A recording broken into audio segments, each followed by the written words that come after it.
Welcome back, everyone. 皆さん、お帰りなさい。今日は、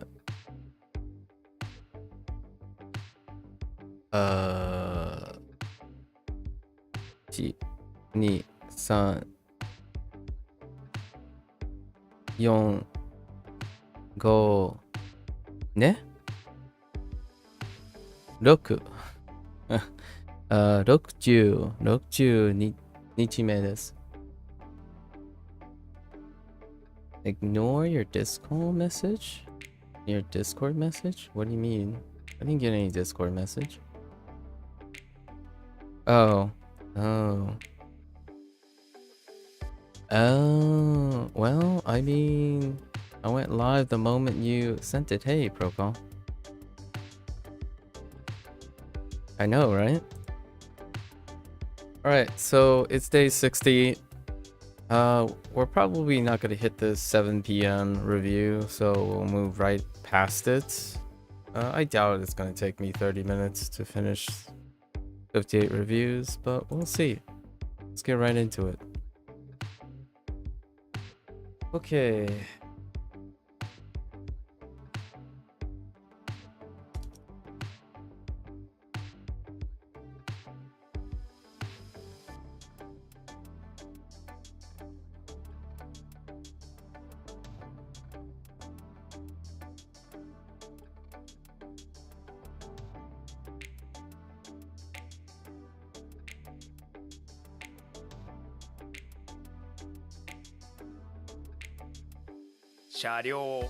Yo.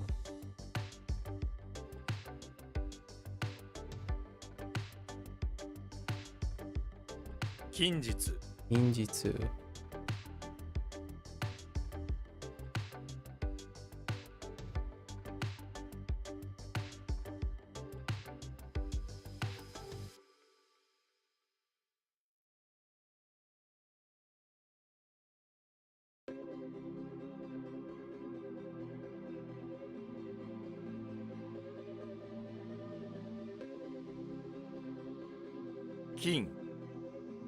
So what's up, Procol? How are you?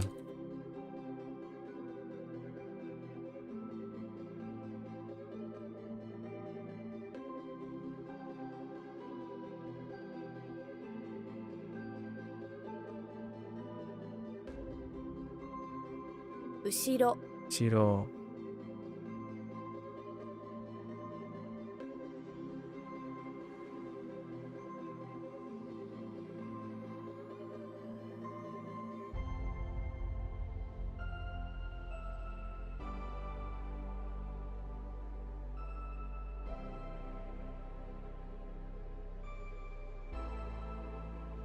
Sachi Sachi.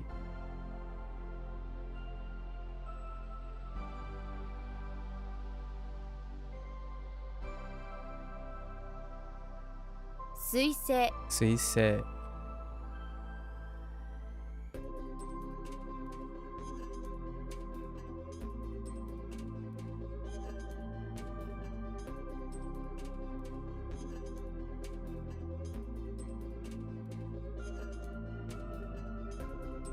Let's just go straight to Kawa. Yes.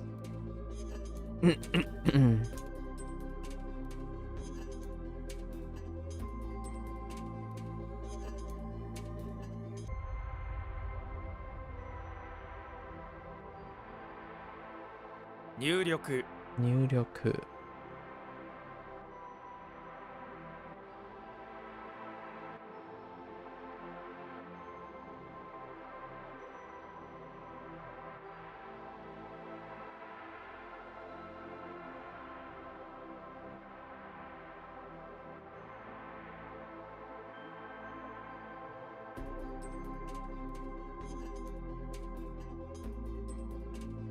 Chichu Chichu.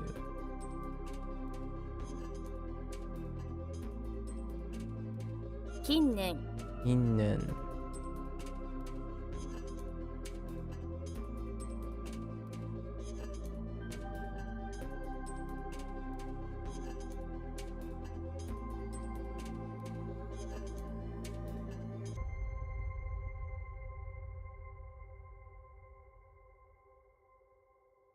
Wait. Okay.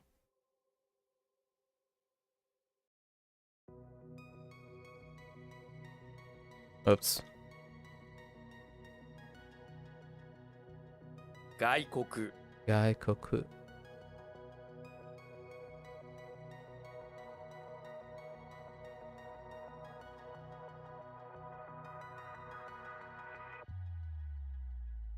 Do you think the knowledge and wisdom you gain from learning language has given you more beneficial skills that can be applied elsewhere than anything else you've learned? No. But they are beneficial skills that I can apply anywhere. When you apply it elsewhere, it's based on the creativity and the novelty of your ingenuity. So, generally speaking, oh there, Hank. You've gained learning a language implies, well, I learn with intent. I don't learn passively most of the time. So since I'm streaming this, it requires a lot of intentional planning on my end. So generally speaking, most of the things I intend to do are beneficial skills I can apply or foreseeably apply in the future. It's a way to keep yourself from feeling like you wasted your time, right? So if you're consistently saying that to yourself, then one is passively learning and passively doing things. Doing things with intent implies that that is already a given. However, you asked it in the form of a comparison with anything else I've learned. The answer is no, because I consistently do it. So anything else is also the same. Generally, whenever I'm learning something, the statement is usually true. When I'm learning something passively would be something that someone close to me possibly influence me to try to do. I don't usually have friends and family that are around that applies that type of pressure anymore. When I was younger, I might have felt like that for some skills, but you know, I'm 37 now. Most of the things I choose are with intent. When I was a kid, you can't know these things, right? It's you're inexperienced. The knowledge and wisdom is non-existent. So generally speaking, when you're younger, you might feel this way sometimes. There are things that you learn or have been obligated to learn that may not have had the greatest application elsewhere. And then once you build all of that, you refine out the things that are no longer relevant. And then you have a foundation, hopefully a foundation and solid core in which you intentionally learn new things, right? So I don't think I've passed maybe the age of 15. I actually think I would go earlier. Past the age of 13, I don't think I've ever picked anything that didn't have a beneficial skill that applied elsewhere in my life. It also is a testament because I still remember many of the things I've learned since I was 5 years old, if not 2 years old. One of the first harshest lessons that I learned when I was 4 years old is that steam rises. And when you lift a lid, make sure the steam doesn't go into your arm, because I burned my writing arm when I was 4 years old by lifting the lid of a rice cooker. So those are the types of lessons that you tend to have. It was my choice to lift the lid out of curiosity. So that was an intent to learn something, right? And I discovered that, and I kept it with me most of the time. There's a great analogy being built in that one lesson about, while curiosity is fantastic, curiosity come with intent and planning may avoid some pitfalls, like potential injuries to self, right? Okay, so it's an underlying intent to learning that you decide to apply to language learning rather than the language learning itself ending up giving you the skills. Yes. And the nice thing about intent for learning is that you leave it open to have emergent learning skills. So there you go in with an expectation, right? This is both worlds. lots of times people go in with the goal, right? That's a thing that is commonly done on the internet. So I guess we're going to get to 7 with this. 7 o'clock. When you go in with an intent, that's goal-oriented task management. So that's where it stops for a lot of people. You go in, you have an expectation, and you get that out of the expectation. It's limited to that. For me, I go in with an expectation, leaving with the idea that I will have more than what I came in with. However, when you're asking me if there was beneficial skills, by default, the bottom is that I will have beneficial skills. How many beneficial skills, and if they are different elsewhere, is a yes or no. There will likely, in an isolated case, be skills that I didn't expect to get on the process. However, you're asking if any, so as a large picture, the question is yes to all of the above. Not only can I make a rationale by focusing on only the skills that I didn't plan on getting, there are also skills that I do plan on getting. So the idea is keeping yourself open-minded to the problem-solving nature of learning something. That is different from having someone solve your problems as you're going, right? One of the things that I typically am very discouraging about or disparaging about nowadays is if you are voluntarily learning something, one also has to leave room for problem solving.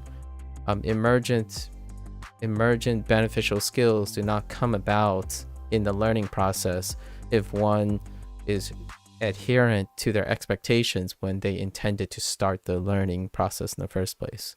So for example, if you plan on becoming fluent in Japanese, right, and you have a plan on how to become fluent in Japanese and you stick to that plan, then there's no deviation from it. Not only will you possibly meet your goals, right? That's great.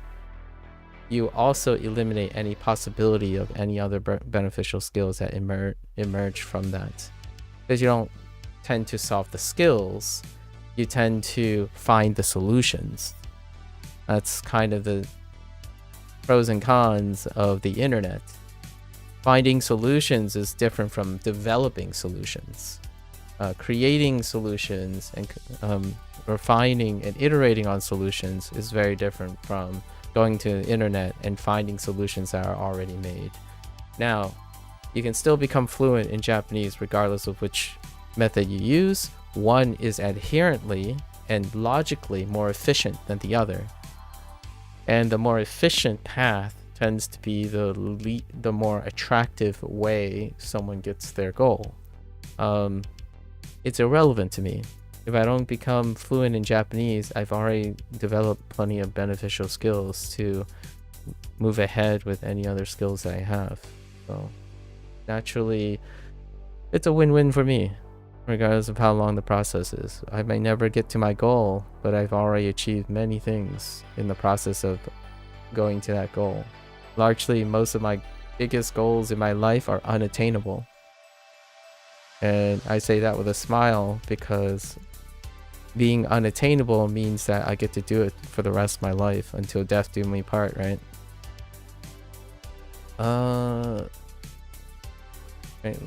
Like the lesson you learn from using bleach with your bare hands. Yeah, the bleach with our bare hands. Yeah. Do you think you can learn something unknown without it giving you any beneficial skills?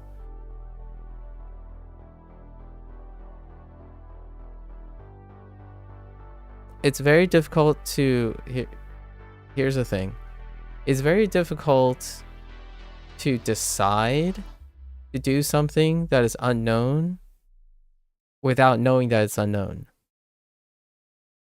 So because you don't know, because it's unknown, it will always be beneficial to tackle it.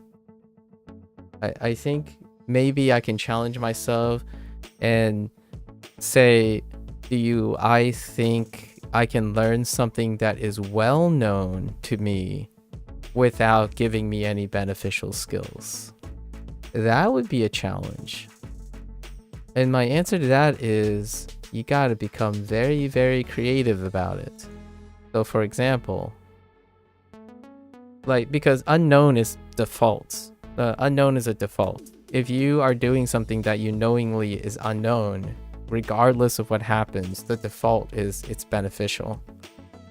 Right? As in, like, if you we're not including the risks involved, like bodily injury or something like that, but inherently becoming known of something unknown is, in my opinion, default beneficial. However, what about, let's challenge ourselves. I know where you're going. You're going to a point where, is there a possibility of doing something intentionally but not beneficial, right? Beneficial skills, for example. I have a lot of those. I play a live service game called Neverwinter, and I play a live service game called Phantasy Star 2 New Genesis, and I also play Hearthstone every single day. I play them knowing fully well all the mechanics, all the happenings, all the potential permutations, like 99% of the permutations. And it's so therefore I'm not developing any beneficial skills with those tasks.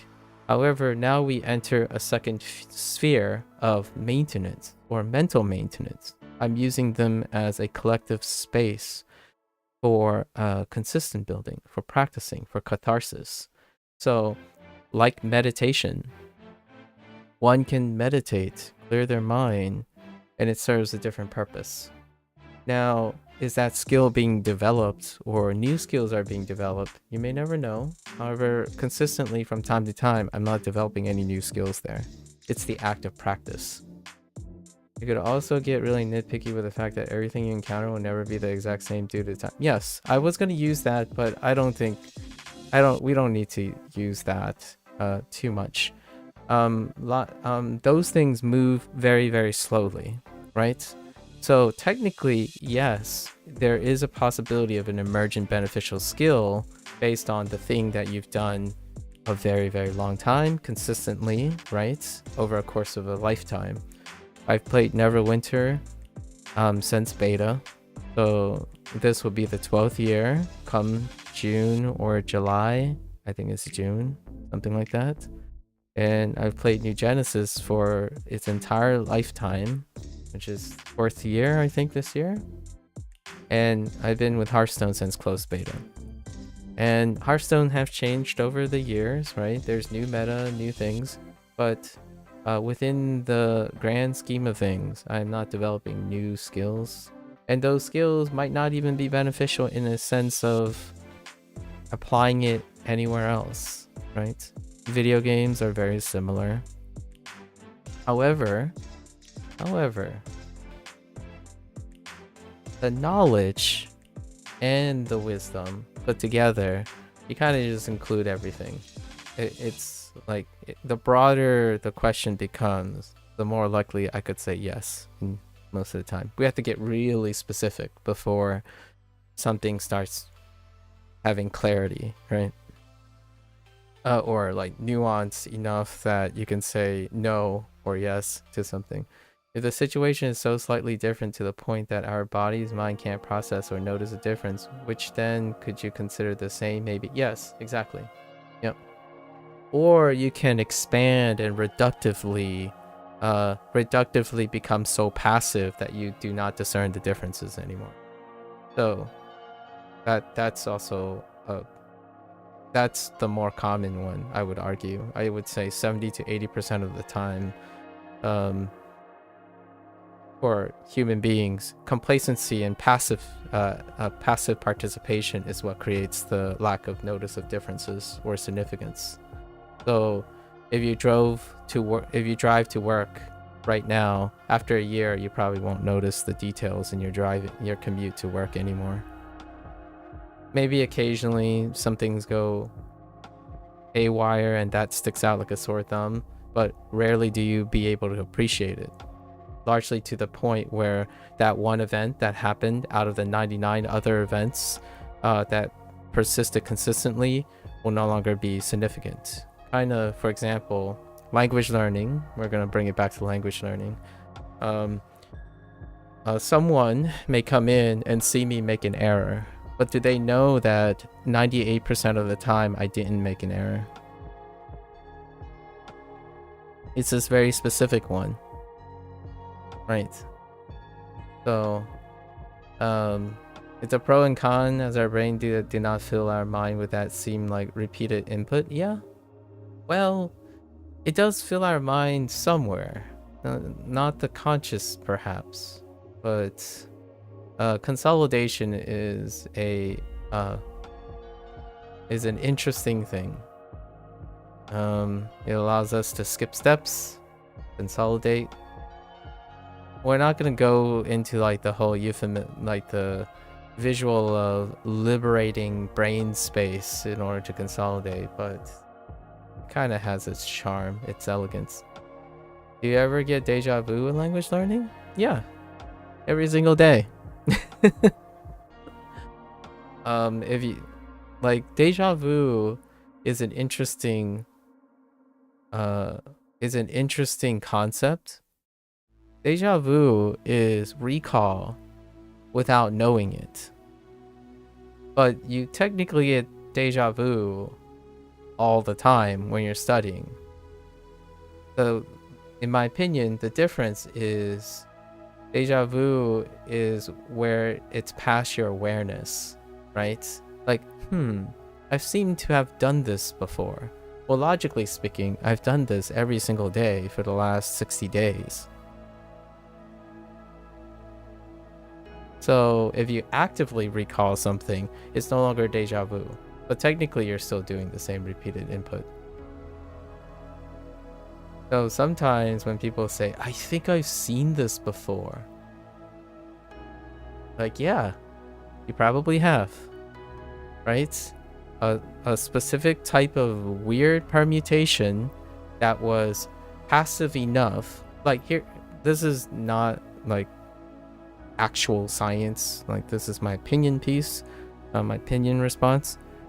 In terms of deja vu, if you collectively do a lot of things passively for a very long time, like just collectively do a lot of passive things for a very long time, it can bleed to the point that it's so passive that when something happens again, you feel like it's already happened or has happened in some way. However, since your participation in that activity is so passive, the one time it's slightly active and you notice things in a pattern that resembles something from a time that you didn't notice very well, I would consider that deja vu. That's probably the closest thing mechanically I could explain that would occur. And deja vu happens, I would expect deja vu to happen in repeated exercises. The moment you stop actively doing it, though, not the moment when you stay active. The more active you become, the more likely it's treated like recall and memory as opposed to deja vu. Deja vu adds to the point about you taking input without it being consciously stored. Yeah, I think that's how I best describe it. And when you ask me, do I ever get deja vu? I get it all the time. Like, what I mean is, I am no stranger to becoming more and more passive about things that I know. I think I don't want to give people the false impression that, yes, I try my best to stay active when I'm learning. That doesn't mean I'm not human. Things become passive, and when I get those things wrong, it reminds me that I'm being a little passive, right? That kind of thing. It's a very interesting question. I think in Duolingo a couple of times, that's what happened. Like, I swear this has already happened again, kind of thing, right? Like, somewhere this already happened. I'm looking at like a red screen with the wrong answer, and I'm like, I've done this before. I definitely have done this before, but I cannot remember in what nature and how I came about it. That, to me, is deja vu. And I say the same thing when it's not learning and whatnot, but when you're going out and doing random permutations, right? You go out to the world and you have so many other obstacles. The chances of that enough permutations to land on coincidentally a very similar event is less likely. Then that thing becomes a lot more prominent. Deja vu becomes very like shocking, largely because it's a lot rarer when you have more permutations. However, when you're studying things like this, like SRS and stuff, it should naturally be very, very frequent. It's frequent to the point it doesn't feel like deja vu, largely because it's not rare anymore. It's every time you make a mistake, for example, or every time you know an answer and you don't really know why it's the right answer. That's happened a couple times. Like, I know this is the read for this character, but I totally do not understand what the mnemonic is anymore. It does surprise me that I get deja vu daily, as you seem to retain knowledge far above average. Well, yeah, but it's a percentage thing, right? We have to think of it as a percentage thing. I know magnitude-wise, like for example, Procall, perhaps my magnitude is higher than average. So say I remember 100 things as opposed to 60 things. But in that 100, like of that 100 things, it's in a bigger scale of say 200 things. So 100 things will be things that I've lost or like have lost in detail. So it's kind of like a gradient, right? Everyone has each individual has their gradient of knowledge that they have and knowledge that they don't, or like the level of fidelity of the knowledge. So if you're comparing like how much is retained, that's a magnitude thing. So with every percent, I probably don't have that much of above average when it comes to retention of percentage across the board, right? If all of us were given 200 things, there are going to be a specific pool of things we don't remember with great fidelity. Now, the question that makes that observation be a little surprising is, where's my threshold?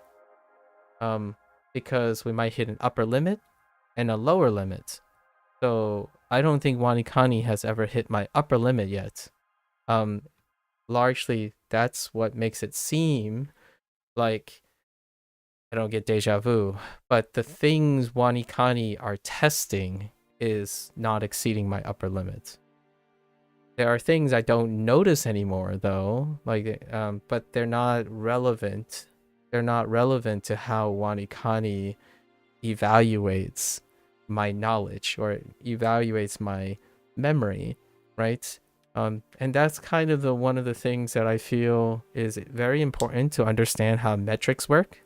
Metrics only measure a specific thing, right?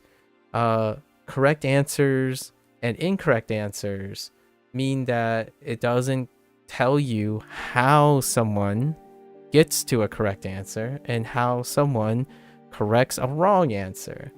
For example, the metrics are an endpoint. They do not culminate the process. And it's one of those bigger granular things about learning that I feel one is very difficult to communicate to another person. Like, for example, in order for someone to truly understand how I learn and answer something, they would actually have to watch me do this stuff.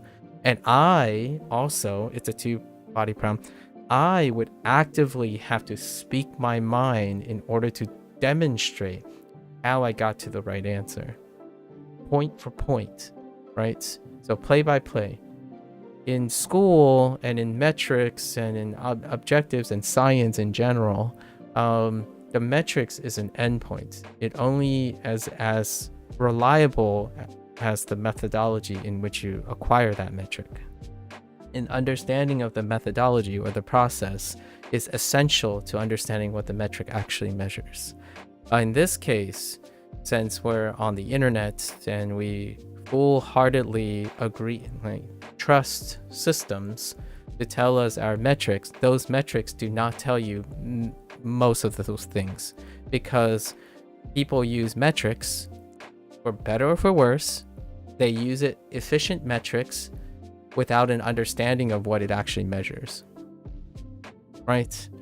Like, for example, how is this metric accurate for competence? Well, let's look at the distribution of performances based on standardized testing. The answer is it varies, right? It varies dramatically. You have someone that this method works like terribly, and then there's someone who like live and breathes by this metric. The idea is the metric is incomplete, right?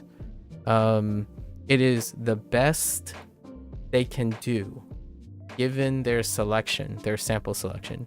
So WaniKani Co actually went out to write this directly. Like, if it doesn't work for you, use something else.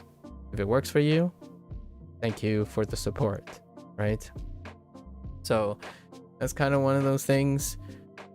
When someone says you got 99% correct on WaniKani, is that any different from someone that gets 93% accuracy correct?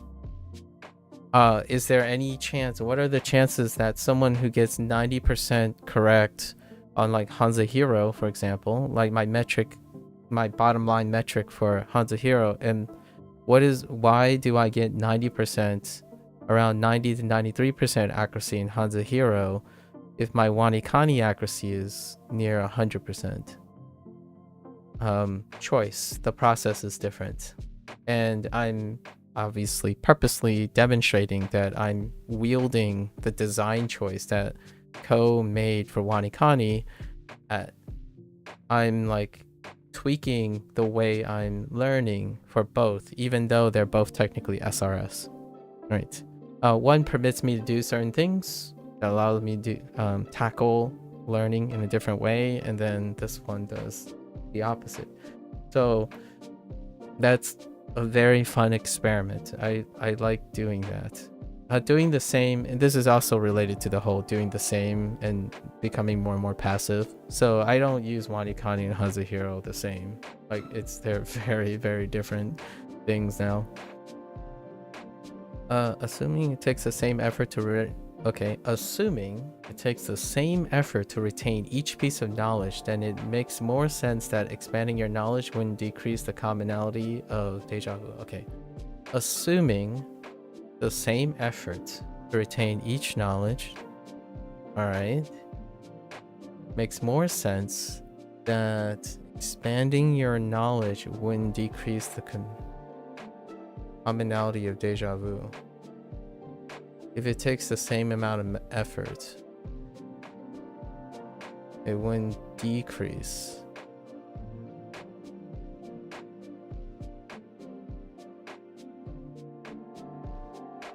That's an interesting thought. I would say it increases. It would likely increase the commonality of deja vu. So, for example, what is it that makes us remember things? What is it that makes it more active and less passive?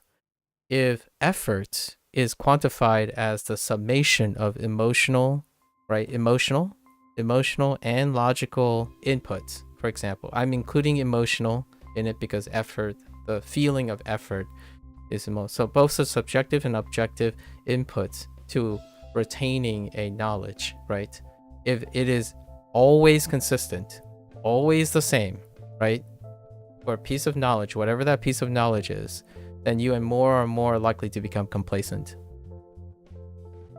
And because of that complicity over time, I would argue that deja vu will go up. It is the dynamics of effort or requirements of effort and non-effort, like low effort and high effort, that dynamics is what creates things to be active, because it's interesting.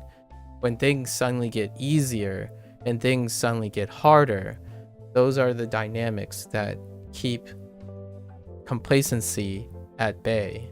The dynamics of life and tasks is what keeps human from being very passive. And if I'm operating on the idea that deja vu comes from passivity, as in not observing details, no longer paying attention. So if you normalize all the efforts to retain any new knowledge coming in, then every knowledge will feel the same, right? Now, logically, logic could help keep deja vu at bay, largely because logic would dictate that the context changes, like the knowledge itself would change, but the nature of the feel of acquiring that knowledge will stay consistent. Everything will feel like it's no easier or no harder, and that does not create contrast. So, like, what is a great analogy for this? Imagine if someone smooth sailed through life. They were born into a billionaire lifestyle, and that billionaire lifestyle, because of that billionaire lifestyle, they no longer require to change any form of their effort, and they decided never to go beyond the lifestyle that they were born into. That will largely create a complacent human being that drifts through life. And life will look like a snap because everything feels the same. There's no easy times, there's no hard times. You have no appreciation for sadness, no appreciation for happiness, right? That's the relativity that our brain works. Reward comes with difficulty, right? And ease comes with relaxation. If you choose to focus on the positive stuff, then ease comes with boredom. If you choose to focus on negativity, and difficulty comes with suffering if you focus on negativity. So without those contrasts, I think life would float you by, and you would feel like the life would be one small, short experience. So because of that, I would say commonality of deja vu will go up because you're no longer interested in your life anymore. This is similar, but the martingale method for gambling is when you place a starting bet, then double the bet each time you lose until you win, which could end up with a large number you win, but when you work it out, you only get the profit of the starting bet. Yeah, that's a great example. Yeah, you're right, because if each piece of knowledge has a 5% chance of not being retained to the point of getting deja vu, then that would scale up with the amount of knowledge you have. Yeah, it's a scalar thing. Hear me out. I know this is gonna sound really cliche. It is a cliche. It's a beautiful cliche after talking about all of this in our current state, right? Spice, right? Spice. What was the saying actually? I forgot the. Variety is a spice of life. Yeah. Well, we'll go with variety is a spice of life. Let's extend it to a new mnemonic, right? Or new cliche. Let's expand that cliche. Variety is a spice of life. Say no to deja vu. You hate spice. Okay, and then I'm gonna be really serious about this now. Let's wind it back. Variety in moderation is the spice of life. However, consistency is the foundation of life. So when you have like a consistent life is built on sprinkles of spice, right? The idea of variety is a spice of life is it's added to a foundation of consistency. So it's not devoid of spice. Your life, your foundation is not devoid of spice, is what I come to interpret that cliche, right? That saying.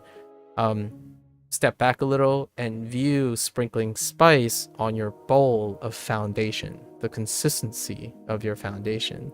So it's spice, the variety is not the dominant aspect of that. So you still get your deja vu, right? You still get your deja vu, but you can also make it a little bit spicy from time to time. I gave it more of a what was my low percentage ask? 5% of your free time. 5% of your free time, go do discovery and problem solving. That means doing something without foreknowledge, but with an intent of extracting information.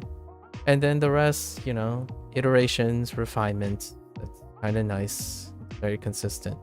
And going back to some of the stuff that I share personally, I still play Hearthstone.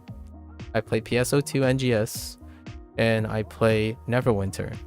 And that takes up about 2.5 hours of my time each day. How do I liberate 2.5 hours of time? I do other things while I'm doing that too. So, I know that there are people out there who live extremes. Here's one extreme. The guy, I forgot who the name was, but someone popularized it recently. The micro efficiency guy or something, where they it's not even micro, it's hyper efficiency. Basically, this guy how do I say, advocate for constantly squeezing more and more efficiency out of your life. It's like that's fantastic until it's in totality, in my opinion. That's not moderated efficiency, it's just hyper efficiency. So that ultimately will leave no room for creative problem solving, because once it becomes incredibly efficient, how do you solve problems when there's no room to solve problems? The moment you solve problems and do critical thinking, your efficiency plummets. And it can feel very, very awful, largely because emotionally you're ready for being an efficient life. And that sounds like the internet culture to this day.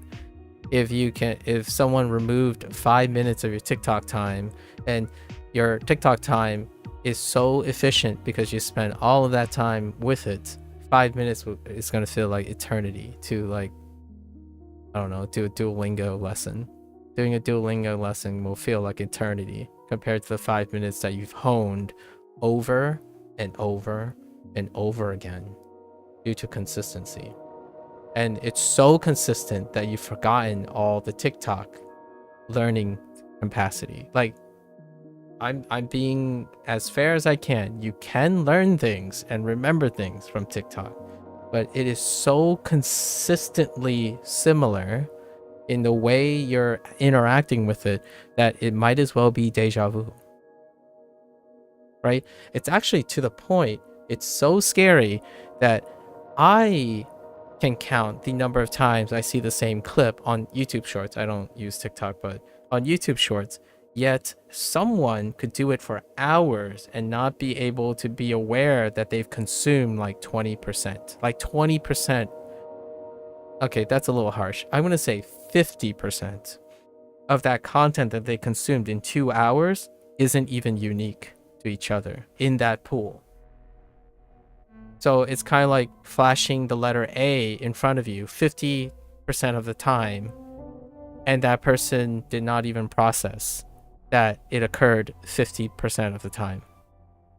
It goes back to that short story I was talking about, where I saw a cat video and I saw someone repost that cat video with a slight music variation, and then repost that cat video in a compilation of cat videos, of which it include cat videos that are going to be shown later in the clip. And then there is a compilation of those compilations. And it's like wild, because I don't doom scroll yet. I don't doom scroll like in a habit forming way. So all of these things are so alarming to me. Like, I spent 2 hours or not really 2 hours, it was like 30 minutes. And 20 minutes of it was watching the same cat video in a different format. So when it comes to like knowledge and wisdom, given proportionality to the amount of time you're spending, not only is the mechanical thing making it so passive, the literal content itself does not present a potential for that person to emergently be inspired by anything, right? So all of it combined, you get people like, and it's not intentional. Again, I don't want to make it sound like someone maliciously did this. It is by design. That's how efficiency works. It's efficient when someone can consume the most content that they want to see in the shortest amount of time, and then you multiply that and you scale it up. It's an unintentional consequence of forgetting emotional awareness, right? It's forgetting that you're human. You're alleviating the human side of things.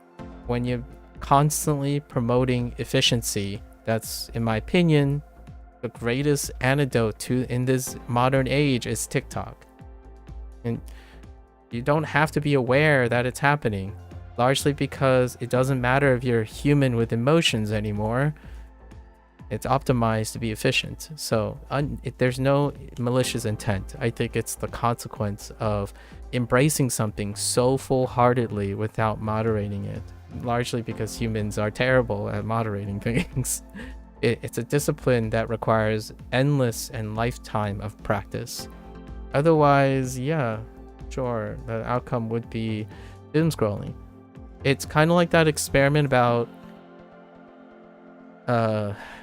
recreational drug use, right? It's like the rat experiments. This was like a dubious, unethical, maybe possible, but like testing addiction, right? Simulating addiction in animal studies. When a button causes the animal to have great satisfaction, usually there's some sort of stimulant for dopamine, for example, like dopamine research. That animal, given the opportunity, would prefer to press that button until they die than looking at alternative solutions and accessibility to that. That's, now we're talking about animals here. That's, yeah, it sounds very, but that study was necessary in my opinion, or like it revealed a lot of important information, right? And humans are quite similar in that nature. However, we do have other abilities, and you know, we also have like what is that word? Agency. I like to believe that the people who are still doom scrolling today at this very moment, or being attached to a device, still have the capacity, right? The potential to gain agency over their actions. I'm choosing to learn a language. We're going back to the original prompt now. I'm choosing to learn a language based on the very likely case, the bottom line, that I will extract beneficial skills, at the also be open-minded to any active, any beneficial skills that's emergent from me actively being part of the process, as opposed to passively trusting a number with no regard for my own self-interest. That's kind of like using something that makes you feel good and choosing never to understand why it makes you feel good. TikTok. I'm using it as an analogy for other real serious things, but that is a great example. So yes, goal-oriented things is a first step. Being successful, consistently achieving your goals is fantastic. But humans can do more than that. I believe most people in this world who are healthy, free of any genetic dispositions, are able to do far more than jump to the end and look at a goal. They are able to appreciate why, how they achieve those goals. And that separates all of the stuff that I'm talking about. The intent, emergent properties, how to apply it, how to apply creatively your skills to other things, and also probably reduce deja vu. And drifting. I don't like drifting. I don't know what's a better word for this, but drifting is my catchphrase for those who are way too passive in their life. So if you feel like you're drifting, spice. Add some variety. Sort of like everywhere being shortened on social media, people are using TS to mean this. Oh boy. I'm not sure if I've seen it yet, but I can't wait to misread that. while that is I still hope we're getting towards the peak like we talked about. Yes, a critical moment. Yes, I think we're reaching an inflection point, Brokaw. It takes a long. Humans take a while to come up with solutions, and they have to reach a critical mass and an inflection point prior to innovating. But they sure are great at doing that when we reach an inflection point, and I think we're reaching an inflection point now.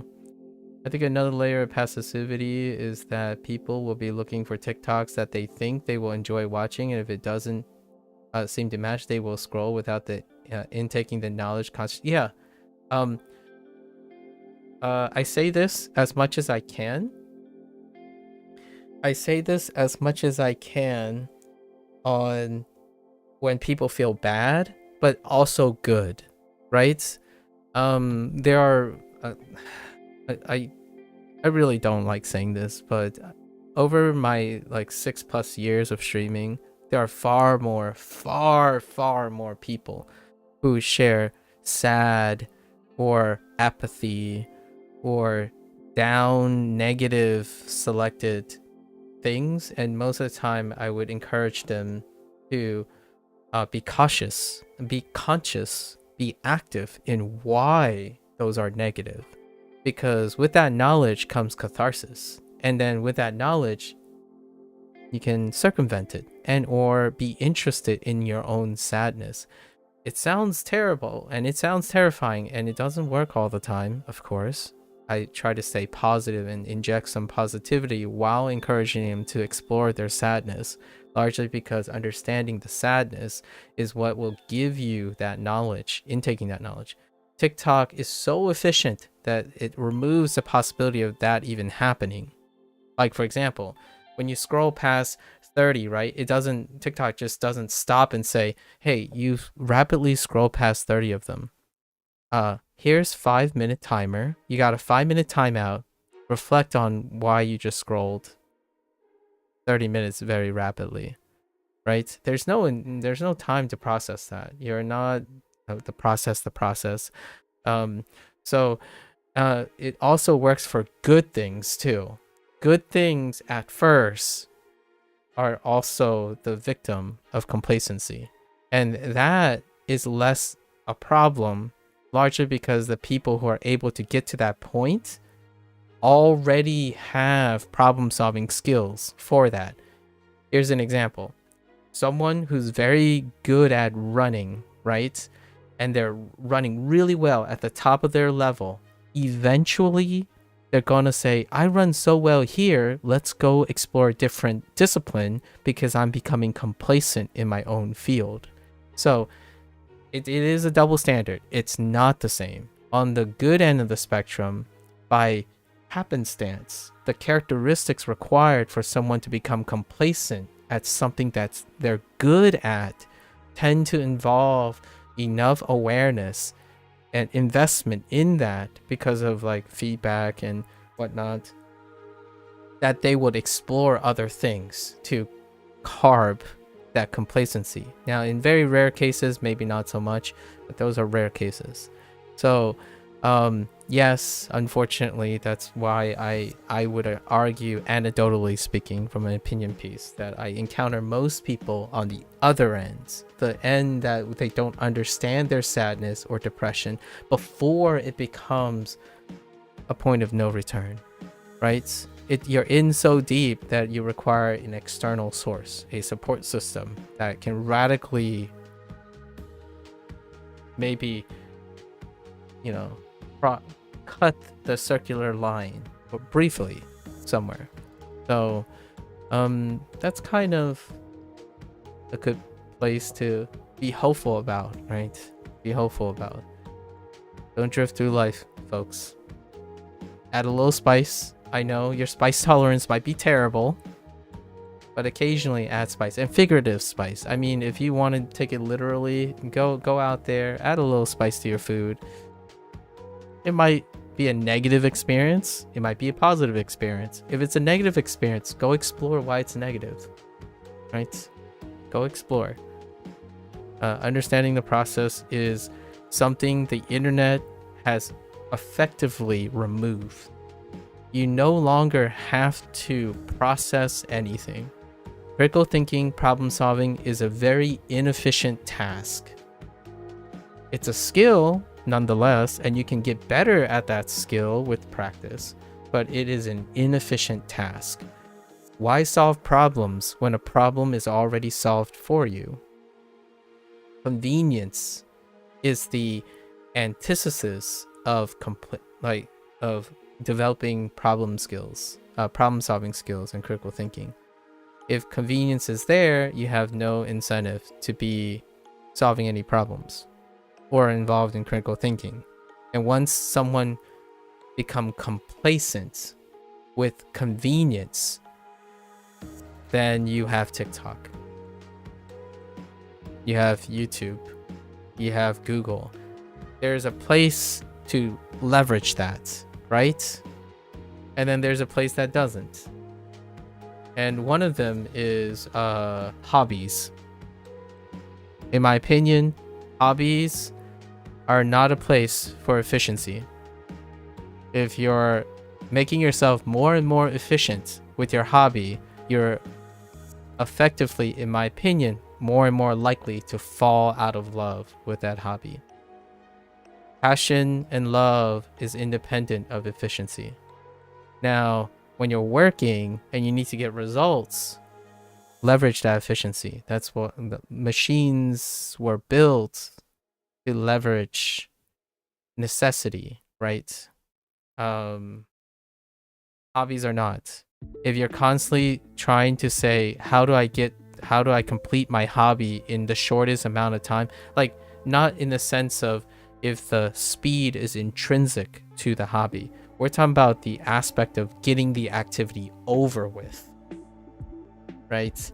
Like, if you like language learning, we're going to bring it back to language learning. If you say you like language learning and your whole goal is getting over it with, getting that over with, then that's already a red flag to me. In fact, I met someone recently that said that. They say, oh yeah, 2 hours, I'm just trying to get it over with. And I'm like, get it over with?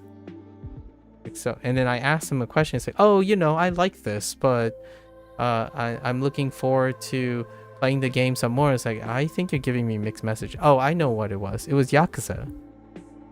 I was playing Like a Dragon Infinite Wealth, and someone's first comment was, I was playing through the main story quest, and that person's like, oh yeah, I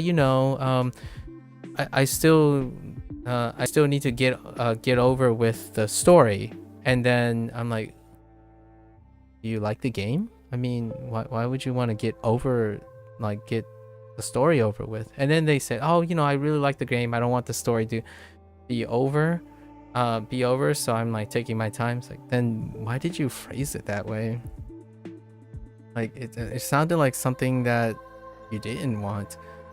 Not that I know enough about this stranger, but that language shows a lack of clarity, and that's kind of the stuff that I think about a lot when I hear people talk to me and I ask questions, follow up. I don't ever reveal what my intent is, unless they ask. So if you're ever curious why I asked a certain question, definitely feel free to ask. Oh, their turn. Good morning. Morning. Let's see. Carrying on knowing the end goal is unreachable is one of the things you love about living beings. Yeah, especially other human beings. Like, think about it. Think about how assured you must be, how intellectually interesting and motivated you have to be when you can tell someone by smiling, go watch One Piece. Sorry, I'm like watching. I've been watching One Piece for a very long time now. I'm like getting close to episode 200. The idea of shonen and stuff like One Piece is like you have a dream, and they go after the dream, whether it happens or not. The thing that people like to watch that show is because the dream is still there, but it keeps going. Like, even if they reach the dream in that show, there's probably a dream after that dream. And that's kind of the idea that keeps one youthful, right? But you don't have to be literally young to stay youthful. And having an unreachable goal and smiling like, well, it's the journey that matters, not the destination. But you could have a destination in mind. It's pretty nice. Obviously, we're being a little reductive here. There are a lot of other things that can happen during that, but a nice, very optimistic sentiment. It does actually, but only on the version of TikTok for under 12 years old. Oh, okay, so they added some pause period? Yeah. I thought about this for all intents and purposes.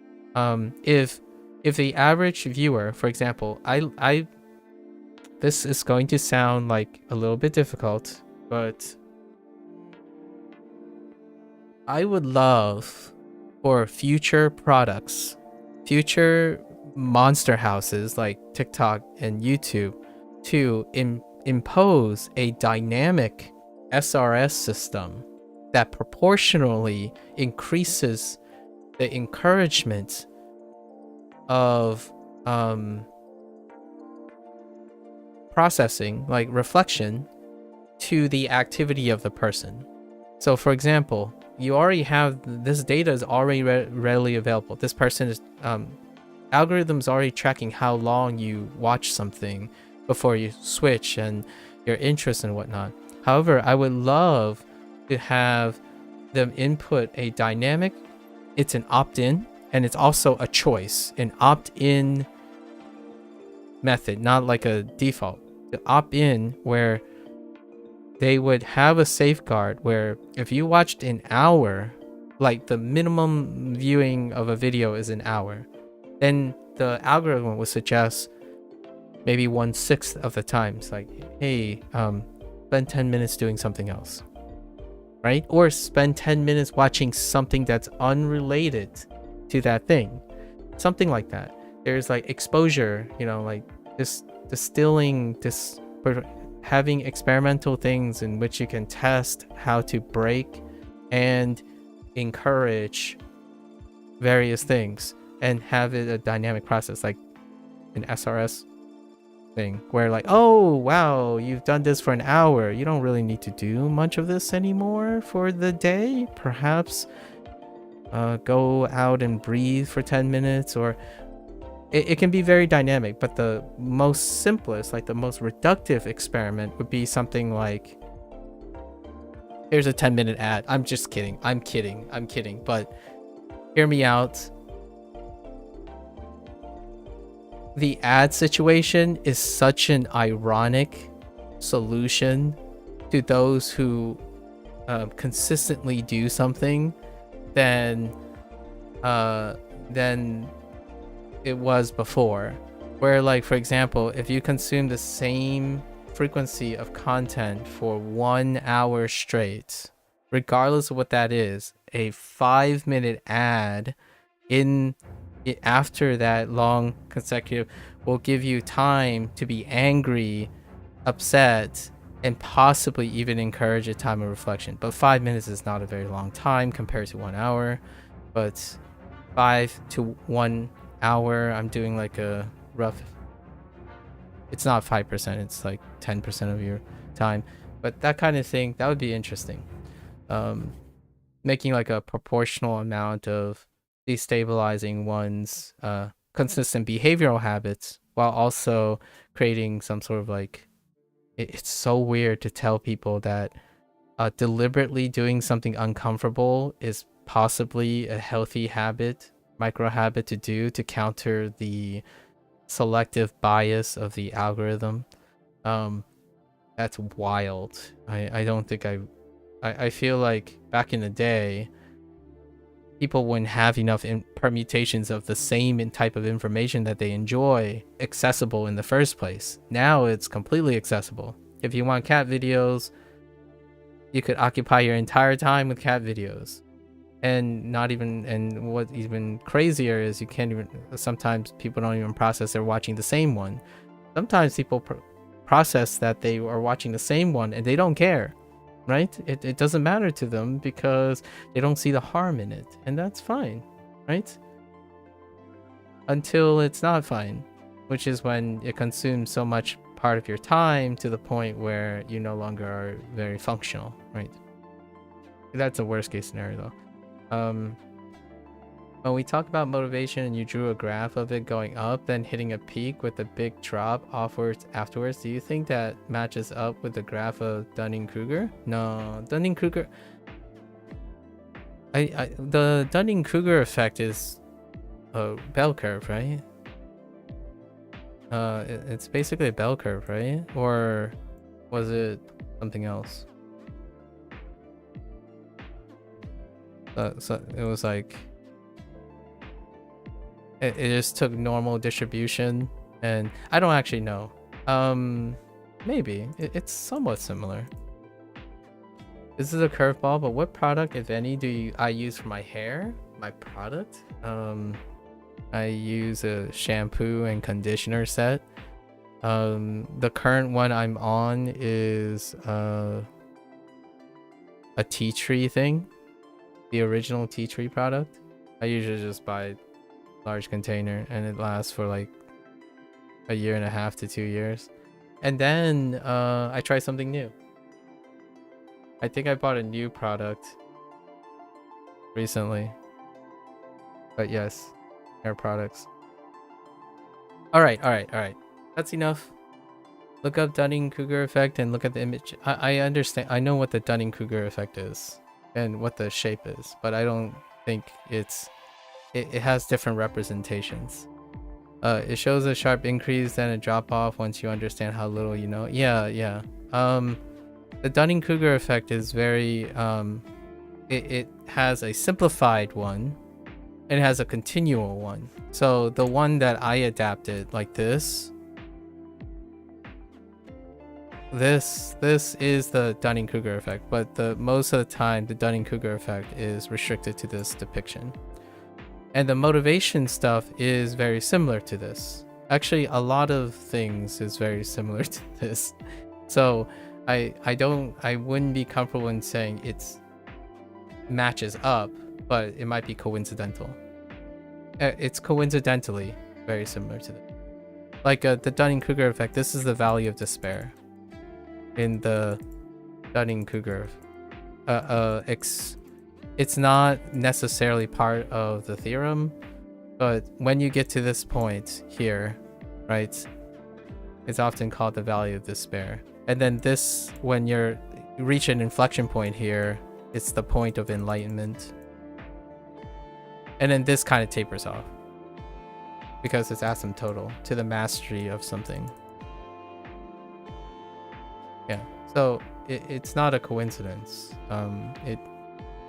It's not a, like, what I mean is I use Dunning-Kruger's little like thing as a basic curve to draw for motivation, and maybe like balance of complacency and whatnot. Dunning-Kruger though, the Dunning-Kruger is addressing something else specifically, largely due to the balance of competence, right? The perception of competence and the reality of competence. How one perceives one's own competence change with one's reality of competence. And then I did a coincidental lineup with motivation. Yeah, it's very elegant. It also makes it easier, slightly reductive, but easier to explain. Yeah. So what was it when we talked about, do you think that it matches up with, I would say yes, the original prompt? Yes, more or less. Is it true?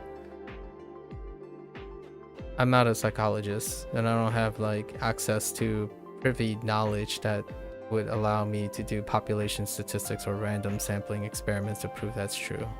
but meta-analyses would probably be sufficient to demonstrate that there's similarities between motivation and the perception of competence.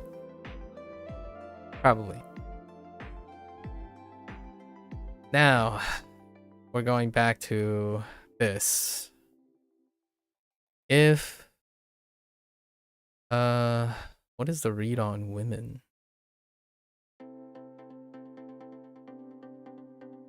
Wait, what time is it?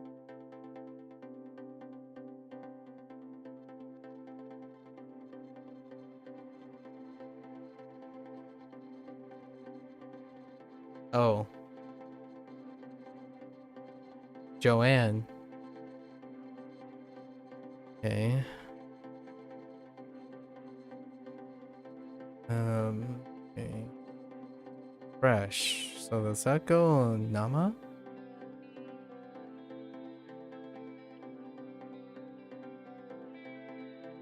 Does Nama stand alone? I could try Nama.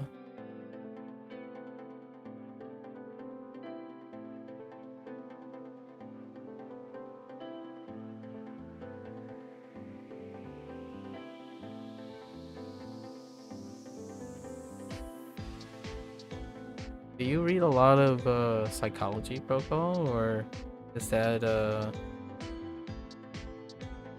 passing thing? I think Dunning-Kruger gets shout out quite often. I don't want to wield too many theorems and whatnot without suggesting that I don't have a command of it, because I really don't. I don't even know the methodology for the original data analyses that came about that relationship. Nama.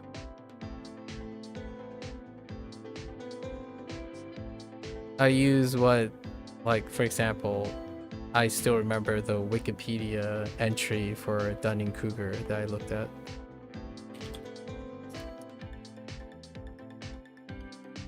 Not too much. You get interested in a lot of aspects of psychology, but you tend not to research them to a deep enough extent that I would be confident teaching it. Yeah, me too.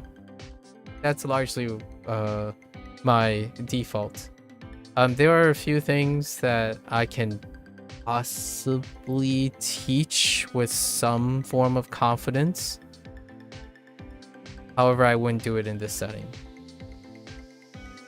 Right. I wouldn't do this in this setting. But I wouldn't mind doing it professionally, again, possibly in the future. Not anything I would do in this format. I think it's incredibly inappropriate to mix the two.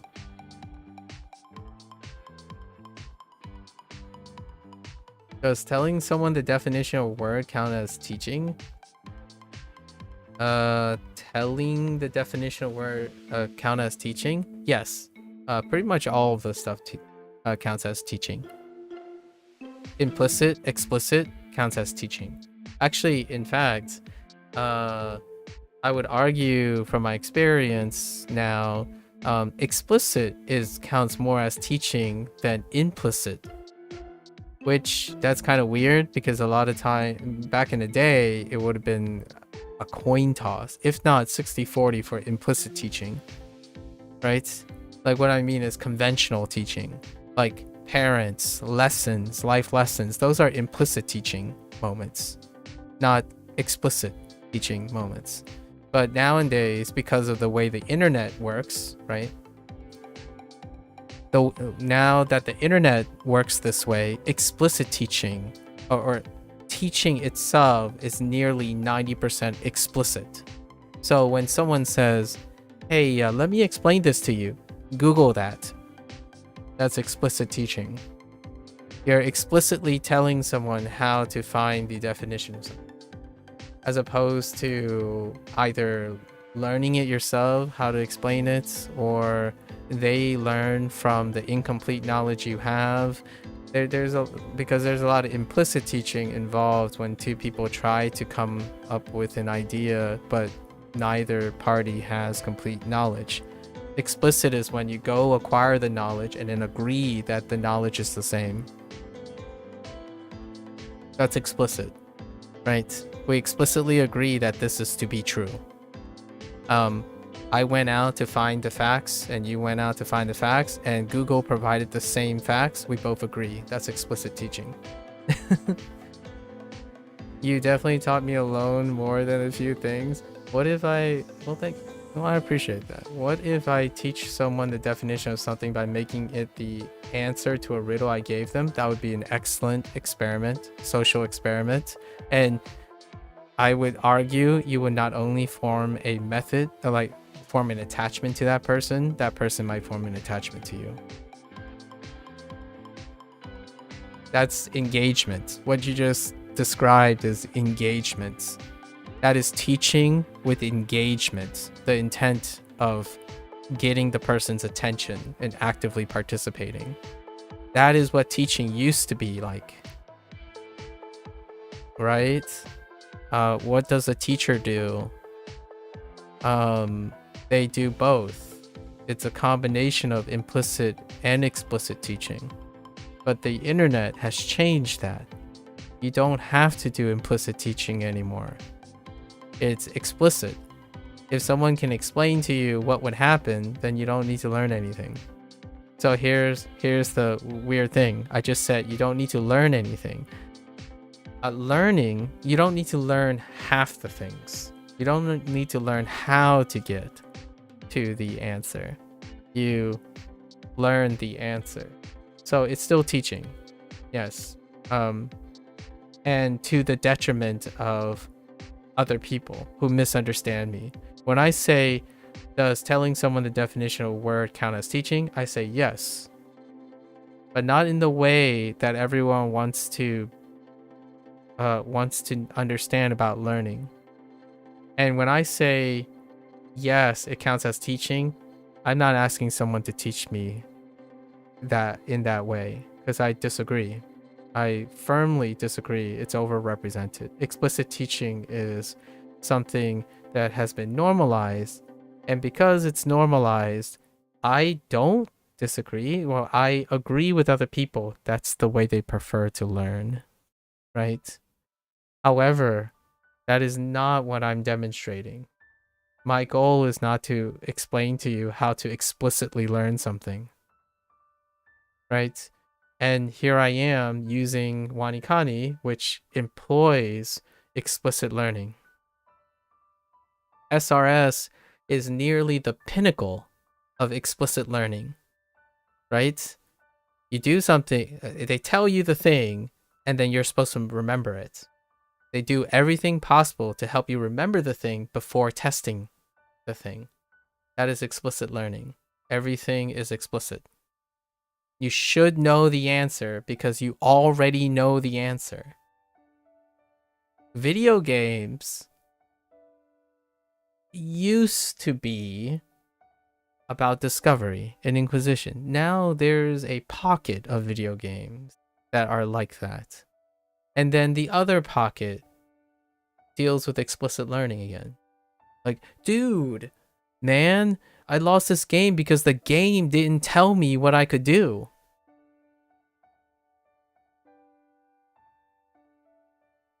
Right?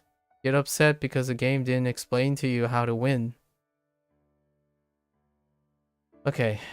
I'm going to lurk now. As much as I love to keep chatting, you can't handle the guilt of keeping you from saying, alright, fair enough, bro call. Alright. We're gonna get back. We did get our other review exercises. That's nice. Can I use like Dean and Jean?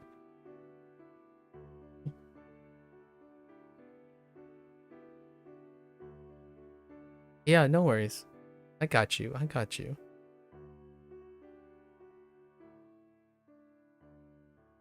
I appreciate it. I appreciate the concern.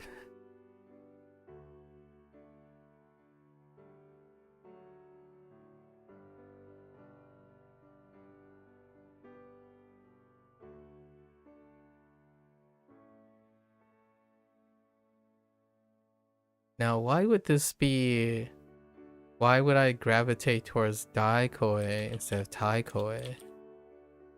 Or oko? No, ogoe. That sounds better. Right? Ongoe.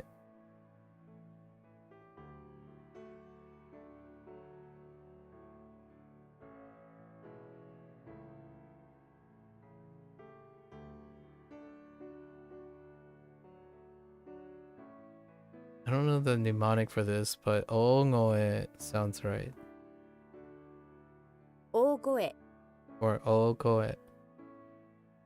Okay. Enter. We have new. And 天国 Goku.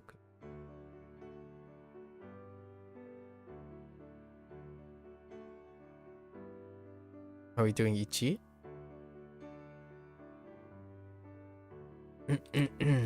安心安心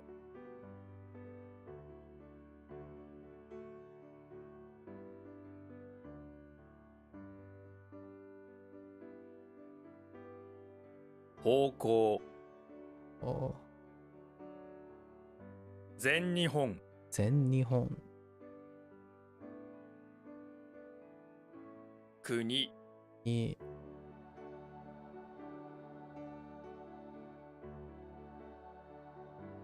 I screwed this up once, sorry. Twice actually. Yep. I almost screwed up again. I keep typing C instead of S. 出社 Shut.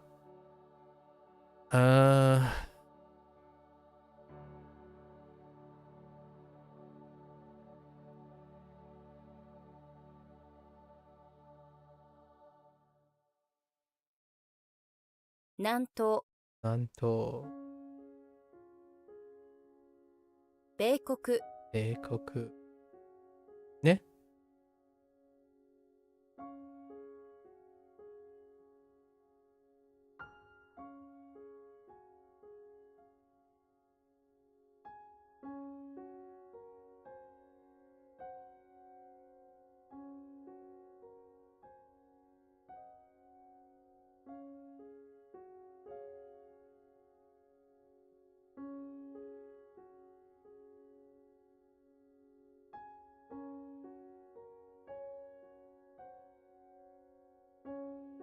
不明不明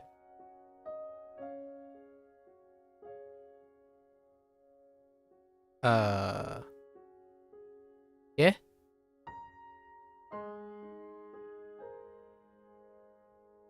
えけうーん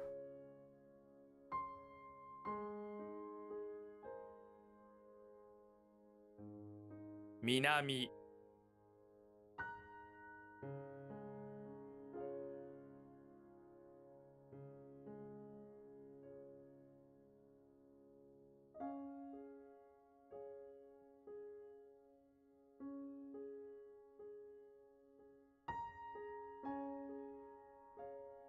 用いる用いるうん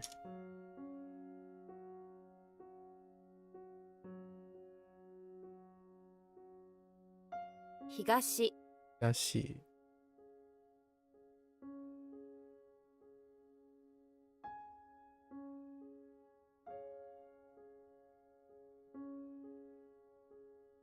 全国全国全国州州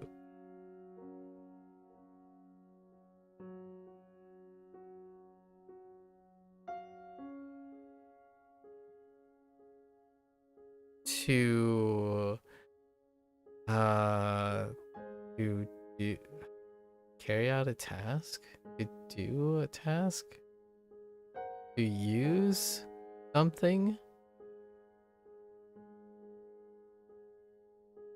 To perform a task?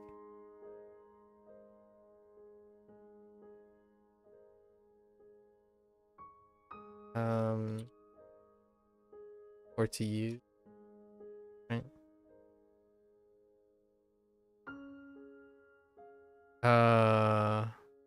Was this a Kyoku? Still?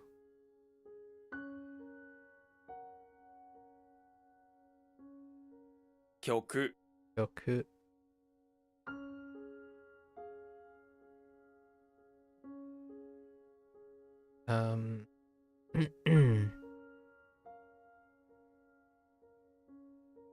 One's life?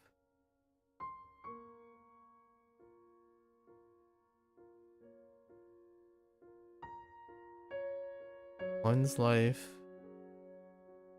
Or a person's life, right? And...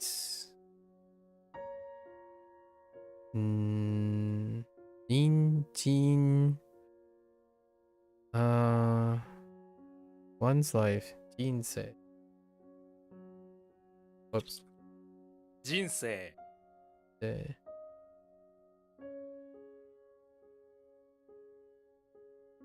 Beikyoku?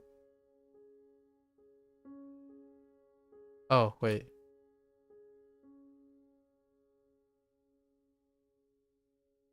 Yes. 名曲 Beikyoku.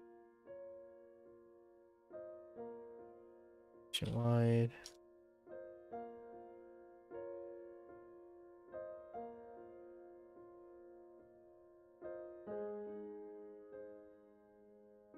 Ryojitsu. 両日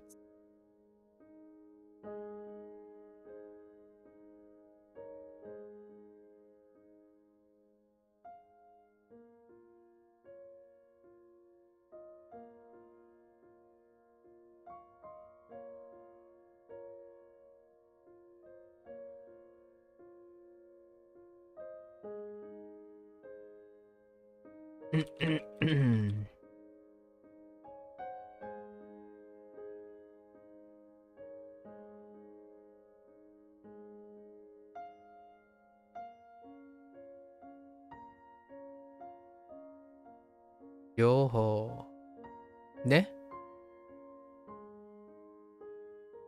両方。両方両方両方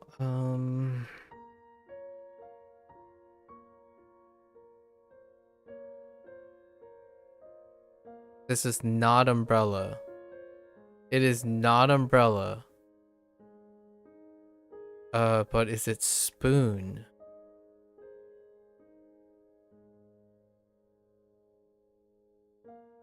Or is it umbrella? No. Umbrella was HanziHero. HanziHero. Eh? No, spoon has a handle or a hand in it.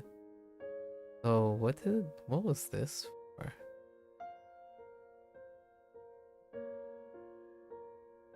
Wait, is this actually umbrella? Am I being a pet?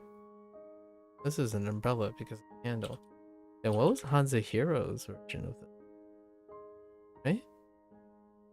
I can't think of anything else, yeah.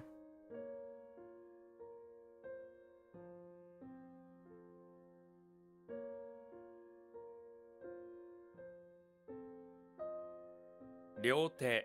両手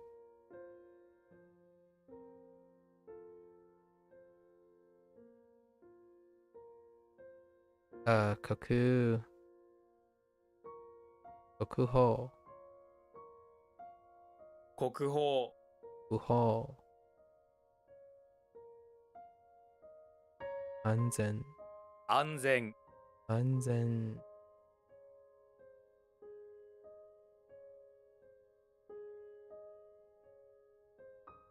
取る取る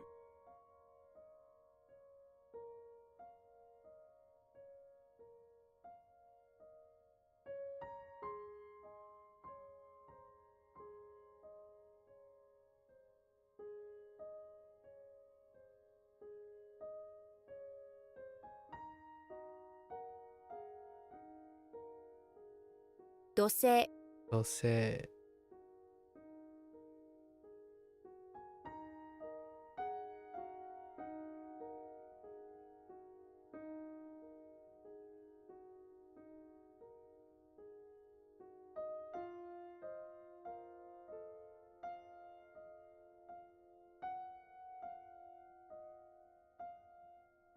All right, we got our other 47. Made it to 7 o'clock pro call. Nice. Although it's 8 o'clock. Nice. Convenience. Secret. Secret intentions. Secret intentions.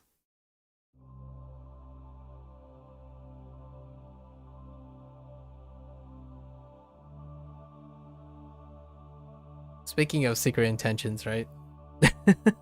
I did say it audibly before we started. I'm like, oh, you know what? I needed to fill like 20 minutes, so we might as well make it an hour.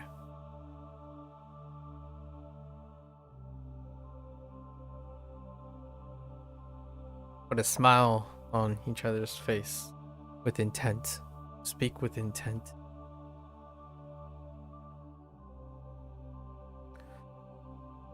The ground. Got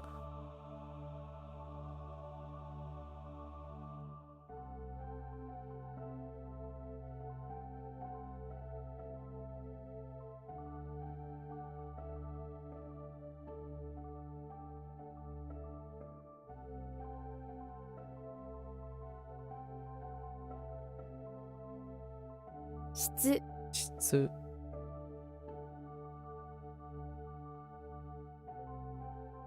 国王、国王。地下。地下、が。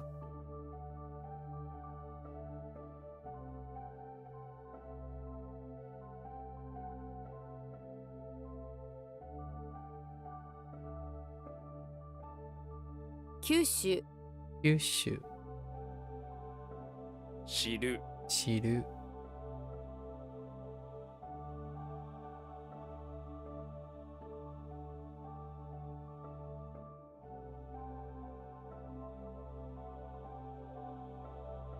東方、東方。夜、夜。海外、海外。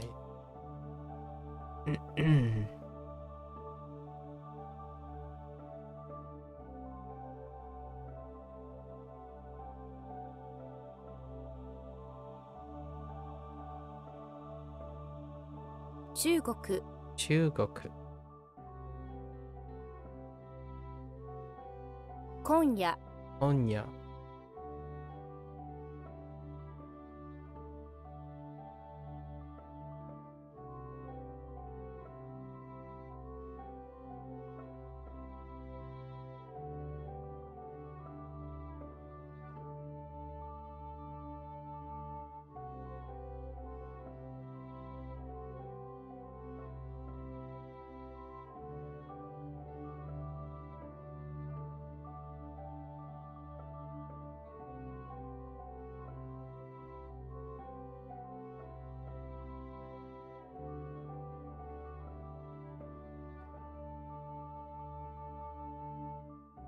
本州、本州。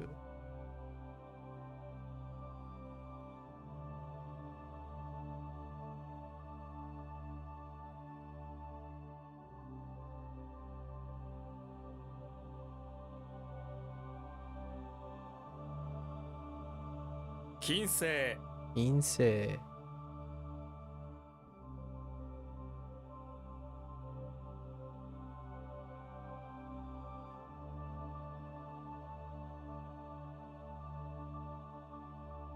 全力、全力。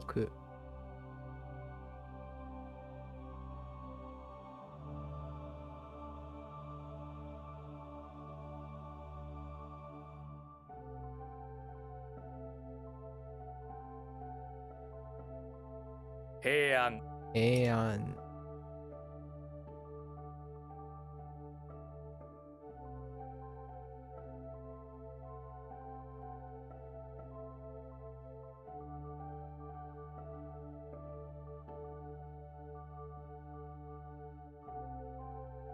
思う Mo.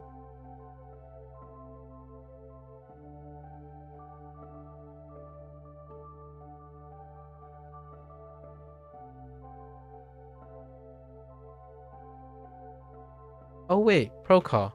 UK. I don't know if you watched. I'm not sure if we established if you watched the Lost in a Pond guy, but I watched a video yesterday that was really, really fun. It was about time zones. He was specifically talking about the quote unquote,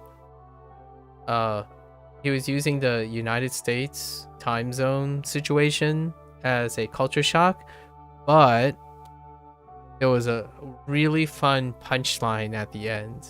But I don't know if you watched it. But the reason why is whenever I think about you mentioning that you're you bring up the UK-ness, you know, the Britishness in it. The punchline was funny.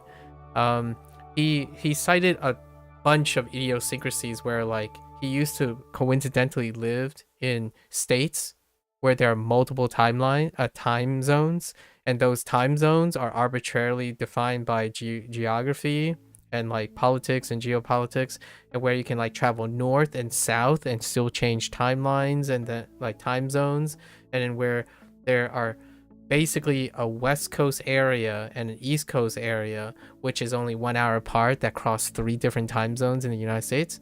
And his punchline was, the reason why this was a culture shock is that UK is one of the fewer examples in which the entire country agrees on one time zone. That was a cool punchline, because what he thought was weird about the United States was actually the more common thing that happens around the world. When you look at the whole world and look at how time zones are broken up in different countries and whatnot, the UK actually stands out as a very unique case, a less likely case for less likely, sorry, a rarer case. They're in the minority of which one country. That's a good one. Yeah, I thought it was fantastic. Like, I understood that the United States time zone, because it's big and then there's like mountains and whatnot, and that's why it's called mountain time in certain areas and whatnot. Like, a single state could have 2 time zones. Actually, a single state can have 3 time zones. In Nevada, there's like technically, and then he talked about daylight savings time, right? To throw it in even worse, like time zones and daylight savings time. And then suddenly he pulled a wool and said right near the end, it's like, well, you know, looking at the grand scheme of things, it's actually because he's British and he now lives in the United States and he's both, you know, a dual citizen, or like what I mean is he has a dual life. And he looked at the bigger perspectives like, yeah, you know what, the reason is a culture shock is because outside of the UK, it's actually fairly common to have multiple time zones in a country, and it's not necessarily based on size either, right? So I'm like, oh, okay, you got me. Way to go, Lawrence. You got me. That's perspective right there. I love the little like sun perspective swap by stepping back a little and saying, yeah, you know, it's not so weird when you look at the grand scheme of things. That's kind of what it reminded me of. US is so weird. Wait, I'm the weird one. Exactly. I think that's humorous. I love when the awareness leads to like humor. Like, oh, well, by coincidence, Lawrence happened to come from a country that had a unified time, and then to a country that didn't. And because of that realization, he laid it out really, really well. Like, he set up, you know, it's like hook, line, and sinker. He set it up and composed it in a manner that's like, this is what it is like. Realization, right? You realize something when you finally leave your comfort zone, right? Like a different place, you realize how quirky it is, and then you continue to expand and realize, well, it's not so quirky. That kind of thing is so palpable. Like, the way he composed the video was very intentional. And I absolutely love videos that are incredibly intentional. They're very it makes it feel so contrived and intellectual. It's very British, honestly. Like, hats off to Lawrence, but man, he is most definitely still got his very, very strong British roots. And I actually like watching his content for that reason, because he's another person who is now in fact multicultural, and videos like that is made possible due to the nature of someone being multicultural. Otherwise, they usually don't tackle perspective shifts over and over again like this. And that's what made talking to you made me think about it, because you, for all intents and purposes, no pressure, but you are the UK representative that I have at this moment. So now what do we have? Irish, UK, Norway,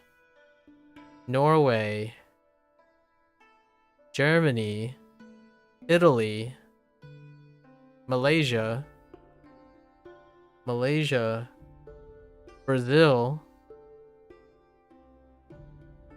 and then a couple of states in the United States: Florida, New York, Texas, California. I haven't talked to the Canadian in a long time now, though. Yeah. I'm glad you found it funny. As often English humor doesn't get translated well in the United States. I don't know about that. You might say like, yeah, sure, that's the case, but man, British programming is exceptionally well received. I might even argue they're overhyped in the United States perspective. I'm not sure British finds like American stuff interesting. I personally watch more British stand-up than I watch American stand-up. You know, I mean, it doesn't speak a lot because I also probably watch more Japanese things than American things. Also, you should hope no Scottish person comes on the stream, because they hate when England is talked about like it's the UK. Scottish really want to stand out from English. I understand that. Then we spend the whole time talking about the time of not Scandinavia, but the Scandinavian English conflict, along with the Saxon and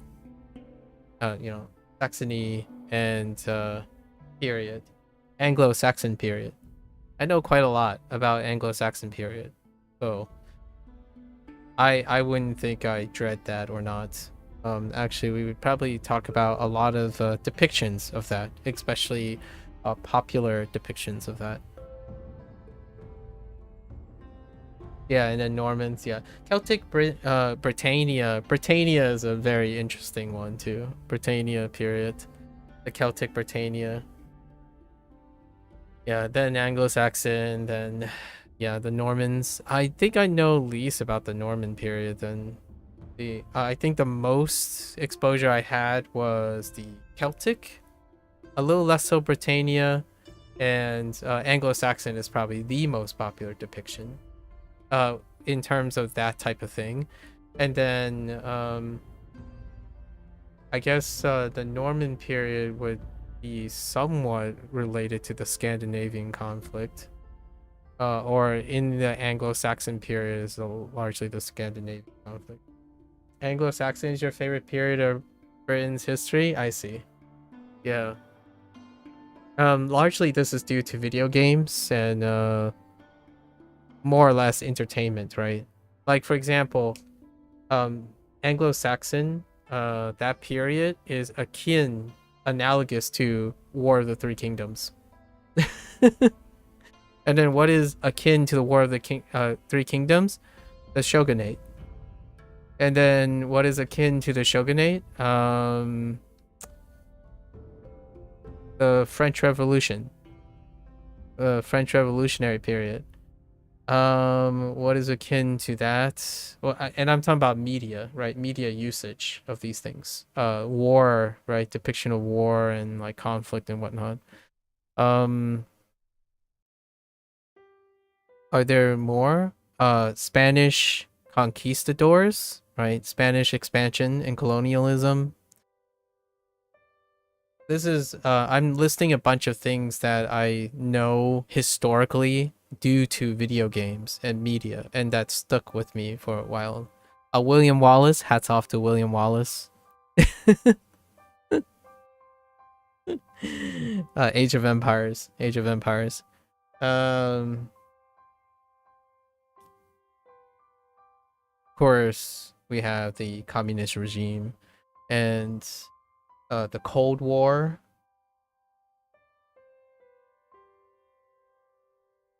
Bay of Pigs, Normandy. The British night raids during World War II. I don't know how to call that. The Red Scare.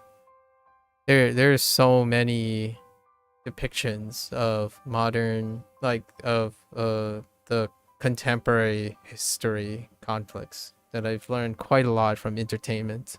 And then like due to entertainment, I was curious about their background. The more like a recent movie would be like Dunkirk, right? Dunkirk. Band of Brothers. Letters from Iwo Jima. Iwo Jima and Flags of Our Father. Plenty of things that get one far more interested in history.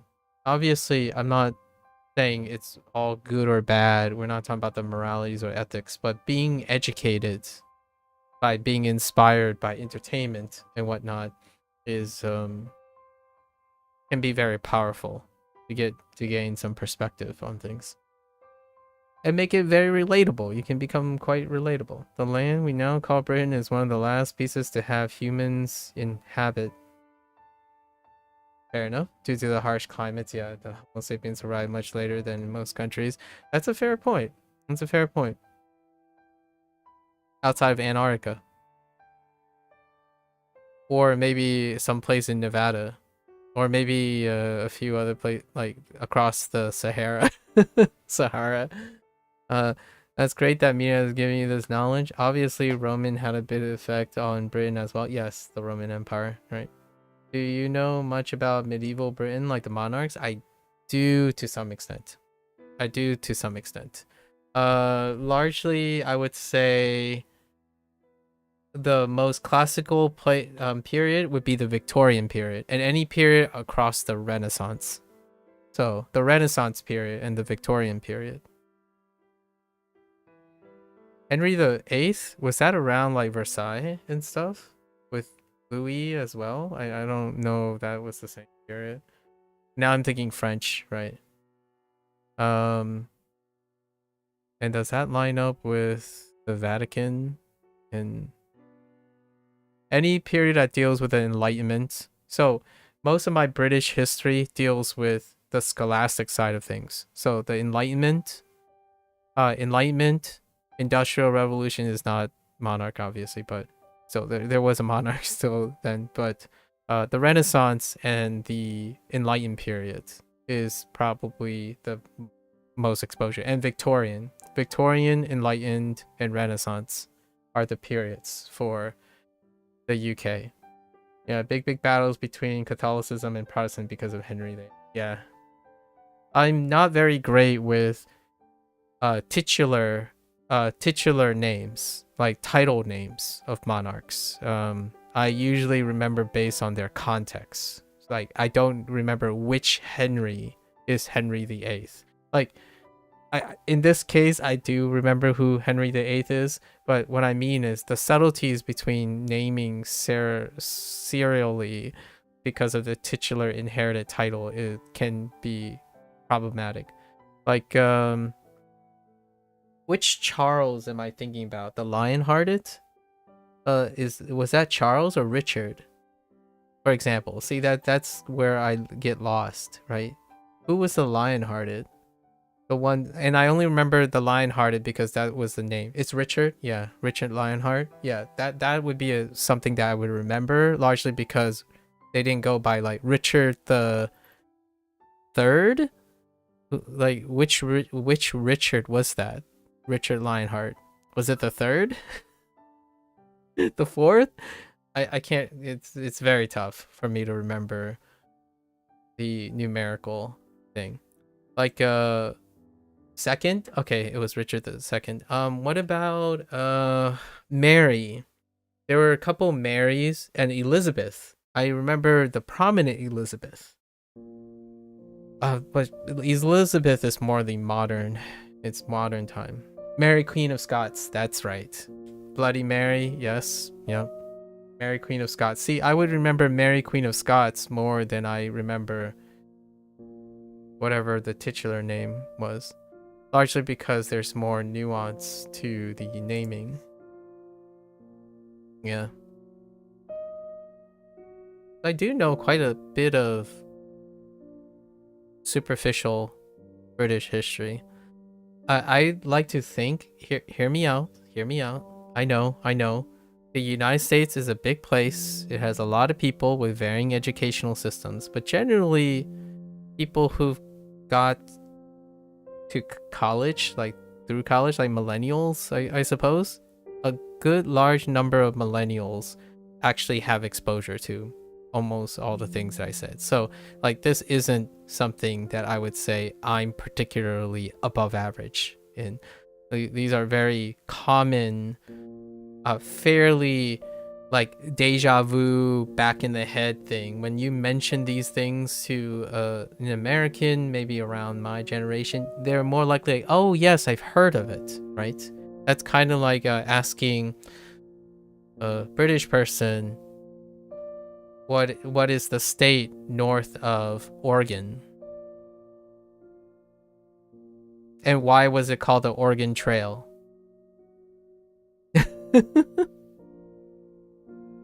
That something something that, or what was the Louisiana Purchase? Like which states was part of the Louisiana Purchase, and what does that have to do with the Mississippi River?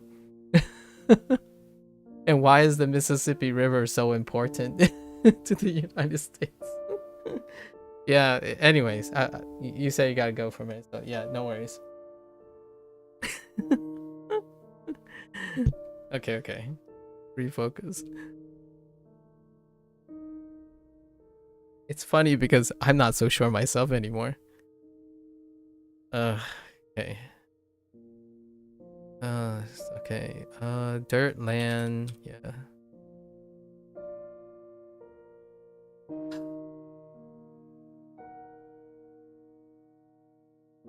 Muku. Good.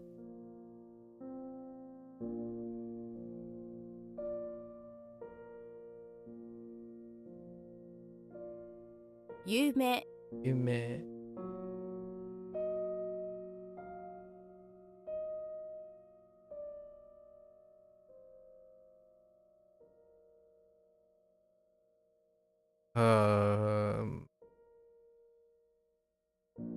中東 Oh. 文化。文化。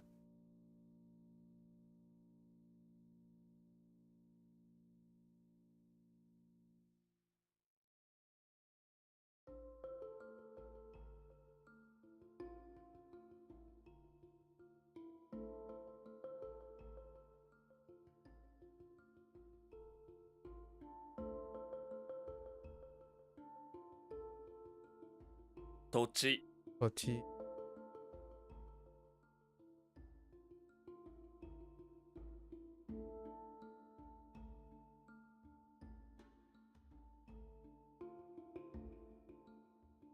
I have some things that I'm ready to say when protocol comes back.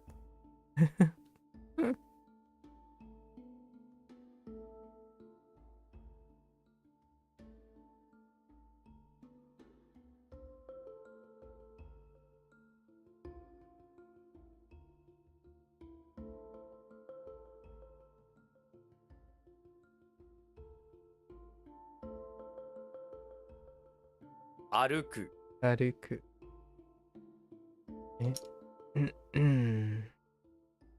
地図、地図。一歩、一歩。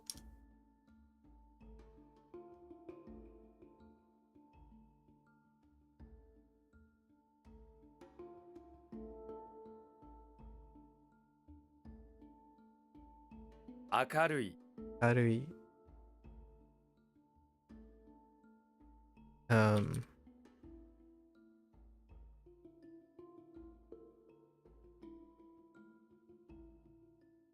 後で、後で。後で。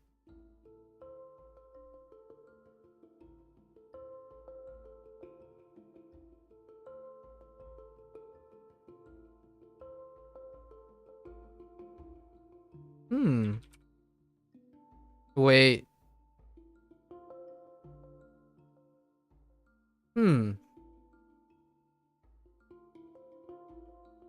No. No. This is the special one. Right? Souvenir. 出て。すべて、すべて。Wrong pitch accent. Wrong pitch. すべて。すべて。不安、不安。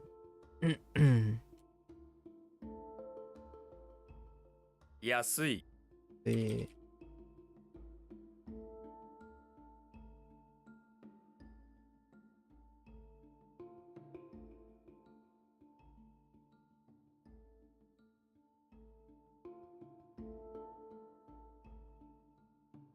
四国、四国。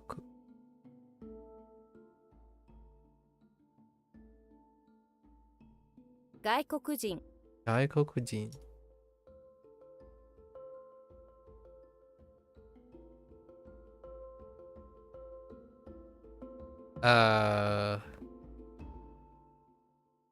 Still all? All, but just all again? All, entire, everything? Sticking with all.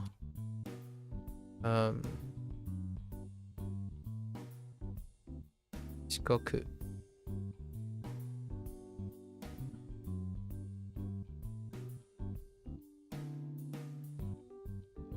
Oh. 北。東北、東北。午後、午後。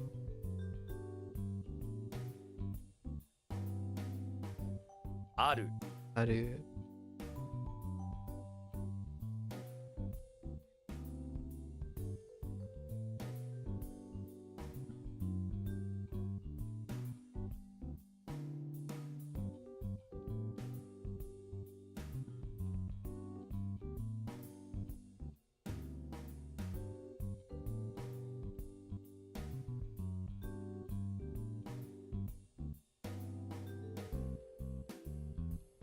東京、Tokyo. All right.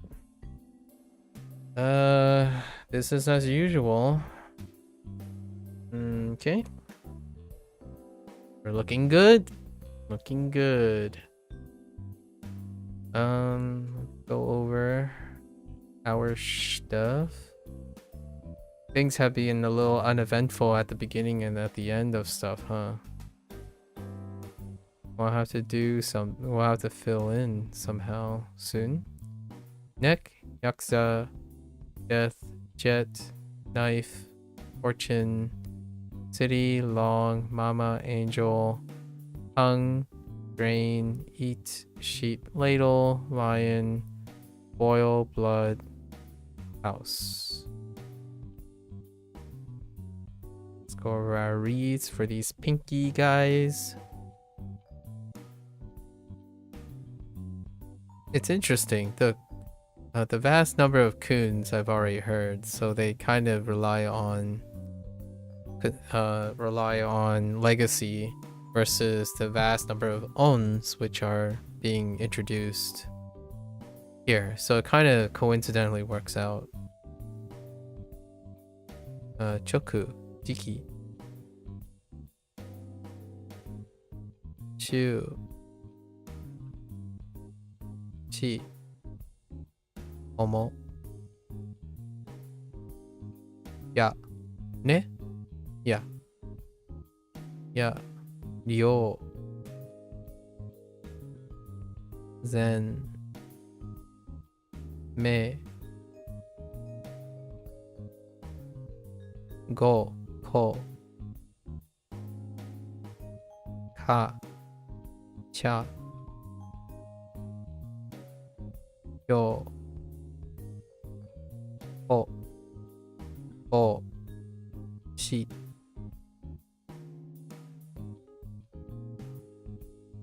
ちょ、こ、はい、あん、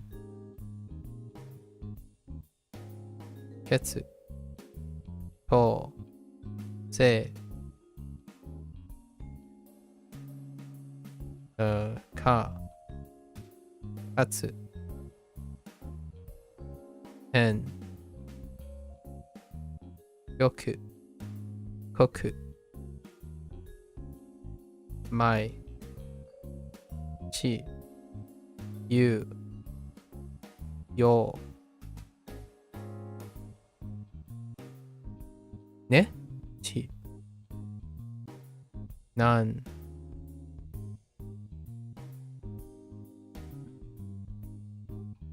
ぜん、へん、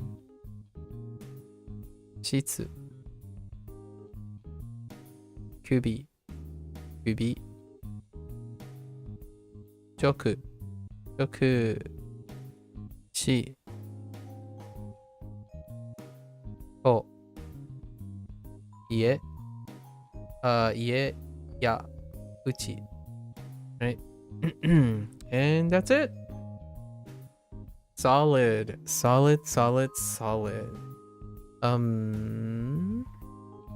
all. That's it for Japanese. Our Japanese session today. WaniKani. If you're gonna watch this later, arigatou gozaimasu. Right. So for those who are only interested in Japanese, minasan mata ne. I'm gonna get up, take a quick bathroom break, and I'll be back for HanziHero. Thank you.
Okay, welcome back everyone.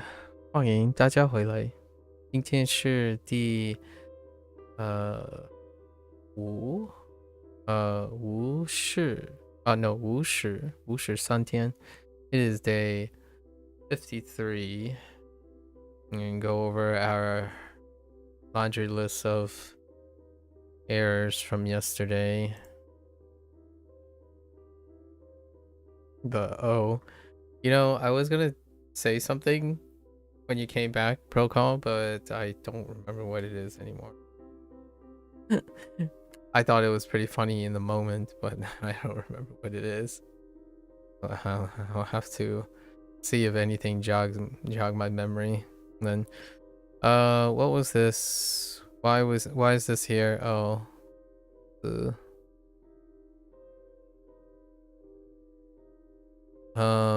I can't tell my right from my left.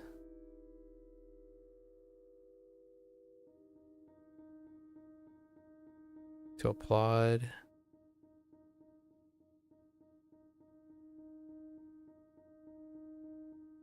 Wrong tone. Fool.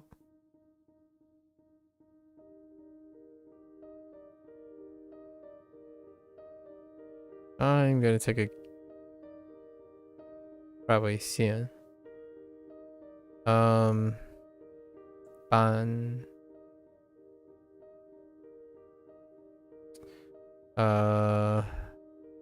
Never.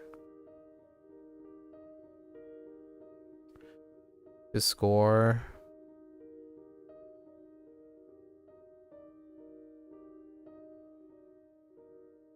Therein.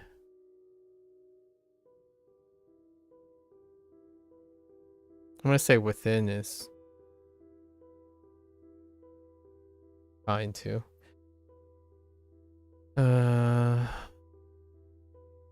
Mingzhi. Mingzhi, to be fully aware. Welcome back to the mistake category. I did put in some mnemonics. We'll use it if we don't get it, right?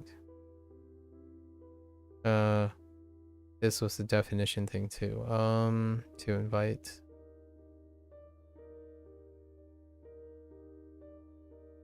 Several. That was the definition. Inclusiveness problem again as well. 非常. Extremely. It can also mean very often. I should add very often, but very is fine. And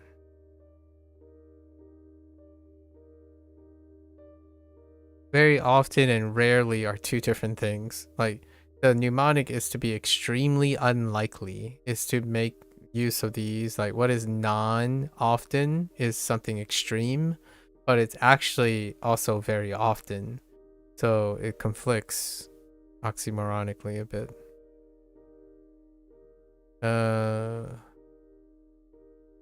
This was master. Also a degree issue.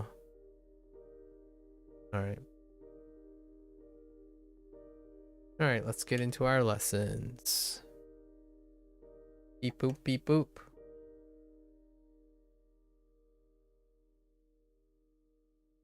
Dongnan. Dongnan. Southeast. Dongnan. For ordinal directions in Chinese, east and west comes before north and south, yeah. Which is the opposite. Yeah. 中国东南地 region 中国东南地区区东南中国东南地区东南 Asia 东南亚 yeah oh yeah that's right, instead of the 4 strokes in the middle. Dang, that looks wild. Yeah. Oh, yeah, you look so elegant now. 东南东南、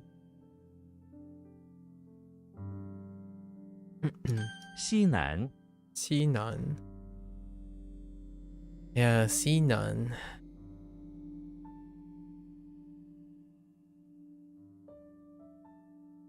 西南它区，Yeah， 地区，Yeah right， 西南地区。西南地区，它在它在我们的西南方它在我们的西南方。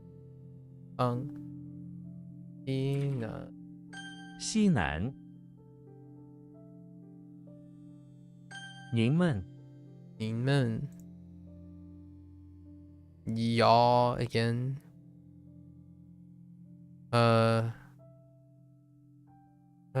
这是给你们的礼物。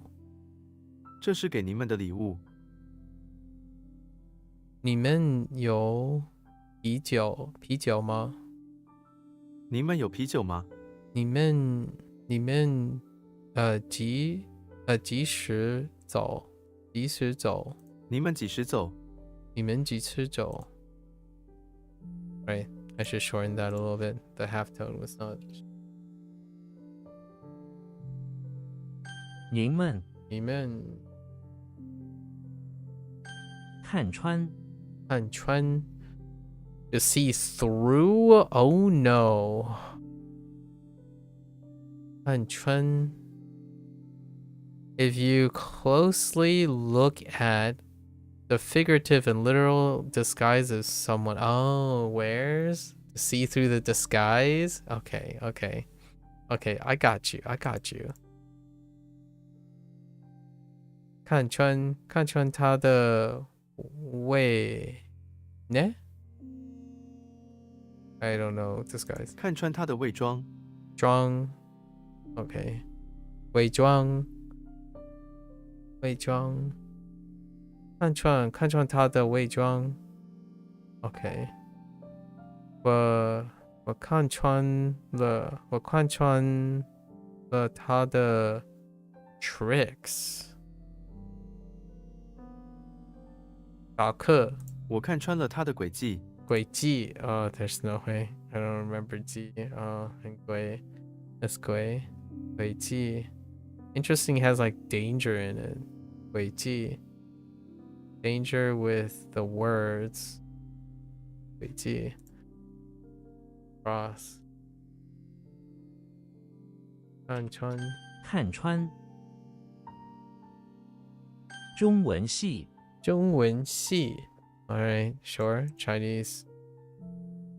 Basically, Chinese department. It's a department that teaches literature of middle country, China, yeah. Okay. 它是中文系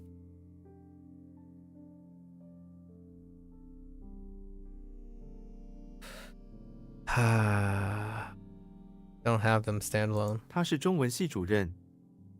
主任 okay, 主任still 主 no yes still 主 and 任 why do I keep forgetting you 主任我在中文系学习中文 OK 中文系中文系 OK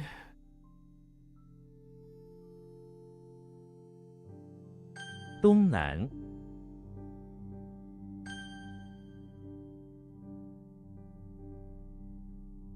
中文系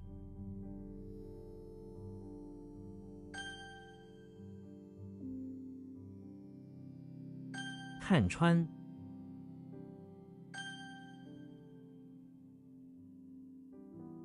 西南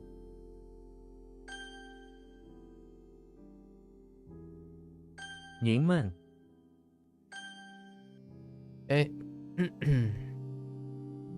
Oh, the reciprocation is so real right now. Dongjing.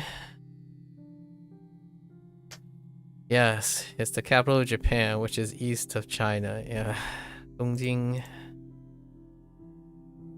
我没去，我没去过东京。东京是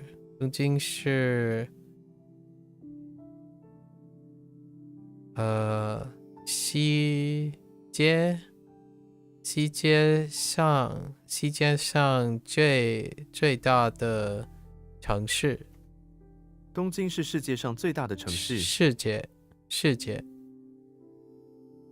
Oh, I meant to say. Oh, I said she, but I meant to say 是 like, but I was using wrong pronunciation for the Roman character. 东京是世界上最大的城市。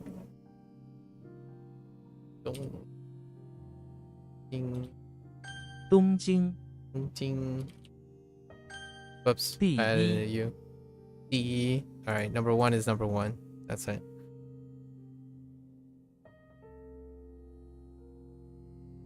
Is that 金? Oh no, 安全. 安全. Yeah, 安全第一。安全第一。安全第一。我的第一份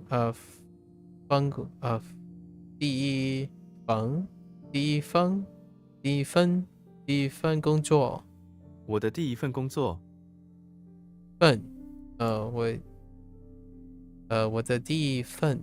我的第一份工作。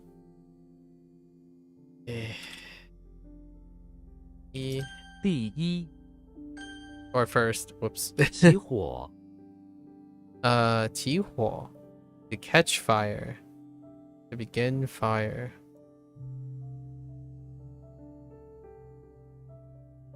When something catches it, it begins to have fire, ignite. 起火。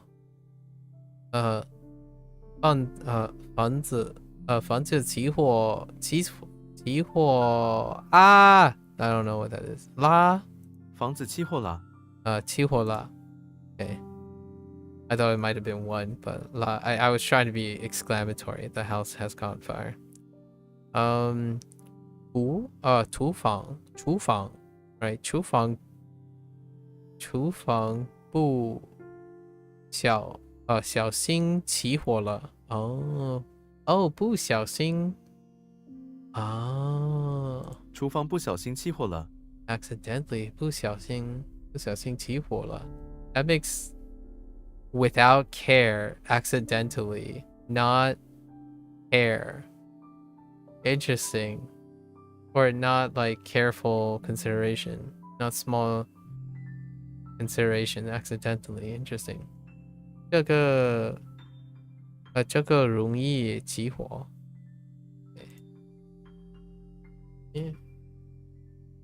起火听觉 sense of hearing.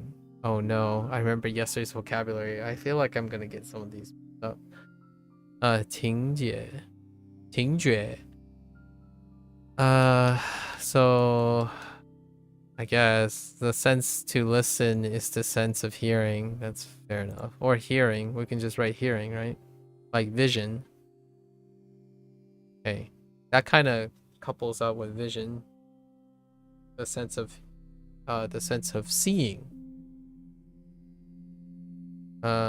听觉 听觉 something 说呢这样听觉敏锐。敏锐 oh my gosh, I don't know 敏锐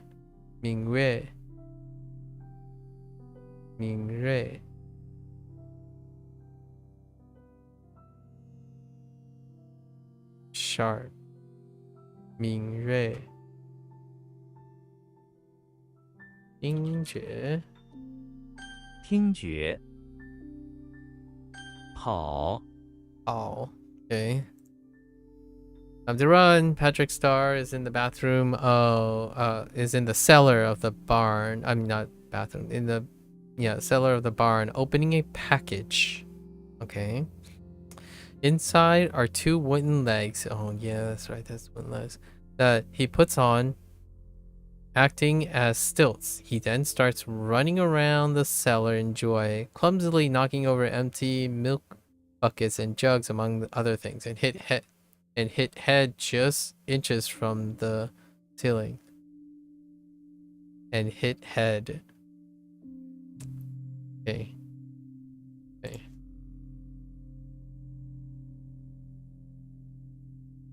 Ow. What is this? Man Pao. Man Pao.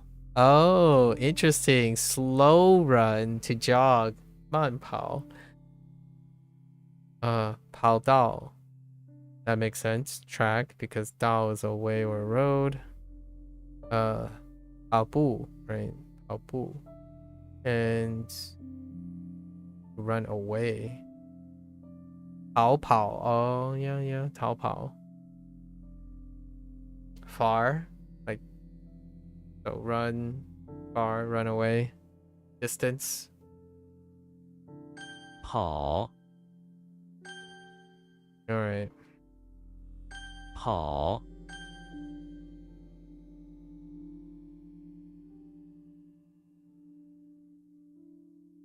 东京 第一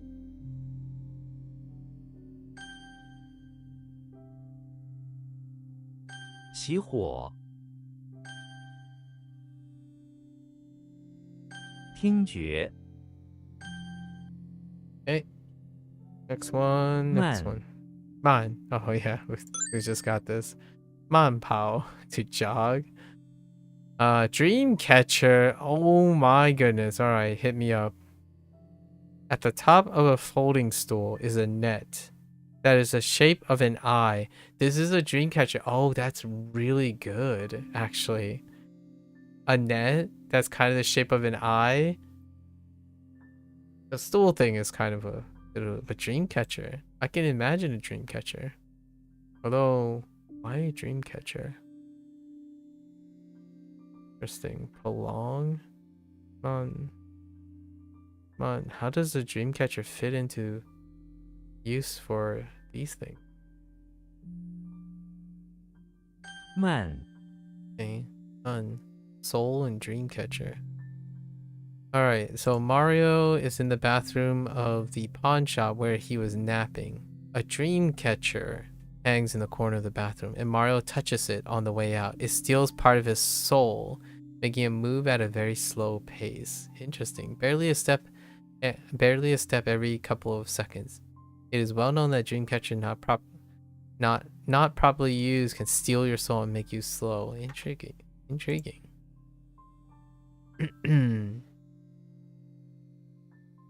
Slow next to what? On slow. Oh, what? Slow. On man.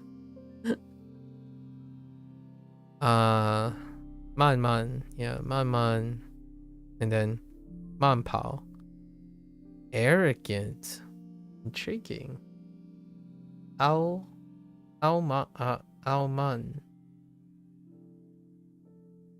Sluggish. Interesting. Man twin. Man twin. Man, I can't. That is. 慢 好 Oh, you look different. You look very different. A tiger? Alright, you're gonna have to help me out here. You are at the base of a cliff with a hanging magic stick. You touch it to the cliff and suddenly 7 openings emerge. Out from each comes a tiger, which then all start to chase you. That is going to be tough until we get tiger, right? They chose tiger because this means tiger. Yes. Oh, slightly no. Actually, it's close to a tiger. Ooh. But it's also close to location. Would I have went with location first though? Ooh. Oh, that's a tough decision. Or ponder? Kind of looks like the. Hao. Oh. There's a tiger in there though. Harry Poppers is in the bathroom of the barn where he is battling a tiger. This the number 2 tiger he has battled today. Okay, sure. Harry uses his wand to summon a handle which drops right into the tiger's open mouth.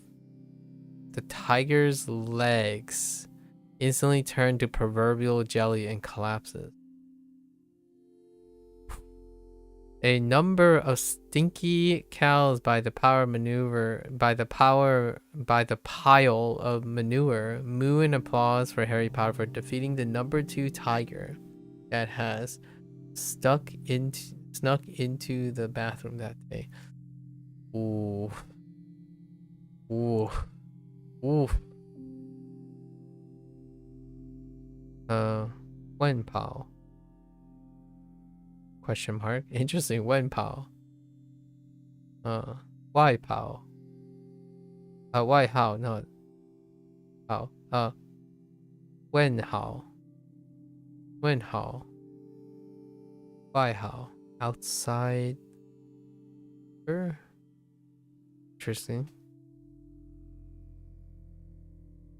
Che Hao. Yeah, Che Hao makes sense. Idol.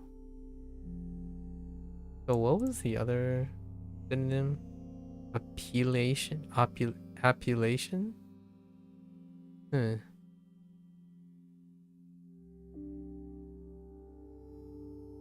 Yeah. Alma. Okay. Oops. Wait, what? Oh. Hao. Shui. Shui. Moss? Okay. This component depicts vegetation, which is none other than moss. That's not very helpful. And then willow. China. Hua. Oh, that Hua. That China.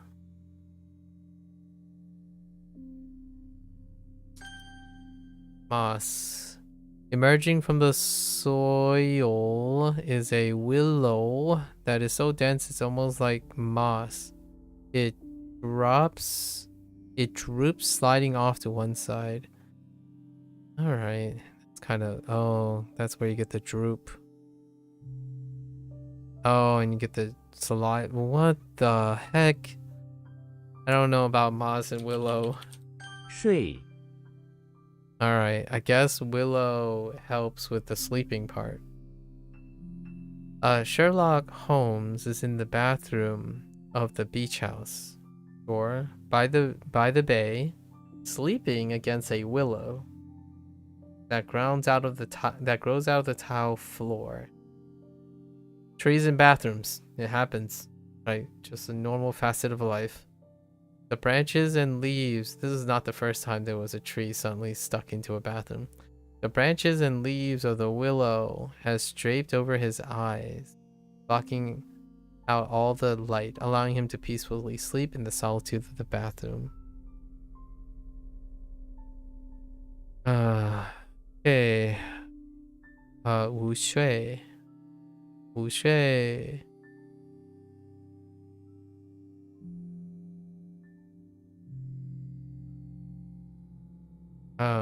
Actually don't have Ru yet. Ru Shui.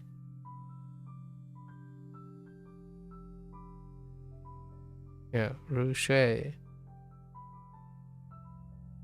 睡 die. 睡 die. Literally sleep bag. 睡觉啊，睡眠。睡眠。I sounded like a cat there for a moment. Nightgown. How you say suit? 飘 oh 飘 袍 睡袍 Interesting. 睡 Okay.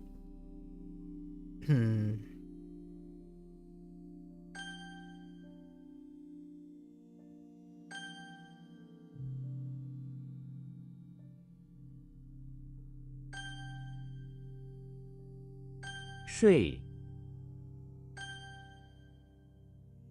慢号 Okay. 是 I mean not 是 Xena is in the basement of the house trying to wash the dirty caveman. Okay, we got another caveman now. That's fine. That's 2 cavemans. We might be able to reinforce caveman.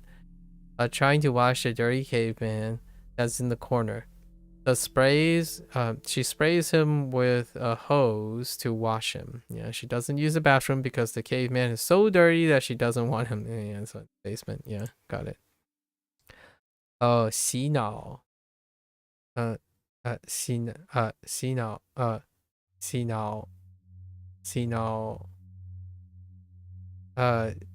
洗礼 洗脚 yeah 洗脚 scrub 洗刷 洗刷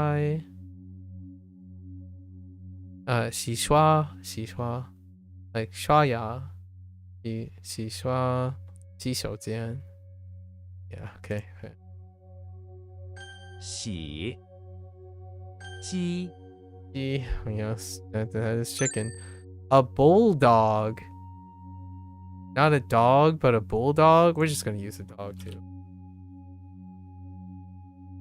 largely because of consolidation.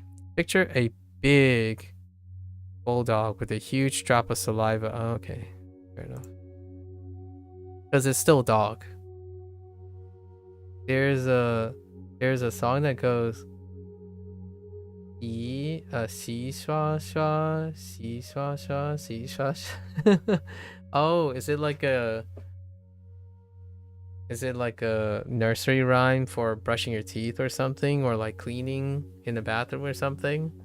That kind of sounds like a cute little thing, a cute like mnemonic to like hum along or something while cleaning or something like that. A dog is still a dog, man. Doggerus. 鸡 Bulldog. T.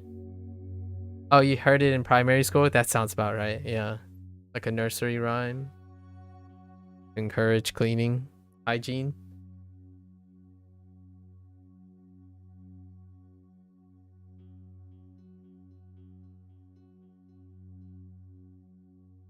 It sounds like a cute nursery rhyme. Okay. Jimmy Neutron is outside. It's in front of the house where he is conducting an experiment. He takes a bulldog and tapes it into a turkey. I see it. And zaps it with his ray gun. Okay, there's cleats, cocoon, and a tree. It turns into a chicken. Okay, a bulldog is taped to a turkey, and he shot it with a ray gun to turn it into a chicken that wears cleats and starts chasing after Jimmy. Jimmy turns himself into a steel cocoon once he realizes he was too chicken to face the giant chicken one-on-one. And no mention of a tree. Interesting. Alright. Wow. That's really elaborate. But it also works very well. 鸡蛋鸡蛋 chick 雏鸡 What the Yama? What in the Yama turkey? Container? Yama container turkeys? Jeez. Oh. Muji. Ah, yeah, hen Muji. That's cute. Muji. Chicken soup. Jitang. Oh yeah, that makes sense. Jitang. Chicken soup. Literally chicken soup. Jitang. Hey, you're back again. You left again because I saw you were having a break. Oh yeah, no worries. No worries. I said the most profound thing that you could possibly have missed. It's a shame that you missed it. I basically revealed the secret to life and the meaning to life. It's a shame you weren't here. I'm not going to repeat it, and this will not be recorded and shared anywhere else. Welcome back, Proko. I still didn't remember the thing I was going to tell you, though. The first time you were back, I was smiling because I thought I had something interesting to tell you, but I don't remember. It has something to do with British, but I don't remember anymore. So we'll see if it comes back.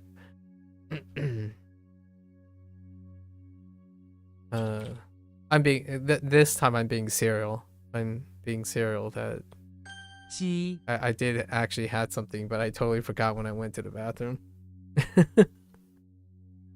G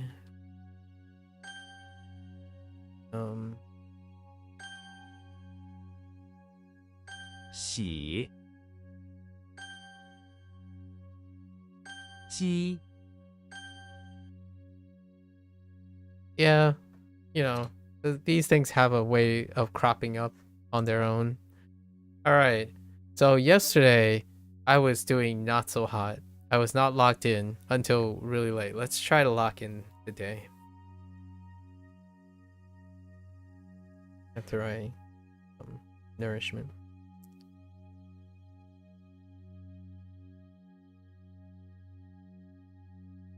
Mm-hmm.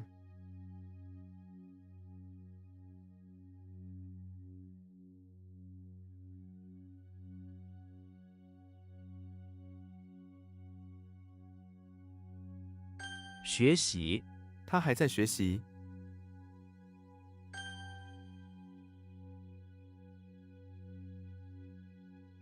有用懂中文很有用。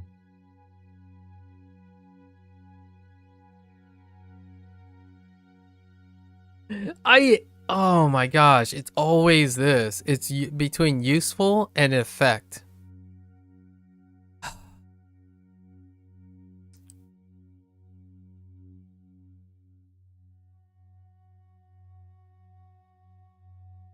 We're done.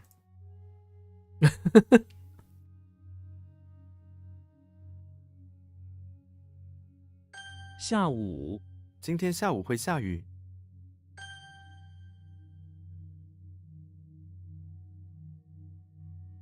语气平和的语气。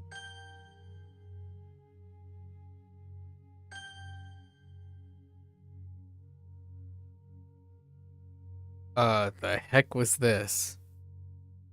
Was it a molar? So it was like a tooth?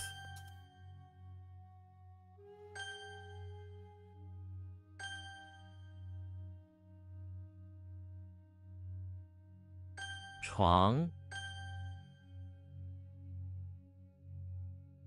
课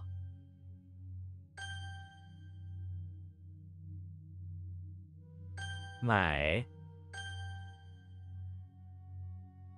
遮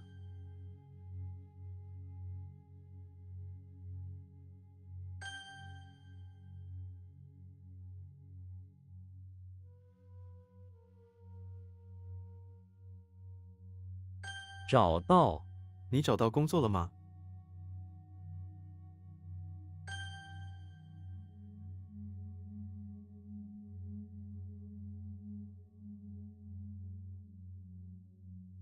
小吃夜市里有很多好吃的小吃。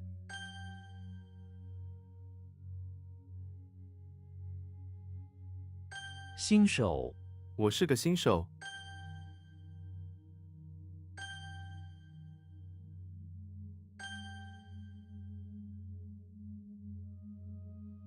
I need a tone check on this.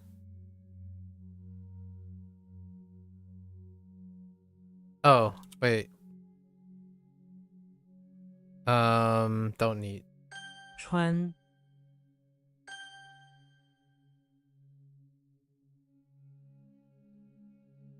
关上请关上电脑。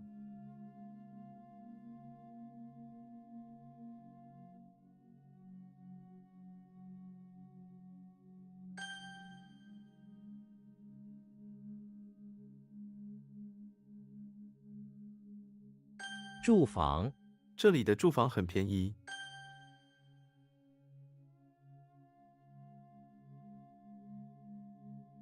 找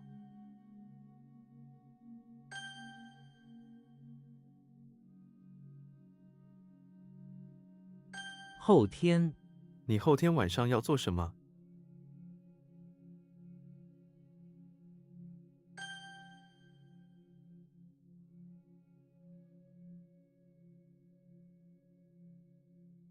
没想到我没想到会收到礼物。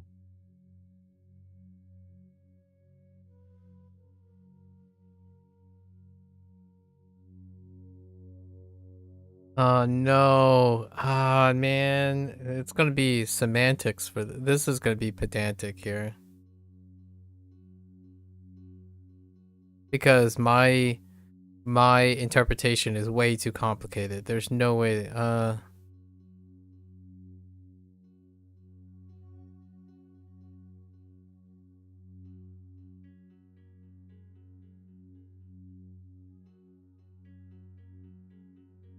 Not have thought to expect, not to.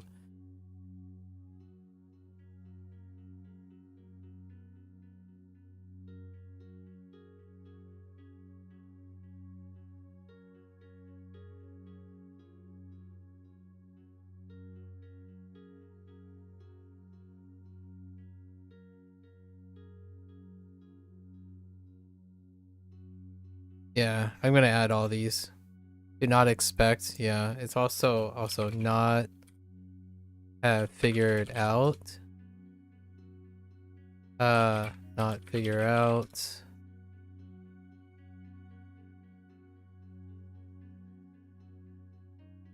Not.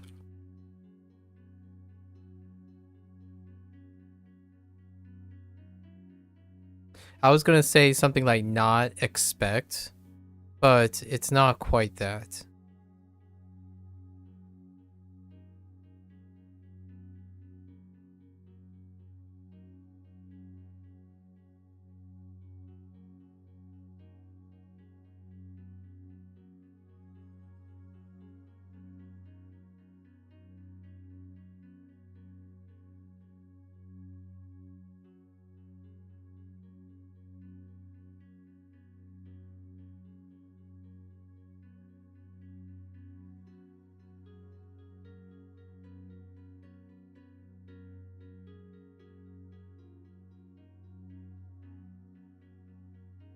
Sorry, I hit my mute button. It's not quite that. Not quite that. 走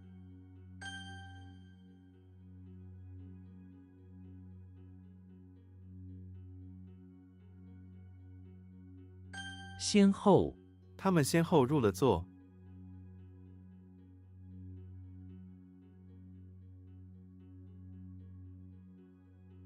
This one is a problem one too. It's a preposition problem one.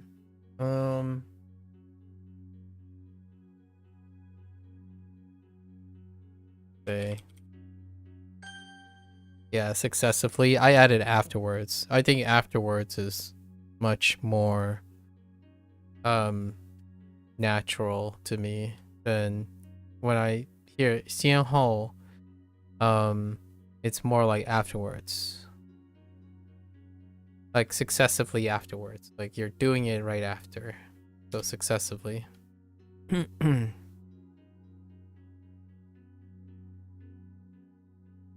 高中我还在念高中。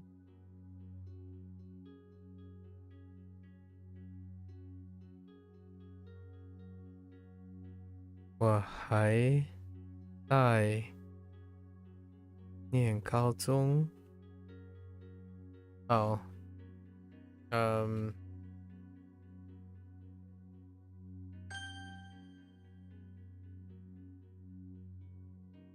Is it ku? Or is it tsu? 思 Okay.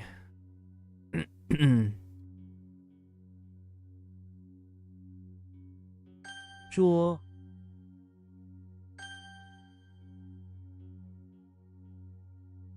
The heck was that? Oh. Okay. 会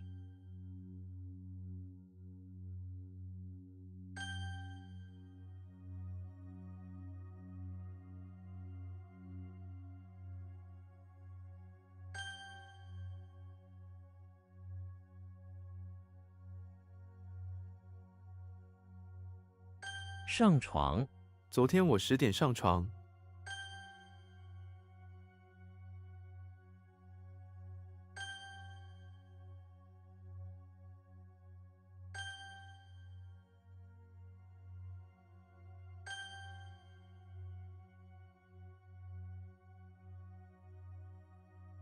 这些这些是你的钥匙吗？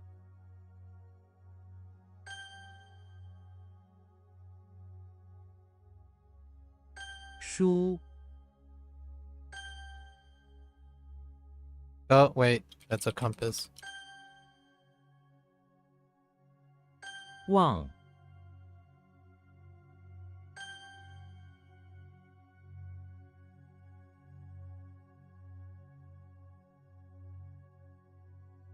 学院我住在学院附近。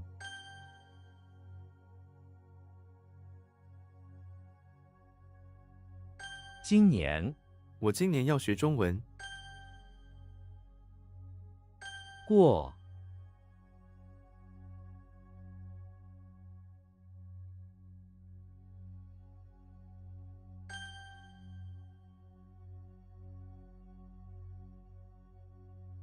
The heck was this supposed to be?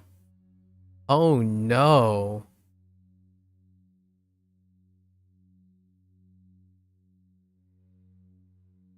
What the heck is this thing?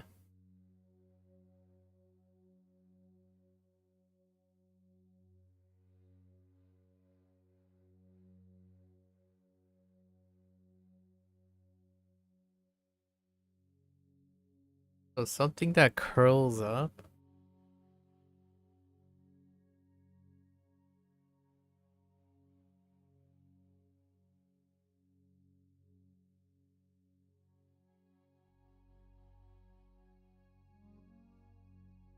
I legitimately have no idea what this is supposed to be anymore. It's kind of funny because we didn't use this either. It's a good.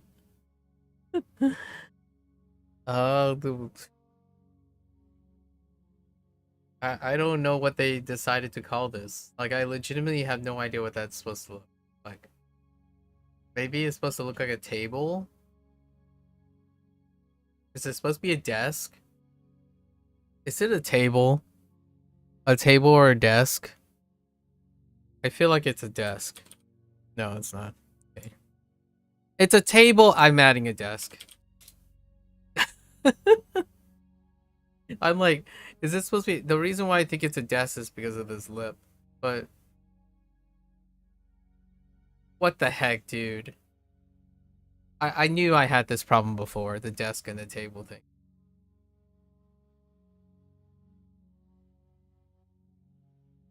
It's an upside down flower pot. That's true. That's very true. Or it could be a pitcher. Like a... Or it could be a watering can without a lid. Upside down. That didn't help. Or what I mean is this component. It could have been anything. 电 Uh Yeah, that's an old one. That's one of the earlier ones.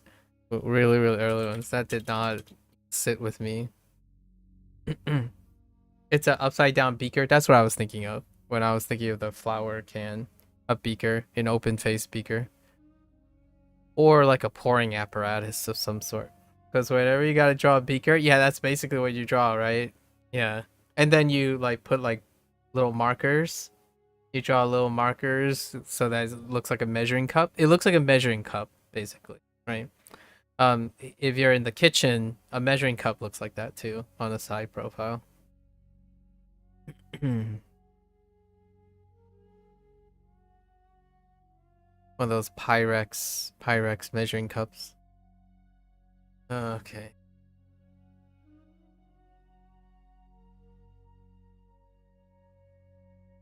Sure.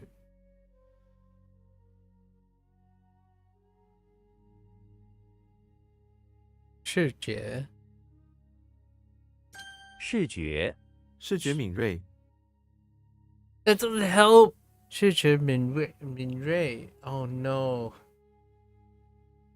I don't know what 敏锐 is anymore. Okay, hold up.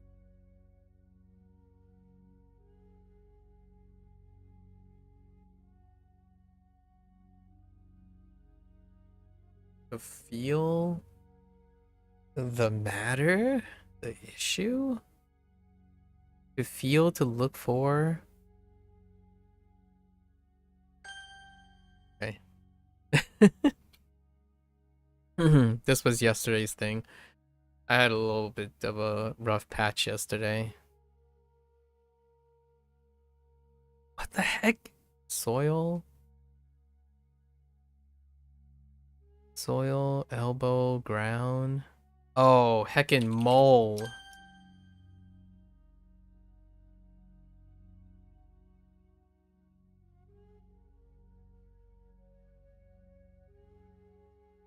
听见我听见了他的声音。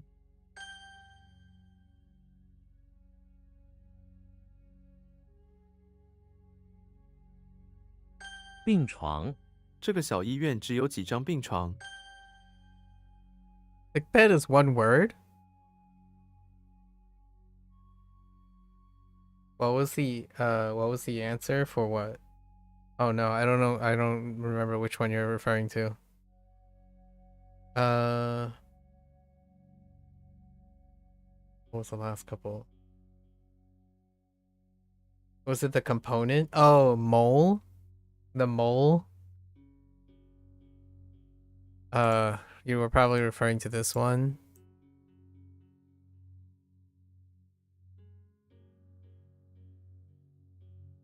Oh. I don't know. No, I don't know what it is. I when I said, oh, I know, I knew the other word, but I don't know what that is. I have no idea what that is.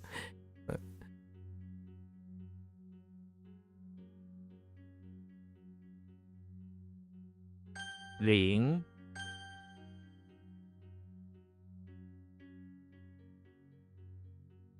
听到你听到音乐了吗？ Yeah, I haven't learned it yet. Context sentences don't have to have things I have learned. It's context sentences or phrases you don't have to learn. Or like it's not guaranteed that you haven't learned them yet. That's why I read the context sentences and then I'm like guessing a lot of times. So when vocabulary happens, they just write whatever is fairly common. They don't actually write very nuanced things. Oh yeah, sharp. That's right. Sharp. Yeah. Today I got, instead of sharp vision, we got sharp hearing. Sharp vision and sharp hearing. So eventually they'll come about, but yeah, no, none of that yet. So, reading context. So basically, this is how I would learn most of the time. When you learn one thing, you learn the other thing because it has occurred so commonly associated with it, right? But we haven't learned that. And I don't use the word sharp often in that regards, not that type of sharp. like you're sharp, right? Like being sharp. I used to joke around and say what was the idiom? The sharpest tool in the shed? Or you're sharp as a marble? I like that one. I used to use that idiom, but I was very condescending back in the day. That's what I'm saying. Sharp in abstract. That's literally what I'm saying. I don't use sharp in that nature. I don't know if you know, but sharpest tool in the shed is a double play on the word sharp. It doesn't mean literal. You're the sharpest tool in the shed. That's the whole joke of that's the whole point of the idiom. And you're as sharp as a marble is abstract, not literal. A marble is not sharp. And then it's sharp. It's a double play on the word sharp. So, in case you're confused about the saying, I'm not sure if Chinese have a joke or an idiom like that, but it's literally intentionally to be abstract, not literal. If you took it literally, then that's the joke. If you think someone says you're the sharpest tool in your shed and you're like, well, there are not sharp tools in the shed, then you're not so sharp. Right? And you're sharp as a marble is supposed to be condescending in a jokingly way. Like, wow, you're sharp as a marble. And it's like, but marbles aren't sharp. It's like, that's exactly my point. That kind of thing.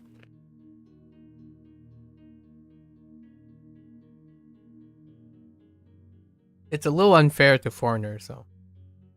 Because, I don't know of what the Chinese idiom would be. It's supposed to mean you're not so sharp. Like you take things too literally. I don't use phrases like that anymore though, because they could be taken, for lack of a better word, they can be taken out of context. Sometimes I would say like I'm as sharp as a marble. Like if I'm describing myself, I could see myself still using things like that. Ding dao. Oops. What? Oh, meaning. Meaning.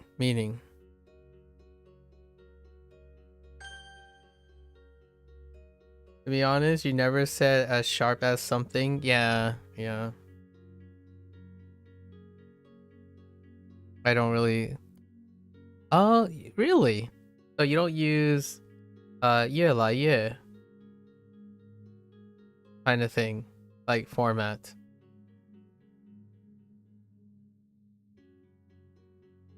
Or like as much as, or much and more. Oh, do you use more and more? Sharper and sharper?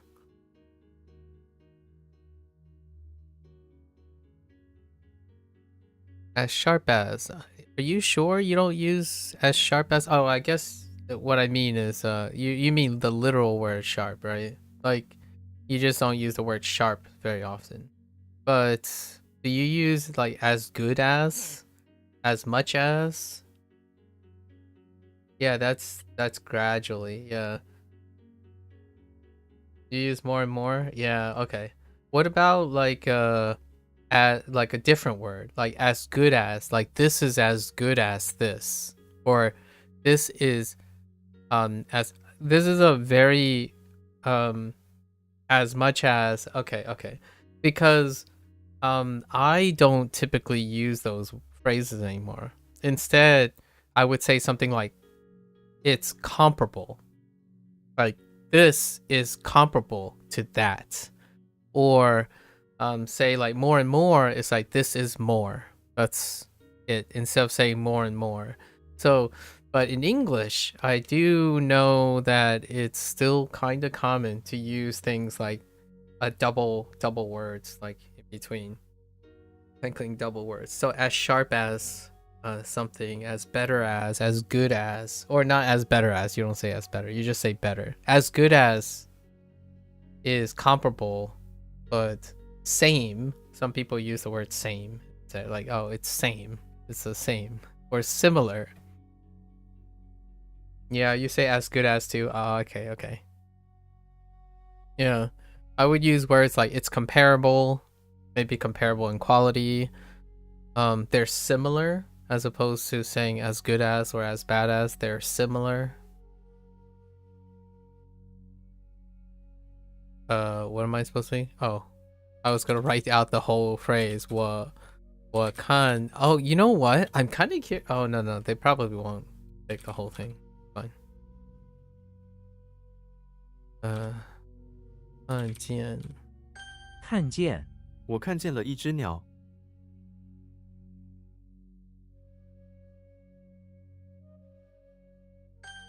Okay. But more common is you use comparative. Yeah. Yep. Exactly. Comparative, yeah. 听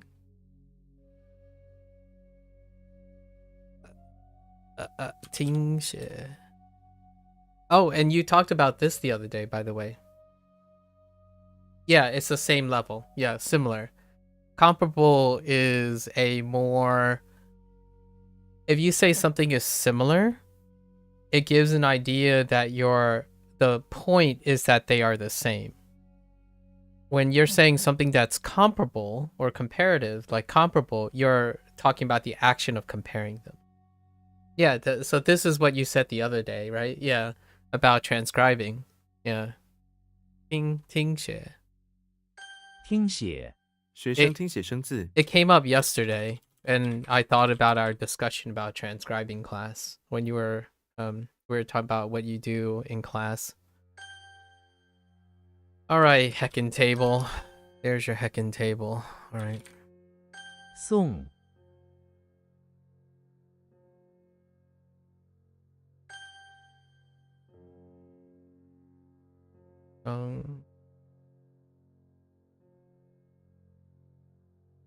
生病他昨天生病了。 Ah!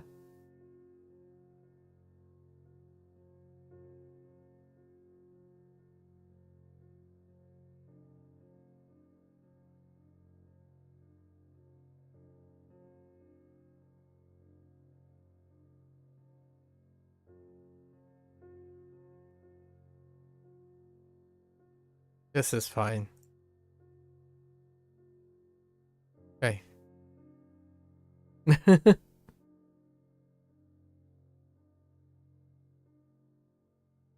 Wait, you missed the primary school days? Really?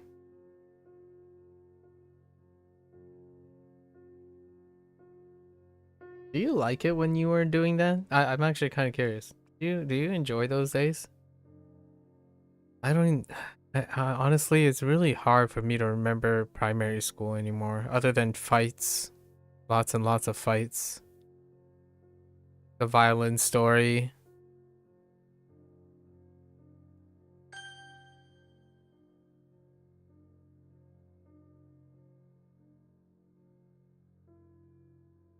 Zhijie.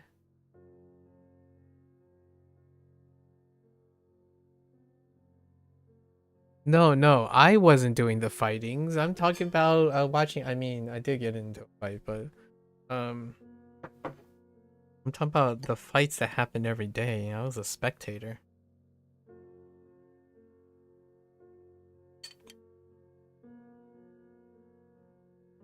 I think one time a kid bit a piece of ear off of another kid.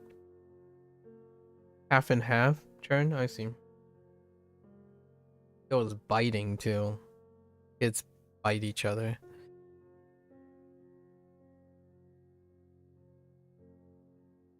I'm not even sure if this is I'm gonna say this very okay, I'm just gonna say the more political agreeable term, but you know, social it was in a low social economic, like socially economic area, right?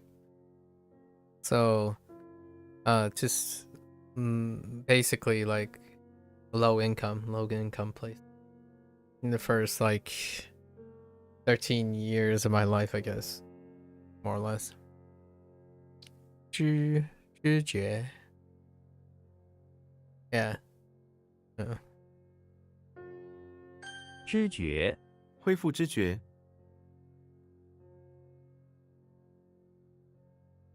Hmm.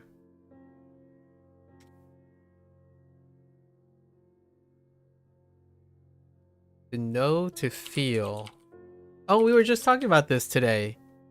Procon. Consciousness. 知觉. To know through feeling. The feeling, thinking, and knowing. Knowing how you feel and think. 知觉. Sometimes Chinese is much more simple, like 知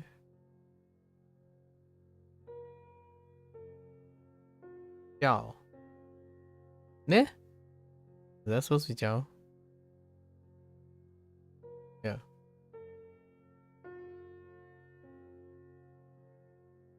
It's probably in here somewhere. They do all the combinations. Eventually. Online. 看来，看来他很忙。 Ah! Themes. Oh my gosh. I do not have. Oh my goodness.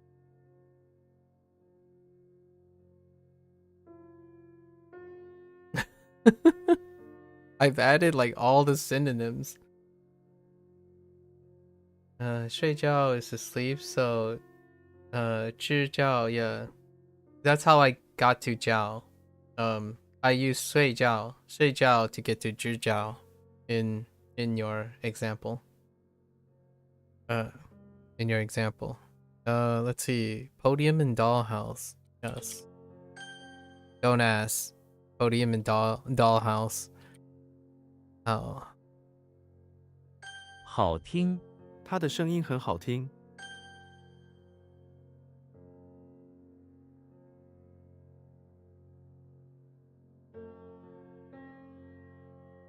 觉得，我觉得学 Oh 习 yeah, 汉字 that's 很 right. 好玩。 That's right.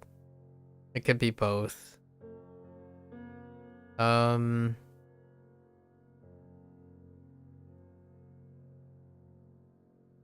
It's still to feel and to think, but I don't know which one they're gonna.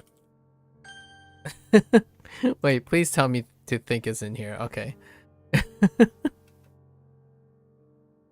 Would you wait for your next message, then say as soon as it comes through on your end? I just want to see how long the stream delay is.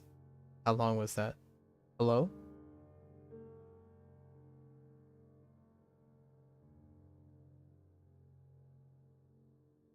It should be like three or 4 seconds. I don't think be any more than 3 or 4 seconds. Yeah, 3 seconds. Yeah. That's as quick as possible between across the Atlantic.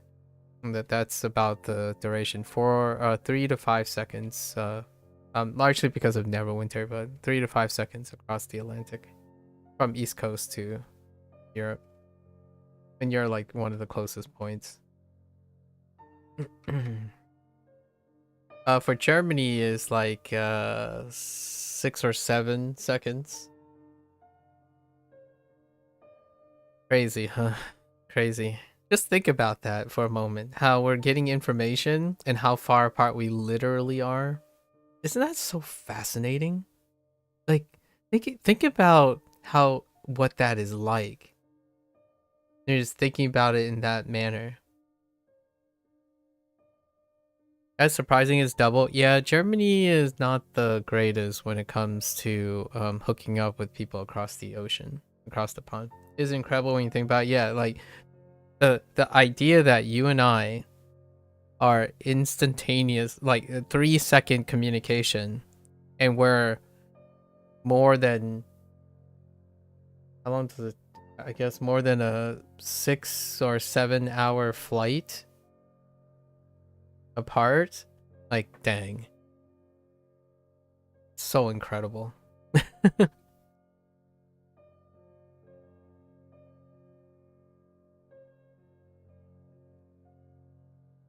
妈妈，我妈妈在家。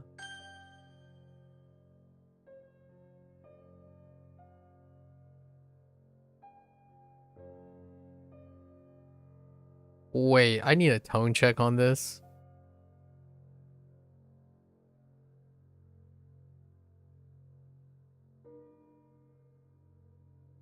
八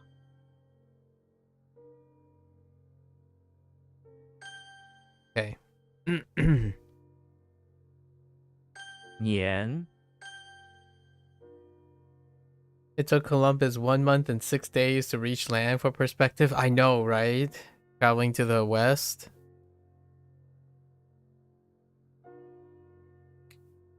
The new world. Quote unquote new world. From the perspective of Columbus.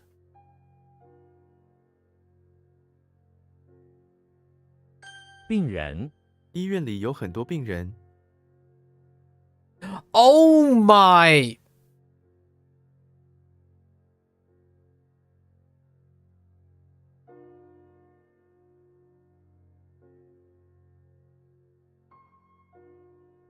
I swear. I swear. That's the second time today.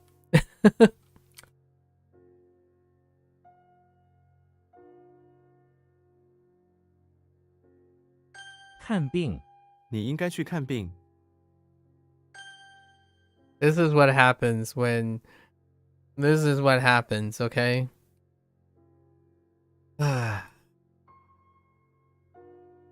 性 Plurality. I tell you.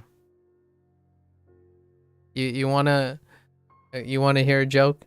You know you're a language learner when you know you can smile, laugh, and react the way I did, and move along.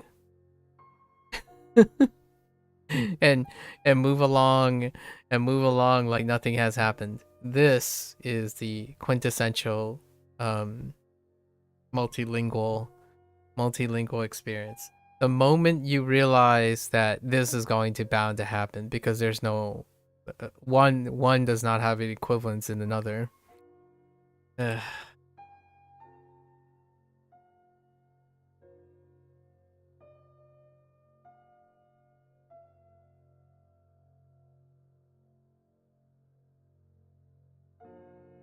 跟进 他们会跟进这个问题。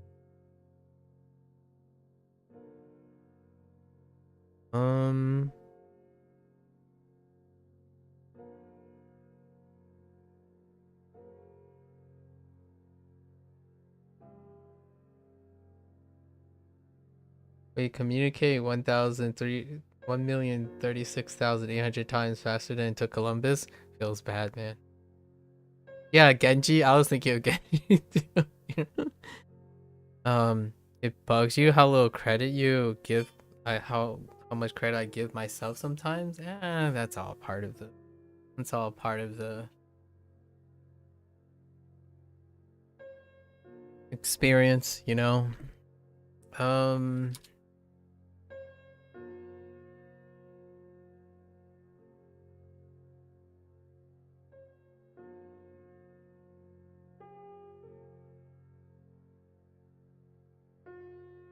Just like something to advance,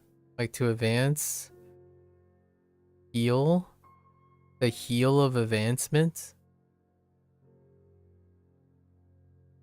How the heck did you? I see glimmers of the mnemonic, but I don't know how to put them together. 他们会跟进 the one to like solve, to resolve, to look into, to advance, to undertake, to follow up.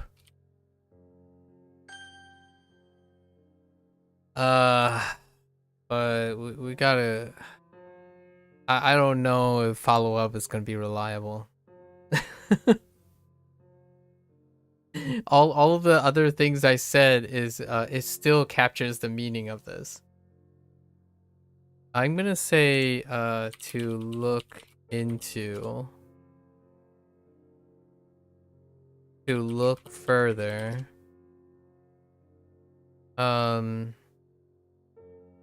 to undertake still, to investigate, yeah, to expand is a good one that I would probably say. Yeah, I know, the bot. It's the daily bot reminding me I'm live on Twitch. That's basically how I advertise nowadays, you know. The daily bot is the reason why I mentioned Twitch. It's a daily bot that reminds me. Yeah, so there are a lot of meanings to this, but we'll work on it. Okay. That took a very long time for me to get to it. And I was relying on quote-unquote deja vu, basically. Protocol there. Like, that one I got wrong sporadically on multiple occasions. Not consecutive days, right? Not consecutive days, but maybe like weeks apart. Like every week's apart. So I'm like, I got this wrong before. So I'm pausing here to go through all my nebulous things, right? And I feel that's where our talk really centered around. Like, there's a fine line. There's a, you know, this thin line between what is considered something foggy in your mind, but you've could have sworn you felt this before, versus, oh, it's something that I almost remember but don't really actually remember. 汉字 你知道一些汉字？ Can I just write Hanzi? Wait, let me see. Can I actually write? Oh yeah, I can. Because Hanzi is still Hanzi. In English it's probably more like, it's probably like Hanzi or Hanzi. That's fine though. It's probably adopted word. Let me see. Actually, I'm kind of curious if Hanzi is in the English dictionary. Let's look at Oxford Dictionary.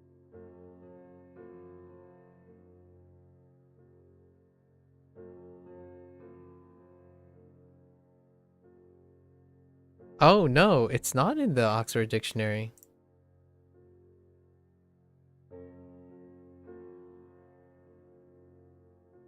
Okay, color me surprised. Hanzi is not readily in the Oxford Dictionary. Intriguing. Yet. Hanzo.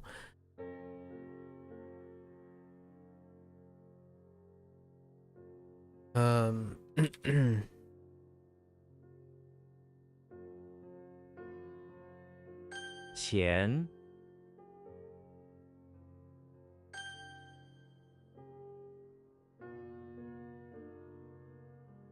Oh my gosh. Sick person. I was so triggered by sick person. I wrote sick people. I gotta be careful in the future. Whenever there's like plurality, I have to add the synonyms for plurality. Otherwise, that's gonna keep happening.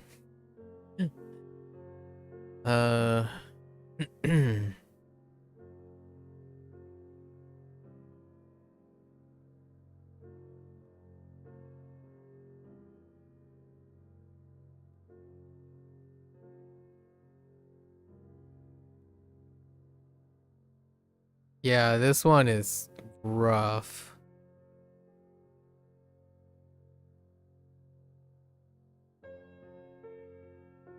This could be anywhere.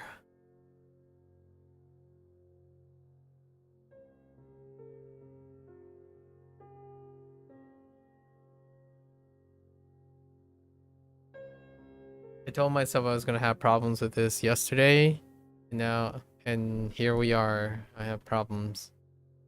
The reason why I was concerned about this one was because any mnemonic that uses the blanketed mnemonic is not great because there's no additional components to make it.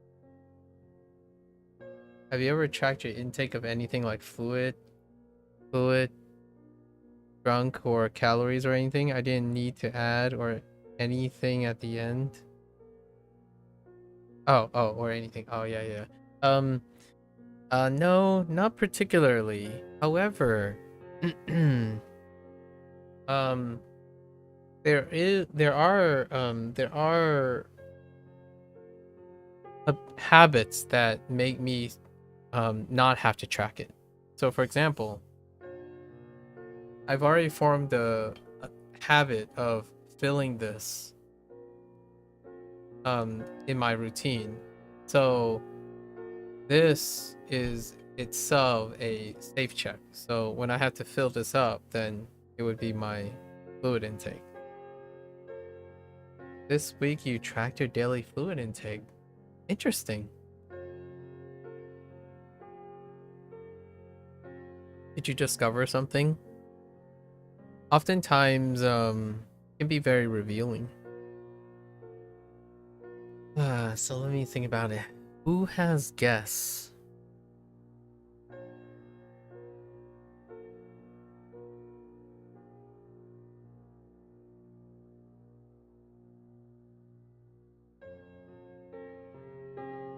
I wanted to say Jimmy Neutron had guess, but that doesn't seem right.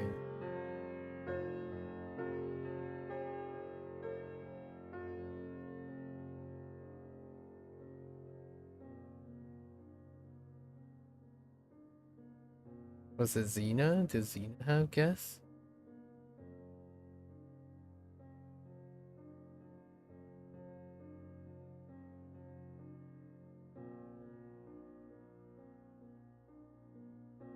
He drank 26.13 liters in total over 7 days and 3.73 liters average a day. Nothing surprising found though. I see. Intriguing. What made you want to, what was the inspiration for drinking your fluid intake?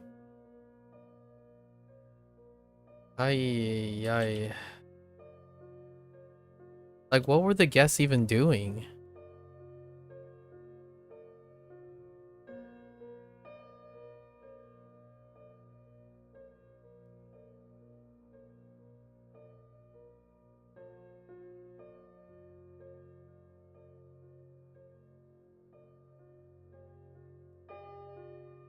It would help if I knew what the guests were doing.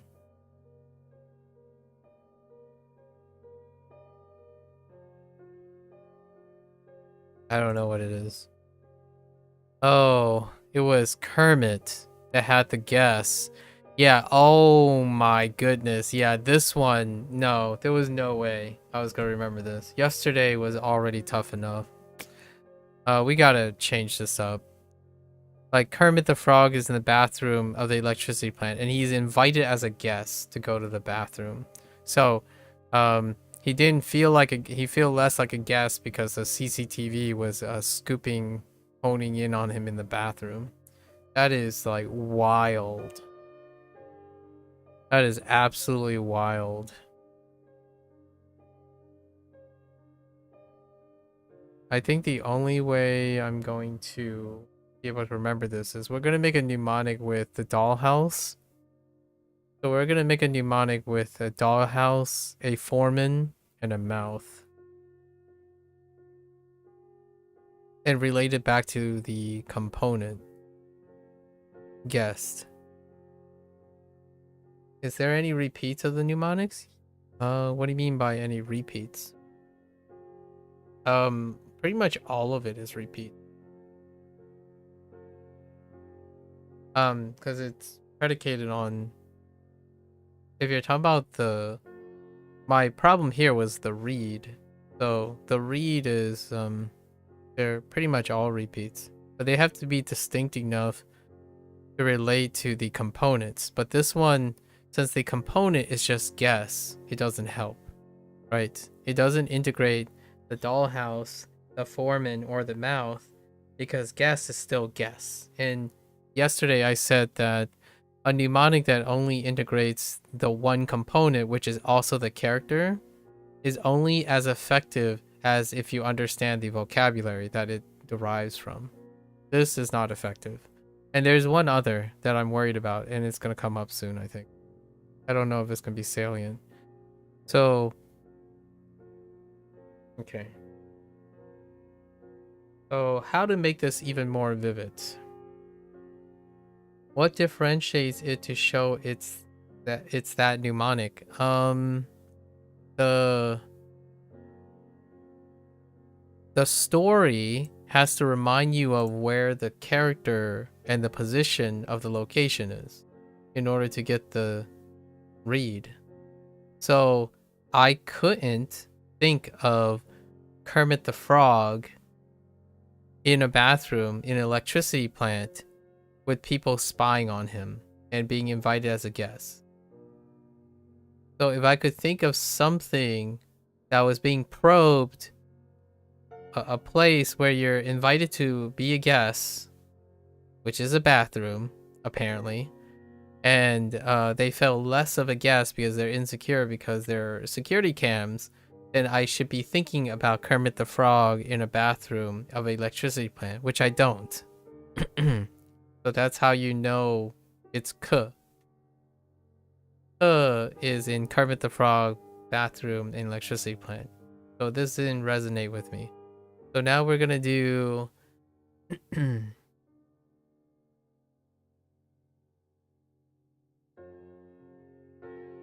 Kermit the Frog was invited by the foreman to the bathroom dealing with an issue with the dollhouse.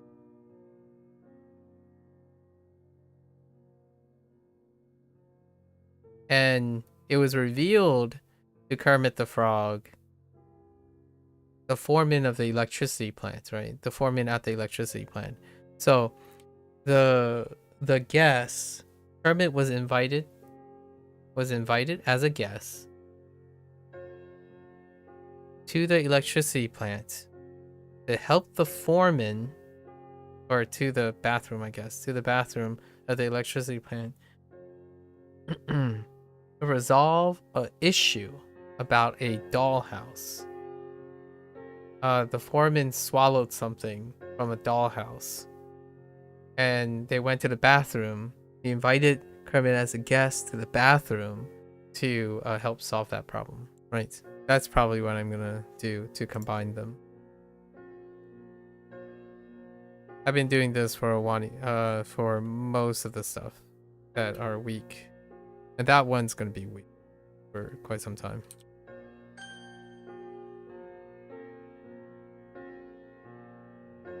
“他人”不要打扰他人的生活。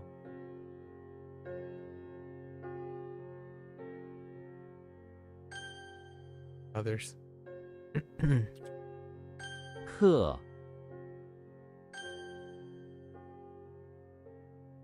是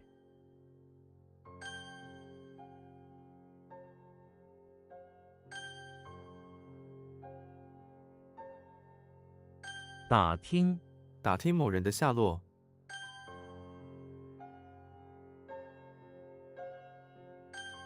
Oh, and also at some point, right? The goal. Some people consciously do this, or some people subconsciously do this. For me, it's more of a subconscious thing. At some point, you will remember seeing the character and hearing the thing, right? For me, it's more of a hearing thing. Hearing the thing to the point where when I see a character, I hear the character in my head, and then in case I need to double check, I use the mnemonic. So at some point, the mnemonic becomes a memory aid and not the other way around. But in the beginning, oftentimes you're using the mnemonic to remember what the thing is. If you get what I mean. So words that I know now, I don't practice mnemonics anymore. At some point you no longer have to use a mnemonic, so you drop the mnemonic. So if you're worried that there are a lot of repeated mnemonics and it gets confusing, generally speaking, I would say a lot of majority of people get to a point where they naturally skip because this type of system, in my opinion, the way this is supposed to work is that at some point human complacency takes over and they skip over the stuff. So you go straight to the read. And on occasion, if you forget something or like so you practice more eventually of the hearing, the listening, and the writing and the reading, that you no longer rely on the bridge step. And that's kind of like the goal of these things, right? You're learning another language. You are trying to get to that stage, and then you can do the reverse when you need to. But then that gets rusty, right? No perfect world, obviously. Since you don't practice the mnemonic, there's going to be times when I forget something and it'll be considered now a typo, as opposed to, oh yeah, I forgot the mnemonic. It's like you're meant to kind of graduate beyond the mnemonic. And then those mnemonics are forgotten to some extent, right? Forgotten to some extent. And then you get the new mnemonics, and then you keep rolling. And at some point, your mnemonics don't stack up until it's unwieldy. Generally speaking, mnemonics get groomed down while it stacks back up. Like it's a steady state. A steady state. So you don't end up remembering like 4 times the amount of things, usually. That's, at least in my opinion, the theory behind how this works. Oops.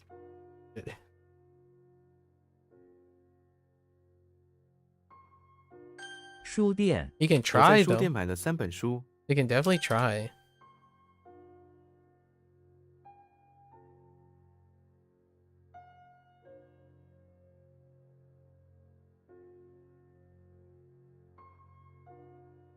Yes. 钱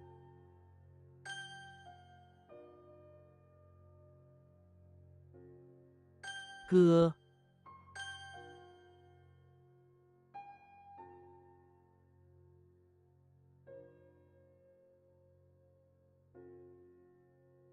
I had problems with you, and now I still have problems with you.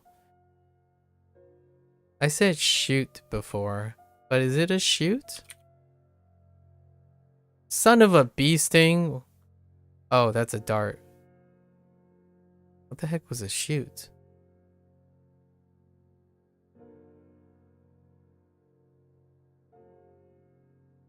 What problems have you got with me?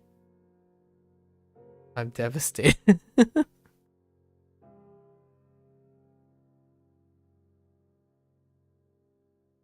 What was shoot? I don't remember what shoot was.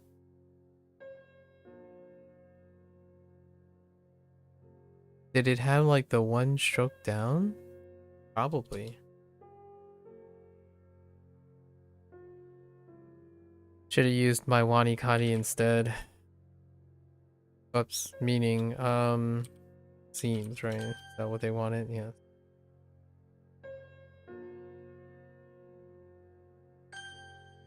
I can't spell enclosure. I don't want to talk about it.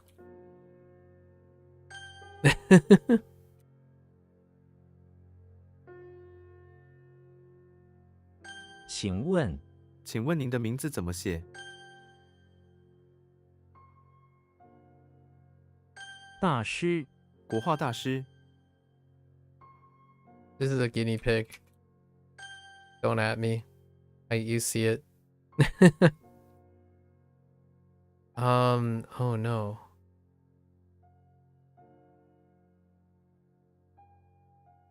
Slenderman, Turf.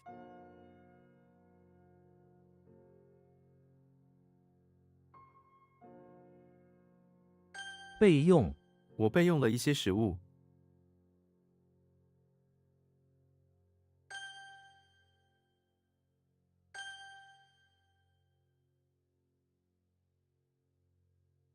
明知 他明知自己错了。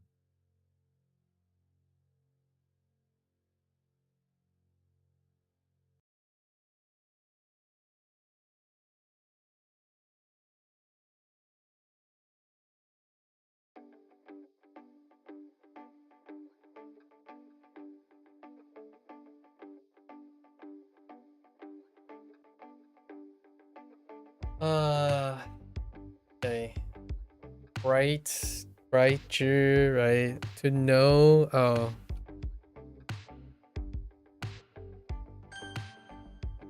Okay. We're getting it. We're getting it. It's fine.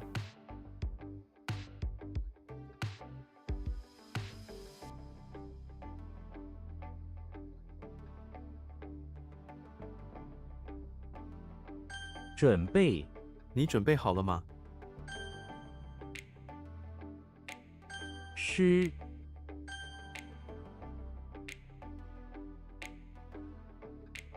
非常他对学习非常认真。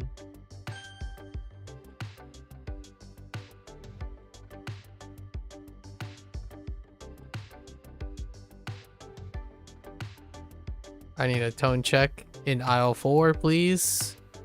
Tone check in aisle 4. 回答请回答我的问题。 Or to reply, yeah.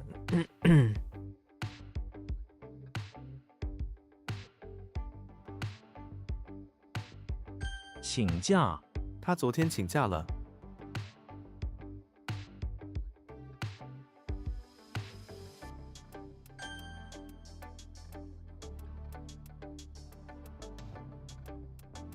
面试面试很顺利。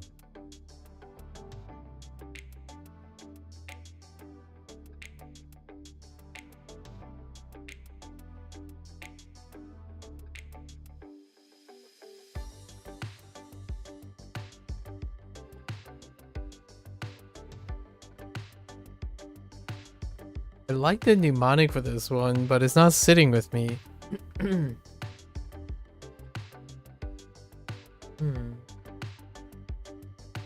Like to try something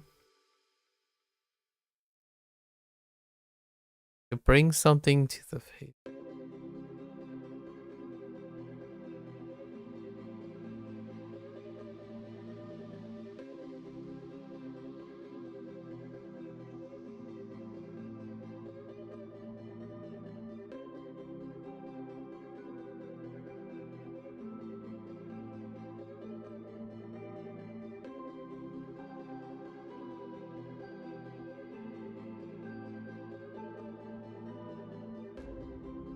I don't know.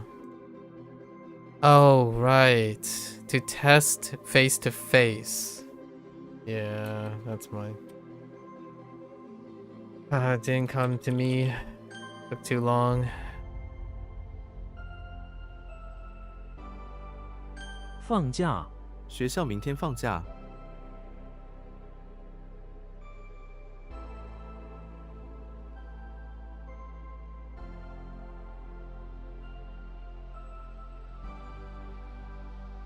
To take off. Wow. That's a synonym. To take the day off. What else are we missing? Yeah, so many synonyms. What is that? That's like the 4th one today. Let's see.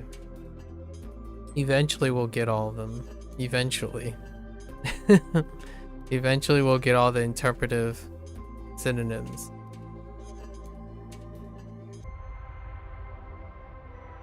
Oh,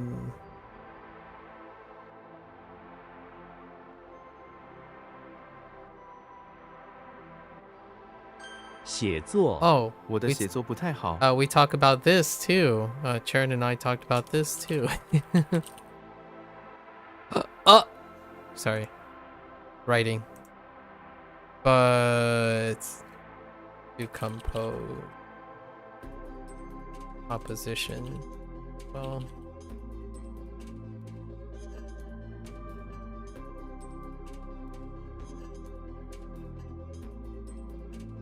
composing. Another synonym. At some point, they're not. The nuances will come later, but 一同我们一同去。 need to establish all the possibilities because of It doesn't have any nuance for that.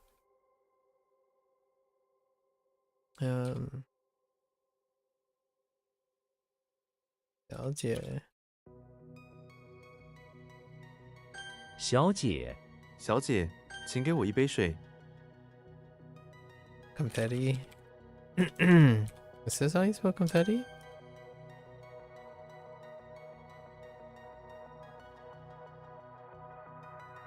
Oh, this is the other one. Although I already got this wrong. So... And I still feel like this is... Oh, wait, hold up.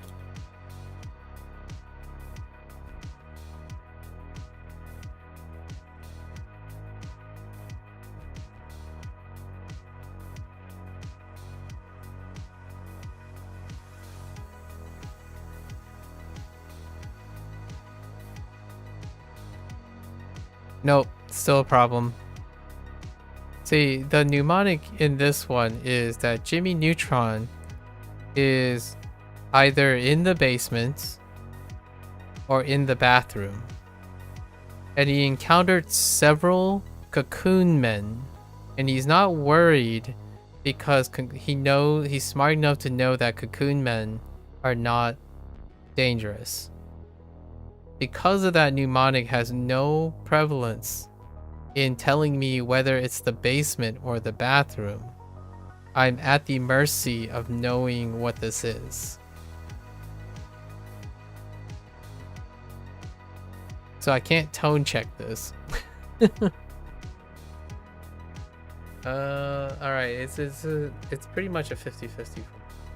What seems reasonable, in the bathroom or in the basement of the house? Basement. 几 And also we added a bunch of synonyms to this. Largely because, yes. And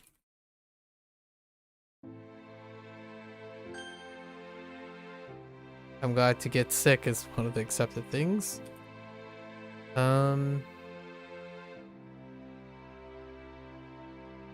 左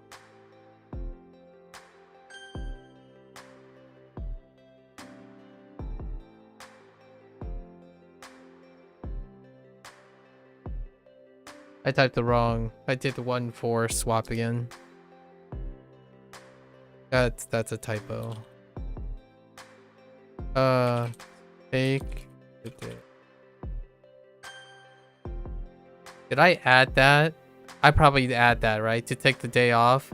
Yeah, that's what I thought.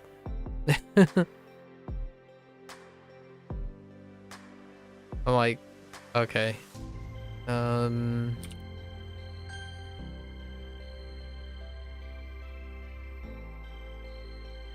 锅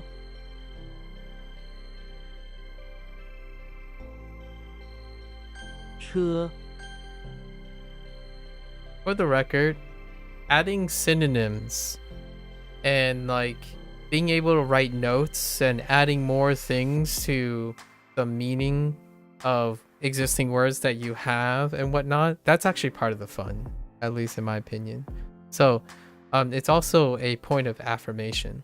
Now, yes, you can go down a wrong road or something or have it as something, but that's part of the journey, right? You might be thinking things like, well, I think someone once told me, like, or expressed to me, lots of people expressed to me, like, oh, they already know this stuff. You don't have to go over it if you already know this stuff. Like, well, oh, and we talked about the whole like skills when you're learning, or can they be beneficial, or the earlier when we were talking about over at WaniKani. This is kind of what I mean. Like, even when I'm doing something, you can make the argument that if you're doing it again, you're not the same person that you were the first time you did it, right? Depends on what knowing it means. Yeah. Well, that's besides the point. We're exploring that, right? That's besides the point. We're literally exploring that right now. So for most people, knowing means that they have a feeling, right? A feeling of competence, right? And you can know a thing, but still know more about it.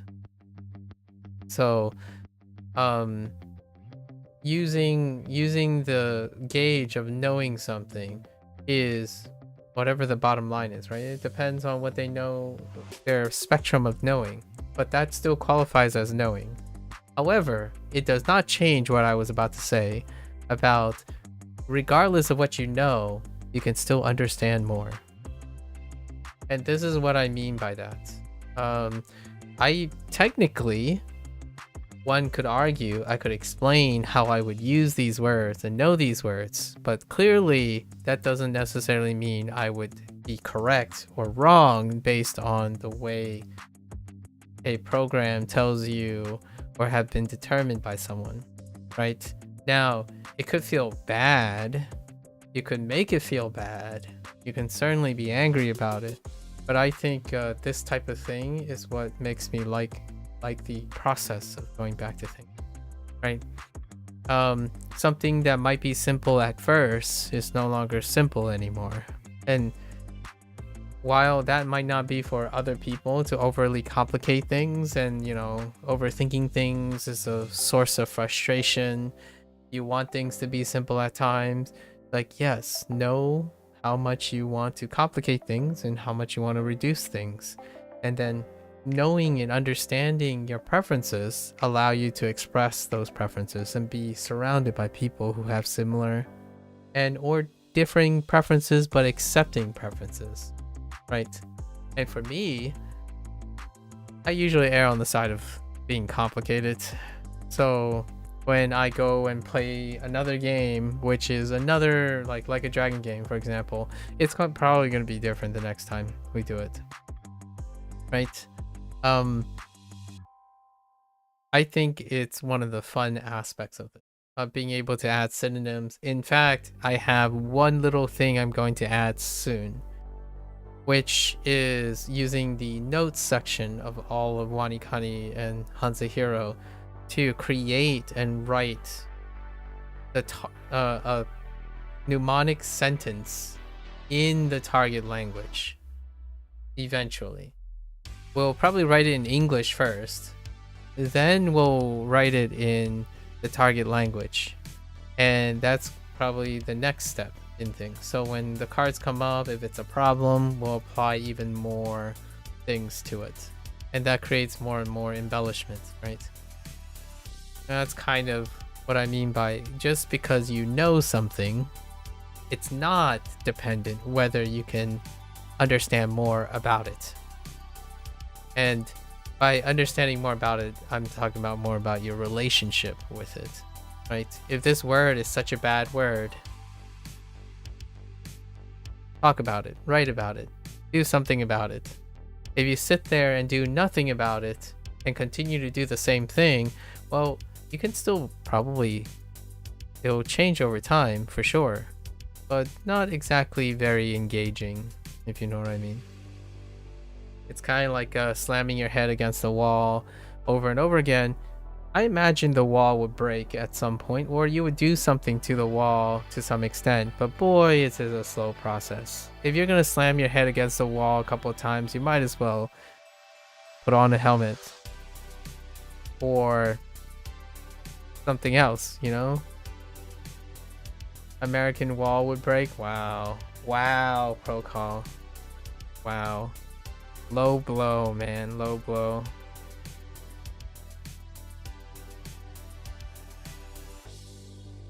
You went there. You really did. Legolas.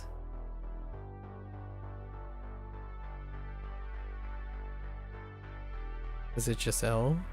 Or is it L? Do I have any other L's? No.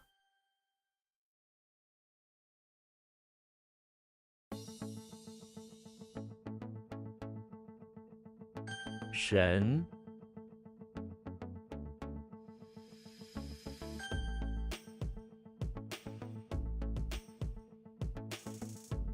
出现 我们家出现了新问题。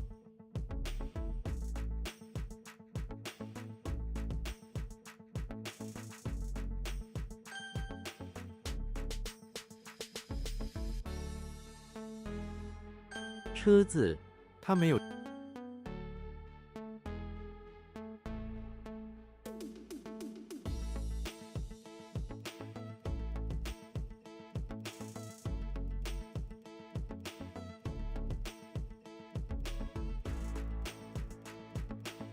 What was this again? Oh.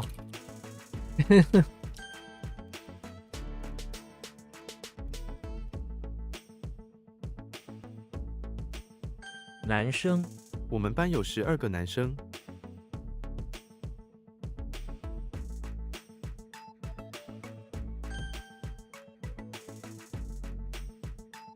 长， All right. Okay.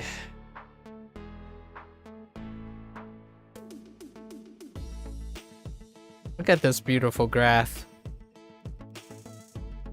What does a consistency graph look like? Right there. Right there, folks. You can also literally know the day that I doubled the lessons. It's right here.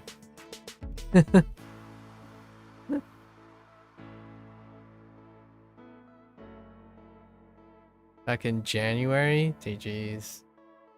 Today's the last day of February. Well, actually, for you, it's already March. You silly goose living in the future.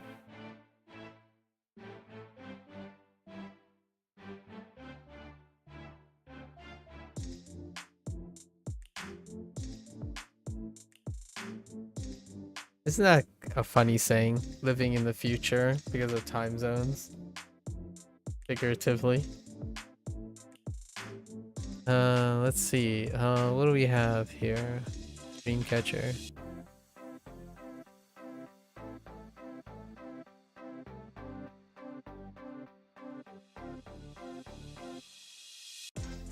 Tiger.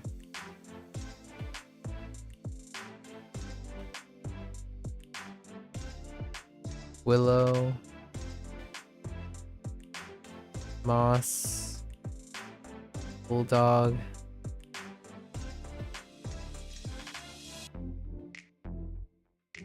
Kuh.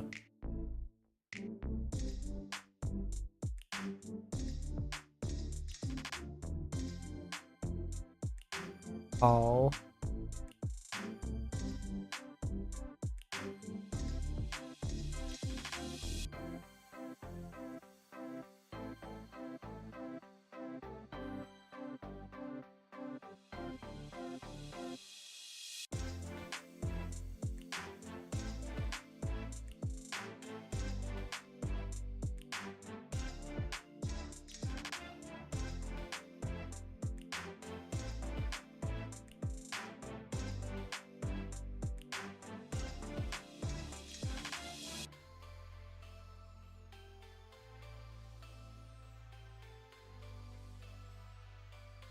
Uh,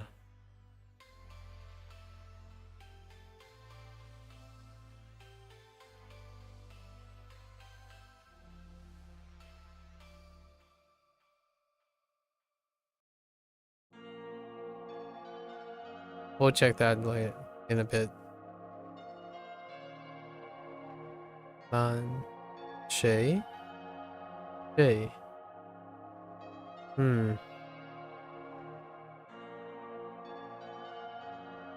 Let's check it now. Fine. Oh.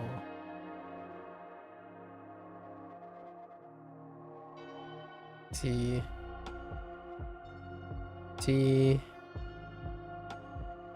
Okay. Zhen Bing.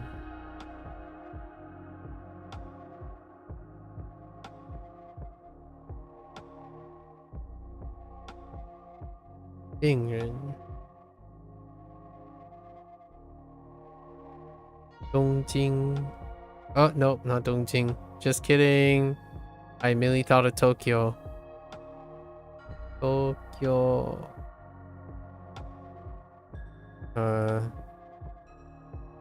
Dongnam.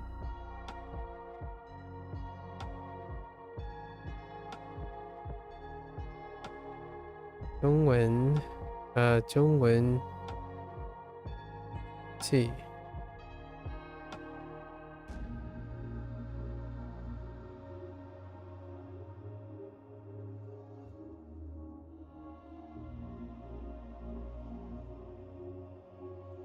汉川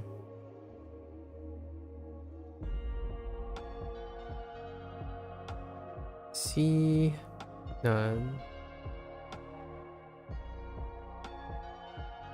你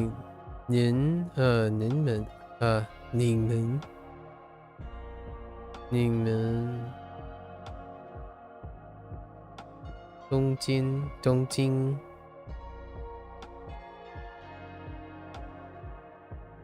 第起火起火，我那起火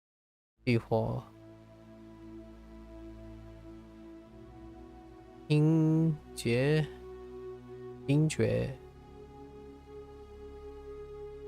Okay, let's get it. You heckin' Kermit the Frog. Alright. Kermit the Frog. Bathroom. Electric plant. We have Dollhouse. Consulting a foreman. Inviting him because he's heckin' swallowed something from a dollhouse. Invited as a guest. Right. Guess.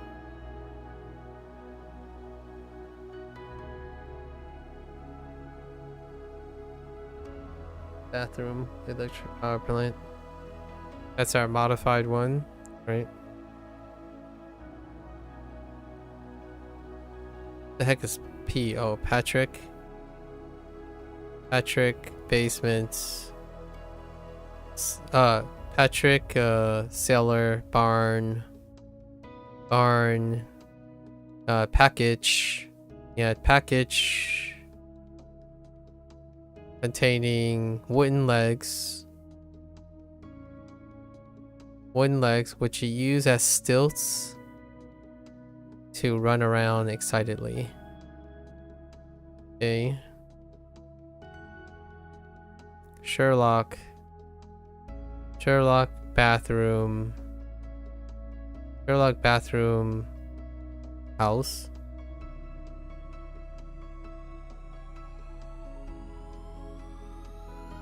The heck?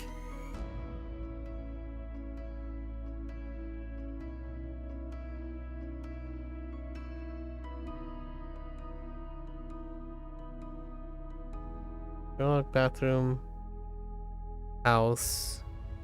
Or is it a beach house? Either. Sherlock bathroom. I think this is a beach house situation. Beach house. Where a random willow grew out of the bathroom floor. Yep. That's it. And then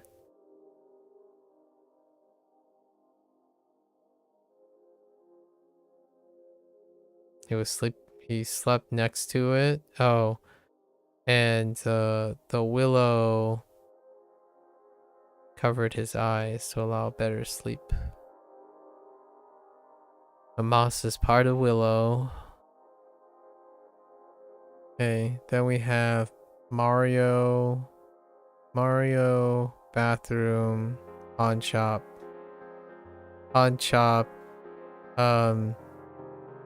Touching the dream catcher. Part of his soul was captured on the way out. Right. That made him move very slowly. Floaty soul. Slowly. The heck was H? Oh, Harry Poppers. So Harry Poppers is in the bathroom. Barn.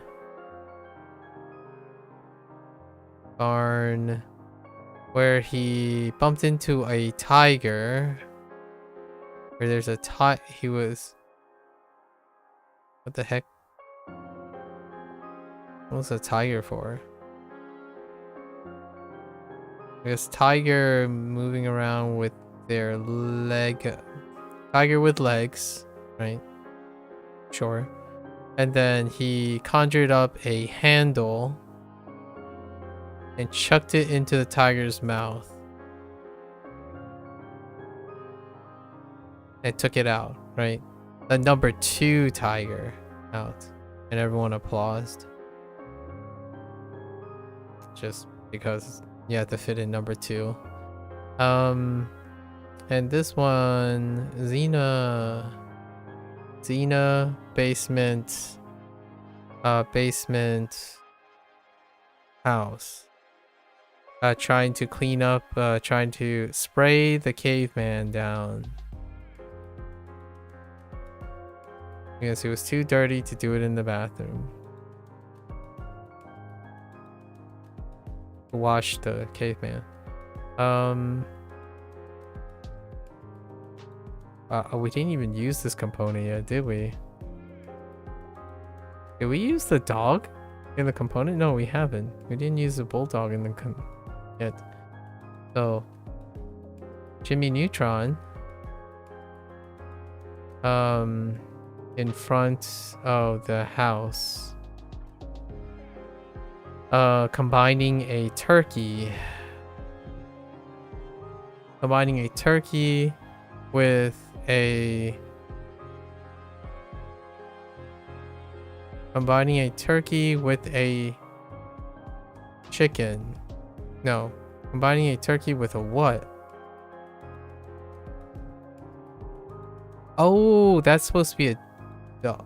Oh, wait. Was that supposed to be a dog? Oh, I see the dog now. Oh, that's the dog.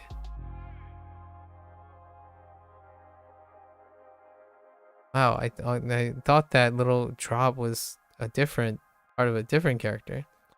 And then it created with a ray gun, and it created a chicken with cleats. Right, that makes sense now. Okay. Well, the mnemonic does make sense, but what they were doing makes sense. Okay. So now we have a ton of synonyms. Ton. Let's go over the components first. This is table, which I would say is also a desk. For being pedantic sake. This is a dart. Which I should have used arrow as a mnemonic. Okay, sure. I'm gonna have to look up shoot later. And then K, we already remediated K.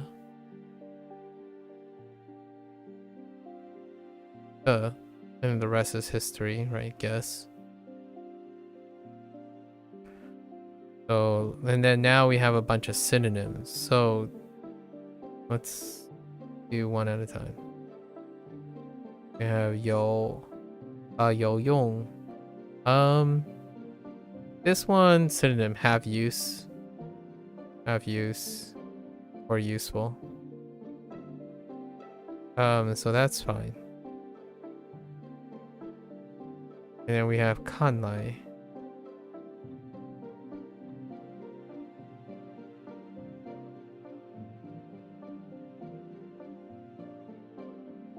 Kanlai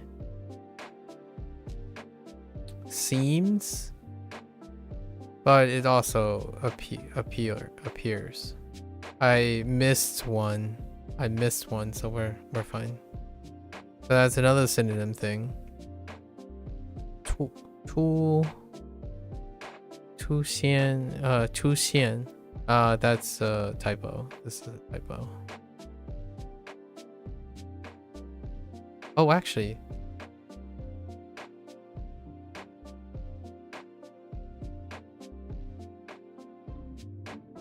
It isn't.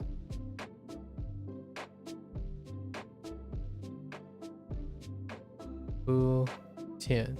So I did make this typo. But I also...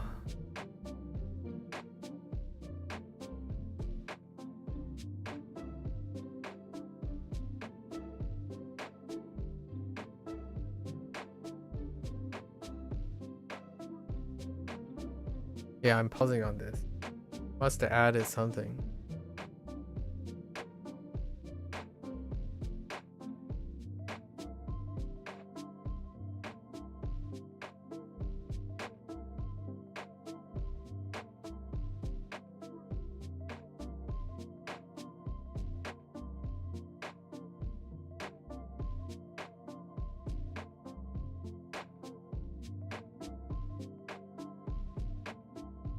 I often say to figure out, which is not it.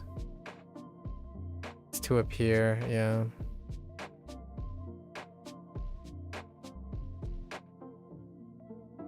Wait, did I add anything to this?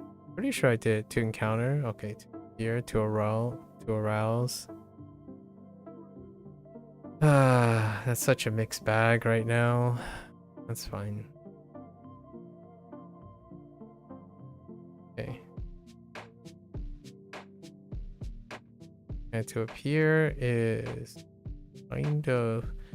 I often lean like, oh, that's to appear, but then I second think about myself because of the character.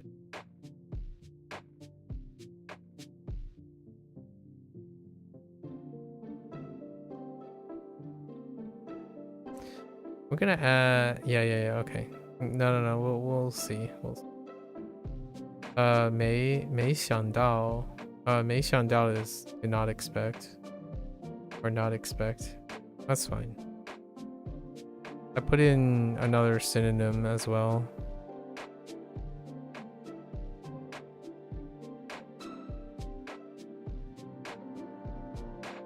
This is a phrase.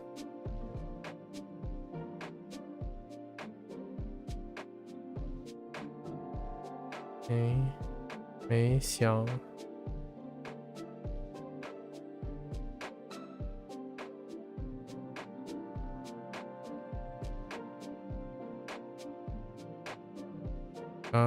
it's mole, right? Yeah, mole. 没想到 not expect. Did not expect. That's a synonym thing.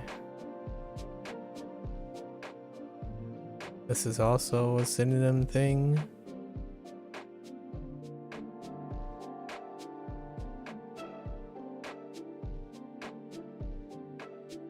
写作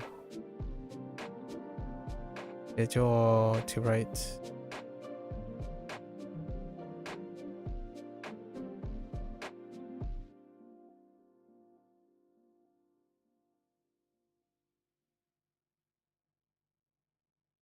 Jia, also a phrasal synonym thing.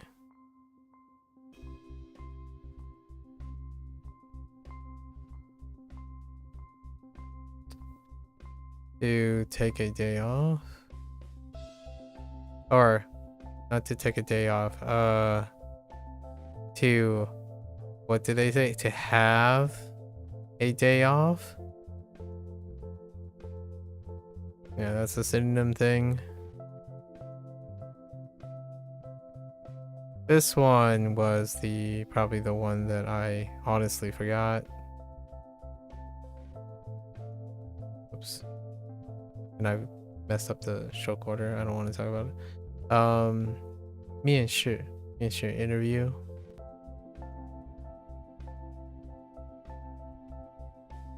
The only one of all of these, amazingly enough, so far. Chang Bing, also synonym.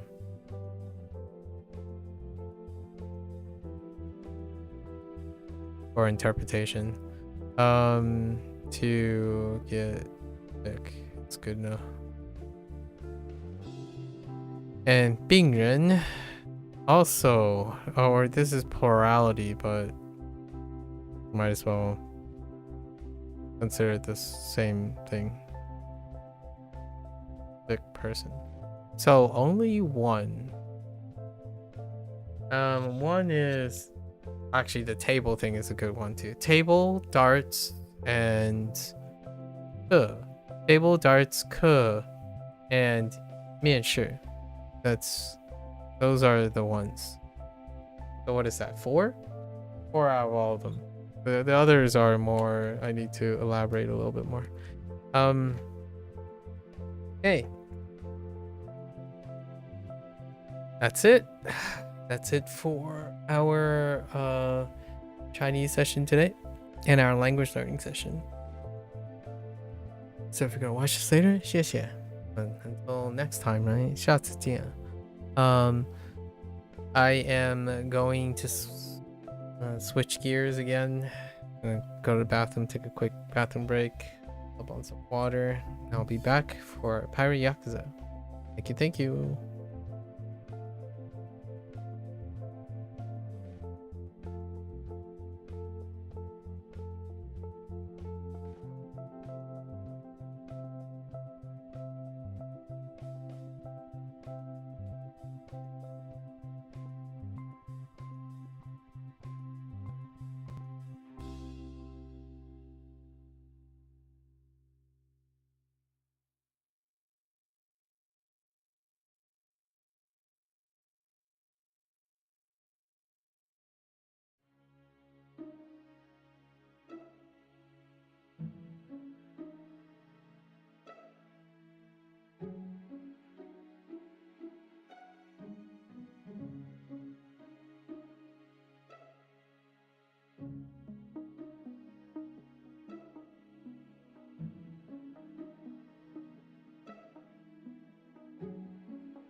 Alright folks, welcome back.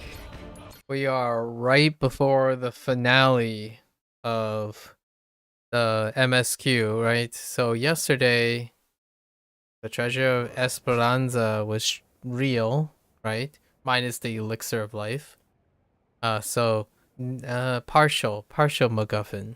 Partial MacGuffin. And then Raymond Law usurped Queen Michelle, kicked Queen Michelle to the teeth, but then she got backstabbed by Raymond Law. All part of his plan to get Michelle out of the thing. Revealed his major plan. Michelle no longer gone there. Shikaki, right? Raymond Law gave the guys an ultimatum, and Shikaki momentarily betrayed to try to salvage the gold because Raymond ended up kidnapping Moana as a way to present an ultimatum. Then Shikaki unintentionally stabbed Jason. With Michelle gone, Naomi joins the crew because Naomi does not have a boss anymore, and also basically Raymond double dipped on griefing her family, right? Causing the indirect violence placed upon Jason and kidnapping Moana. So, and our main man offered himself up in trade with dynamite strapped to his abdomen, and then he was beat maybe to the inch of his life. It was a very brutal scene, actually, but he magically healed as we go, and Naomi and Saejima end up coming to the rescue. They did the pincer attack, commandeered the cannons, and now we're running our face into taking out Raymond, right? Oh, and there was a squid battle. It was a giant kraken / squid battle in the process, which happens to probably be the same squid that Casca fought. Now that dude is being consumed as a fried katamari. Katamari. I'm curious about something. Where am I going? Oh, we had to start the operation. Okay. Right, say the word. Whoops. Yep, Ready we're for ready. this thing? Let's go. Nothing else left. Let's get it done. Oh, we did a bunch Okay. of side stuff. Let's get a move on then. We helped Jeff realize his dream of being a taco dad. The bronze statue guy. Performing artist. And actually, that's about it. And then, oh, we saw the conclusion of the devil flags. We took down the devil flags. Sorry, but Noah, Goro, you stay here. I know. Yeah. I get All it. that cap. When I'm around, you guys gotta hold yourselves back a little, right?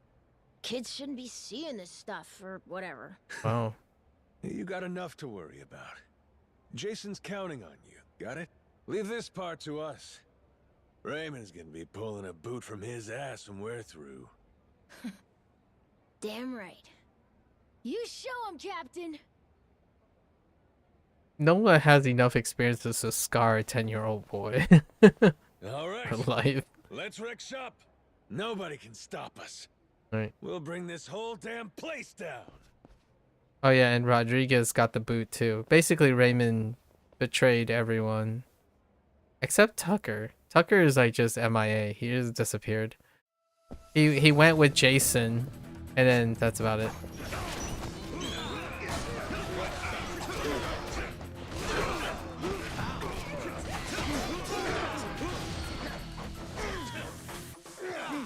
I can surround and keep chipping me.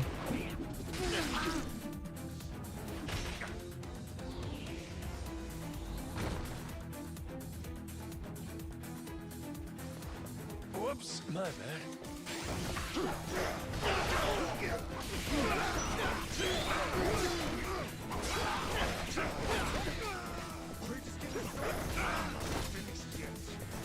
Stop shooting. Oh, I didn't even get a command for that one. What the heck? Alright, which way are we going? That's how we open doors.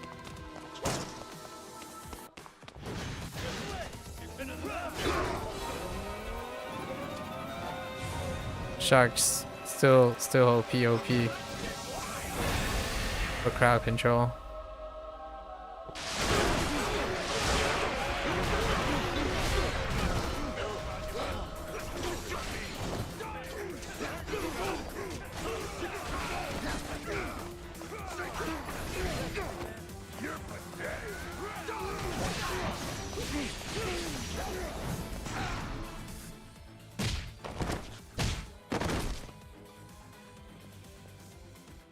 Holy Chungus. Leave this to us. Don't beat Raymond's ass. Your crew's got this. That's what I'm talking about. I've been counting on you. This way! Hurry! Alright. Healing moment? Or are we just going in?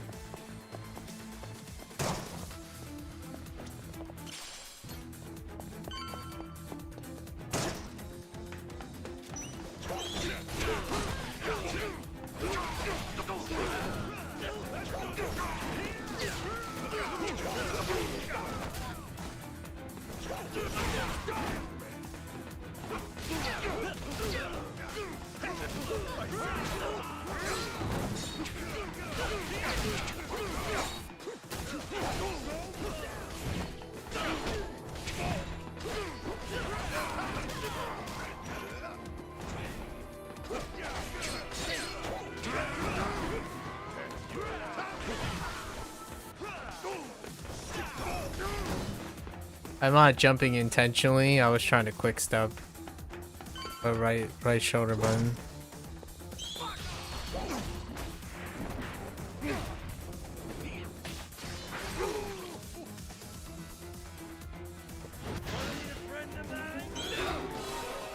Not today.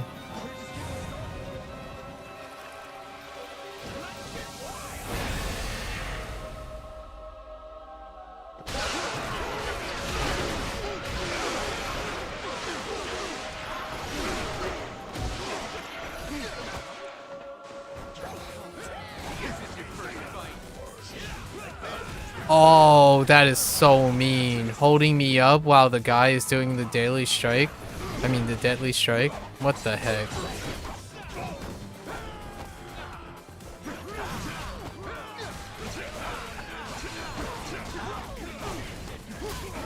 Oh, okay.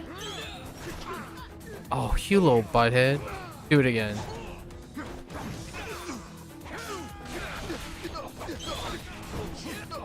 Ho ho ho ho. Someone get that dude. He's just standing there firing his stupid pistol. Butthead.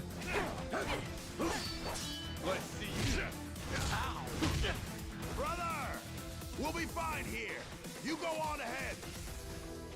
For shedding our customary. You can get to him through there! Sure you're good? All right, I'm leaving this to you. Batman. Shedding all the peeps slowly. As traditional like a dragon style. And then there's one.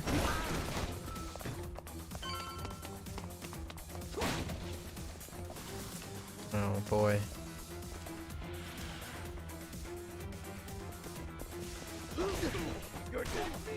Where's my dude? I was waiting for my heat. I was still registering the battle.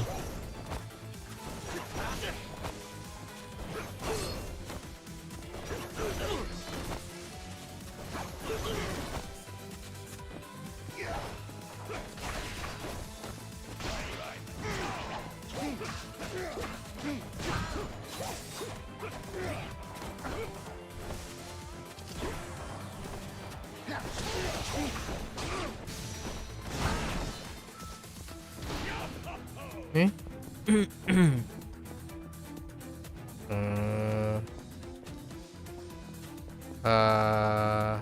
Nani? Oh. Side door.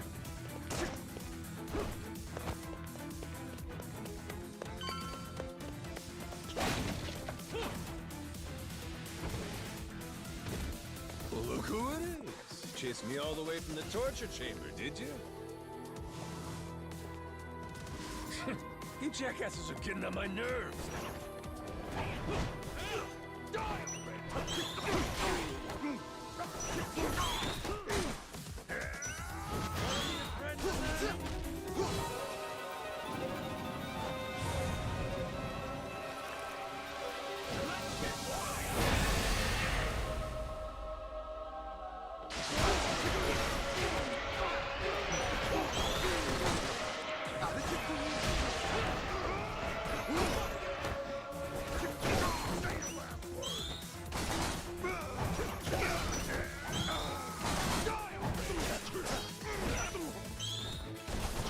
I wish that guy stopped firing. Alright, buddies.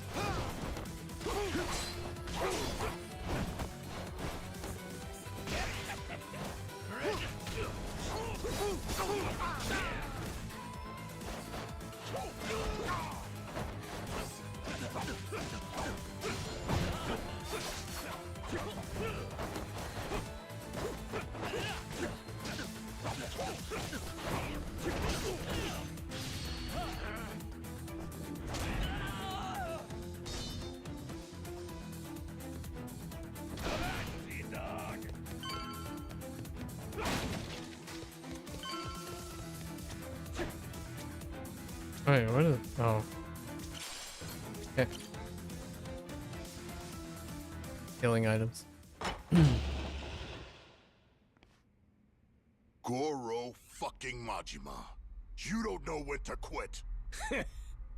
God damn, you're a tacky son of a bitch. Legendary treasure. And this is what you do with it? Where's your sense of adventure?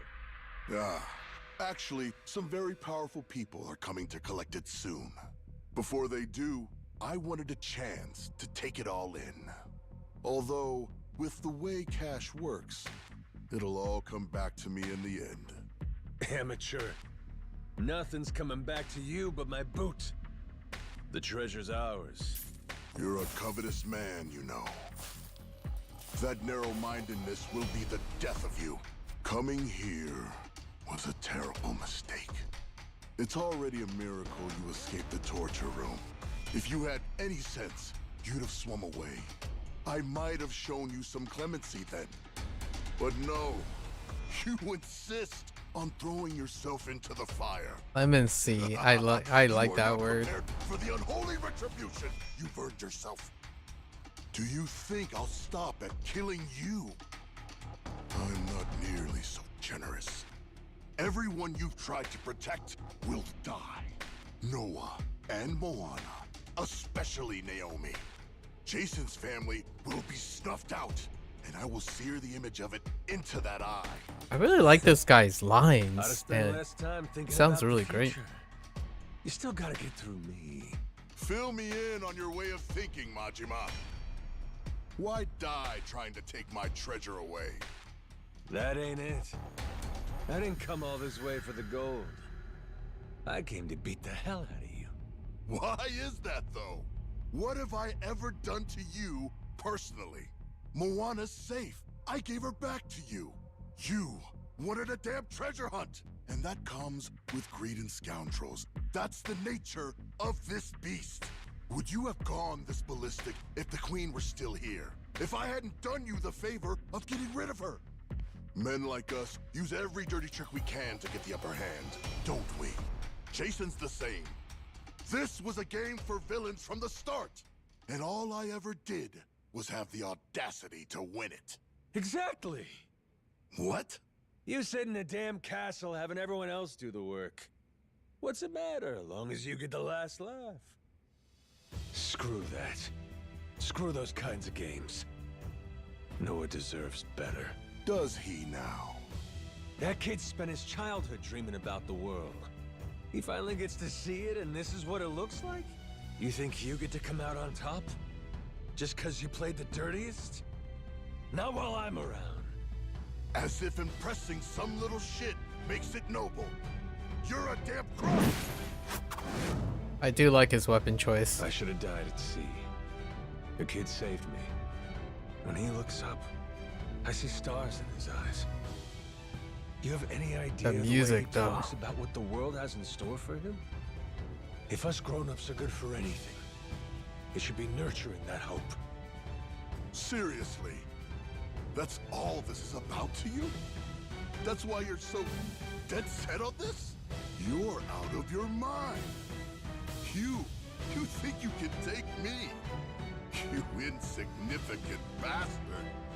I swear, I will show you how little you're worth. Too bad I never gave a shit about anything. Worrying about myself? How's that make a kid's dream come true? I really like the voice actor for Raymond. He didn't really say too much or in the game, but the lines and the voice acting is pretty great. It's very grandiose of someone who would be a pirate leader.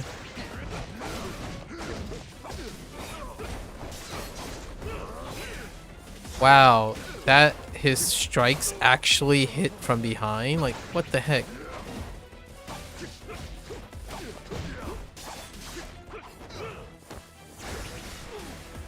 What?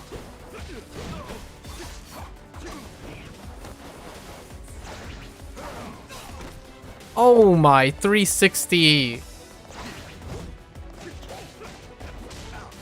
Heckin' 360. Nice.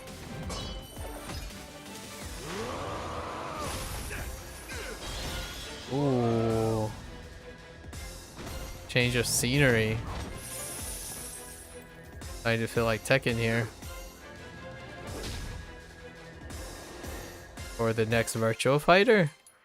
All right. We're gonna level this playing field. That cheap 360.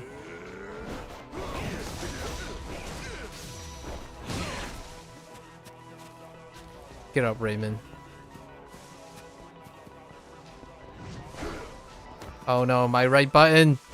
My RB is gone. Please, shoulder button. Oh my gosh. It came back so late.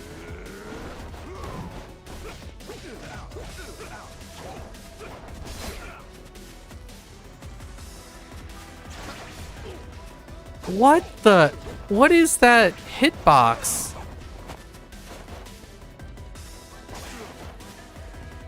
All right, I get paid. I get another healing item for my RB not working.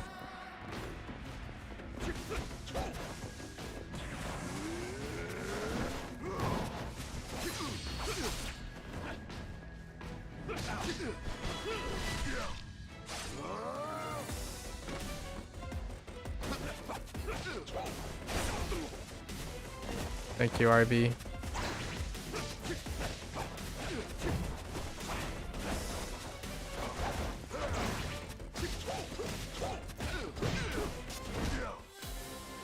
He has so many life bars, like what the heck? Oh. Of course.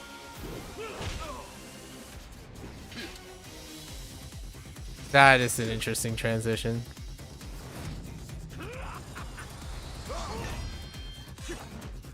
Gravity defying. The music though.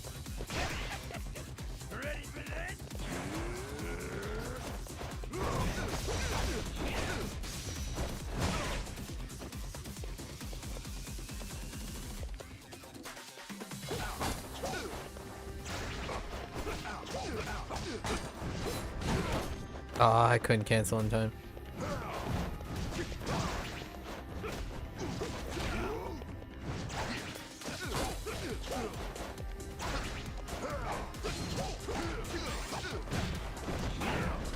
Oh, he has full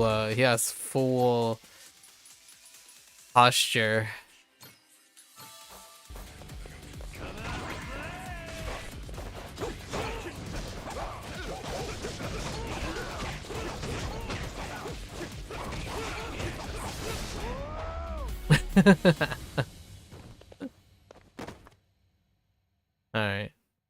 posture.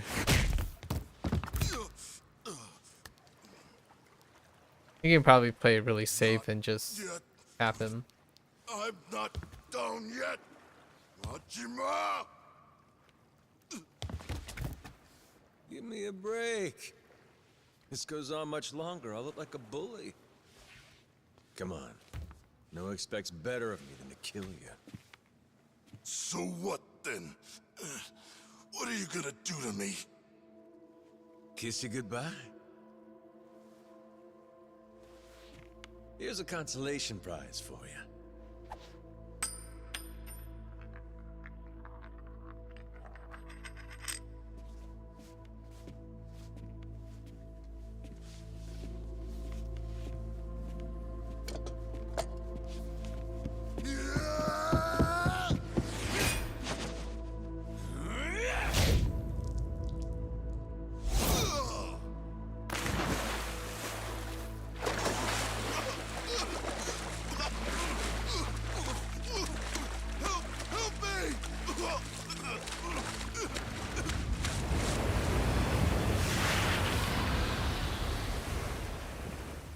Is that?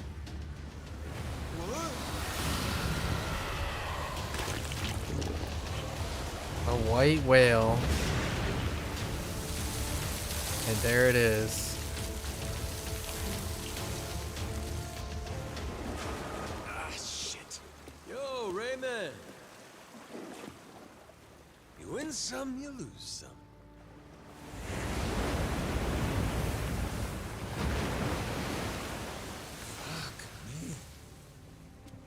Atlantis is crazy as hell.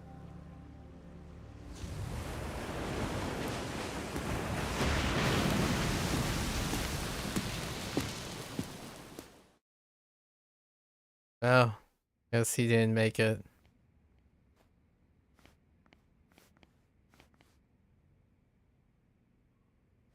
We finally have it, don't we? It's ours. The Esperanza treasure. Yeah. Sure had to go through hell to get it. How's Jason? Is my dad still okay? Please, let's enjoy this moment first. It would be such a shame to have to ruin the mood with tragedy. Huh? What do you mean? You said that the worst was over. Hmm? What'd he say? Tucker, what's going on?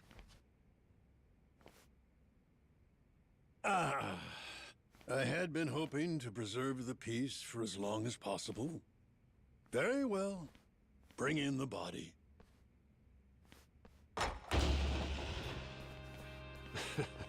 Still alive. Would you get a load of that glimmer? Find like this could raise the dead. Still alive. Dad! Not a repeat of Yakuza 3. One in? Although it wasn't the father figure.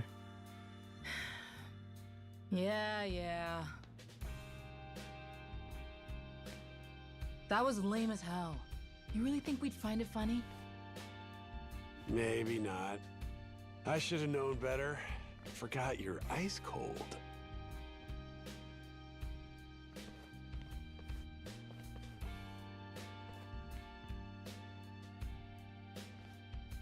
Awkward.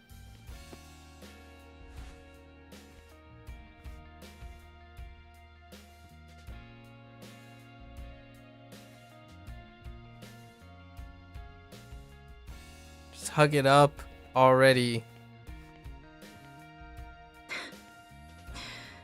Dumbass.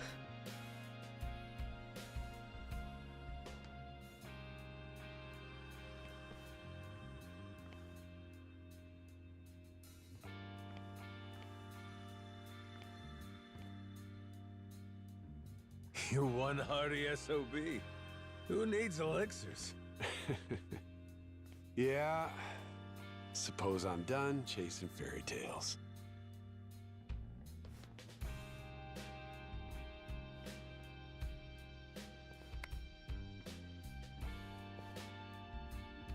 Too bad. Heart of the Dragon. If it ever existed, sure be worth a ton, huh? Well, let's not get ahead of ourselves. Turning all this into something spendable is still quite the undertaking.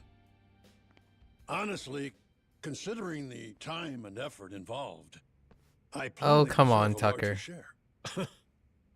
One way to look at it. But I wouldn't get your hopes up, because it ain't gonna happen. Still, can't blame a guy for trying. Well, that aside, if I may, would you allow me to say a few words? After 2 centuries, the lost treasure of the Esperanza has finally been discovered. It was a perilous journey which ensnared many and fascinated at every turn. Blood was spilt, all for dreams of wealth. Madlantian pirates and thugs, Nele Island Haku, and Japanese Yakuza. Even me, a New York financier. Every conceivable walk of life united in mutual ambition. And to think, if Not even a entirely single every walk of cog were life. missing from this ramshackle clockwork, some or all of us might not have lived to see this hour of triumph. However, 2 very special pieces of the puzzle somehow bound us all together. And at last we earn our happy ending, thanks to them. This most eccentric fellow who woke upon the shore without a trace of memory, and the boy who rescued him, who together set sail with the wind at their backs and vigor in each step, making allies of many would-be enemies. To Captain Majima, to Noah. Or are you just gonna overlook the fact that Tucker is a scumbag? All right, knock And it it's gonna- off. You're embarrassing me. This never would have happened without you. We simply wish to express our sincere regards. And thus, I propose it's only fitting that you 2 take the first pick of the lot. Everyone's already agreed, in fact. What about the higher echelon of people coming to Madlantis right now? What if I was to say, hey, I want the whole pile? There's a power Don't make vacuum no in mistake. Madlantis. We're ready. Grateful or not, we'll keelhaul you if you get stupid. Hey, be cool. Don't you want to end this story like a hero, Kyodai? You put it like that. He doesn't pick anything. Oh. Somebody once said, treasure shines brightest for it's found.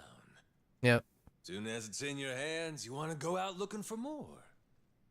So I figured, my treasure's gonna be this moment. Nice. Everyone's still Oh. feeling the rush. That's really all The it's ever heck is about, Casca you just know? randomly standing there?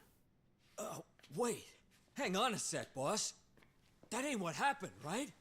You mean you really didn't snag your cut of the treasure? You might be the only guy I ever met who gets dumber with age, Minami. What kind of boss takes first dibs? I got a reputation to protect. But what about the plan? We needed the seed capital. Get Majima construction off the ground again. And how will we pay for this film set? Thought I told you. All we gotta do is keep working our asses off each day. We're a team here. Us and all the other Pharaoh Yakuza. The ones who'll never be housebroken. Why are you hanging your heads? There's something wrong?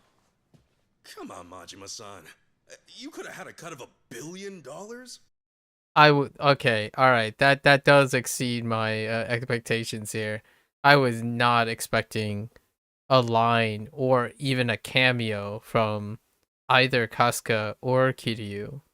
Well, Kiryu didn't show up, but I wasn't expecting Casca to show up randomly in the end. And instead, all you took was a single photo? Sounds kind of fishy to me, is all I'll say. You got some nerve. Look me in my eye and accuse me of lying then. Like I'm that stupid. I was not expecting a Casca cameo. Intriguing.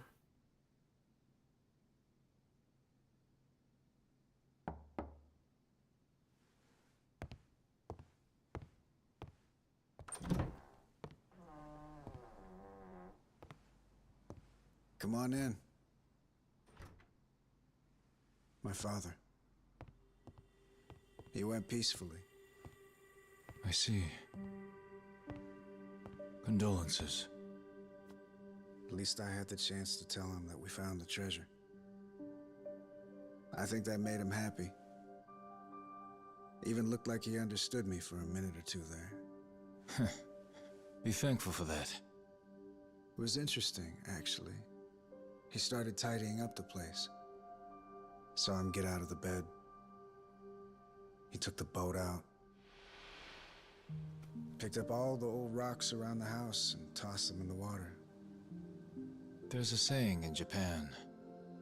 Birds don't foul the nest they leave behind. Could have been he knew his time was up. Yeah, maybe. I can't stop thinking about something he said. He told me he was on the Esperanza back when they first buried the treasure.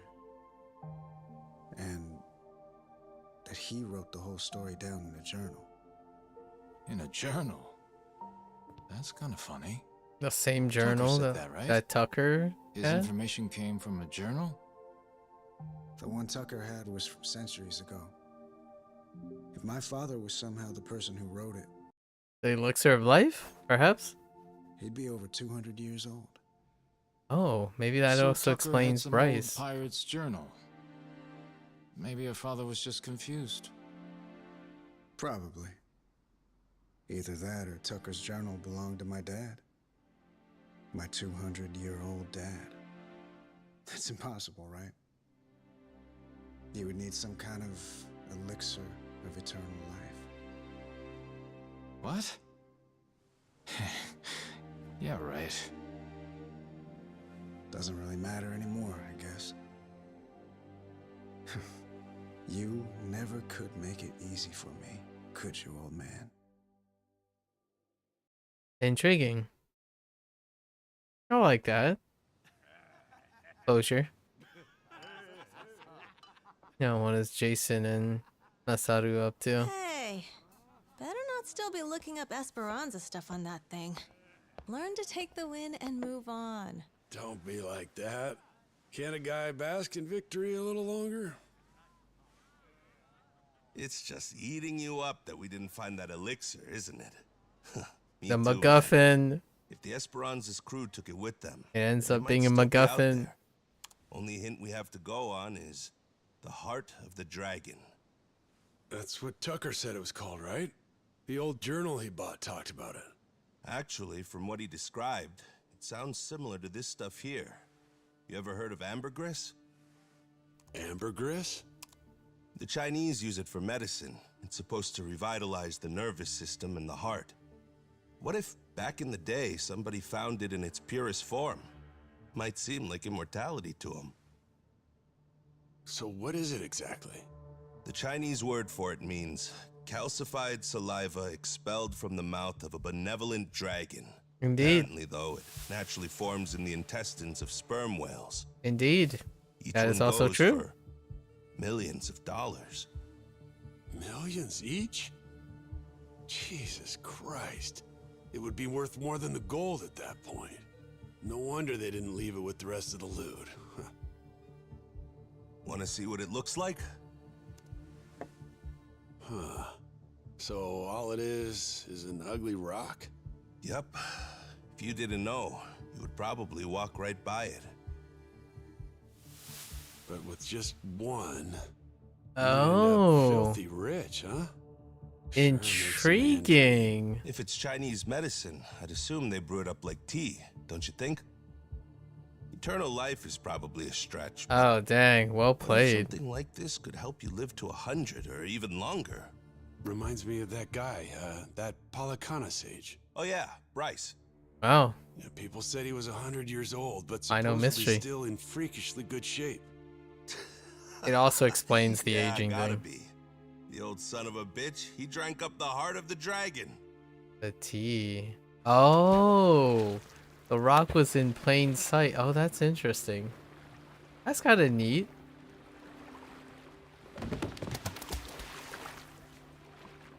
His time is up. That is really neat, huh? I'm never gonna get this idiot to believe me. What part doesn't he think was real? Oh, no. Yeah, that is true. That is true. How they're suspending this disbelief, right? Is that what we're playing is the accounting of what happened or what should have happened from Majima's perspective. So Majima, that's kind of how they're suspending it, right? Which is clever in my opinion. It is somewhat of a cheap way to write it off, but I like it. I like it. Because it started with Majima narrating, and then now it's ending with Majima narrating, and they're like throwing caution to the wind. And it's like, oh yeah, all the sounds seem so fantastical, but it is also a story, which fits really well with the pirate theme. The whole thing, I guess. He's saying me getting retrograde amnesia don't make any sense. And the squid. You don't think we took out a giant squid? What? Mm-hmm. But we almost died fighting that thing. I'm saying. Who's the kid? Pretty brave, hanging around Majima-san like that. Yeah, that's the boy we've been trying to tell you about. Kid's no joke. Have a little faith in people, man. The boss has spit nothing but the truth. So what, the giant squid stuff was real? The irony here is Casca fought a giant squid. But Casca is kind of weird too, because he sees things that aren't actually real, right? Because he has the hero vision. So does Kiryu has the hero vision. So was it a squid, giant squid that he fought, and it was the same giant squid that was fought on Nele Island? You don't know. Use your imagination. Back in Hawaii, I took one of those things. Oh, there it is. Yeah. Trust me, if they were all over the place, people would know about it. Yeah. Sounds to me like your boss heard my story and he's just trying to one-up me. It ain't like that at all. Maybe you're the one that's full of shit. There's the That's joke. Right. What proof have you got? It's all true. And no one's gonna believe it, are they? Oh well. If only we had a way to prove it happened. How about a photo? Well, I only thought to take the one. Oh, I have an idea. The gift that I gave you, Captain. Remember? I made it from one of the squid's barbs. The necklace. Whoa, good thinking. It's not really good enough, but Hey, looky here, Kasuga. What do you say? This proof enough for you? not really, but I don't know the names well enough to know they're the same crew. It was a person, yeah. Goto was a person, a singular person. All right. Crispin Freeman was one of the characters. Wait. Oh, some of the characters only had 2 people, so they might have retained. Intriguing. And then the special appearance. Oh, so Captain Beef is someone.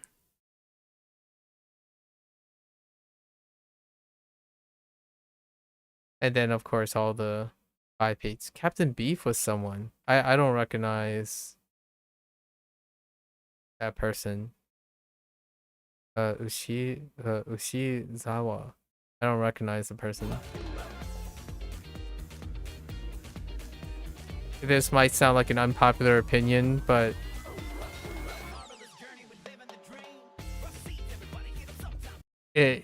I would like the credits to roll a bit slower. Hawaii and pirates and washing up on a beach with amnesia. Very you, Majima-san. I'll give you that. Speaking of, I think there's a double joke here because I mean Casca, you know, went to Japan, got mugged multiple times, left naked on the beach of Hawaii by eventually a friend, and then the person who mugged him, the two people that he made new friends with are the two people who mugged him. Like, I mean, who's outrageous? Like, whose story is more outrageous? Let alone any of Kiryu's stories. Kiryu's stories are pretty tame compared to these two, honestly, at this point. Like, in terms of, like, eccentricity, not in terms of, like, brutality or something like that. Straightforwardness. What? You still ain't gonna believe me?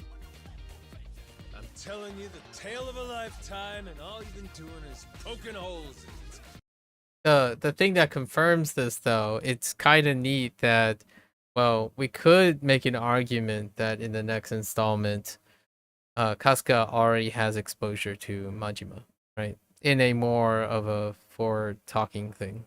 They actually didn't talk nearly at all, basically. They only briefly encountered each other twice. Or actually just once. In Like a Dragon 8, they didn't encounter each other at all. Well, how about Naomi and Moana? The girls. Would you believe them? I probably would. Why not introduce me to him? Well, turn around.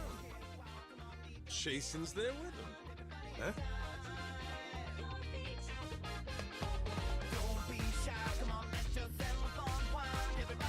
Oh, man.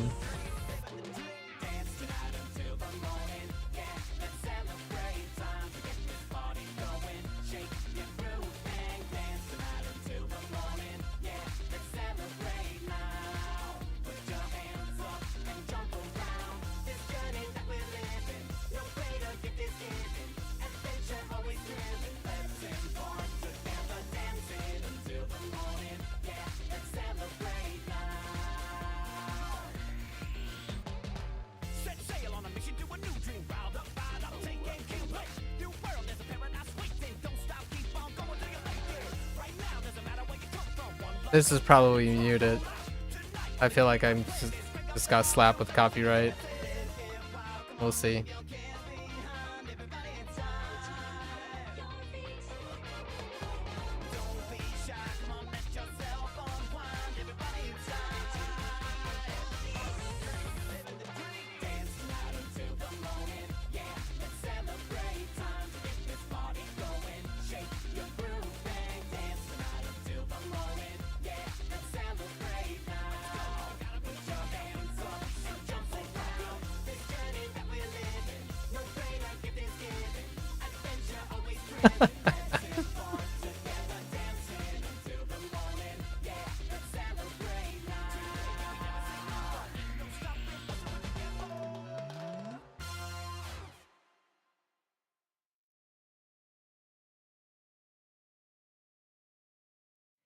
Heave ho, off I go on a ship to waters unknown.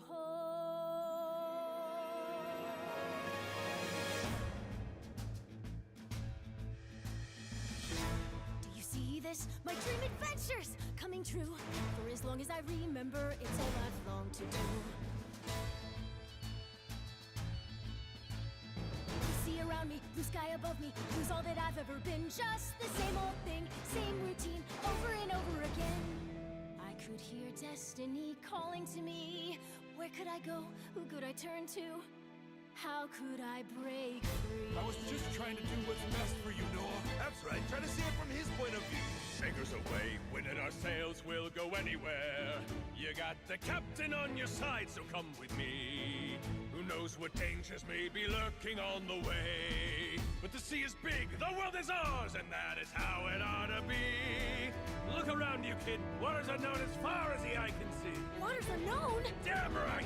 To waters unknown! Heave-ho, off we go, on our ship to waters unknown. Welcome aboard, there's no stopping us now that we're chasing after our dreams. Take the helm and take heart, take your fill and take care. We'll be rich as we can be, just as long as we believe, and we'll always believe. Heave-ho, off we go, on our ship to waters unknown. Out on the sea, we can be anything, anyone, any way we wanna be. To the brighter days ahead, to the me I've yet to meet.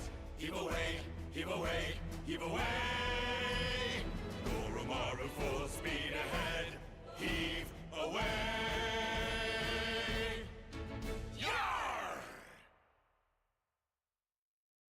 I think that song is alright. Like, it checks out. And then this. Right. Dude, the themes are great in this song.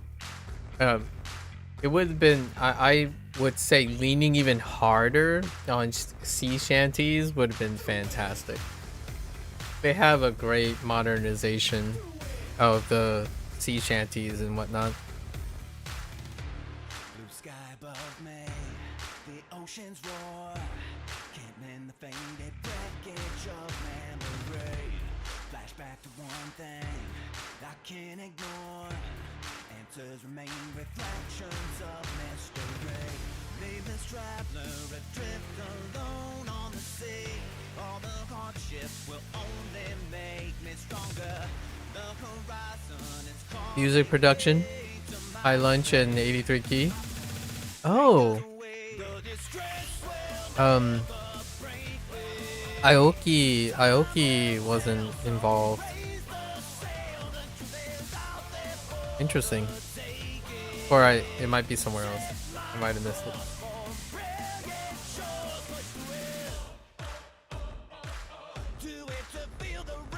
There's a chance this was muted too, so.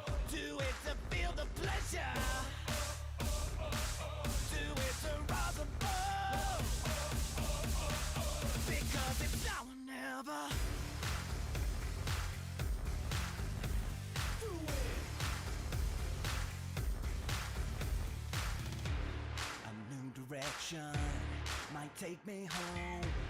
What lies ahead's a matter of destiny. I seek a treasure worth more than gold. Here on the edge, there's no room for disbelief. In position to see how far I can go. Push the boundaries for what I will discover. The adventure is calling me to a new place. I'm ready to embrace it.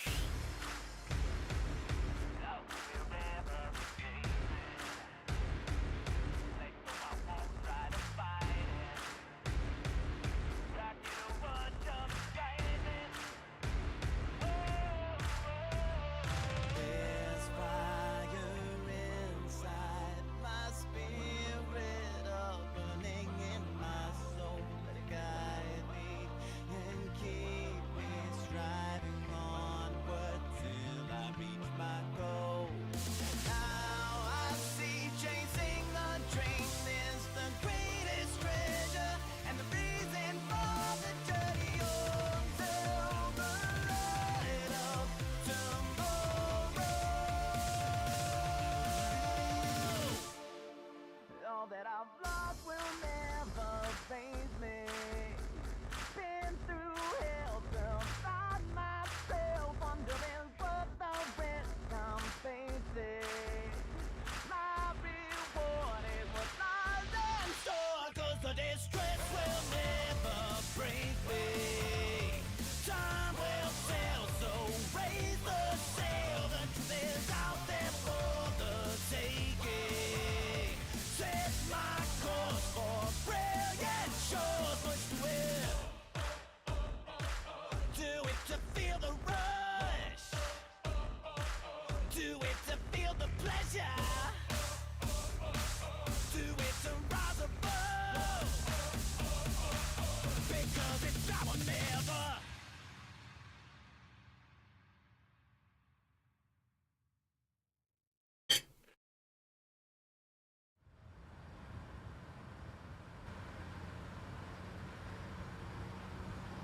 So, Daigo's gonna meet us there?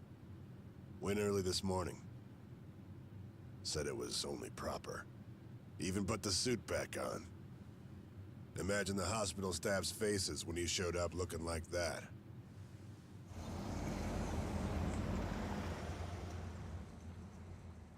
It's the hospital. Kiryu? Those two. I know what it's like at the top. Got plenty to talk about. Wait. Oh. Just, no. Kiryu is in it. There's a cameo with Kiryu. Daigo is probably next to Kiryu's bed. Sick bed. They did it. They did it. They brought Casca and Kiryu for a cameo. Never tie me down to that chair. Guy bore the weight of the Yakuza on his shoulders, and then life comes at him with this. Meanwhile, you and me, we get to retire healthy, even after all these escapades. Life ain't fair, is it? Each day you're rolling the dice. That's the best part, though. Always more to hope for, long as there's air in your lungs. Suppose so.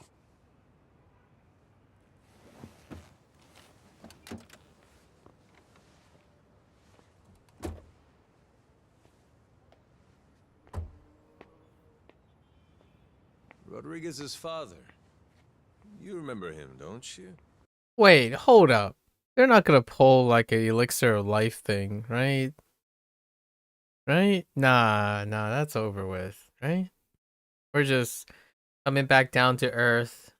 Right, coming down to earth. I can't believe they added a scene for this. Once he found out his treasure hunt's over, man shut his eyes for the last time. Worse ways to go. Not a bad life, considering. Nah. Too long for my taste. Keep walking far enough, your legs give out. Know what I mean? Not, that's not the whole particularly. reason to hunt. 'Cause life don't last forever. Yeah, that's fair. One day, you get to look back at how far you got and grow old. All your dreams, the ones you had and never saw come true, you leave them to the next guy. It's how it should be. And that's life. Wisdom there. Shimano's mad dog. He's become quite the old hound, ain't he? Lay off, alright? Funny how you went to Hawaii all so you could chase a dream then. You forget that? While back, Shigaki brought you the Nelly Island plan and you told him it sounded too boring for you, yeah? Hawaii, you kept saying. Ain't crossing the sea to play chaperone. I told him that, huh? Before you looked into it. Then you found an old legend about a treasure that could grant someone everlasting health. After that, nobody could talk you out of it. Wait. Daigo, though, he was laughing. Oh. Yeah. We didn't cover what the motivation was for Majima to be on board with this. The elixir of life. So wait a minute. He got amnesia to forget the whole premise of the game, but he was going to do it anyways because he was looking for it for Kiryu. Dude, that's impressive. Honestly, I should have made that connection earlier. If this is what if this is where the dialogue's going. Majima-san's running around like he's 40 again. Yeah, kid's always been a ball breaker. Maybe. Probably not. Guys our age are supposed to be smart enough not to go chasing legends. If we do, they'd better be damn stupid ones. Stupid's what it takes to get us moving. That is some deep cuts right there. So it goes. What makes me laugh is that even after you lost all your memories, you still honed in on that treasure. Okay, yeah. The same. Yep. Take the dream from the man, but can't take the man from the dream. Nice. Kazuma Kiryu. You never could give up on that one. Dang. Well, that is baggage. Still just a dream in the end, stupid or not. So much baggage. Yeah, too bad about that elixir of eternal life. Wait, Saejima, what is that side eye? Going after it helped Noah make his dream come true. Kid wanted to see the wide open world with his own eyes. So he did. Like I was saying, you go as far as you can, then you leave your dreams to the next guy.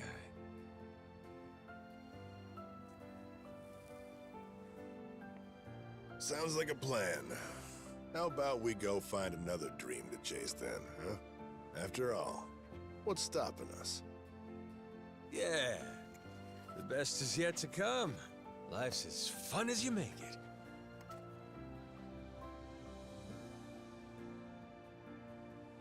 Guarantee he's still thinking about his next dream too.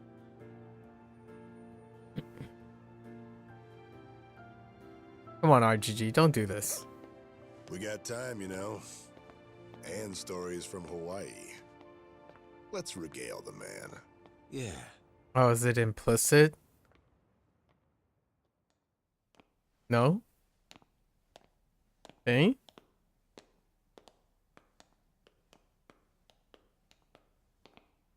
That's one shiny floor.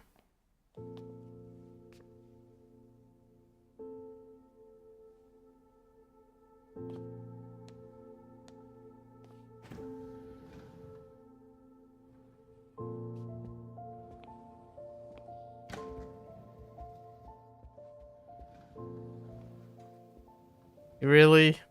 Where do I begin? That's right. I'm starting off about 6 months back, if that's cool. Really? Okay. I guess it's implied. Next game. To be continued. Fair enough. Fair enough. It was as close as possible. Casca being there randomly is also more than that. Load a save file to continue. Yeah. So our new game, our premium venture, and I think there's also new game plus. Dang, that's some unravelable web. Nice. Very nice. How much time do we have? Maybe we'll do a shorter day today and to grab the rest of the stuff. So we have to complete the crazy delivery tracks. Oh, and short stories. Oh yeah, we have short stories. Gotta see what happens to our coffee man.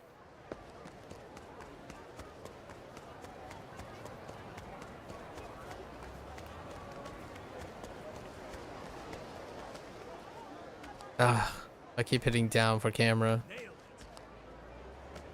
Got that good.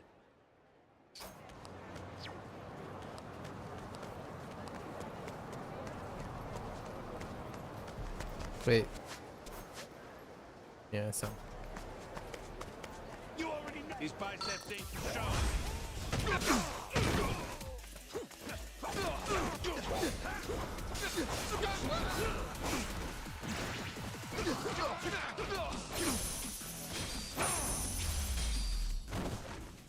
Lousy dance partners. Such a good game. Man, the tease is so strong. So much teasing. The story ended up being quite layered. There was a lot of layers in such a short story. Like, I say this, but the story was fairly long. It was like 15, I'm gonna say possibly like 15 hours. 15 to 20 hours. It was really layered, especially the end. Holy, the last chapter was like, oh hey guys, if you haven't figured this out yet, here you go. I was caught up in the story already. Lots of layers, fourth wall breaks, a couple fourth wall breaks too. Starts to keep you questioning. All right, my man. Sorata, what's up? Yeah. Hey, you're looking pretty energetic today. Yeah, you got that right. My fellow member of the brew crew. I've been focused entirely on Java since you were last here. After perfecting every coffee making technique, I'll unveil the new Ichiban Blend XS. It'll sell like crazy, and Mamioka will leave knowing the cafe's in good hands. What's the S stand for? Sorata. No, wait. Special? Or snazzy? All of the above. Triple entendre. Naming stuff's kind of my forte. Sure. Whether it's snazzy or not, you're giving it your all. And I want you to be the first one to try it when it's ready. Come by again soon, and I'll send your tongue to coffee bean heaven. Huh. Be an honor. I guess. Alrighty. Oh, hey. Mameoka. I almost didn't see you come in. How's it going? Ain't you meant to be off today? Yeah, but... Yeah? Look, Sorata, there's something I've been needing to get off my chest. Here it comes. I just need a bit more time to work up the courage. Sorry. You've probably noticed I've been distracted lately. I'll make up my mind soon. When the time comes, I hope you'll be there to hear me out. I understand. Don't worry. You can count on me. Mameoka. Okay. Thanks. Sorry to get so heavy there. Take it easy. You too, Majima-san. It can't be what we're thinking. I don't think so. Look at that goofball face. Good time's almost up, huh? Sounds like it. I better get serious too then. If he's nervous about heading back into comedy, it's up to me to give him that last push. Soon, I'll have the Ichiban blend S ready for the menu, and Mameoka can leave without any worries.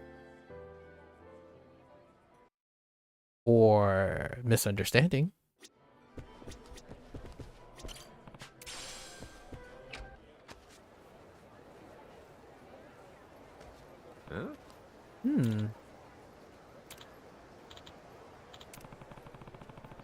Mameoka's mumbling that same thing again. Must be serious. I guess we can find out what it is. Or not. Where it is. Or not. Alright, I guess we're going over here to if I weren't an idol. I don't think I have any context for this one.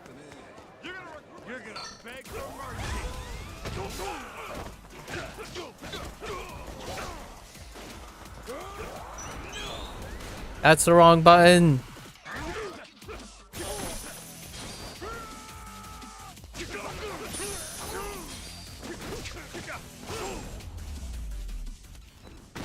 Pain in the ass. I held the wrong button. Okay, if I weren't an idol, you say.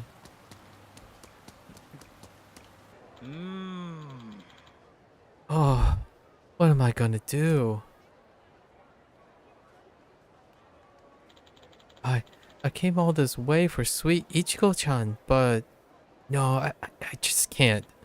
I die, but I want to live, and I want to go on a magical trip with you, Ichigo-chan. What? What's with this guy? Stuff he's saying is kind of gloomy and distressing. There's a guy infatuated with an idol. Maybe I should talk to him. Yeah. Yo, guy, what you belly aching about? What? God, what's this? What's happening? Who are you? I'm just passing by. But you're wailing about going off somewhere or kicking the bucket or something. Got me a little worried. Thought I poked my nose in. Oh, I didn't realize. Guess my feelings just came flooding out, huh? Yeah, like a waterfall. What's got you all in a tizzy anyway? Well, the truth is, I can't decide whether I should go on Ichigo-chan's bus tour or not. Ichigo-chan? You don't know her? Ichigo-chan is a Japanese idol who's very popular right now. She's the center girl in the Sun Fruit Girls, or Sun Fruits for short. They began their idol career in Kamurocho. After paying their dues, they're now megastars. Plus, Sunfruits aren't just cute. Their music is sublime. Their songs are thematically rich, infused with genre elements from shoegaze to Shibuya K. Oh, like K. I see. Critics love them. Sunfruits are the real deal. And Ichigo-chan in particular, she... Got it. I'm good. I think I got the gist. You like this Ichigo-chan and you like her group's music. So, why are you such an anxious wreck? Oops, sorry, silly me. I just get all worked up and don't know when to stop. Bad habit of mine, I know, but I can't help it. The issue is, do I recommend Ichigo-chan, do I accompany Ichigo-chan on her bus tour of Hawaii or not? I just haven't been able to make up my mind. I have a ticket right here. It cost 500,000 yen. Whoa. And only 30 people were chosen by lottery. Lucky me, right? I was on cloud 9. Holy heck. That's way more money than I ever could have imagined. To think, I have been blessed one of these tickets, but then something occurred to me. Does an insignificant nobody like me truly deserve to go on Ichigo-chan's tour? Do I really have the right? If you shelled out for the ticket and won the lottery draw, of course you got the right. What are you waiting for? Get your butt in gear already. Seems logical. Suppose I can't blame you for thinking that way about it, but I'm an otaku. I belong in the shadows. Merely breathing the same air as Ichigo-chan, I could suffocate and die from cuteness overload. Won't my heart stop the moment I approach her heavenly continents? Oh man, my pulse is racing so furiously. I may collapse if I take a step. 1 foot in the grave, this guy. Okay, but you found the cash, got the ticket, and came all the way to Hawaii. Yeah, gosh darn waste if you didn't go at this point, right? So, where's this idle bus then? Might not make it if it's too far away.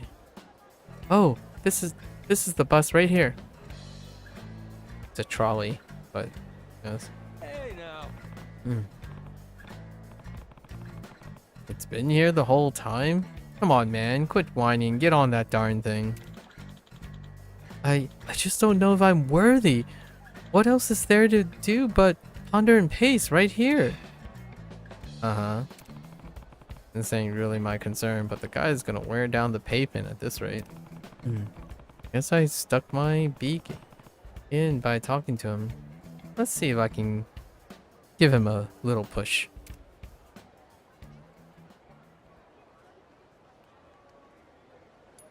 Yeah, I'll help you kick the bucket.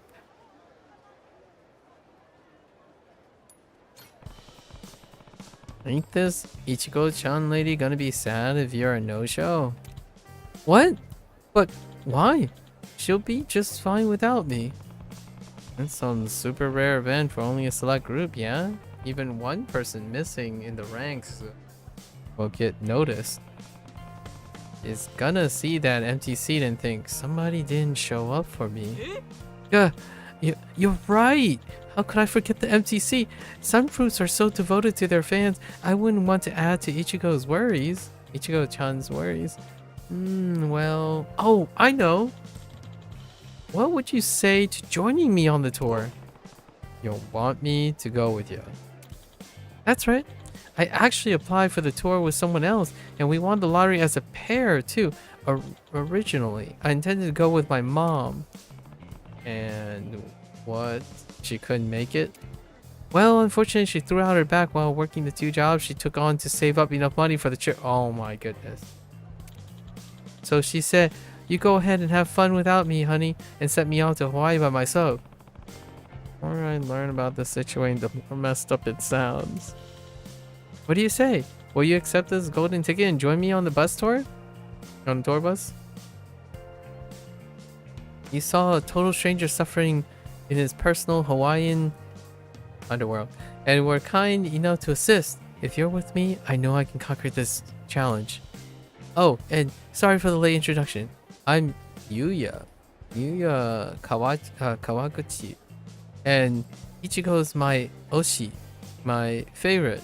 Everyone just calls me Gusan, after my last name. Okay. Majima, and heck, I ain't too sure about this, but no sense backing out now. I'll join you on this little adventure. Why not? You won't regret this. We're gonna have a great time, Majima-san. Should we get on the bus now? I don't think it's leaving just yet, so we still have some time. This tour sounds like it might take a while. Am I ready to go? Yeah, let's go. Yeah, man. Let's roll. I have to say, I'm feeling a little excited. Ain't every day you get to hang out with an idol. Why is there a 15 on it? Awesome. Let's go, man. Oh, man, I'm getting hyped. Yeah, Ichigo-chan, here I come. Don't leave without me. Oh, boy. Off to a good start, I guess.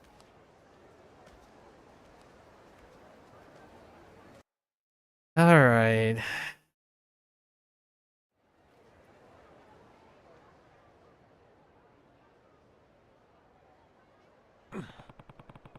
This is how these idol tours usually go. Thing's too darn small. I can't move a muscle in this sardine can. It's a bit intimate, sure, but think about it this way. When we're this crowded, we'll be closer to Ichigo-chan. Oh jeez, now I'm getting nervous. Hang in there, Gusan.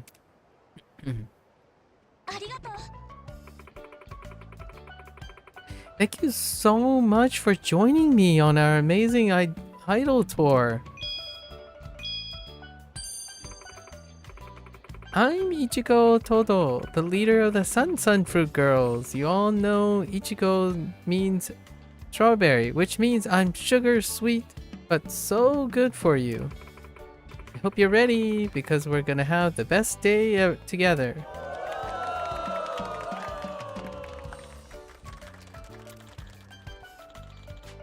You're the cutest girl in the world. Let me love you. Oh my gosh, stands. Ichigo stands.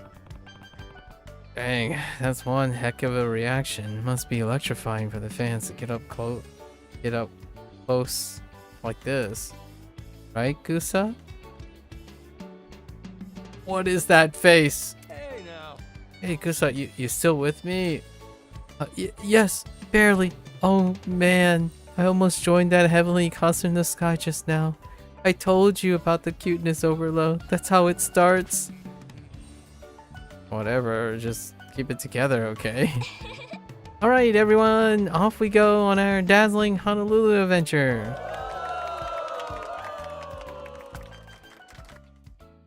Okay.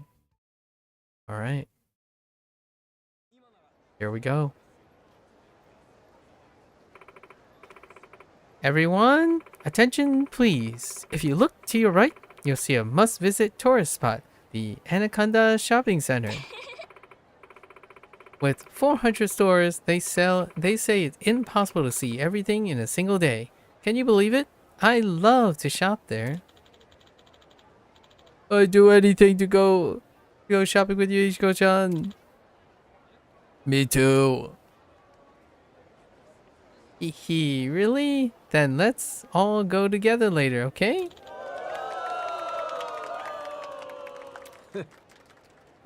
These guys can't get enough. Here we are, touring paradise, and all they want to see is her. Well said. Next stop.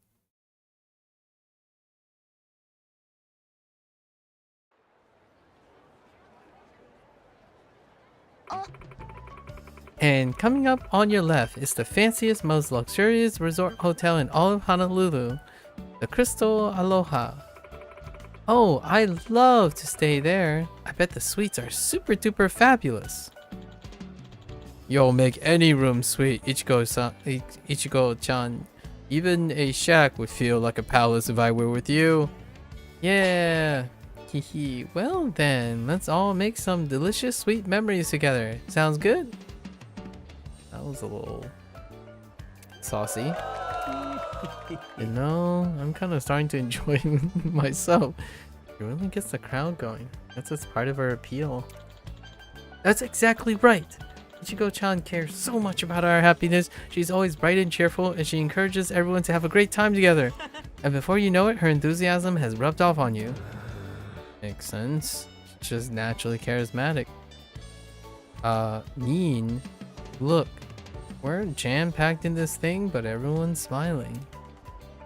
Attention. We'll be arriving at our lunch destination soon. Please get ready to disembark. I hope you're all hungry because you're in for a full course meal designed by Ichigo-chan herself. Now that I'm looking forward to. Me too.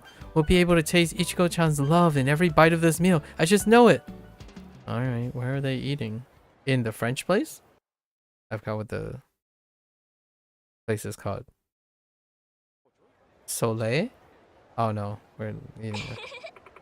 All right, everyone. Time for our scrumptious lunch. Bon appetit. Okay. I guess that's where it is. Itadakimasu. Okay. Oh, the phone. Oolong tea? Where the heck's the rest? Oh, it's just oolong tea.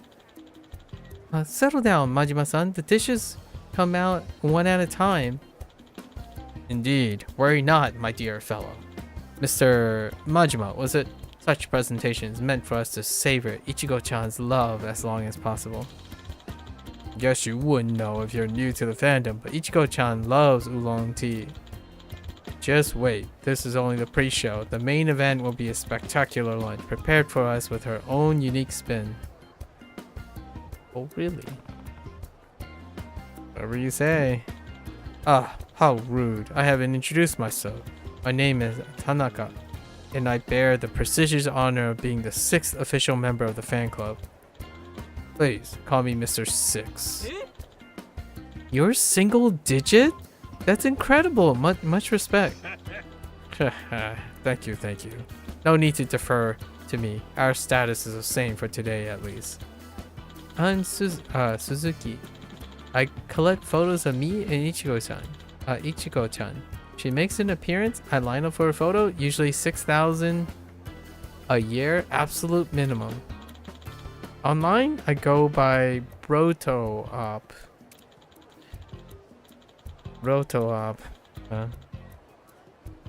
Ichigo-chan tours up and down Japan, and Rotoop here is never far behind. Ready to snap a picture. Sounds like you're more fanatic than fan. Must be loaded too. How do you afford all of that traveling? Oh, I'm a lawyer. Oh, never would have guessed. Likewise, all the money I make goes to Ichigo-chan, of course. Nice. Really shows your oshi, how much you care. Oh, jeez. My name's Kawaguchi. Please call me Gusan. I don't have any fun stories or fan creed like you guys, but I owe my life to Ichigo-chan. I've been working for a terrible company. It was crushing me. I was so worn down. It didn't even occur to me to quit. At times, I was so depressed. I literally couldn't move. Couldn't do anything. And I didn't want to get better. And that's when the miracle happened. I saw Ichigo-chan on TV. They called it Providence, but it's a prison for you. It's your life. Stay from the course if you gotta. Toe the line and you'll be just where they want you. Her lyrics pierced my very soul. I was floored. It felt like she was singing directly to me. Did, huh? Yes, the second verse of My Sweet Macaron Happy. A great many Ichigo stans have found solace in that song. It's saying nothing set in stone. If you don't change, your fate won't change either. What a great message. The moment I heard her song, I resigned from my job, freed myself from oppressors. I've been happier ever since, even if money has been a little tight. I'll always be grateful to Ichigo-chan for bringing joy back into my life. By making your mom work double shifts to pay for a really expensive Okay. This photo we took together means more to me than my salary ever could. That's why I'm here, so I could tell her the impact she has on her fans. Oh geez, listen to me babbling on about myself. Sorry everyone. Heh, not a bad story at all, Gusan. My word, Gusan. Perhaps I should downgrade my appellation. Oh hey, that's that word again. Appellation? Appellation? Mr. 7. Today, you've taken first place in the fandom. I'm so glad to be here, y'all. It's like a confession. They lost me once they go off on the super fan stuff, but these guys seem pretty alright. I just love Ichigo-chan. I get that. That just leaves our new friend with the eye patch here. What might your story be? Yeah. My turn, huh? Alright, guess I'll introduce myself.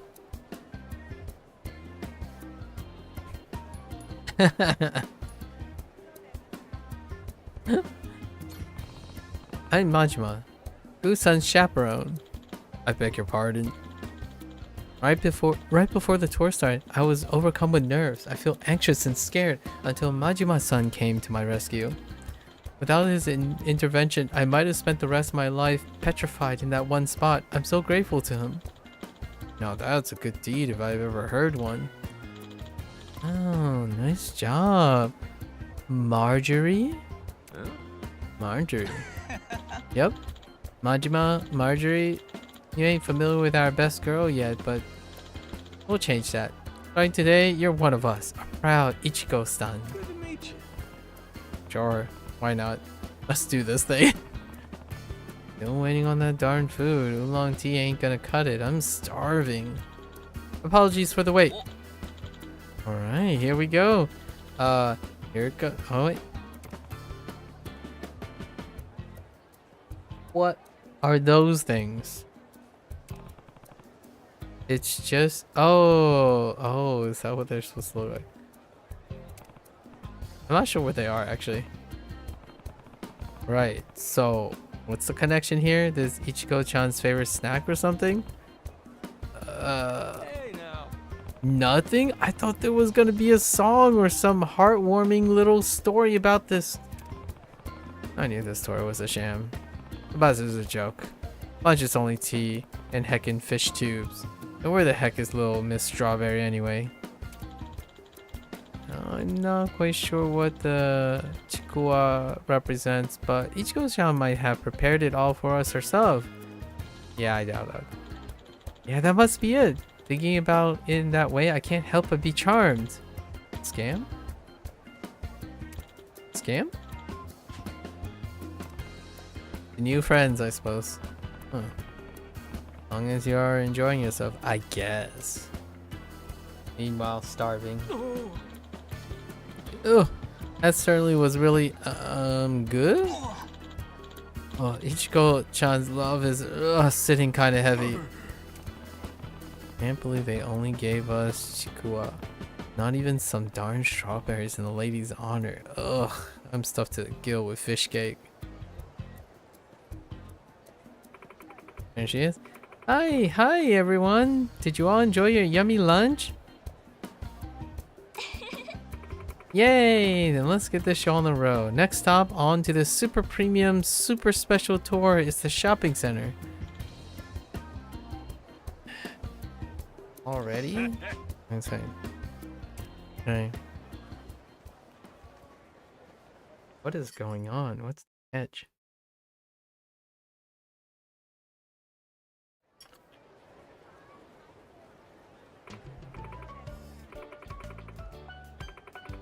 Okay. Are we just gonna spend money and buy her stuff? Okay, everyone, you know what time it is. It's time to shop with Ichigo. I've always wanted to visit the Anaconda Shopping Center, and I'm so happy all my friends are here with me.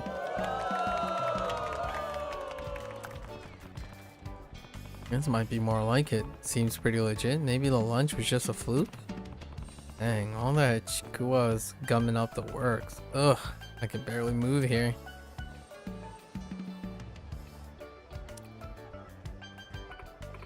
Everyone, apparently our tour is running a little behind, so let's all have a quick look at the mall and then head back to the bus, okay? Huh? Why don't we take let's say 2 minutes here on this floor, then meet up at the entrance downstairs? Remember, if you're not back in time, we'll have to leave without ya. I'll be waiting downstairs. Okay? Bye. But, wait. She's so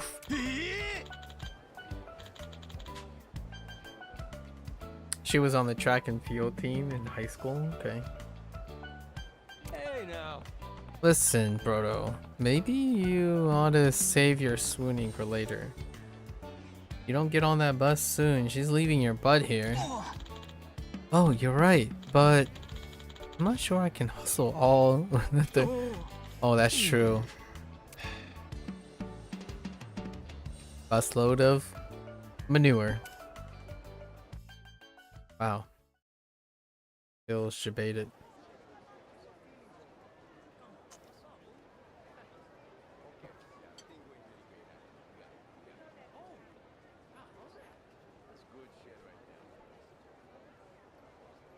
Majima can't run? You have to walk carefully? Are you serious?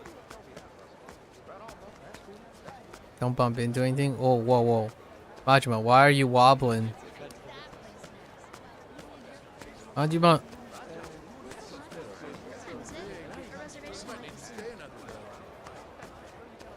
The heck is this?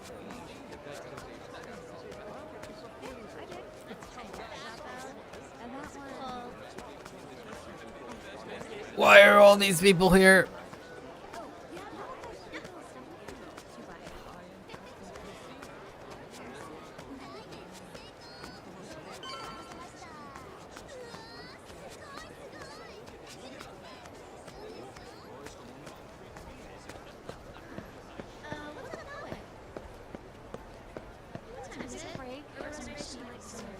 Oh my gosh. Go with the same NPCs next to each other.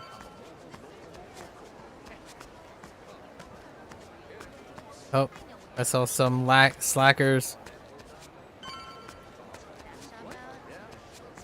Wait, does that guy have my same shirt? Oh no.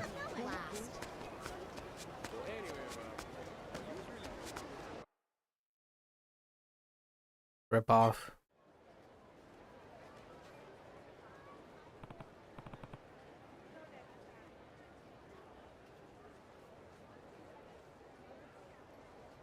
Listen, you alright?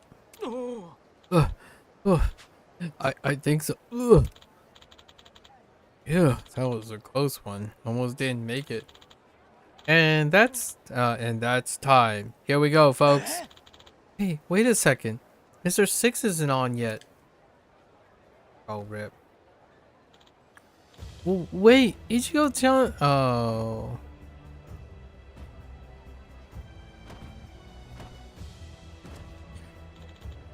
Ichigo-chan, no! Oh no, Mr. Six. He's gone. No choice now but to soldier forward. It's all we can afford, the memory of our fallen comrades. Besides, I haven't gotten a picture yet. I guess you're right. We've got to carry on and cherish this opportunity. Sure as heck making you work for it. Our next stop is the one you've all been waiting for. Trust me. Scam. What is it this time? Swimming?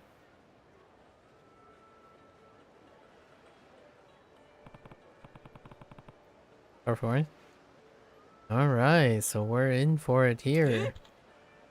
This location, this ambiance. Does this mean... Are you seeing it now, Gusan? This is where the music video for My Sweet Macaron Happy was filmed right around the same time of day too. How does this one compare to the other games in the series? Pretty good. Apples and oranges. Probably most comparable to Like a Dragon Gaiden.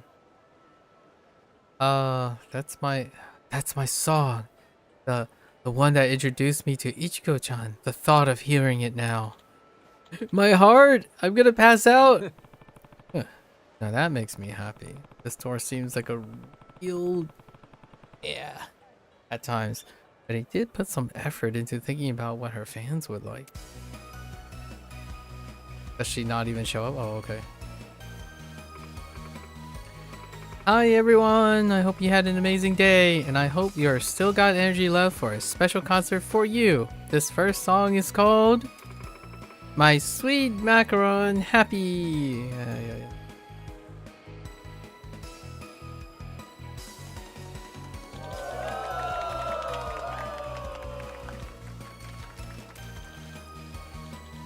I can't believe it. Getting to hear my favorite song live right now. I'm so glad I got on that bus.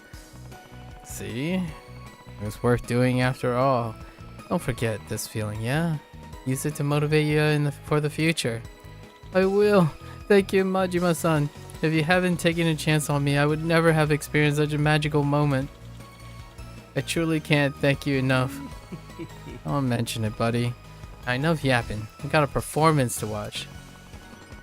Prick up your ears and listen good. I can't wait. Finally, I can die happy. Whoa, I'm down.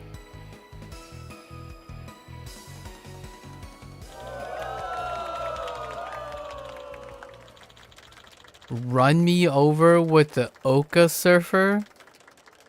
Okay. From the bottom of my heart, thank you. And now it's time for a happy announcement. Please, listen up, everyone. Is she gonna tell us when the new album drops? Huh, that'd be a good one. I'm Ichigo Todo, and my happy announcement is... my manager has always been be by my side, and I'm thrilled to announce that we're, drumroll please, getting married. Womp womp.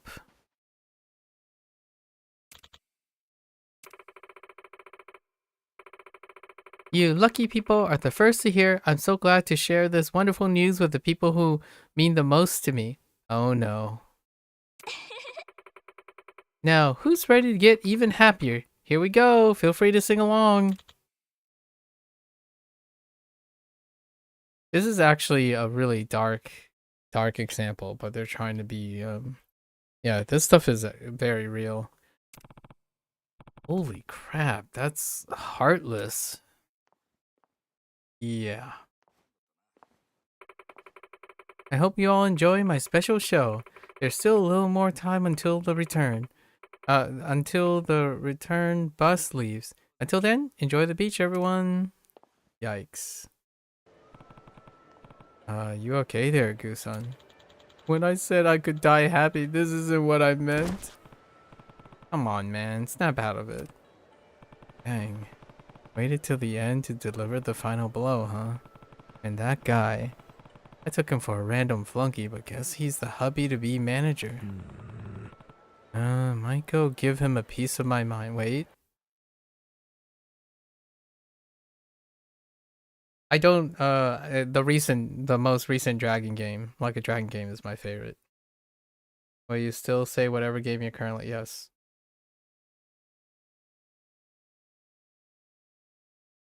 Largely because they're all continuous. They're all contiguous. It wouldn't be the same if it wasn't in a game in the series, but Like a Dragon has continuity across all the games. And its design and philosophy and stuff also has continuity across the entire game series. It's one of those few games where the continuity can't be separated from individual games. For myself. Other people probably have examples. They probably like cherry pick something. Probably Yakuza 0. I can tell you what fan favorites are. Specifically for the Like a Dragon series. Yakuza 0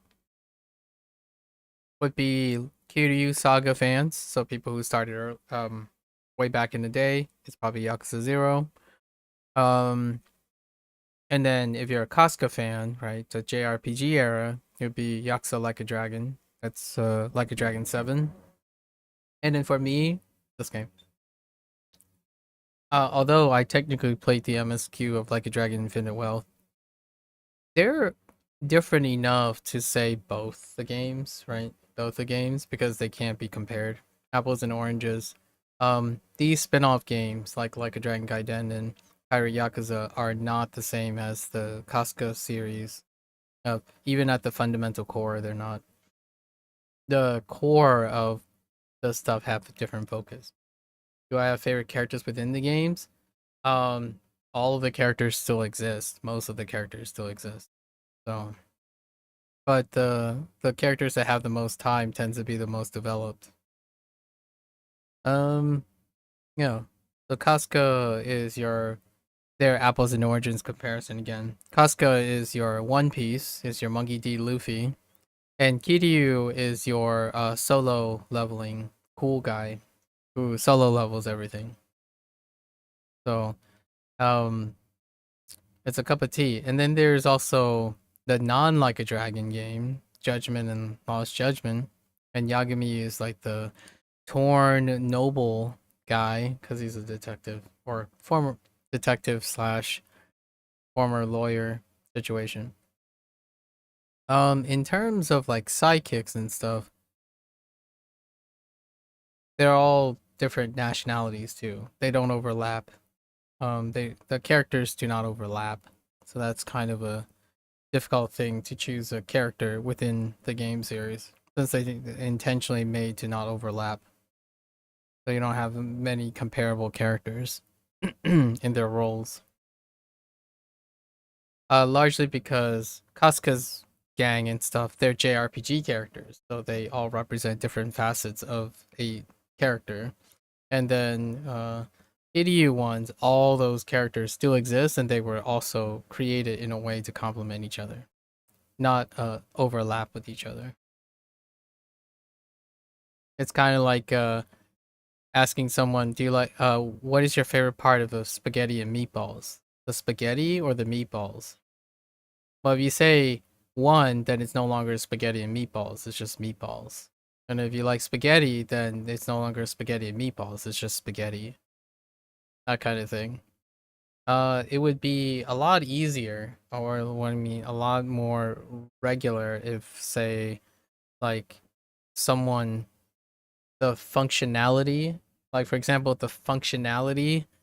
I think a fighting game is a very reasonable place to have a favorite character because the goal then of the character is your goal. Or like a FromSoft game, for example, like a Souls game, then you would have a favorite build or a favorite weapon because the goal of all the weapons is to reach a similar goal. In this game, if you pick a favorite character, you can't help but think that the other characters made the character. So if you like Casca, what makes Casca amazing is that all the other characters exist.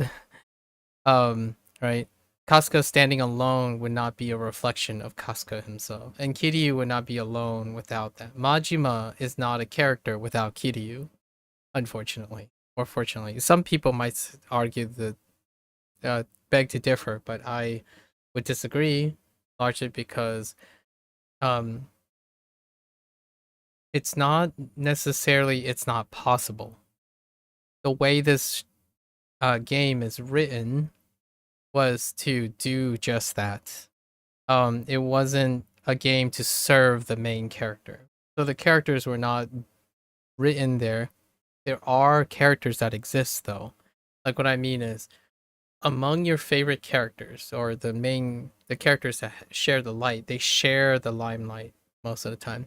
They don't then there are plot devices. There are lots of plot device characters, but they're not of choice. But there are so many characters in this series that even taking the cast of the non-plot device characters, there's still one in a lot. However, I'll do one. Instead of thinking about the main cast, there are plot device characters, like supporting characters, that one can pick a favorite because they serve as vignettes. And my favorite vignette is Nakajima. Nakajima is a character in Yakuza 5 in the first arc. Kiryu, the Kiryu, the Yakuza character, was trying to run away from his life. Like he was in his lowest point of his life. And Nakajima is the taxi cab owner that took him in and believed that, yes, despite all the things that might happen or things you want to hide, everyone deserves a second chance. Nakajima was that character. So that character only occurred in one game, and it is excluded into that one experience. He did come back for a scene in Like a Dragon 8 because Like a Dragon 8 was a love letter to lots of Kiryu stuff, so he did make the cut. So there are some supporting characters that did make the cut, and they're one-off characters. There are hostess like a Yuki and Koyuki are hostess that they come up as a one-shot things. So those things you can probably pick a favorite character, largely because they're no longer persistent, right? Every single other character, for all intents and purpose, are probably persistent characters. So it would be very difficult to pick a favorite if they're still continuing to be involved in each other. That's probably one of the things. For example, a good, like in Hades, for example, the supporting cast, I kind of like Death.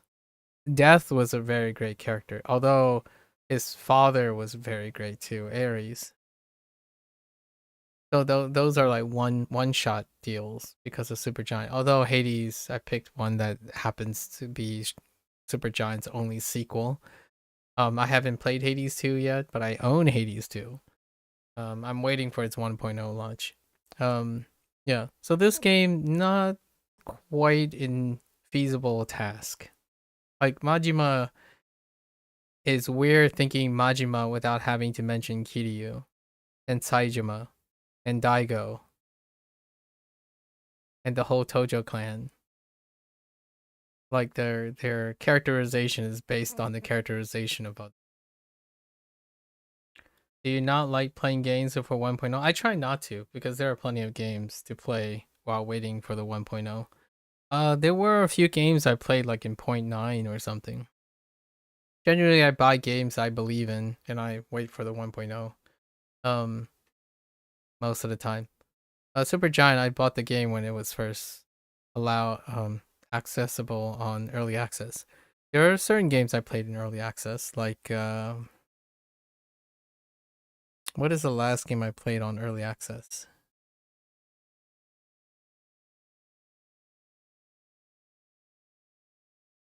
It has been a while.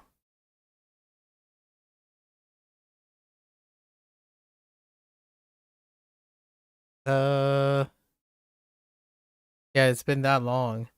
It was one game. Oh, Gordon's Quest is probably my last game that I played on early access.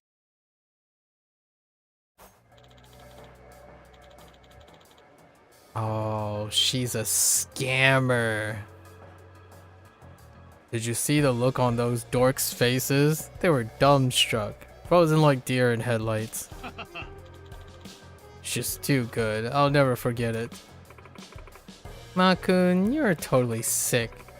They are pathetic. Though, they are pathetic though, aren't they? Like, they paid this ridiculous rip-off price for the tour, which was what?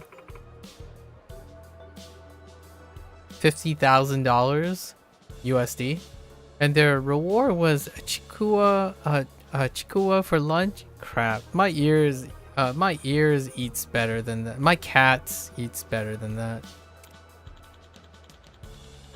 Oh, and most of the sub-stories in this game series, talk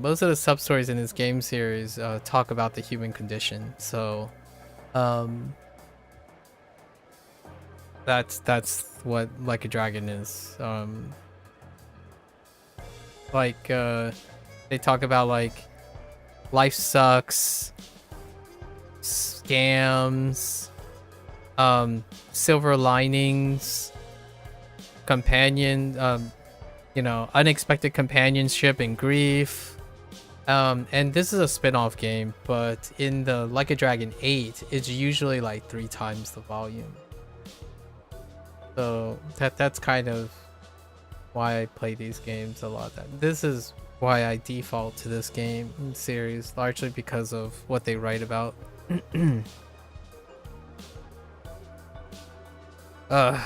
Those losers will eat up any crap you give them and find some BS reason to be thankful for it. Who cares? We're in the black now thanks to them. Besides, you were the one laughing hardest. Well, you gotta admit, it was funny. We're dining at a fancy restaurant while they're stuffing themselves full of fish cake?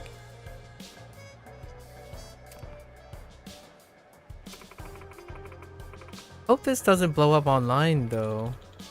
Who gives us a crap if it does? Wouldn't it just make you more famous if word got out? No such thing as bad publicity.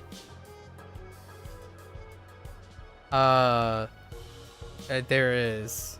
Especially when it comes to idol culture. You scam a bunch of nerds with a rip-off tour, then for the coup de grace, announce you're off the market. For an idol, that's pretty scary. That's actually very, very scary. It'd be good for business. We juice these saps so well, maybe the time's right to start thinking about cultivating a new fan base. That's not how it works. Which they're probably gonna write the consequence of that, possibly. That's what I'm talking about. Kinda spice things up to play dirty, no? We should cut them loose and move on to bigger, brighter things. This was your plan all along, wasn't it? You've got that devilish look in your eyes, Makun. So do you. Okay. Imagine, very devilish. I'm guffawing. Thought idols ain't supposed to say stuff like that, even if they're thinking it. Probably ought to keep your voice down in public, yeah? And who the heck are you? One of the saps on Ichiko-chan's bus tour.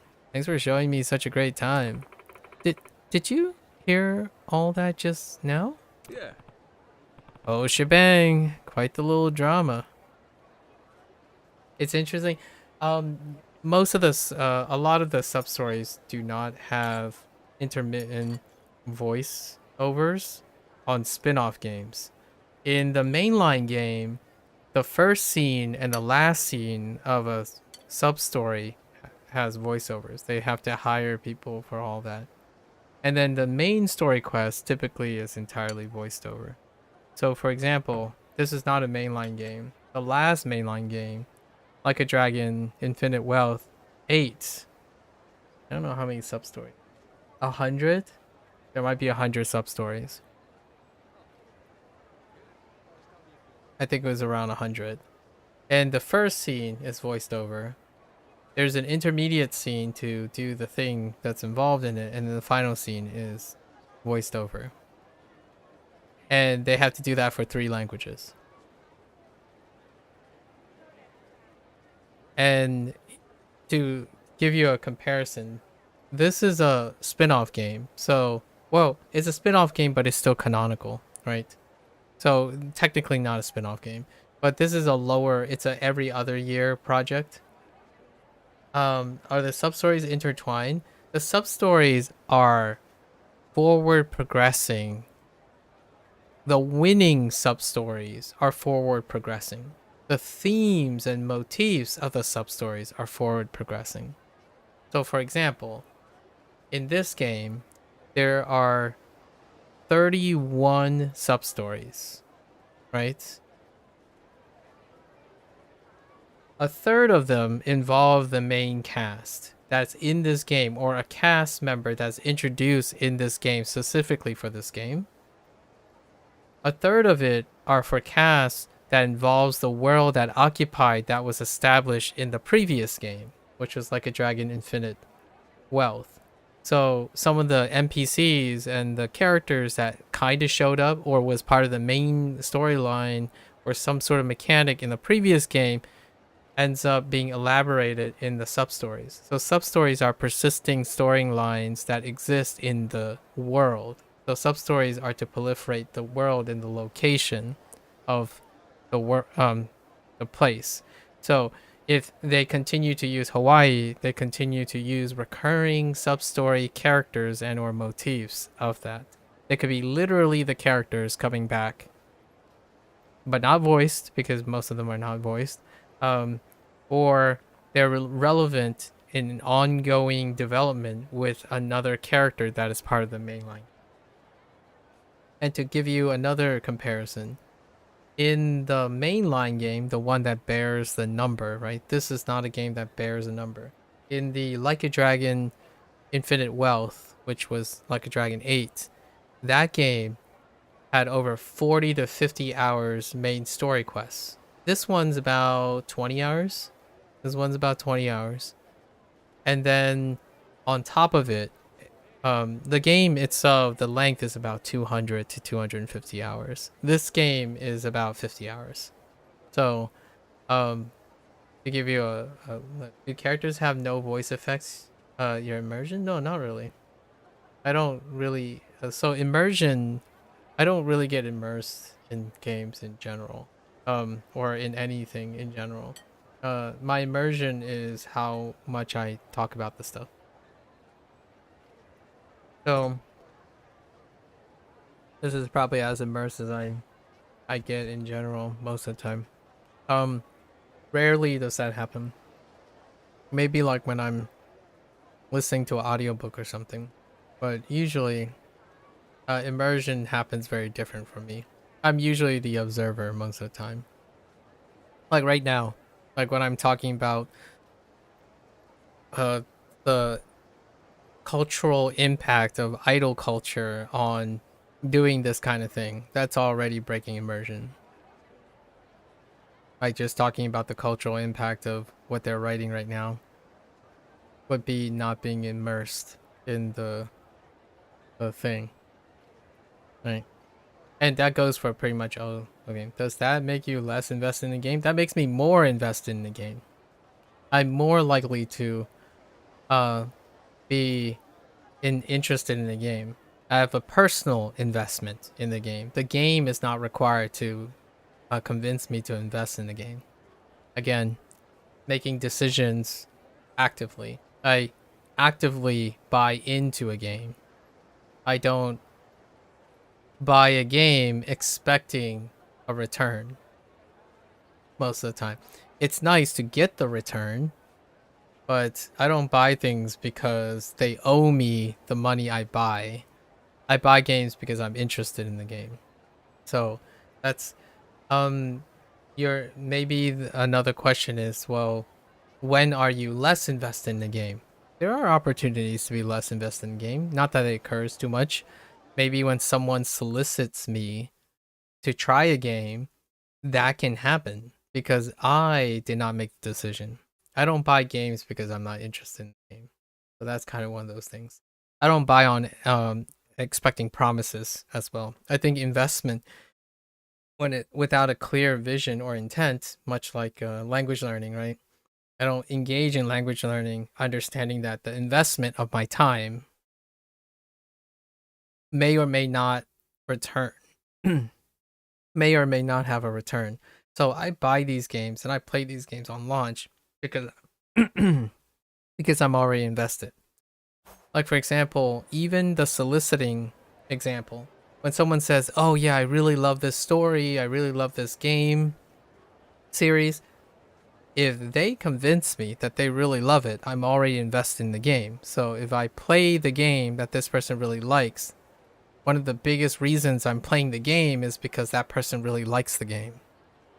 So it's irrelevant if the game ends up hitting more. If I end up liking the game too, then that's bonus. But I wanted to play the game because someone else was invested in the game. This game is my personal project, so I'm already invested in the game before I even played the game. Can it possibly disappoint me? Well, it's possible. It's possible to disappoint. That doesn't mean I'm not invested in the game.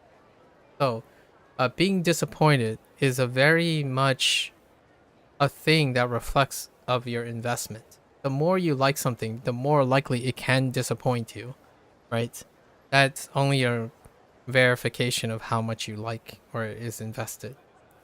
And that's kind of like the funny thing. The questions that you're asking are related to idol culture.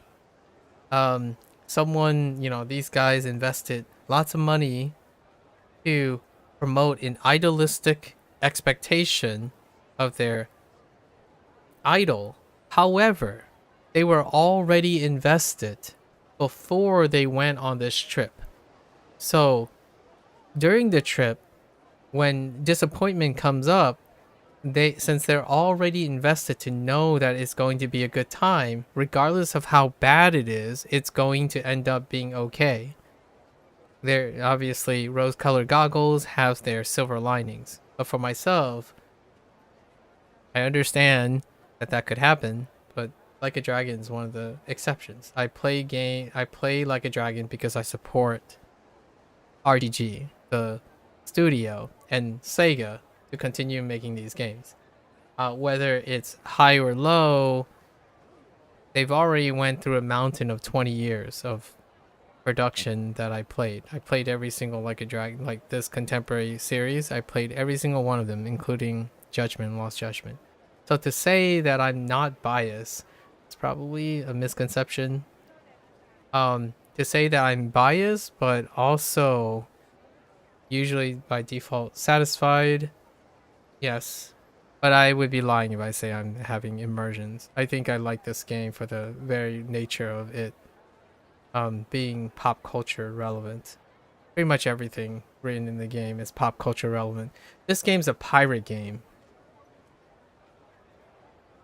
Like, they didn't just pick pirate theme. They could have picked any theme. It fits in the script. But they didn't pick, like, I don't know, a cop story again, or and Casca is doing RPG, so Casca is already upholding the RPG thing, and they usually write specific topical things, not like willy-nilly, so it's kind of immersion breaking all the time.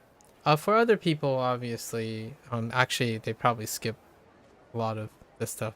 All this stuff is optional, by the way. You don't have to play this part, and I actually quite doubt. I have my high doubts that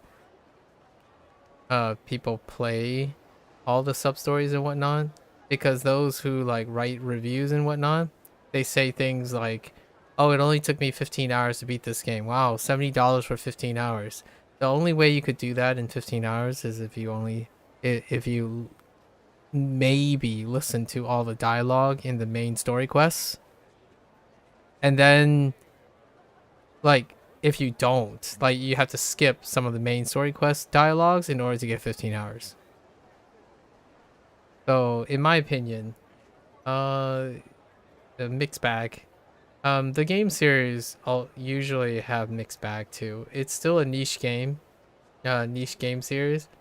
Arguably still one of Sega's more popular ones nowadays. Yeah. Opposite. It's actually quite the opposite. The more things I have to talk about, the more likely I'm invested in the game. Because otherwise, what do I do when I stream the game?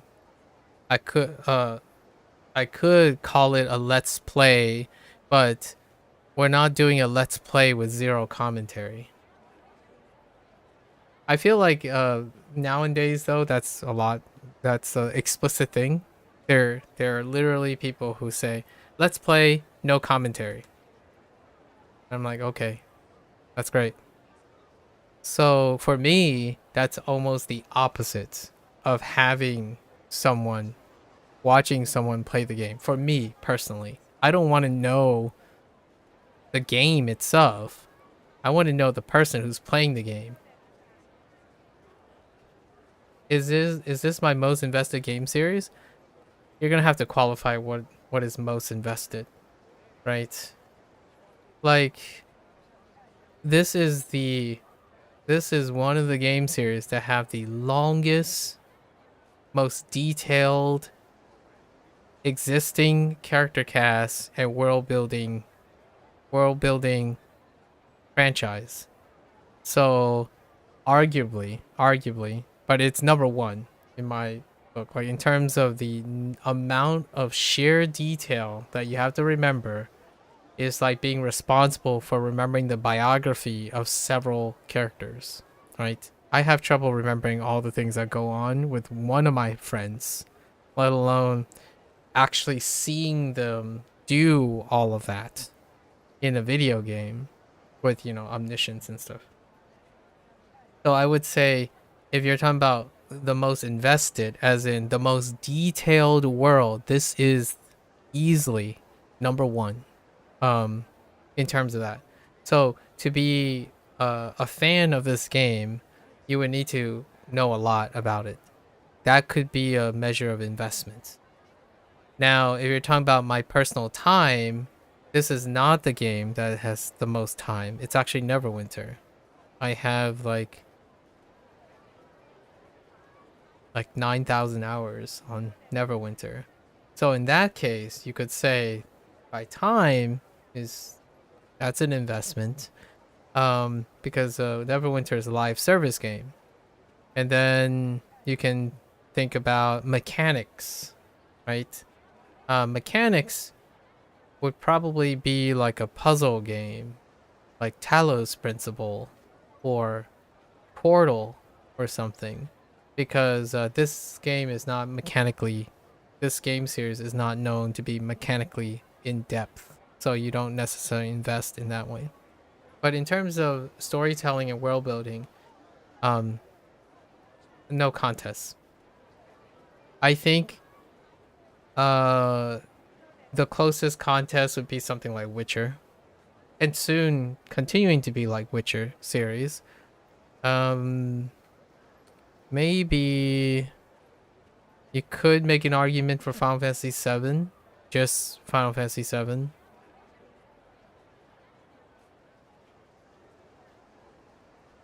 And that's about it. Shenmue is dead in the water now, unfortunately. I haven't played any of the Shenmue games, but I watch other people play. So this would be it. This is the project that I set aside time to do. Hopefully every year. It seems like they want to release a game every year. So, plenty of games to be playing. Yep. Every year. Hopefully it's every February. I'll do it every year. Make it happen, Sega. Right? Not sponsored, but make it happen. And sure enough, I'll be playing it in 3 languages. Every year. I play all of the main story quests over in the languages. This game is tri-dubbed, which can't be said for pretty much any game series that I'm aware of. Yeah, it's good consistency, alright. It was not always the case. It was not always the case. I like that RGG is normalizing content, normalizing writing and creativity, like normalizing it, then constantly escalating it. I think it's working to their advantage because it's normalizing an expectation that is different from like, oh, the next game's gonna be bigger and better and, you know, higher and higher budget. It's like, this is a sustainable model. It's about writing stories. It's about talking about geopolitics. I don't know, like, this game, I'm still like wrapping up the themes involved in this game. This game is about chasing dreams, overcoming odds, right? It's a very piratey thing. It's about adventure, seizing the moment and not sitting still, like that type of thing. In Like a Dragon 8, Infinite Wealth, religion, grooming, cult, homelessness, and then you have your standard gang violence, contraband, smuggling rings, cross-cultural interactions, bigotry. They're like these games are very, very mature topics, right? And then sub stories can be goofy, like they talk about, you know, manga culture, having hobbies, making friends. All your friends have different arguments, disagreements, debating, having discussions about interests, hobbies, relationships, confessing, making wrong, atonement, lots of atonement, committing sins but having a path to redemption. That's all in one game, all the time, always. Like, it's a bottom line. These spin-off games are a new thing, slightly new thing, and it started with the game before Like a Dragon 8, which is Like a Dragon Gaiden, which featured the other character, which is Kiryu. Majima is Kiryu's second hand. Right, those were the rivals. I don't know what they're gonna do in 2027, right? Because it seems like that's their plan. They're trying to release an offshoot game, or maybe double mainline games, who knows? That does one not bearing the number, and then the other one bearing the number. Asuka is the main lead in the other storyline. And it seems like Kiryu, the one that started the series, 1 through 7, or 1 through 6, right, is holding up the second line. And they're the combat-oriented games. So this one's one of them. You know, as brief as I can be with the series. Yeah. Tell you the truth, I don't care what's really going on inside your heads, but if you upset my friend, I ain't just gonna look the other way. Having a grand old day out, screwing with these guys for laughs. Think, the least you can do is give them their money back with an apology. Yeah, right. Yeah, right. What are we supposed to say? Get serious. Get serious. Friend. End of the day, you know who those dweebs are? ATMs. I give them a number and they cough it right up. That's all. Mm-hmm. We're not gonna get anywhere here, are we?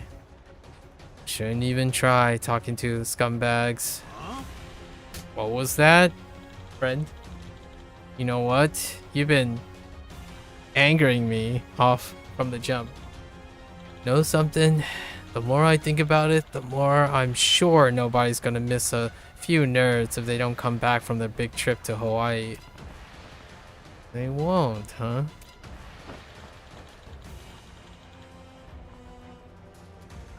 Bottom of the ocean? Alright.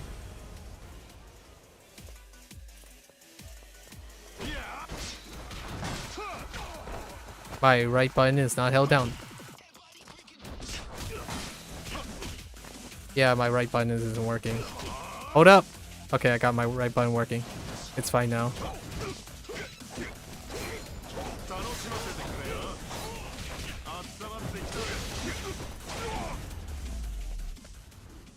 Okay. My RB and my controller is not the most responsive anymore.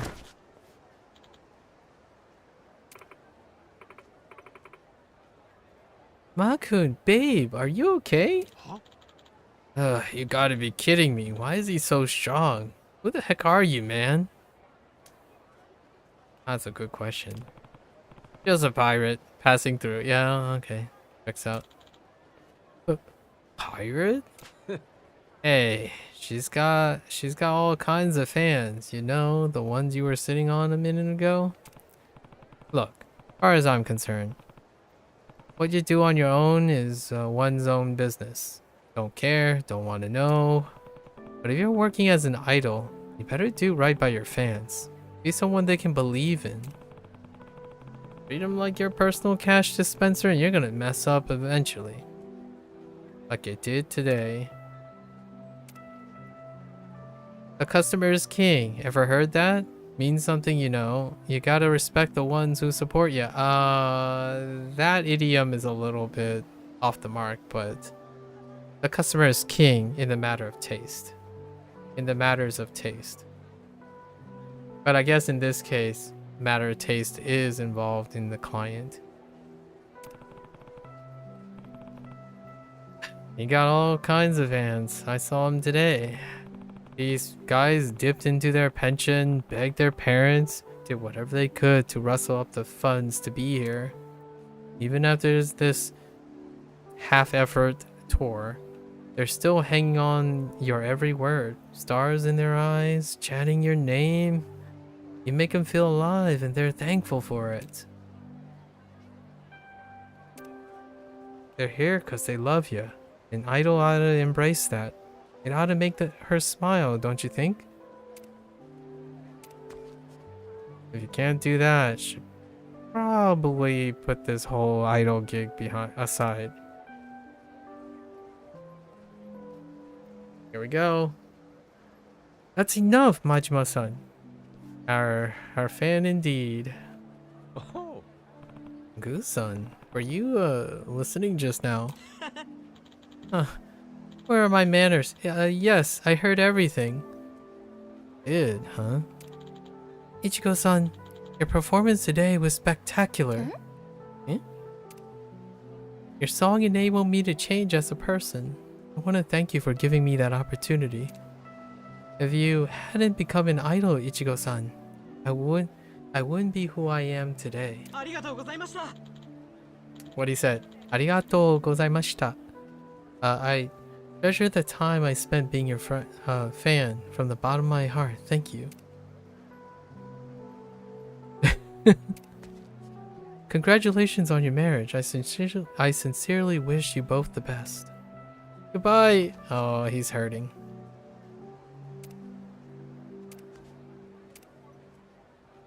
Maybe they have a change of heart.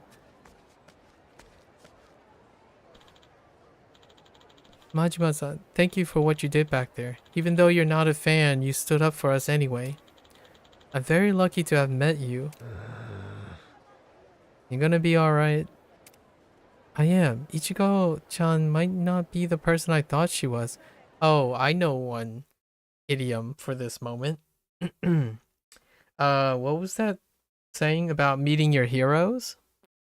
Right? Meeting your heroes. This would be one of those situations. But she was still an inspiration to me. Nothing can change that. And besides, it's thanks to her that I found something even better and more important. Huh? Even better? Huh?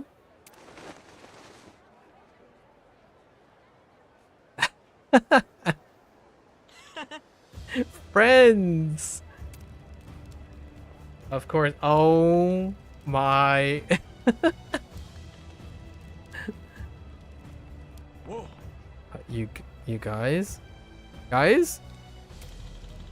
Thanks to this tour, we've been reborn. No longer otaku, but warriors, blazing with the fury kindled deep within our gentle hearts. Majuri? I don't know why he keeps calling him Majory, but early you claim you are a pirate, right? If that's true, we want to join you. You serious? We need a new outlet for our burning passion and fiery libidos. We offer them in tribute to Majima-san's pirate crew. When we're with you, we're giving you all we got. Is that right? Well, they ain't bad guys. Couldn't hurt to let them join up. Roger that. You three, welcome to the crew of the Goromaru. I'll be counting on you. How did he know?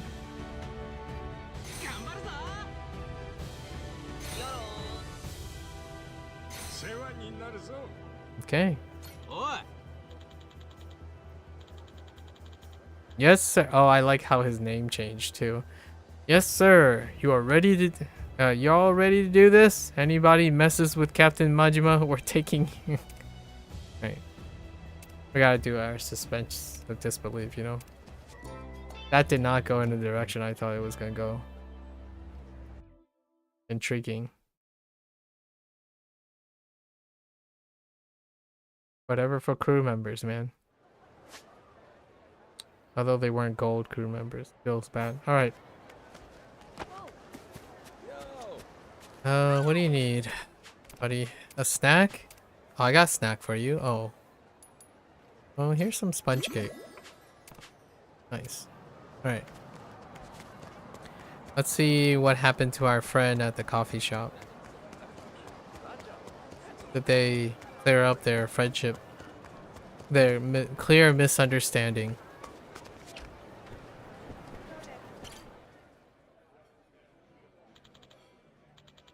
Majima-san, come on in. Sit wherever you like. All right, let's have this coffee. Come on. Now, tell me, are you ready to taste the best darn cup of coffee you've ever had? Finally mastered it, huh? The Ichiban Blend S? Got that right, and as my partner in the Mameoka Farewell Brew Crew, you've earned the inaugural sip. Don't mind if I do, then. Oh, he's here today. Sorata, just the man I need to see. I made up my mind. It's time for me to say what I've got to say. Amioka, okay, no matter what, I'm here for you. Great. Here goes nothing.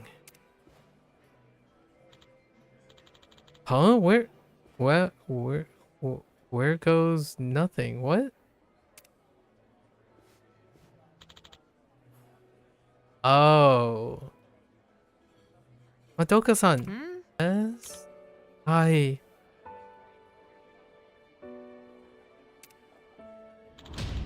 I'm a wreck. When I'm around you, I'm a lovesick fool. Please, will you go out with me? Mameoka-san. Yes! I'd love to! Wait, that's what he was practicing? Misunderstanding indeed. There you go. It was as simple as that. All you want to do is practice proposing. Or asking for a date, really. Me going back to comedy on my own without telling Sorata? Now that deserves a why the heck. Where would you get that crazy idea? Well, it didn't seem like your heart was in running the place anymore. Then Majima said he overheard you. Huh? You saw me in the alley. Oh jeez, I'm so embarrassed I could puke. Majima-san said you were practicing a straight man bit. Yeah. You were saying why the heck and swinging your hand. That's the manzai routine, ain't it? I was saying I'm a wreck so that Madoka-san knew I'm head over heels for her. Confessing my feelings like that makes me all tongue-tied, so I had to rehearse. Words, body language, everything. Plus, Madoka-san loves manzai acts, so I wanted to show her my comedy chops. You know, like theatrical. So when you said there was something you needed to get off your chest, yeah, my feelings for Madoka-san. Hey now. Why the heck you got both of us completely screwed up? What? Who's this Madoka-san girl anyway? You've never mentioned her before. How'd you even meet somebody so pretty? Never seen Sorata this feisty. Is this how it was on stage? Oh, well, we met through a dating app at first, but it turned out she comes here for coffee. When we ran into each other face to face, both of us were floored. And that gave you the chance to get to know each other in person. Before long, we started hanging out, but you know me. No way am I cool enough to just tell someone I like them. I had to really focus on it. And so that's why you were spacing out at work. Uh-huh. So, to give me the final push I needed, I asked you and Majima-san to come with me. I wouldn't back out at the last second. Coulda give us a little heads up, you know. I can't believe this was all a wacky misunderstanding. I can. I'd be so worried, you airhead. I ought to thwack you with a bamboo shoot. Maybe so. I am sorry, but hey, you deserved one too. Oh yeah? Well, why is that? You really think I'd give up everything we work for here and leave you behind at that? Sorata, don't you get it? You and I are two beans in a brew. Amioka, dang it. You're right, thank you. We're in this thing together, and I'll never forget that again. Hey, at least it wasn't all a waste. Amioka's got himself a girlfriend, and Sorata, you got your Ichiban Blend S. Sorata's got what now? Huh, right. You don't know about that part. Sorata here was cooking up something special so you can leave the business to him. Majima-san, stop, would ya? Gonna make me blush. Well, come on, let me try it. Yeah, me too. I'm dying to taste how it turned out. Alright. Majima-san, I'm sorry for getting you involved in all this. Thank you though. Sounds like you were really here for Sorata when he needed it. Ain't a problem. You two make a good double act, you know. Be sure to stay honest with each other. Will do. He and I are gonna keep this the best cafe in town. Oh, and if it helps make up for the trouble, why don't you give us a call if you ever need a quick caffeine hit? We'll deliver, no questions asked. Wait, is he a crew member? Now that's a good deal. I'll keep that in mind. Yep. There we go. Here you are, boys. Okay. The Ichiban Blend S, huh?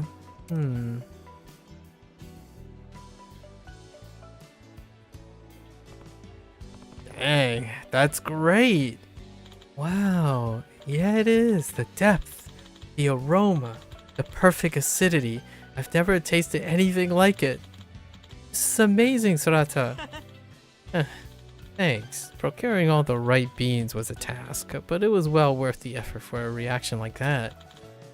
What did you use? I can tell it's a blend. What am I tasting in here?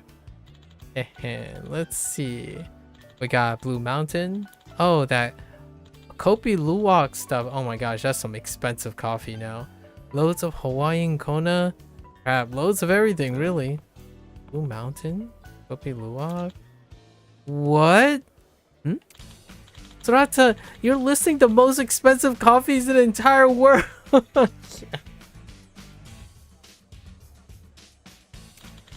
You mixed all that gourmet stuff together? Of course it's gonna taste good. What effort did you think you had to put in it exactly? The beans? The money? Mixing it all up? It's a gigantic waste. Yeah, but I wanted to pull all the stops for the Mamioka Farewell Brew Crew. What the heck? You know, now that I think about it, I ain't so sure they had the right straight man. Funny man rolls between them. That's true. He's supposed to be the other guy is supposed to be the straight man. You better gulp some coffee, buddy, because we're pulling an all-nighter. I'm gonna teach you how to coffee from the ground up. Was that a pun? Jeez, are you serious? Majima-san, help me calm this guy down, would ya? That's my partner in the brew crew? Oh, look at the time. About that whole Mamioka brew crew thing. It's a rag. Well played. Well played. Well played, RGG. The punchline. That's a good one. There's some layers involved in that one. Oh, we still have the Miracle Aquarium left. And then I think we have one more, right? Miracle Aquarium and what? What? It says 29 out of 31. It's just the Miracle Aquarium left. Oh. Oh, I need to collect the 7 Dragon Balls. How the heck? How do I need to find where the 7 Dragon Balls are though. I think I found 2 Dragon Balls. I think. Oh, I know how to find them. That is a tiger.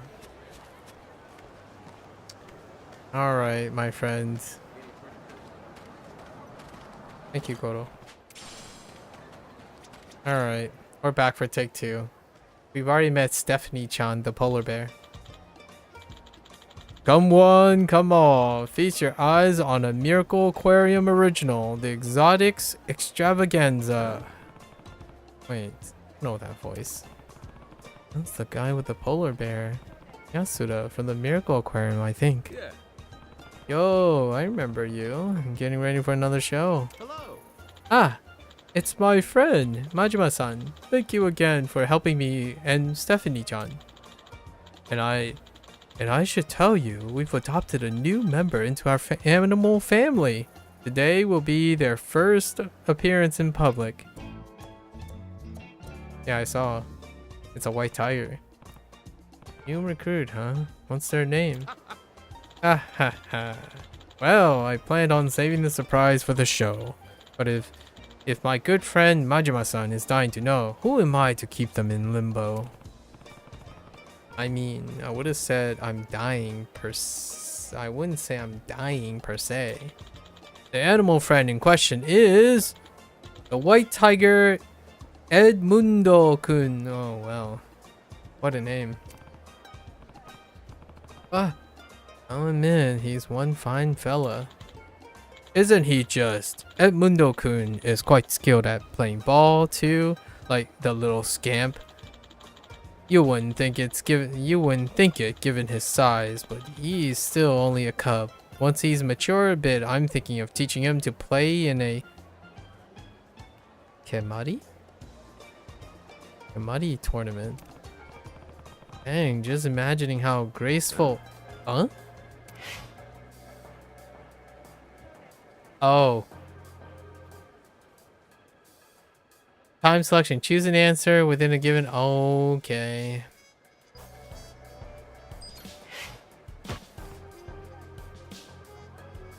Nice.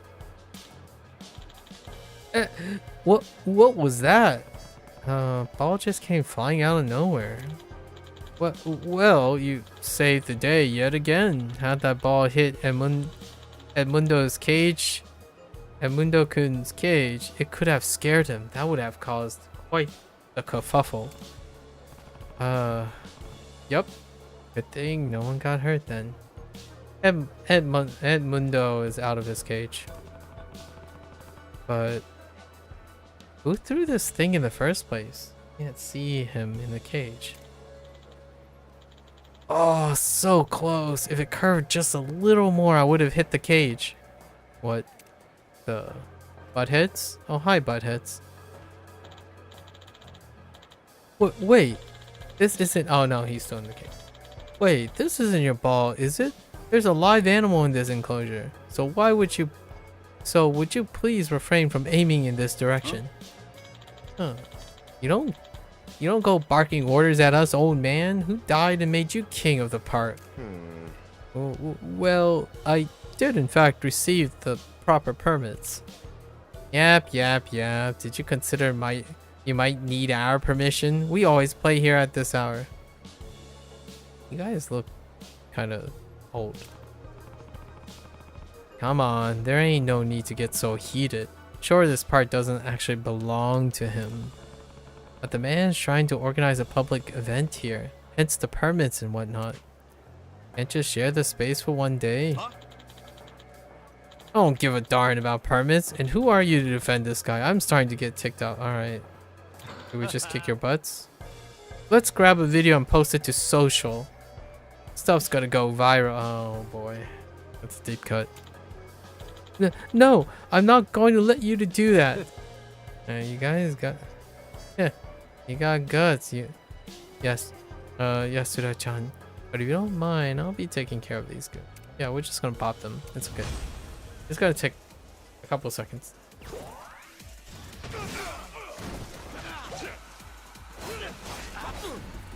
It's fine. Fine. 10 seconds. Max. Don't worry about it. We got this. You're fine. We're good. Get out of there. Okay, that's on Majima. If you clowns can't figure out how to share a park, go back to kindergarten and try again. Yeah. And now the cage is open. Oh, the first to the point of view cam. Thank you, Majima. You saved me yet again. Don't sweat it. I haven't stepped in if I didn't. I wouldn't have stepped in if I didn't want to help. These things tend to happen. Some degenerate crawl out of the gutter to cause trouble. This flashy persona has often made me a target, but those people might have enjoyed the show had they given a chance. Wishful thinking, perhaps. Maybe so. Kind of hard to say for sure. Aww. Oh, that's the game they're talking about. Hey, Edmundo-kun's show hasn't started yet, has it? No, not quite. I haven't advertised it to public yet, and there are a few more details to iron out before we can hold the performance. Heh heh, I know how excited you must be, but you'll have to wait a little. Ouch! Please, we asked if you could play ball somewhere else. Yep. It was kind of cute seeing him bounce the ball though. What? How? What happened? It's Majima's fault. Those hooligans must have hit the lock on the door and broken it. Alright. Alright, we're in a pickle. It's fine. We got this. He's well and riled up. We have to calm him down, but there's no reason with him now. There's no reasoning with him now. I'm begging you, Majima-san. Can I count on you for one bit of measured violence? Not again. Guess I had got no choice. Alright. No tigers were harmed in the making of this clip. Oh my, cancelled.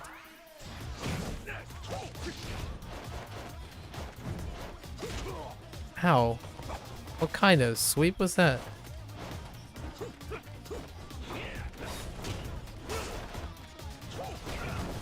What the heck is with those sweeps? Dude. I just want to do something like fancy, but nothing is possible with the tiger. Sorry, Edmundo. It's fine. Rar? Oh, thank goodness. Edmundo-kun's come to his senses. Well, he's kind of cute. Thank you, Majima-san. You're not hurt, are you? Yeah. I've been worse. I truly apologize for all the trouble. Clearly, the safety measures I had in place were insufficient. Animals are animals, no matter how you slice it. You can't always predict them. There's risk there. Speaking of predicting... Huh? Hi!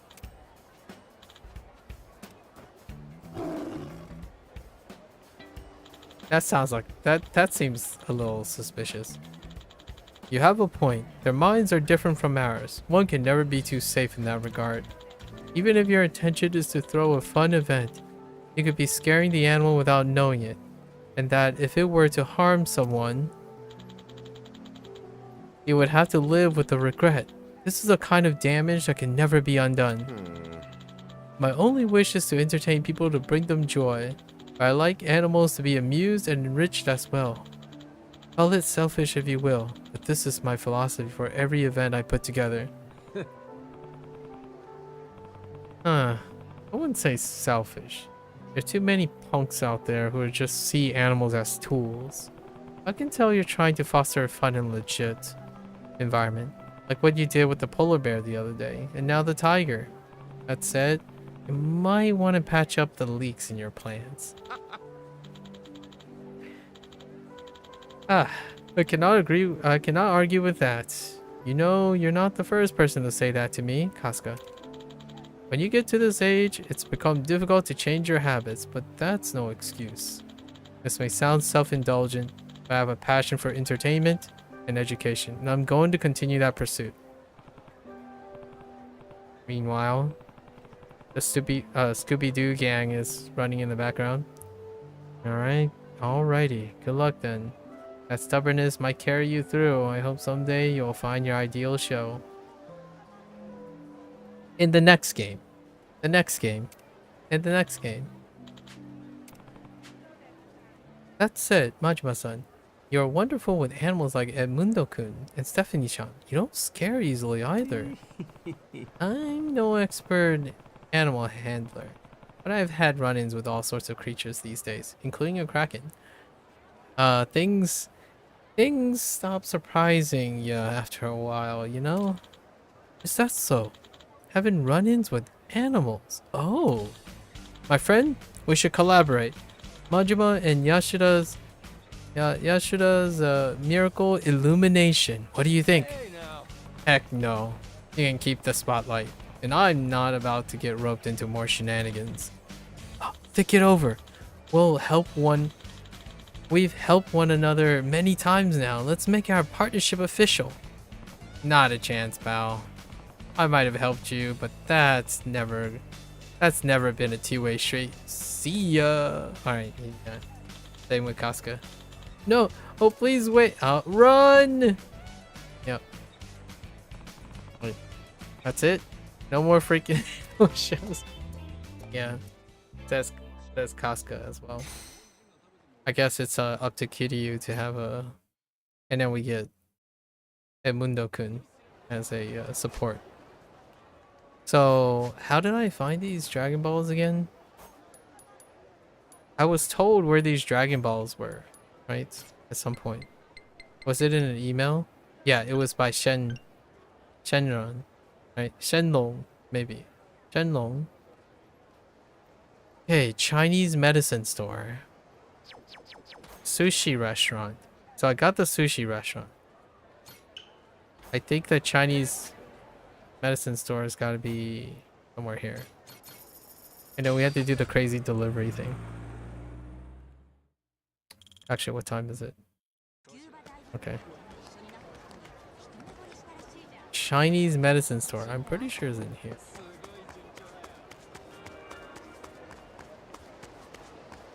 Oh, hey. Hi. Give me some coconut water. Thanks. Thanks so much. It's right here. So you're saying... Captain, there's something nearby. Uh-huh. Which of you sorry suckers is it gonna be? Where's the Dragon Ball? Where are you? Oh. Oh.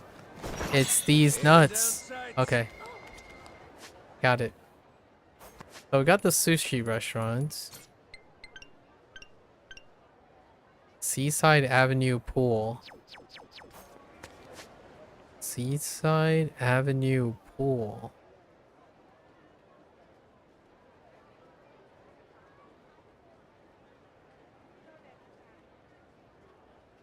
Interesting. It's not quite clear why I got this.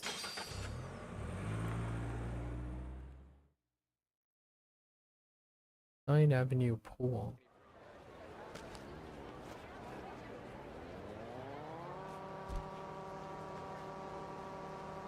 Like, where's the pool? Here?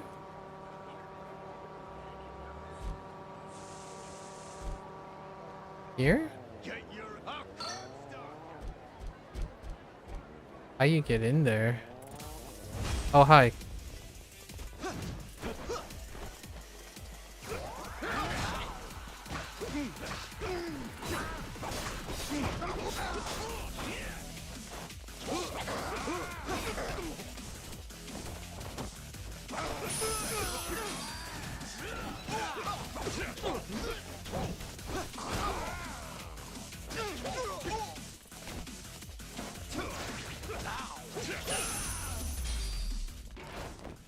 Ain't even worth my time. I see the pool.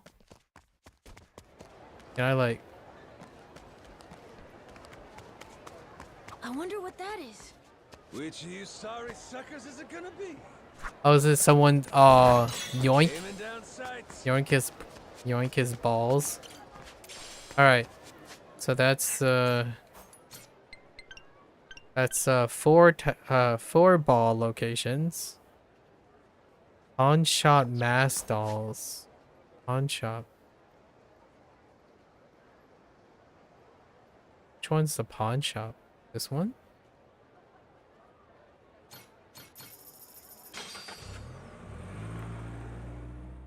I don't know how many pawn shops there are.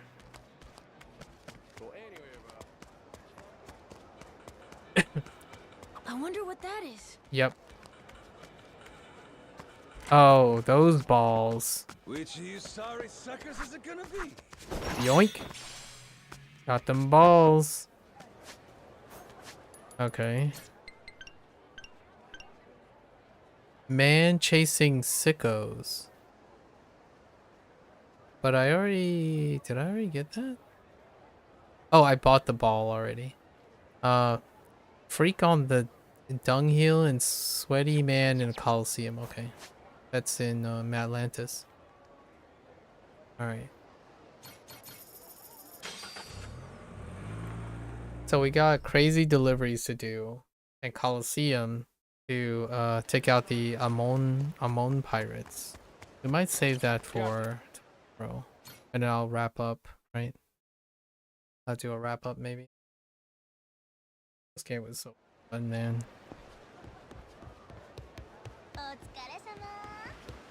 Good to see you. Good workout. Alright, let's head to Atlantis. Oh, take me away.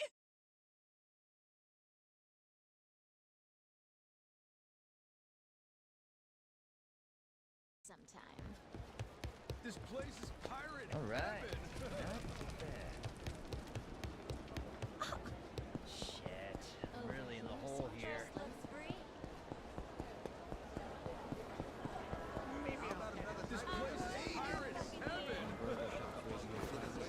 In Dunghill.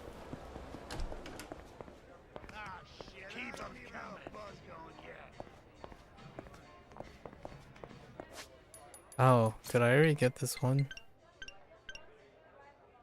Freak on top of Dunghill. Up here?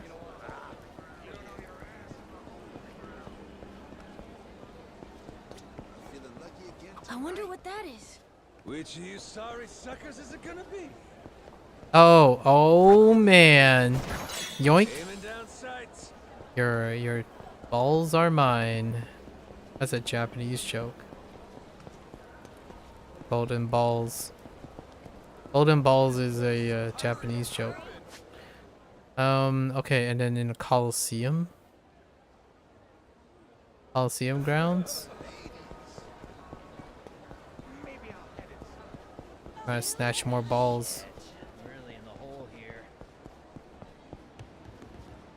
The joke is Kintama.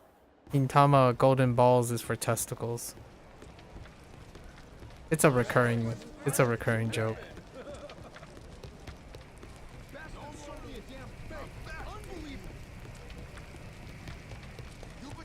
Ready for a beat? I'll teach you some respect.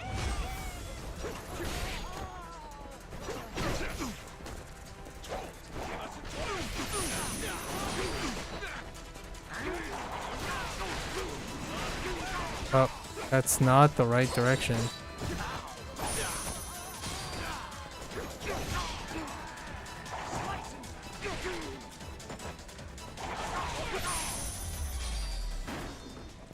Lousy dance part. All right.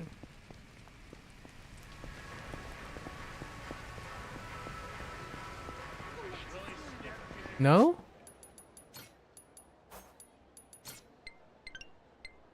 What did he say? Sweaty man near the Coliseum.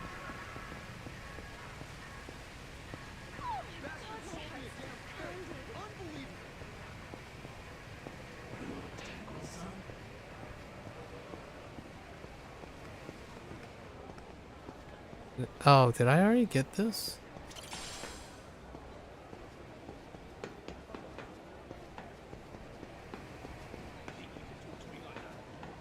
I didn't even realize you could get up here.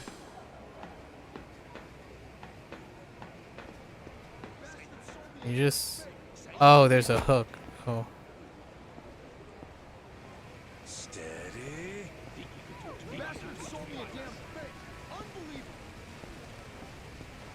Sweaty man near the Coliseum.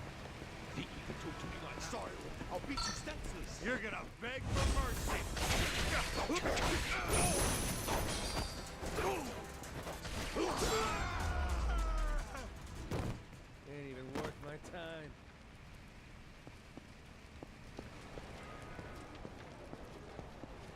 The heck? How many golden balls do I have? 6 out of 7, yeah. I know I have the ninja one. And I'm pretty sure I picked up the man.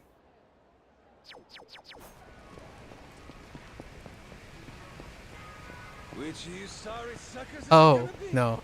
That's just bugs.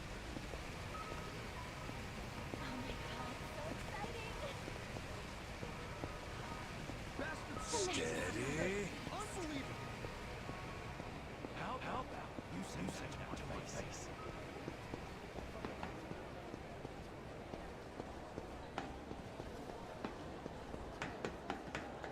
This place wasn't too bad. Are you telling me it's not? This Colosseum,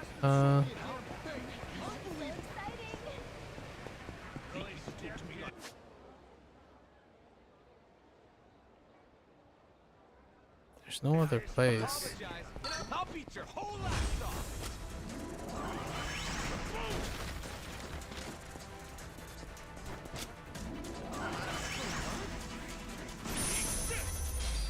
Eh. Lousy dance partners. So maybe I already got this one?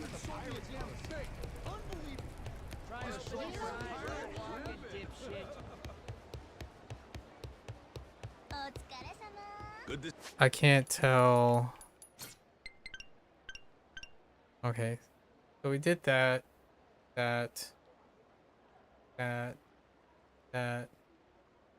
Okay.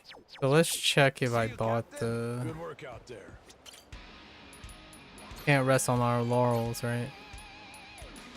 Oh, take me away.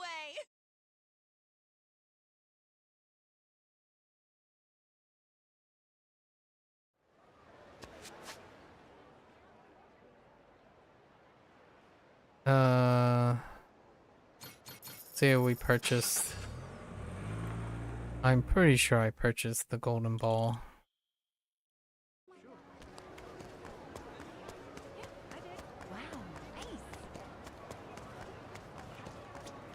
Hey. I didn't. There we go. That's why you check. Huh? I got all 7 balls. Doc's at Hawaii. Okay. We're gonna make a wish. You know, it's gonna grant us a wish.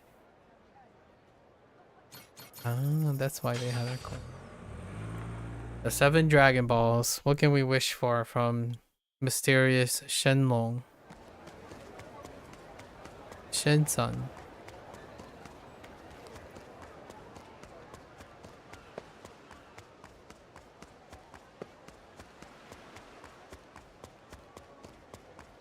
A minus. What does it even look like? Intriguing. Yeah. Hey, you Shensun? The one who wants balls? Verily, 'tis I, Shen, seeker of balls. Be you the captain of Gotoku pirates? Yeah, that's me, and those balls you were looking for. I've got them right here. These balls. Indeed. Balls genuine. Balls unmistakable. These are some outstanding balls, Captain. Such a set is worthy of a wish indeed. So you're for real. I am riches, good health, cardinal indulgence. It matters not to me. Now, Captain, speak thy wish. Okay, the last time we did this was with Kiryu, and basically you get funneled into being goofed off on, you know? Let's find out. I wish for... I want a normal, peaceful life. I want endless riches. I want eternal life. I want sexy panties.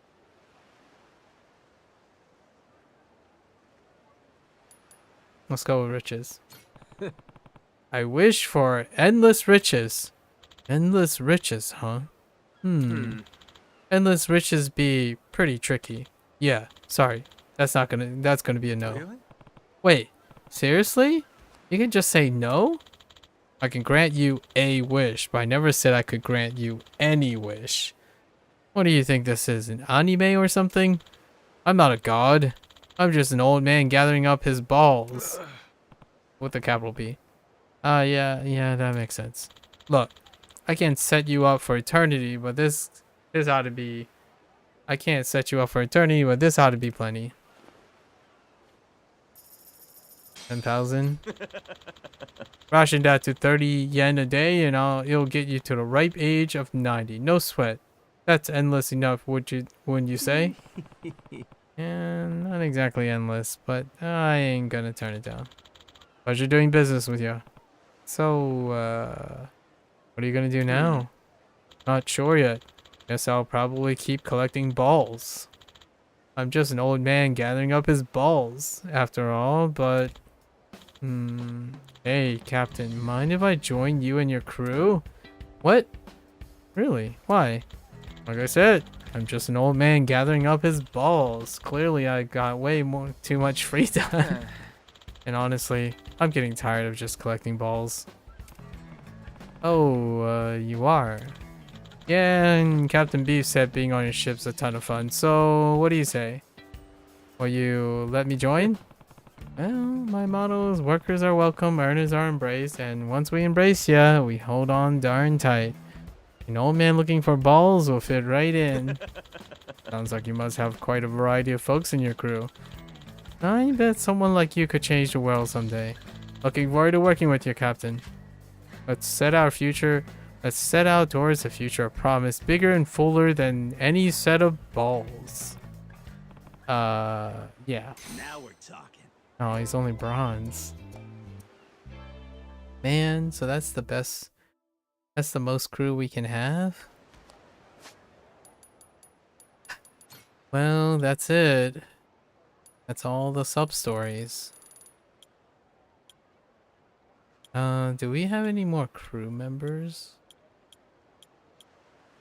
How do I know? Oh. Crew. It says 103, but how do I check?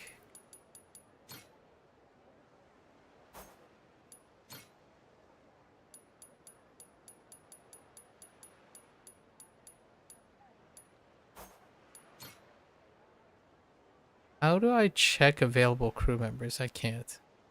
Oh. Wait. Jason! Oh. No problem. Oh, this is a weak slot, isn't it?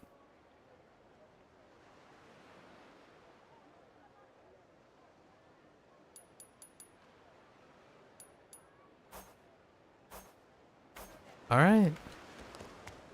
Do we try to do some crazy deliveries? Yeah, let's do the crazy deliveries over on Discourse.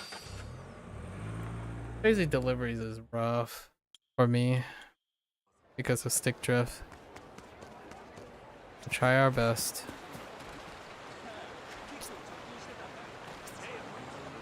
Not that good. I also have photo rallies, but that's... Oh! Oh yeah, I forgot. Redeem points. Higashi is over here. Oh, and here's the other treasure. Not too shabby. The jungle stone. We got it all. Oh, I haven't completed all the treasures. Alright. I'm gonna do more delivery. Oh, okay, it's the same courses. Alright. Oh, actually. No, there are 4 courses on each side. Alright, let's try this. Okay. Are you ready? Let's get crazy! Cool! What's this? Genius!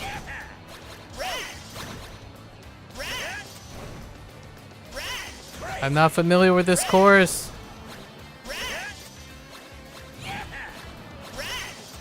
What's this? Whoops.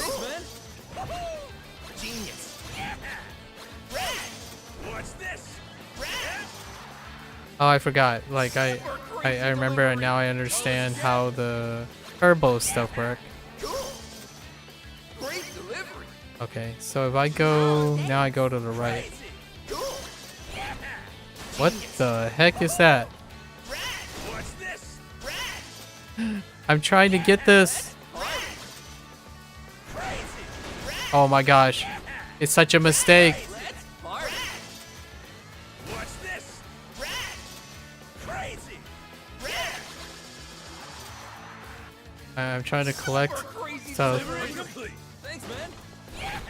Way to go. Genius. What's this? You butthead. Crazy. Genius.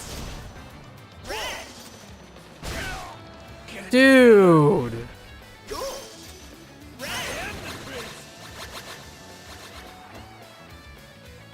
I got so. Okay, that's just kind of what we're doing. We need to map out. We need to map out like a rat.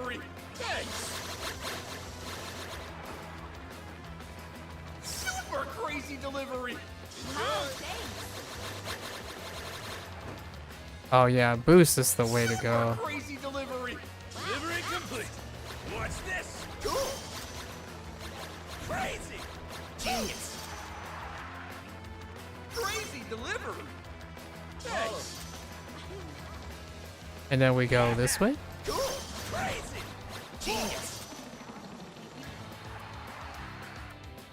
Crazy delivery. Delivery complete. Thanks, man. Yeah. Genius. Okay, I can go on here. What's this? Things up.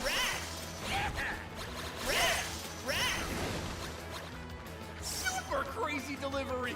Tell us again. Part of this. Super crazy delivery. Right on time. Super crazy delivery. That looks great. Dang it. Super crazy delivery. Tell us again. Hurry up. Good delivery. Oh, I ran out. Oh, that's fine. That's good enough. Okay, there are really excellent power plays. Super crazy delivery. So I did like my route. What's this? Genius. Oh, I finished so early too.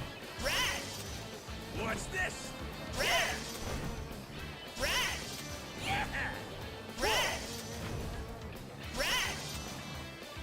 Super crazy delivery. Wow, thanks. Crazy. Yeah, I've been doing it the hard way. Holy heck. Like using boost, I've been doing it such a hard way. I was like raw scoring it the whole time. Crazy. What's this?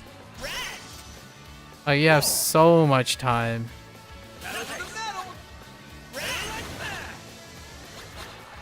I'm getting extra points because it's like 1-to-1 points.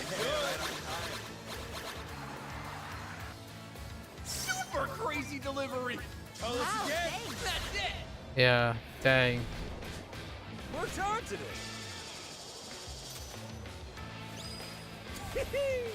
Pretty crazy if I say so myself. Okay. Good chunk of points.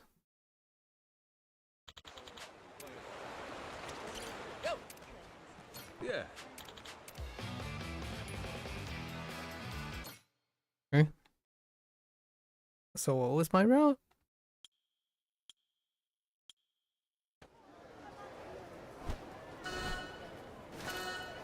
Are you ready? Let's get crazy. Genius. Crazy.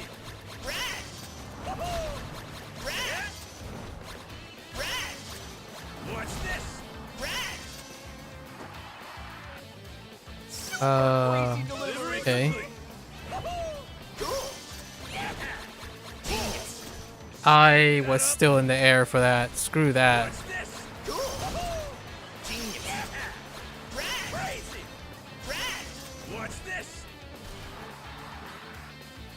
Okay, so I'm going straight. Dude, I was still rotating. That was absolute BS. I'm going this way. I have to go this way. What's this? Yeah. Crazy. What's this? Crazy. Oh no, I went the wrong way. This is not the way I wanted to go.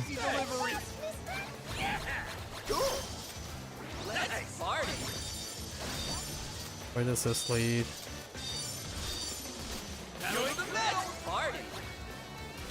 Okay.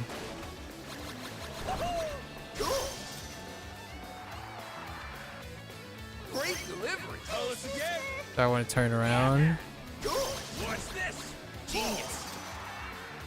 I gotta at least reach. Way to go. Crazy. Genius. What's this? Crazy. Yeah. Way to go. Super crazy. I have to round the corner and then do a boost. Great delivery. Yeah. Thanks. Crazy. Genius. Speed ahead.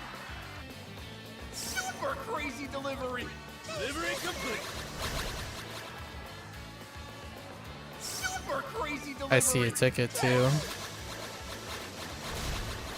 I can't believe I missed that. Hurry up. Super crazy delivery. Tell us again.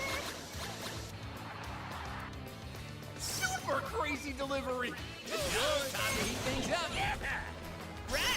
Crazy. Oh shit. I didn't even see that.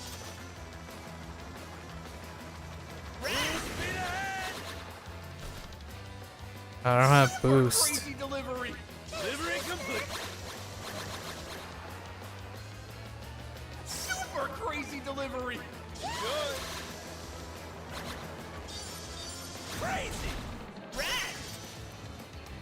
Super crazy delivery. I see the boost. Right. Crazy. Genius. And then I take the boost. Time to heat things up. Party. Super crazy delivery. Thanks. Super crazy delivery. Delivery complete. Super crazy delivery. Enjoy. Good delivery. Thanks. Dang it. Great delivery. Enjoy.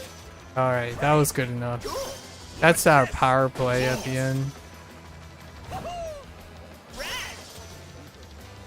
What's this? Yeah, that's definitely our power play. Super crazy delivery. That's it. Right near the end. I went the wrong way in the beginning.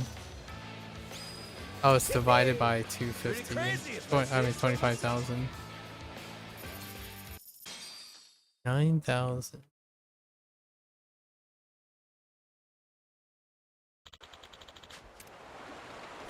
Go.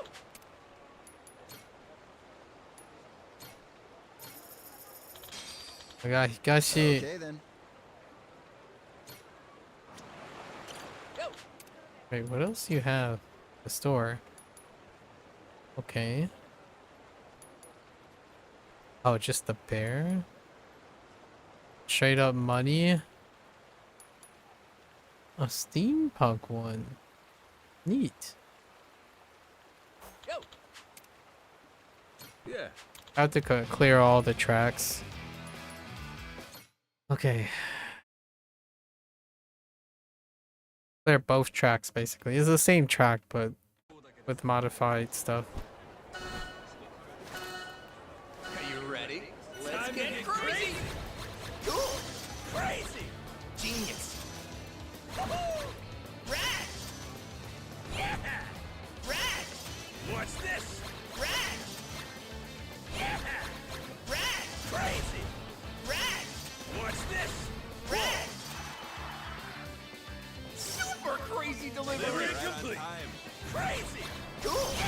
Whoa, that came fast, man.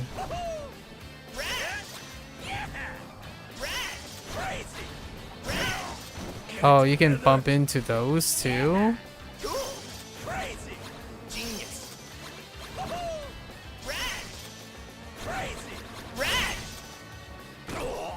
Oh my gosh, that is so aggressively annoying. It is so hard. What the heck?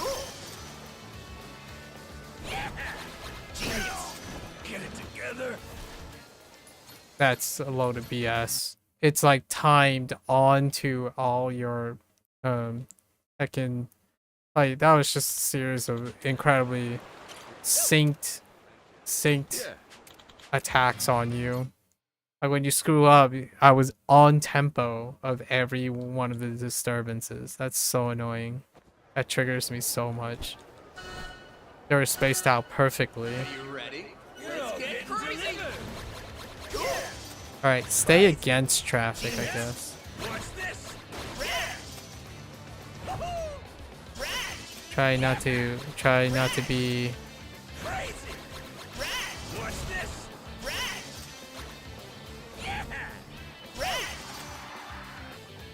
Super crazy delivery. Genius. What's this?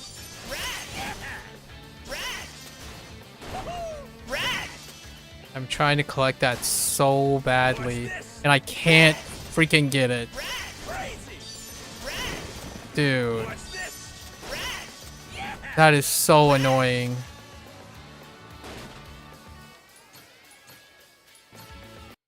I guess you can hop on the cars? Is that what I'm supposed to do? Or I'm supposed to hit the bumpers? I don't know what happened, how high you hit the bumpers. Yeah. I guess I'm supposed to hit the bumpers. I just wanted to land on top of the cars.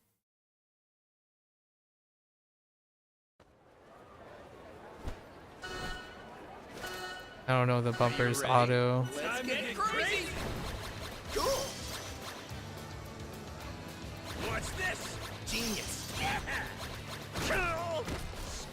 I hate stick drift. Genius. Crazy.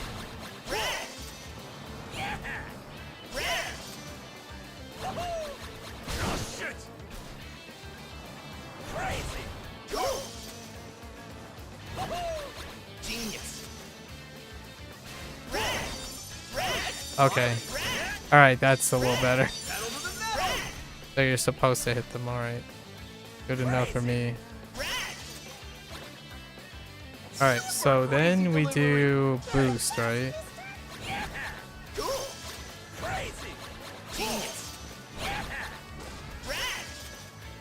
I didn't mean to hit that. Super crazy delivery. Delivery complete.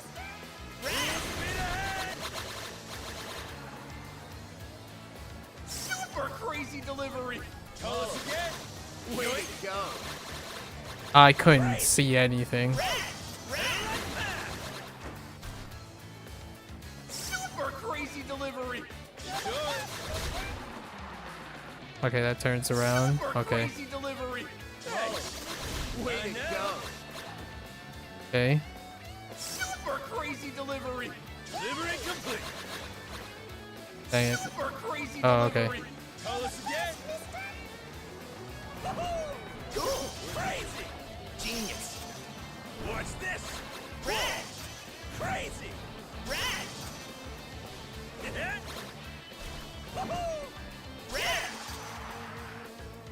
Okay. Super crazy delivery. Delivery complete. What's this? Crazy. Genius. What's this? Pedal to the metal. Super crazy delivery. Okay. Right. Crazy. Genius. Time to heat things up. Crazy. Speed ahead. Super crazy delivery. Delivery complete. Let's party. Super crazy delivery.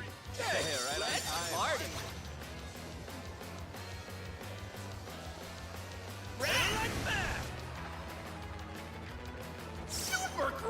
delivery.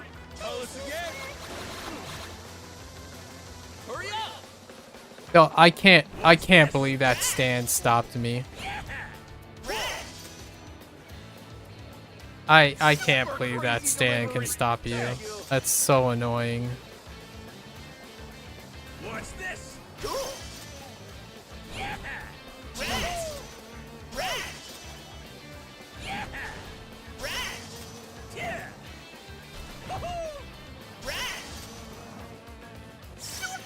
Okay, alright, I see it.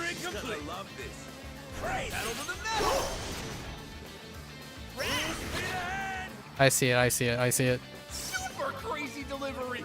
Hey, time to heat things up. Oh my gosh, that rotated me all the way around. Call us again.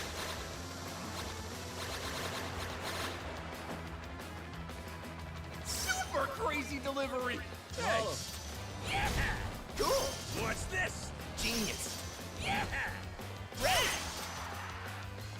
Super crazy delivery. Delivery complete. I did it. Cool.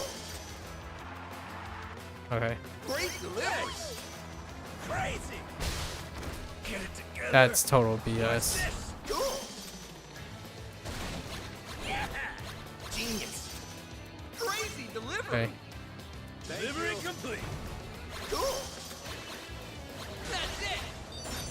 Wow, so you get cut off there. What's on to this? Pretty crazy if I say so myself.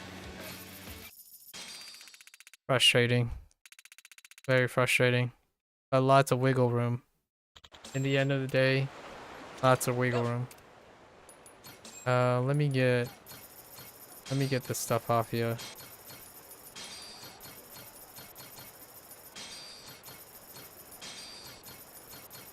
Ugh.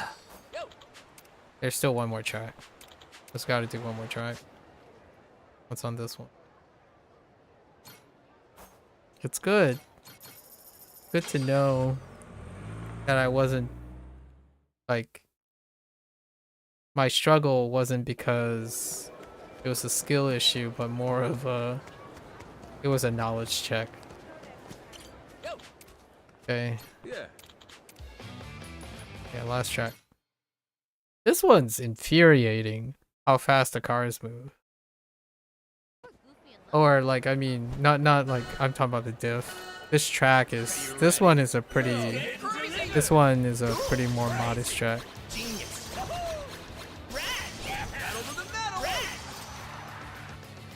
Super crazy delivery. Yeah. Crazy. Cool. What's this? Genius. Oh my goodness, what the heck just happened? What the heck? Super crazy delivery. Right on time. Cool. Yeah. Genius. Way to go. We want to speed. We want to speed down. I don't know where to speed down. Super crazy delivery. Maybe up here? Cool. What's this? Genius. Time to heat things up. Yeah, we're gonna speed down here.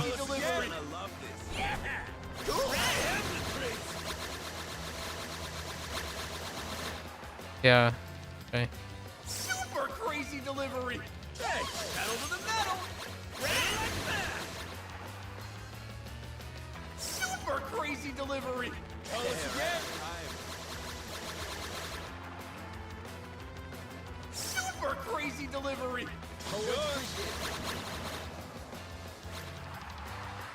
Okay. Super crazy delivery. Delivery complete. Cool. Where's another ticket? There's one ticket down there. So we're gonna make this turn and try to grab these guys. Delivery. Delivery complete. Cool. Genius. What's this? Hard. Super crazy delivery. Crazy. Cool. Yeah. Genius. What's this? Rad. delivery. Delivery complete. Thanks, man. And then we go up here.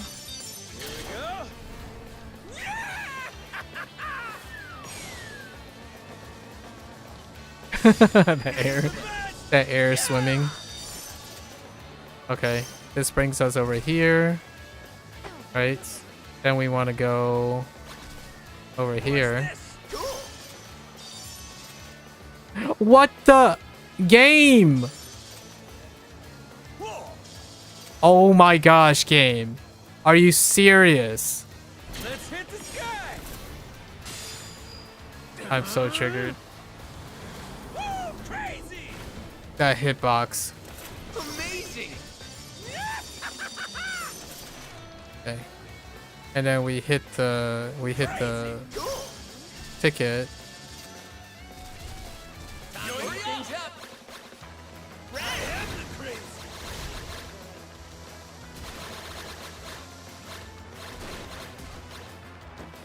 I ran out of boost, sorry. Super crazy delivery. You're gonna love this. Yeah. Cool. What's this? Genius. Woohoo! Rad. Super crazy delivery. Call us again. Thanks, man. Crazy. Cool. Yeah. Genius. Crazy. Rad. What's this? Rad. Super crazy delivery. Alright, we did it. Cool. What's this? Genius. Super crazy delivery. Delivery complete. Crazy. Rad.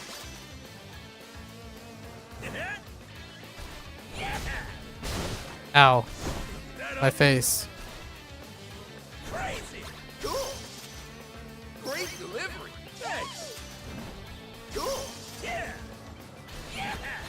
Genius. Crazy. Rad. Okay. Super crazy delivery. What's this? Cool. Yeah. Genius. That's it. Alright. We'll just wait for crazy taxi, right? We did it! Pretty crazy, if I say so myself. Craziest of the crazy. Alright. Nice. That's the final achievement next to Amon Pirates, right? Amon Pirates is the last one. Highest rank. Okay. There we go. Wait. I just realized. In the gambling hall. What stuff is available at the gambling hall?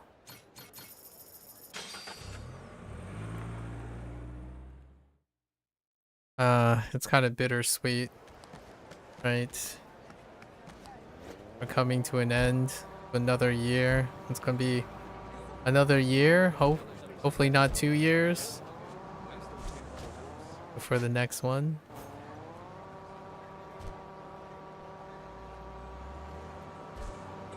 Wait.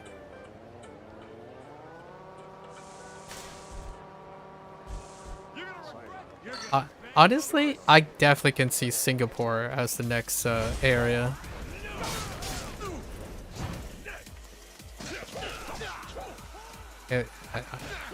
If the next, if one of the areas is Singapore, then Akiyama. Akiyama is a spin-off character, right? I think there's enough tease and joke about being in Singapore. That'd be a really awesome place. Hong Kong? Or maybe like a fictional island of Hong Kong? One of Hong Kong's islands or something? That'd be pretty sweet.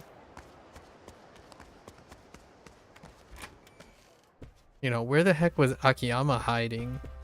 The next spin-off character, Saejima or Akiyama? It would be a disservice not to own up to, in my opinion, to own up to Yakuza 5 and Yakuza 4's legacy. I mean, Majima already had so many Yakuza 4 and Yakuza 5 references. What do you have for prizes? Oh, silver. Alright. We need 1,000 tags. Okay.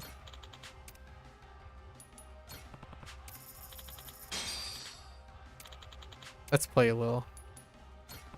I'll buy 2,000 tags. They made it so low that you can use money to buy it instead, which is fine. We have cheat items too. Oh yeah, and it's officially March. Okay, Koi. Yeah. No, we need 200 points anyways. Let's go. Actually, can we just cheat off the bat? Wager is 200, double points on. Yes. Hand. Yeah, just 3 rounds. How do I know when I can use... Oh, I don't have a cheat item. Here goes. Oh, interesting. They have a shortcut menu, but you can't... You would have to view this book still if you don't remember it. Okay.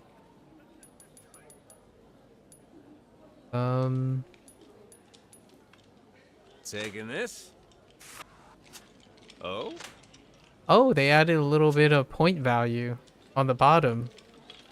Slight addition.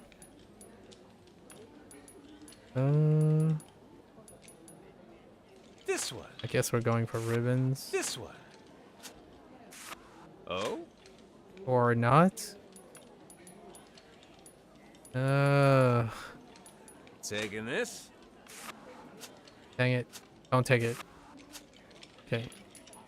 Oh, I used the... Taking this. Alright, fine. Taking this. Just do a junk. Took that one, did you? Taking this. Yeah, just junk it. Oh. This one. We're kind of ahead. We're gonna koi it. Took that one, did you? Agreed. No! Oh, regrets. I don't have anything to get it. Taking this. Yeah, we're not. No. No koi. That's some good shit. That was greed. That was heckin' greed. I don't want to take these. This one. Off. This one. Nice.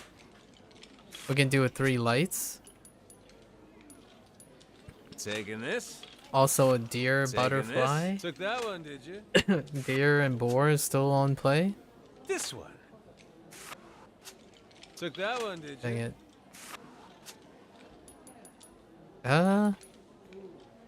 I'm not worried about this. Oh! Wait. Oh, I can't. Taking this. Look at that variety. Am I greedy? Yes. Taking this. Okay, so we have poultry ribbons. Come on, top deck. Again. Oh? Oh, no. Taking this. Come on, off the top. Taking this. Dang it. Alright. I was hoping for it. Oh, no. Oh, no. I don't have the one. Guess we're going to take this off. So. Taking this. Don't do it. Oh? Poetry it. Top deck me. Now. Oh. Deer. Oh, dear. Taking this. Oh? Oh, he already has a boar. And taking this. looks like we're going variety. Oh, 3 lights. Automatic 3 lights. Nice. Yeah, we're fine. That's not bad. 2,600 points. How many things do we need for Koi Koi? That was fun. I just wanted to play a game of Koi Koi. The other one is not. The other one is like not the greatest. What is the threshold for Koi Koi?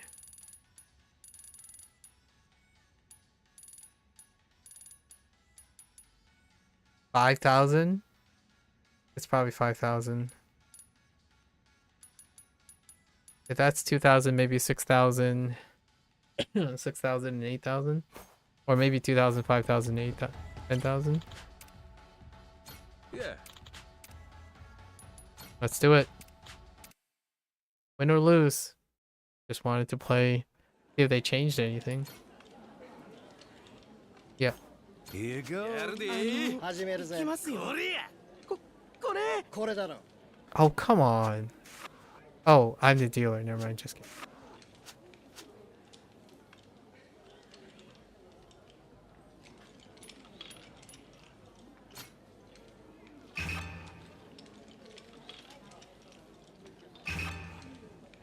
Seven. Winning all three with a 7. That is absolutely amazing. Yeah, let's continue. It looks like it's cumulative, so we can do this really quick. Oh, come on. Why would you guys leave me with this? Honestly?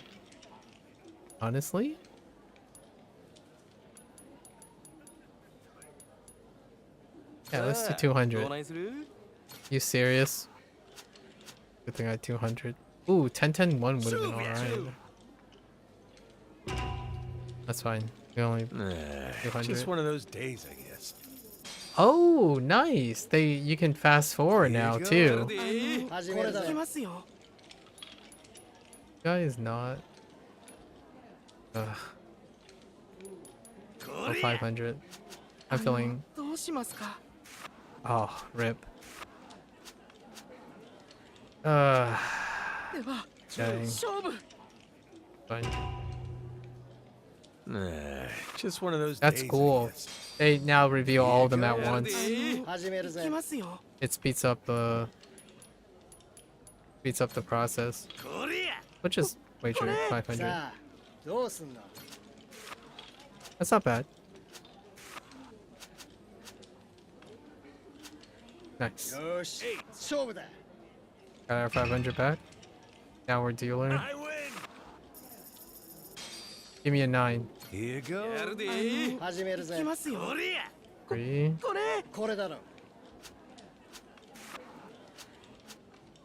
Oh, that's scary. Dang it. Rip. Ah, not bad. That's some good shit. Here you go. We're still positive. Really? Alright. Yeah, let's do 500.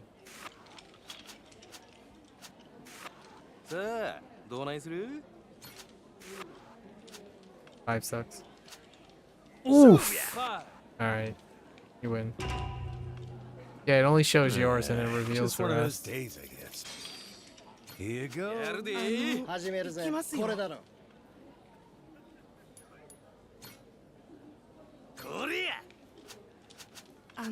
どうしますか? Nice. では、 Okay. 勝負. Yeah, 500 back. That's some good shit. Here you go.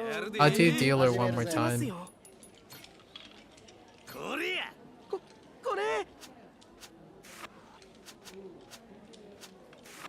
さあ、どうすんの? YOLO? YOLO. Nice. Oh my goodness. Yikes. 9-1.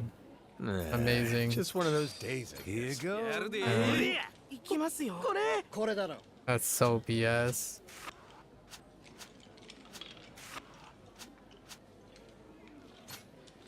For 0. Oh my goodness. Alright. We lost everything we gained.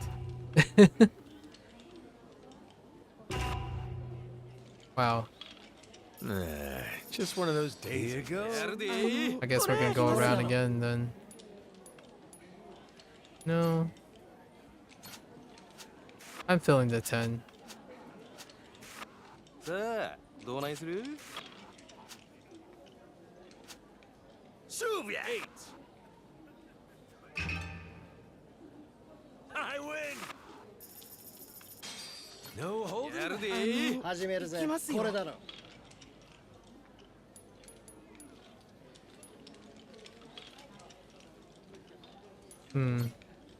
これやどうしますか Dang. Oh. 勝負 Okay. That's some good shit Here you go やるで 始めるぜ Is the win not cumulative? これやこれ Give me a 9. さあどうすんの Rip. よし勝負だ Just want to be dealer again. That sucks. Here you go. やるで始めるぜ行きますよこれやこれこれだろ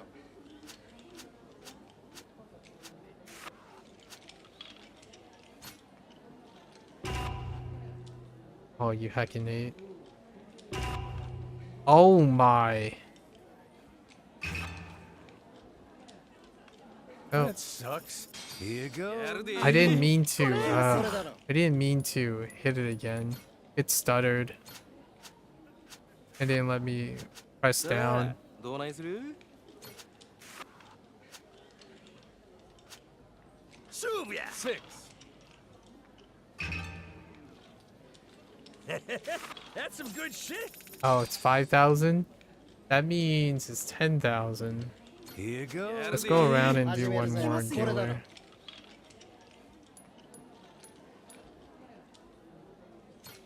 I forgot. What was the players? 4-6 is escape.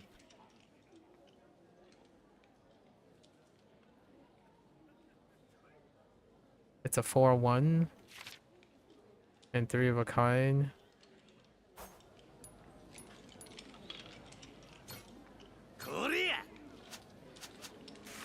Give me a 10. どうしますか Rip. 勝負 That sucks. Here you go. やるで行きますよ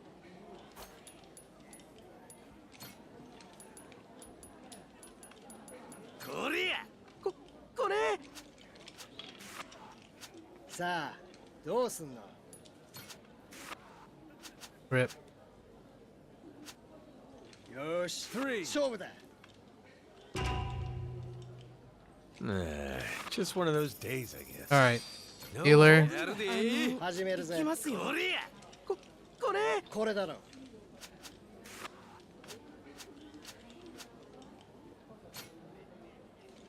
Really? This is full of baloney.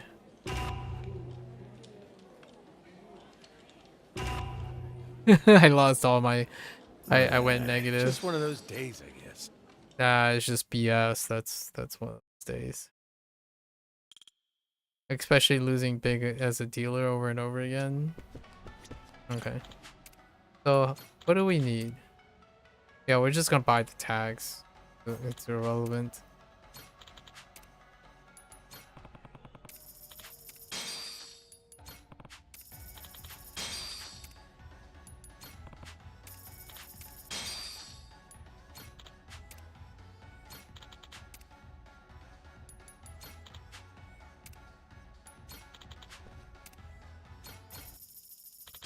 Chicken guy, Mr. Clucker, Chicken man.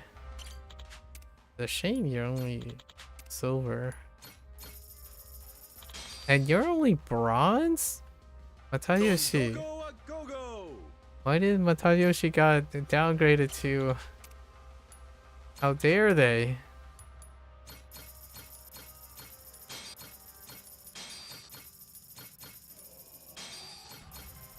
Okay. So now do we visit everything? So we did the Mahjong. Mahjong. Did the crazy. Aloha. Karaoke. Oh, we didn't get him as a friend though.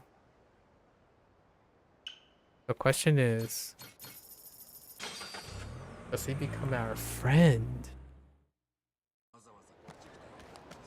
Can I? Oh wait, we already have him on the crew. Never mind, just kidding. We already have him. Yeah, we already have him as a crew member. What other... Darts? We... played everyone. Yes, we played everyone. Were there any new characters? No.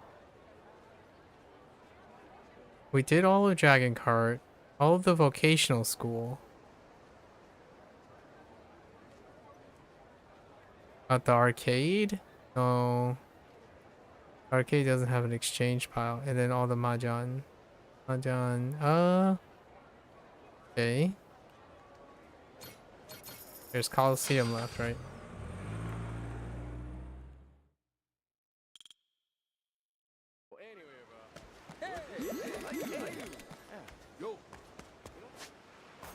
Can we rearrange our... Captain. Can we arrange our crew around?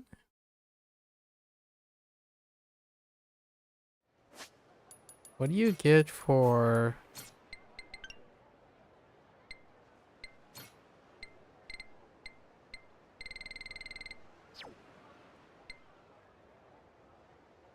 I wonder what the rewards are for that. That'll take way too long though.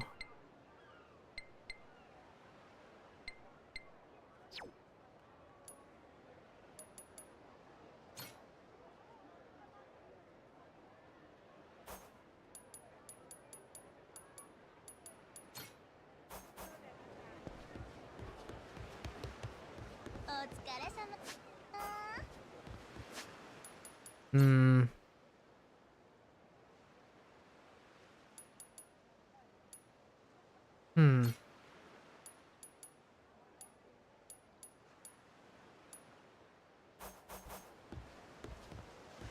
Good to see you, work Captain. out there. Let's go to our... Let's go feed the pets.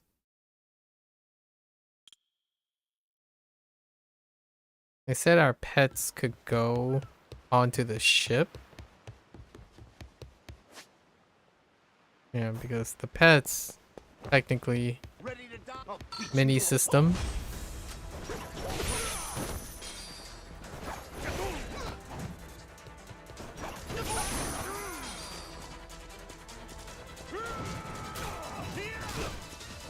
That tracking, he was clearly swinging in one direction and then he swapped directions mid-swing.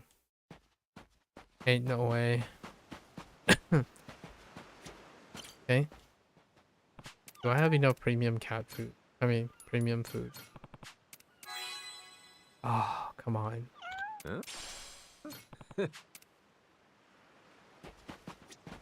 Zumi? Come on, Zumi. Oh, come on.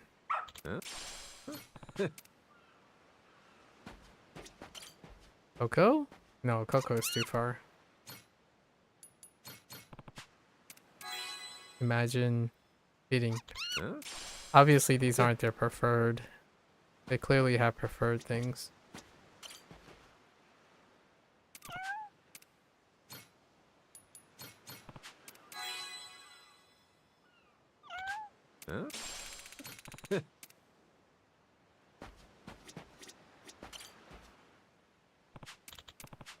Can I give you mid?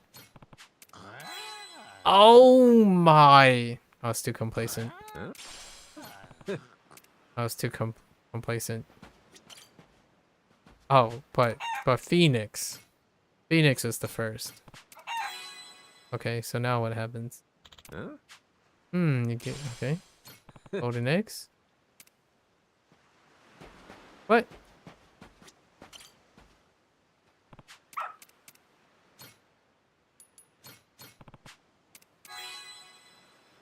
I guess not. Huh?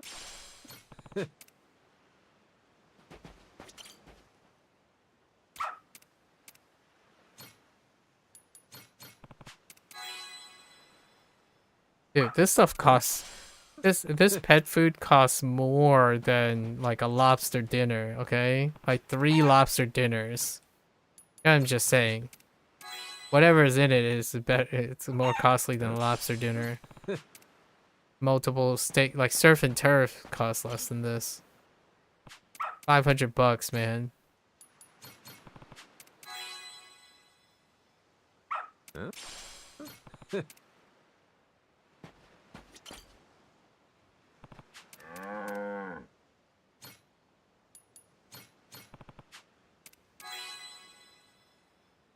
Don't give me that look. Yes, you're heckin' adorable. I can talk to you? Oh no.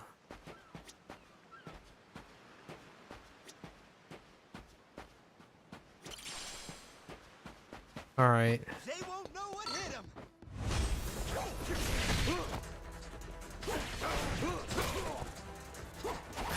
I really need to learn to guard those. Dang you. Hold up.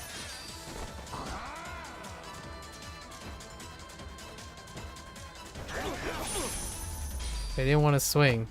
I was gonna practice like guarding or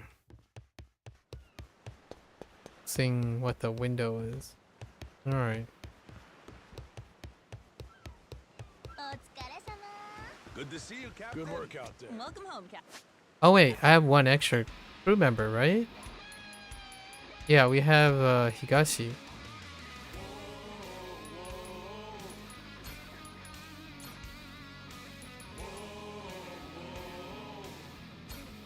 Oh, take me away.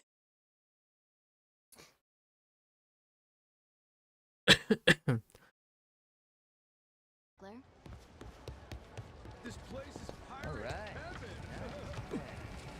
This place is pirate heaven. We already, yeah, we got those. We got those.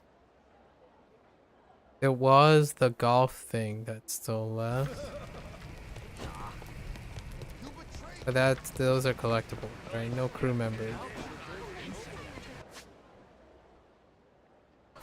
Alright, so let's do this and get to Amon. Or...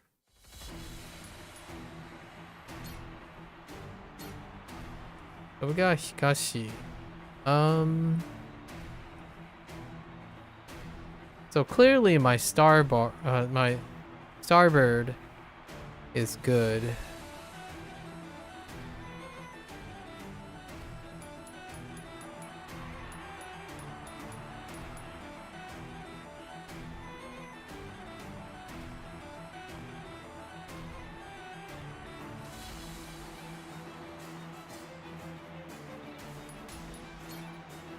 I gotta play soccer.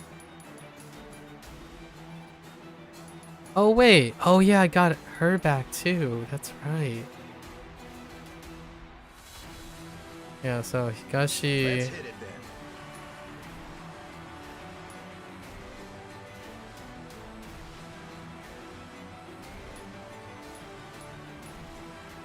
And we place, right? I'll do what I can.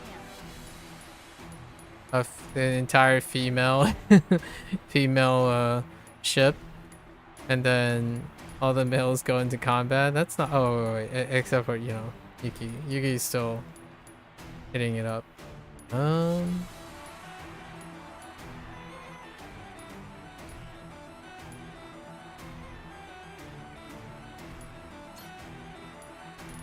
have Clark, right?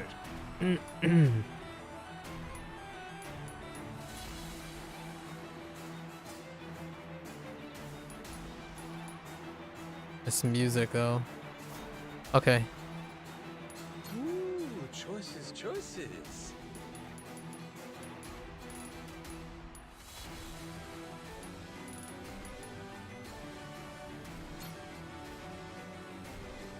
What to pick?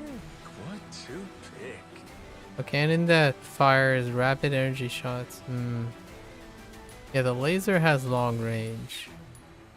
These guys have long range too. Oh, I didn't get coconuts. Ooh, you like it. Alright, alright. To work. And then we're already maxed out, so let's do these. Level up some. I'm guessing Amon pirates are in here somewhere. Oops.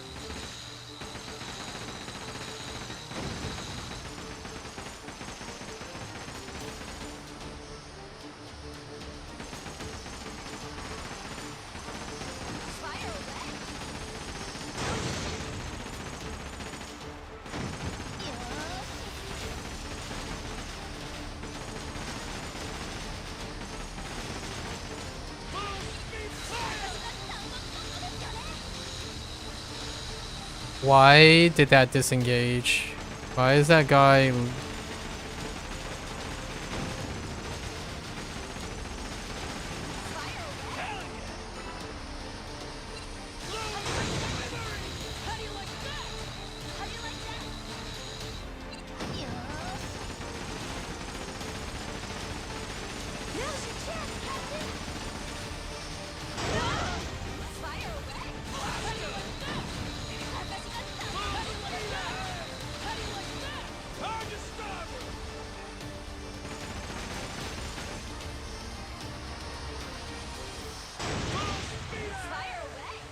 Just playing keep away.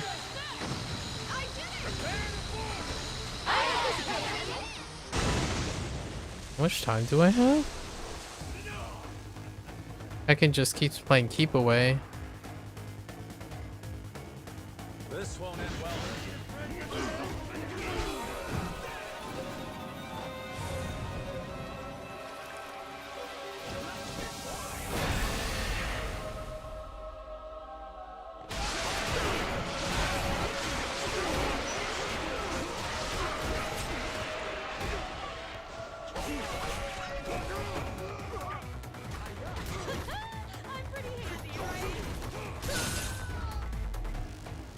It better not be 1.5 minutes.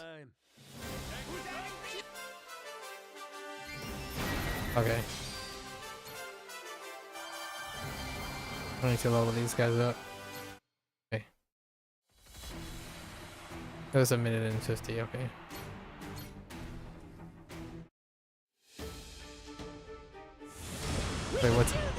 Wait, what time is it? Okay, okay. Ah, I keep hitting the wrong... Oh, I swear.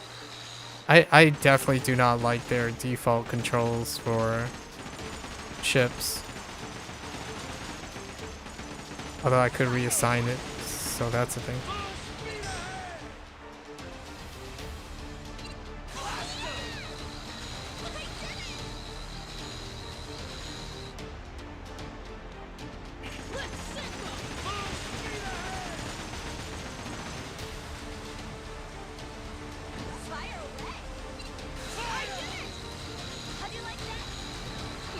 I actually slowed down thinking they were gonna speed up, which they didn't.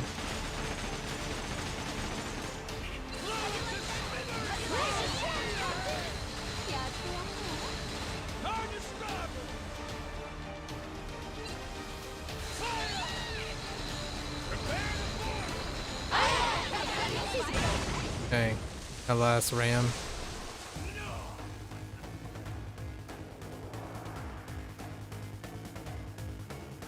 Sumo.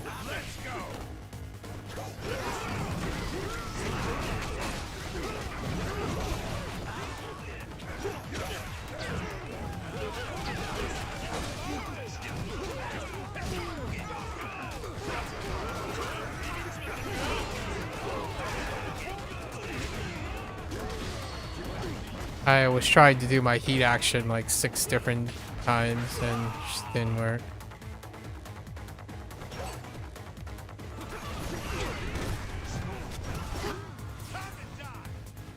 $150, right? No problem.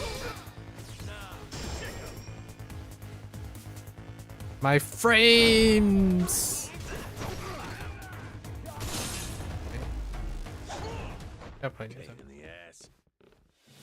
That's the only time I can see too many particle effects at once.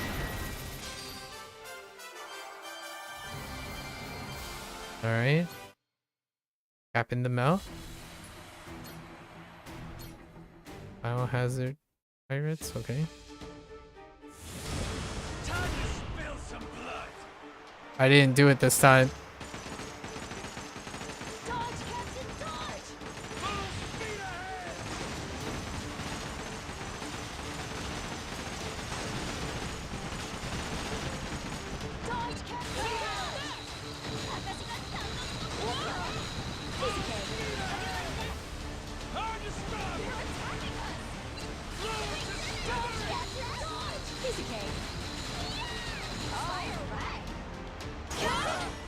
Oh my goodness.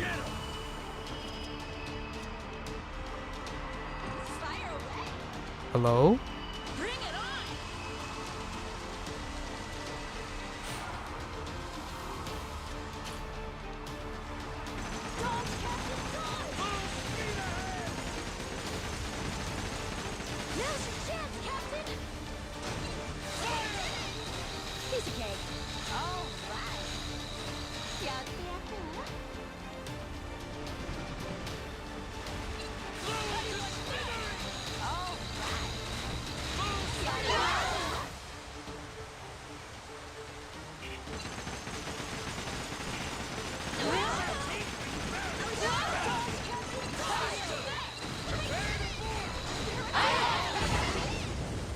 I was trying so hard to get him, and they just keep playing keep away to extend the time. Right, let's do it.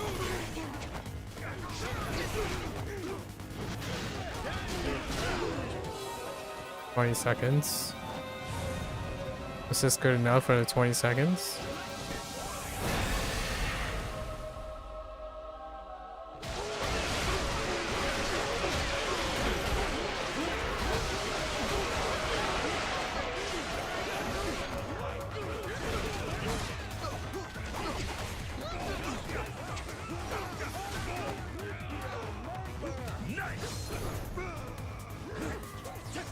Oh my gosh, are you serious? I was 0.78 seconds off. That's absolute BS.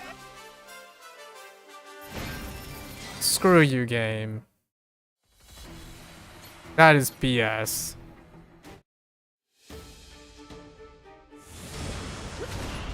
We can do this, Captain. I hate the keep away strategy that they have over and over again here.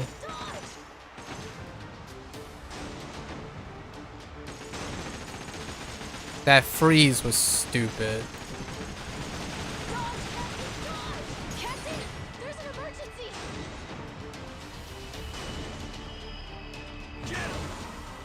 What the heck, dude?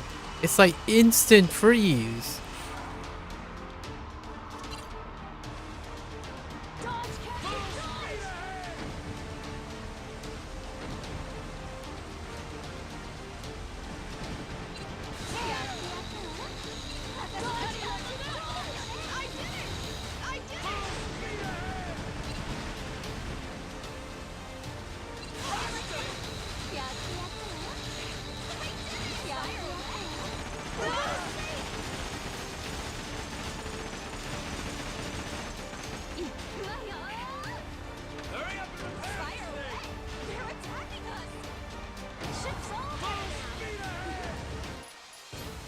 That's so dumb. The instant freeze in the beginning.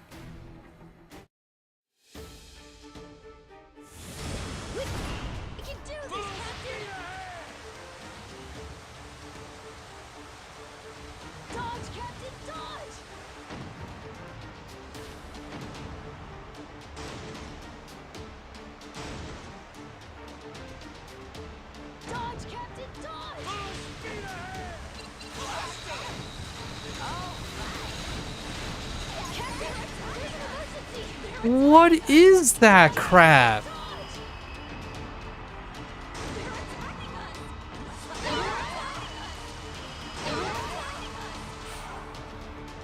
Dude.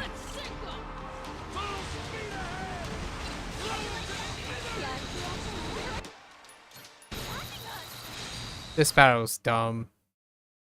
Like they don't miss and it's instantly freeze. Like how do you stop it from getting instantly frozen and still meet the time limit?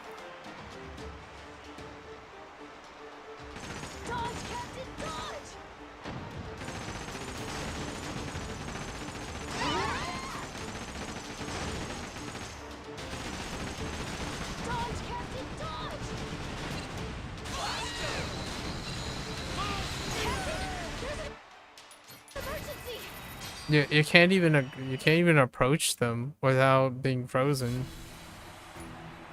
Oh, screw that one then.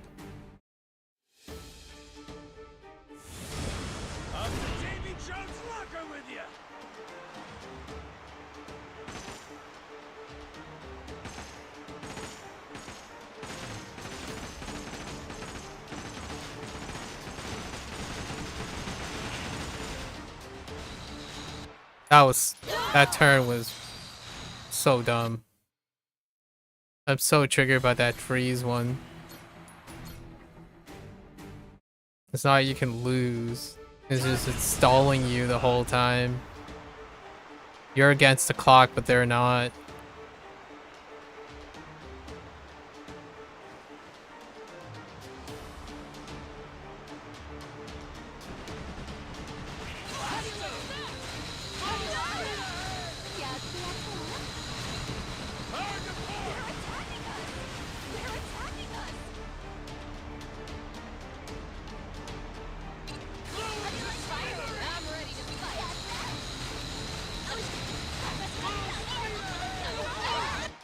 Like, the freaking laser disengaged, even though it's like sitting right there.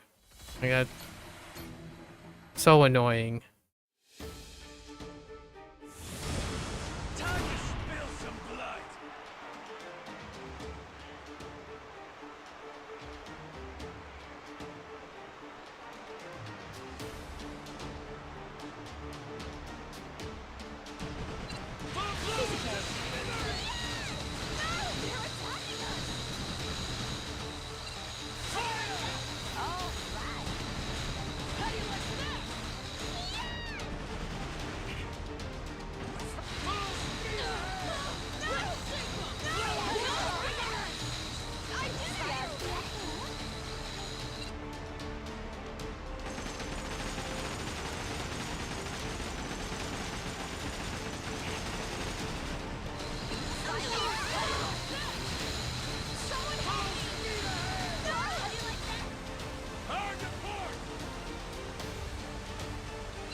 Okay. Ain't even worth my time.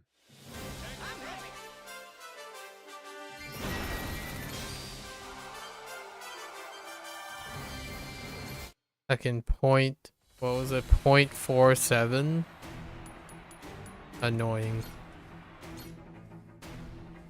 Is everyone maxed? We can do this, Captain. Okay.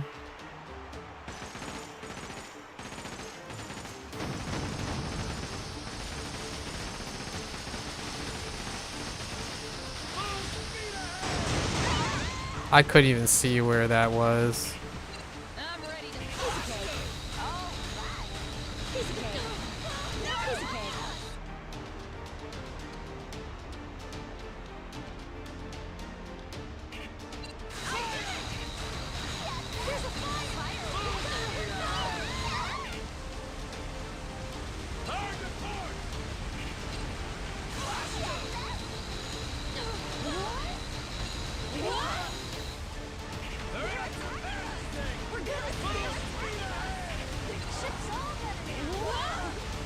How do they chase me down with boost, dude?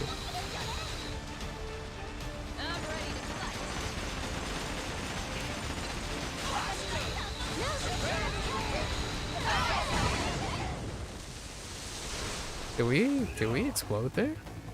Holy, it was such clutch. The one out, that heal.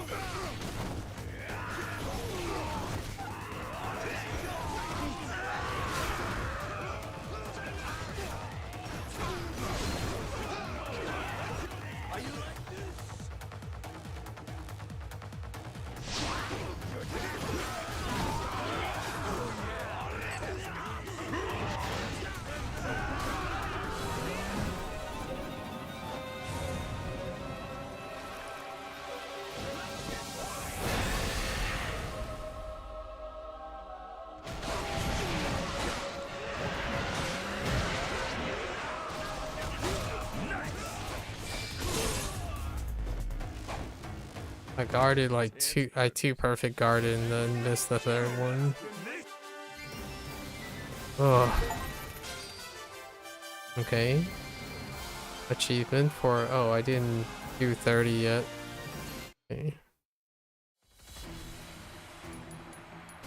Oh man, I don't even want to know. I feel like I should swap up this crew.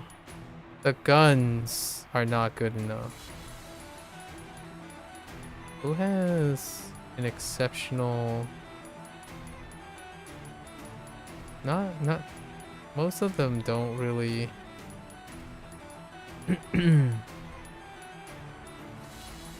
Yeah, they're about the similar range, really.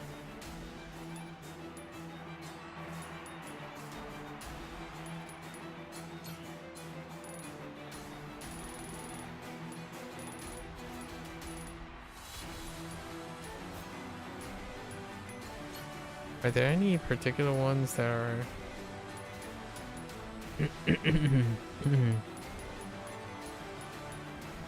Not particularly.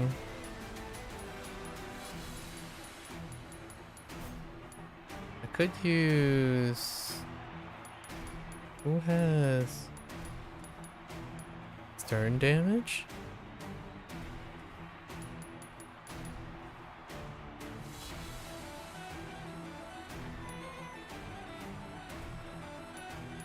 Maybe I can balance these ones out.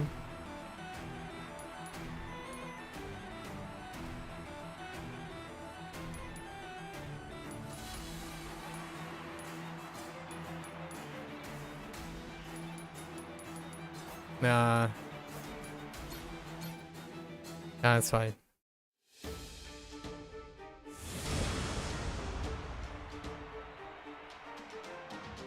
I'm scared.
Yep, that just cancels your boost.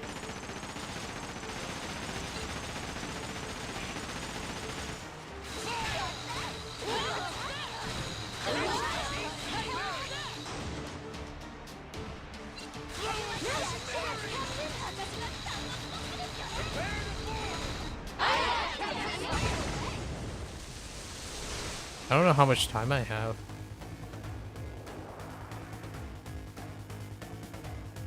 This won't end well.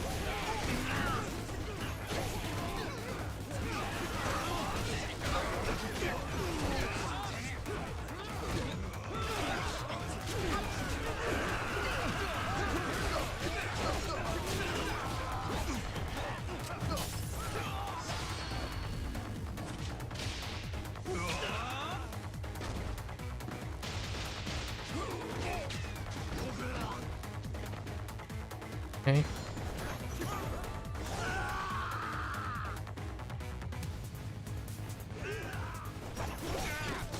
Can't argue with that.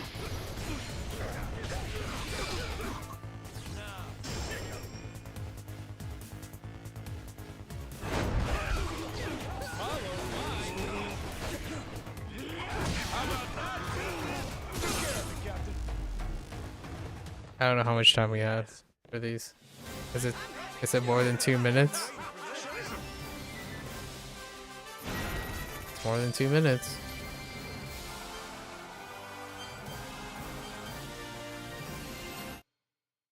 Okay.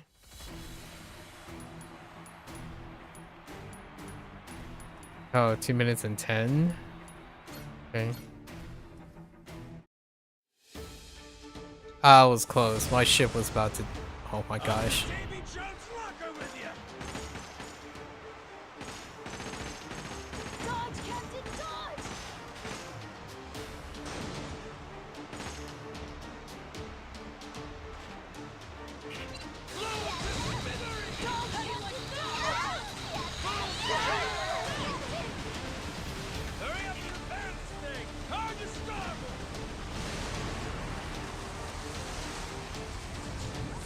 I think is that like heat seeking or something?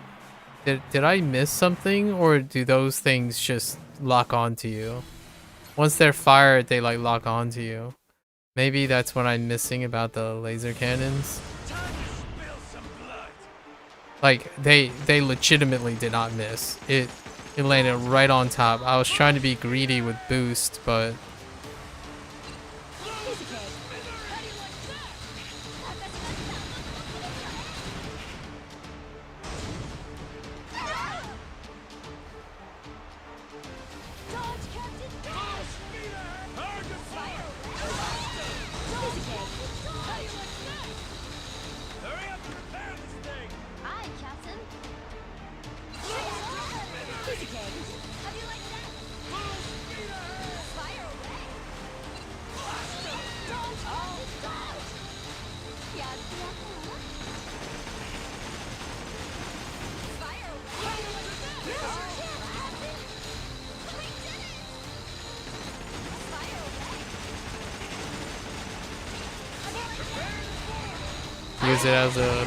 use it as a shield.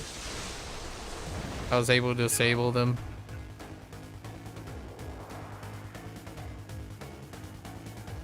Let's crush them.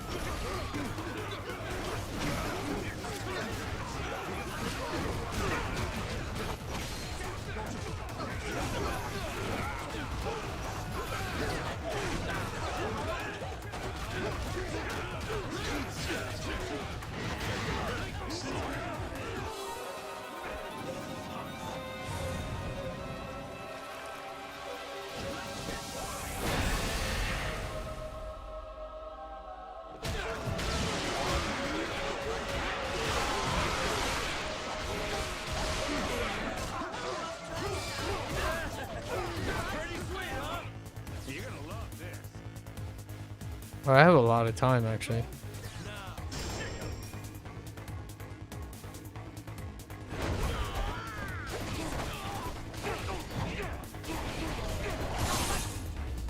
Yeah, I had a lot of time there. Ain't even worth my time. I guess I can boost up my I think I'm capped. Alternatively, I can also boost up my madness gauge before going into battle. We're squeezing things out here. Oh. Got everything there too.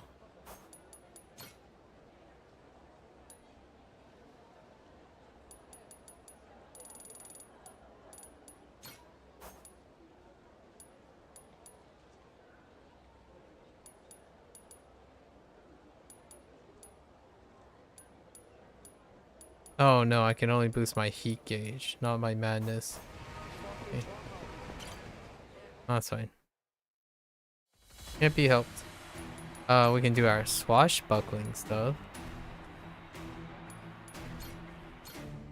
Because our crew is really powerful.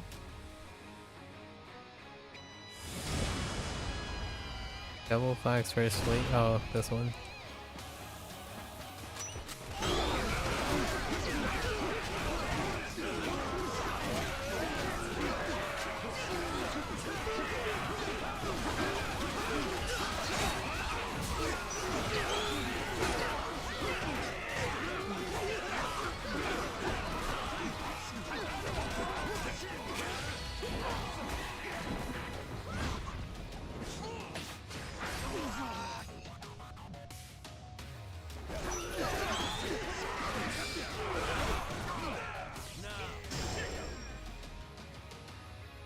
My frames! Oh my frames.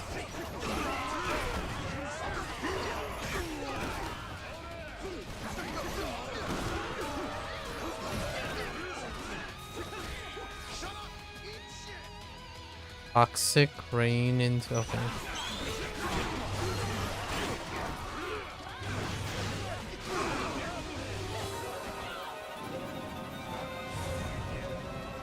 They're so spread out, so grab them.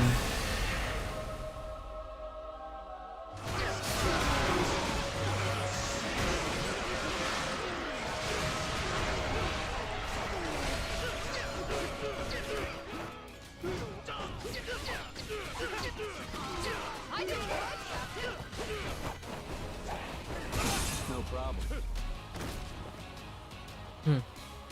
I actually think my crew members hit harder than Majima. Okay, someone had a very long line. Okay. Which one was this? Zeus? Okay.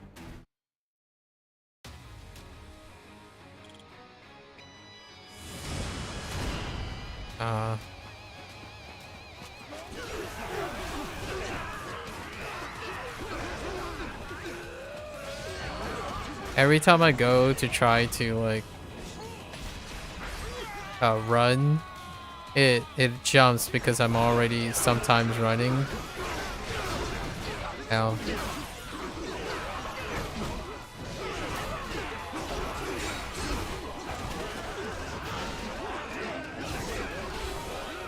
The whole thing of blading through is to try to get madness up as quickly as possible. Madness and sharks to CC. And if you keep doing this, I think the shark keeps going. I don't know. Oh, wait, the sharks knocked me down too. Yeah. You can keep the sharks going as long as you're as long as you keep running through them. It keeps restoring madness. So your sharks keep going.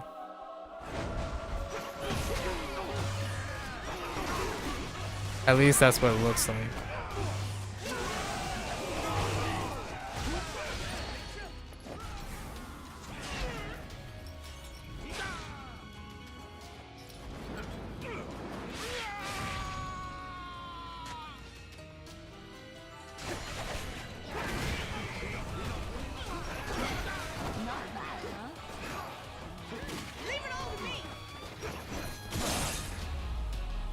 Nice.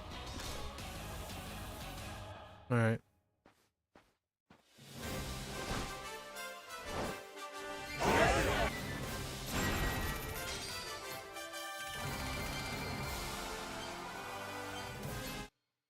The question is, where are the Amon pirates gonna show up? I gotta do this. I really don't like these, especially when they like lock you in. Okay. Okay. Oh no. Right. I don't know where the heat seekers are. Oh.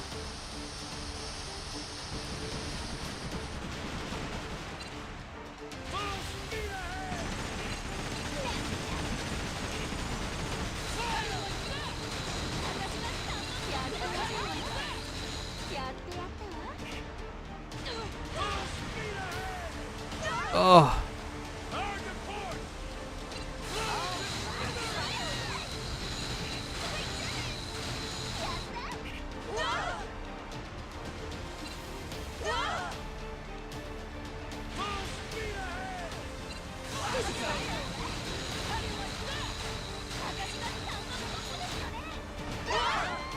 Oh, okay.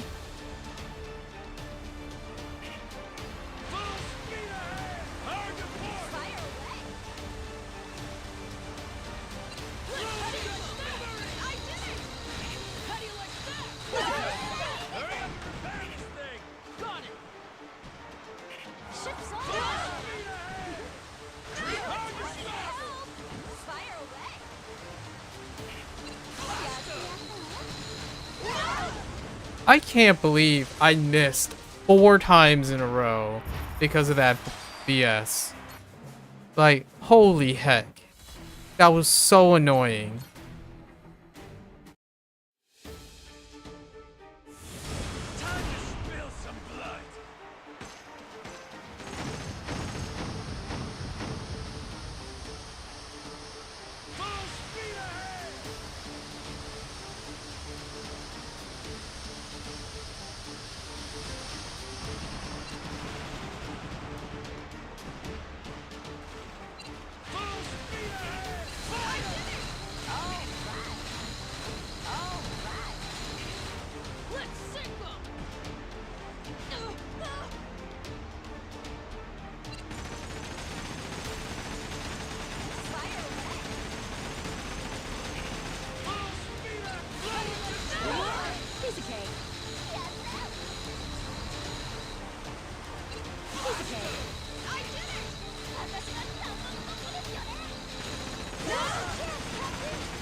Game, please.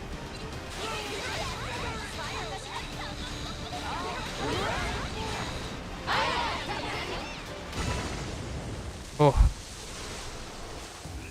That was close.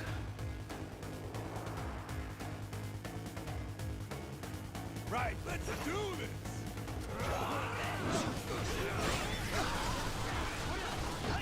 I couldn't grab onto the bear. Jeez.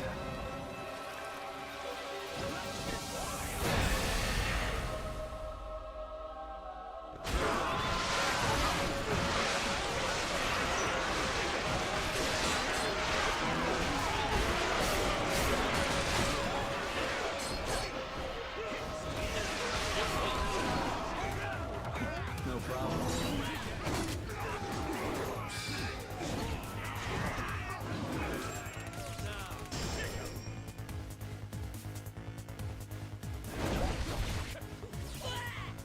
Greatly boost the tank, okay.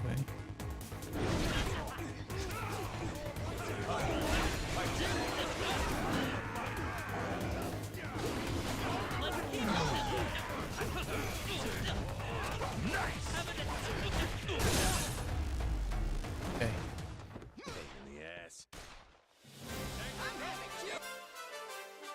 Okay.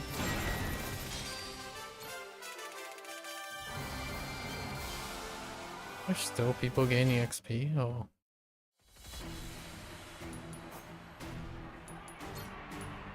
Oh, this must be Amon, probably. Oh, I guess you might only have to do up to this.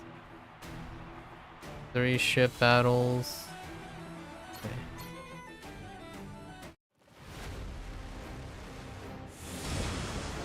We can do this, Captain!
How much time do I have on this guy?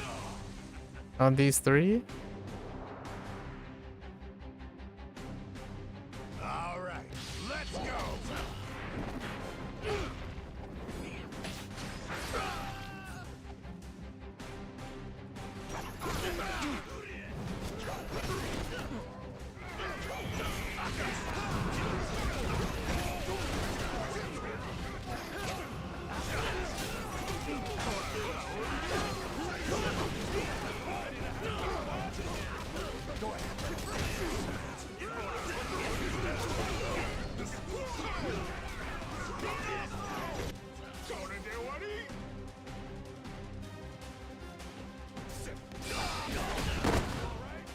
What the heck was that, dude? What the heck is hitting me? No problem. What the heck hit me down like twice? Was that one of my own member?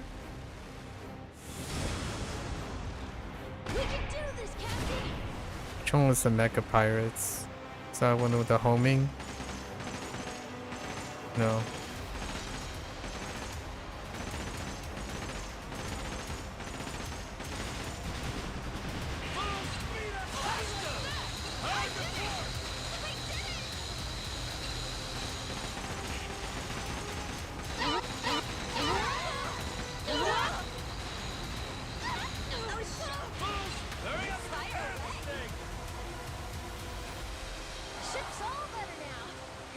I couldn't do anything about that. That was BS. Whatever that was.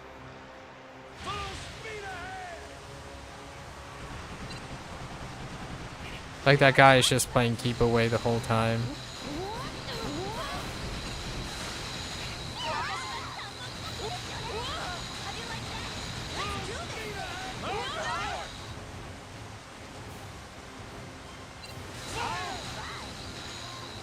Hello, ship?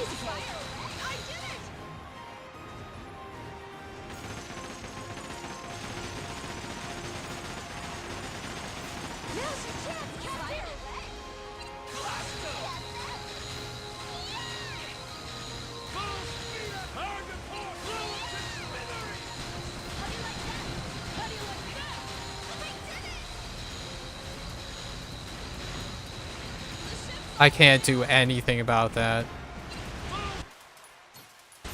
Or it's just BS. They were rotating exactly in the same direction.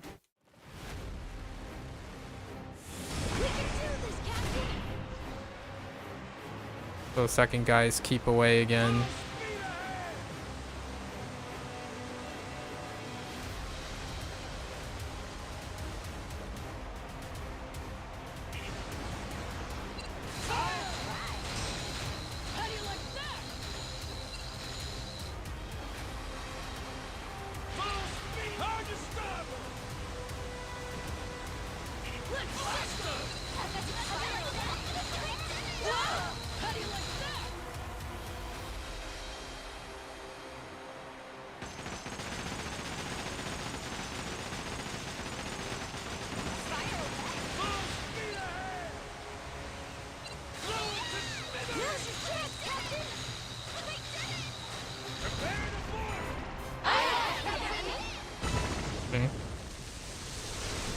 The second ship is the problem, not this one. But we did liberate a lot of time. All right, let's go.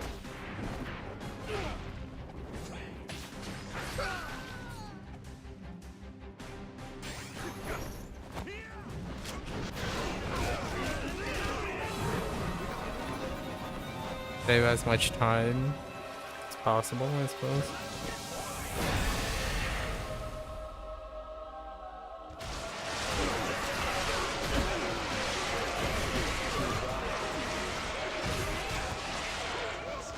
No problem.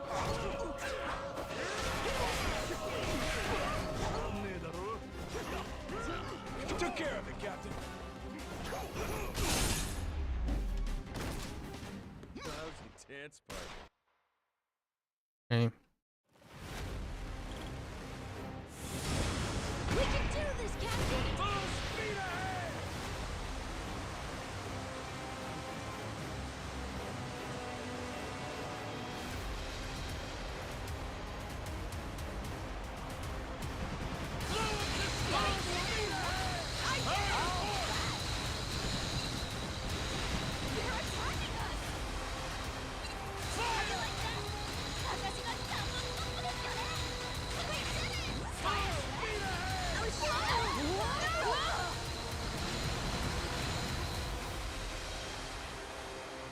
Hurry up and repair this thing! Yokai. Ship's all better now.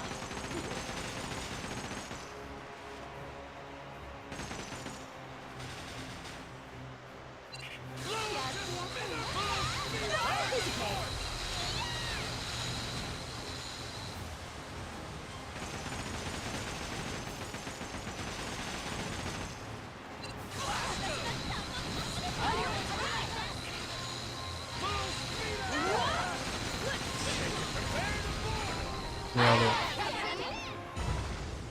Okay.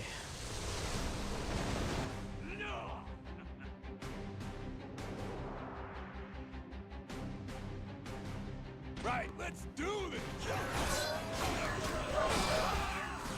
I lost a member. Dang it.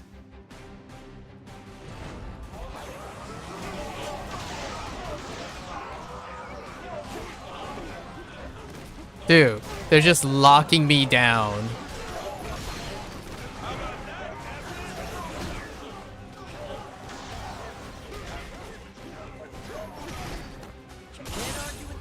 They just heckin' grapple you and spend like 10 seconds on the ground.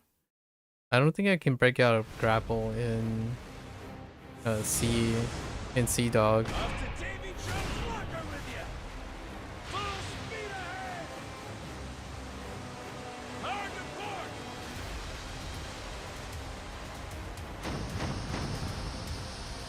Oh no, those are heat seekers. Okay.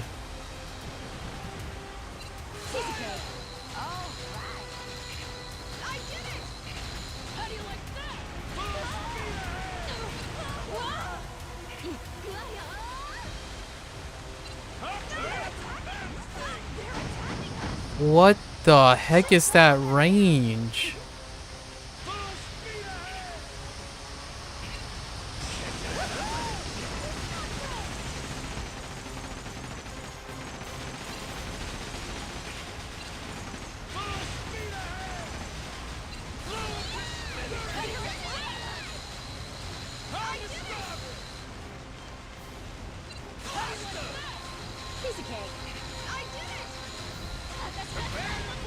Nice.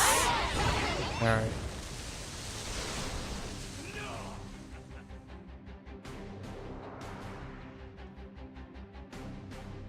Right, let's do this!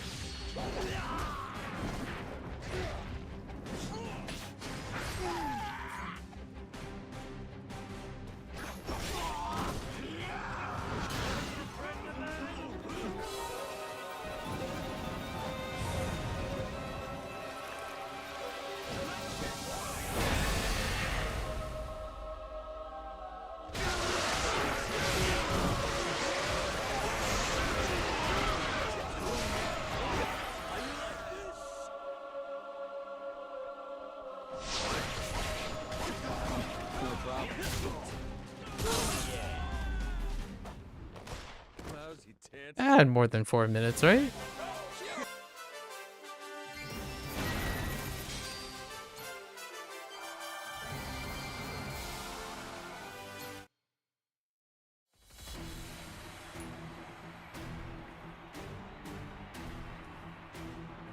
This is probably, rumor has it that there are foes who outstrip even Mortimer himself. This is probably it. I think we're gonna leave it that way and complete this. That's probably the Upon Pirates.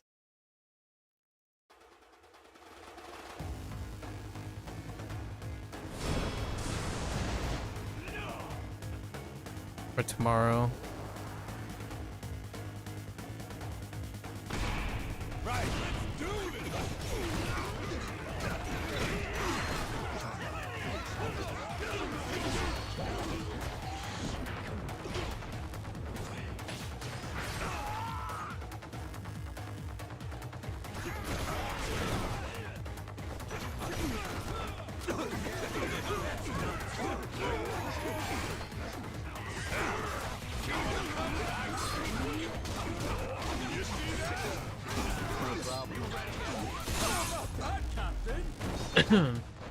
Yes. I'll make sure our crew stays healthy.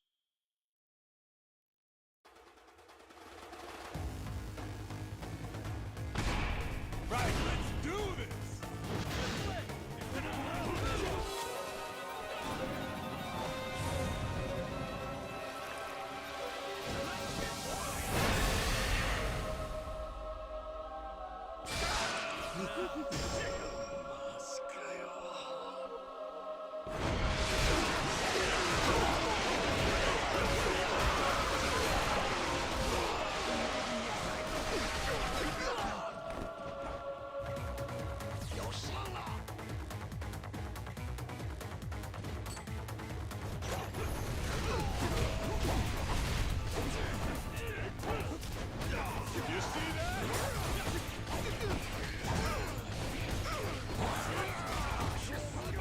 What the heck was that explosion? Ain't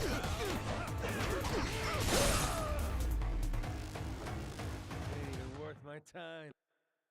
Okay.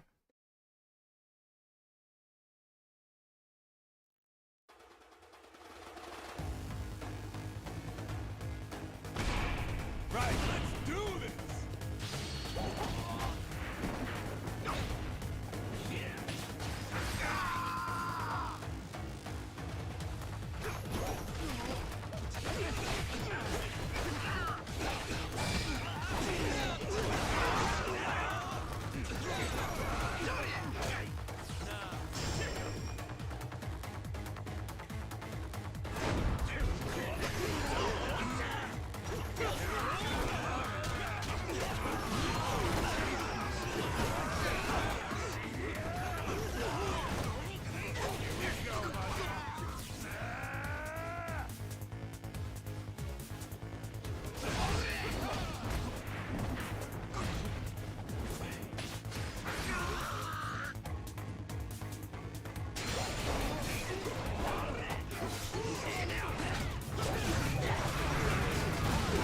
Oh.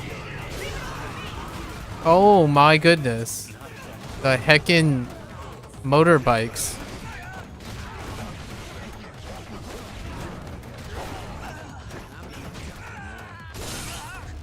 The heckin' motorbikes, man. Pain in the ass. Okay.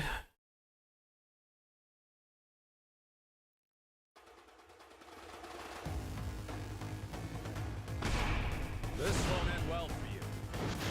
I lost a crew member.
I can't get the heckin' heat action to work. Still can't. There's just not a lot of heat action. So.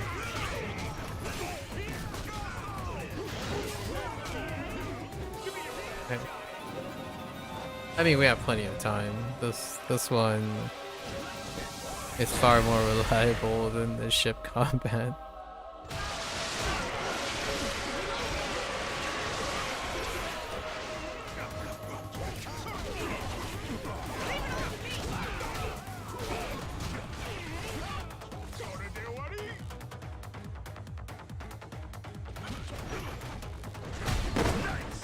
What the?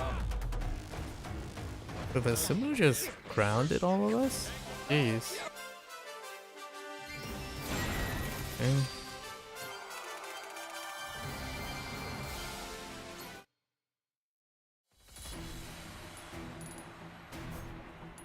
And then this. Alright. Alright. We can do this, Captain! Full speed ahead! Dodge, Captain, dodge!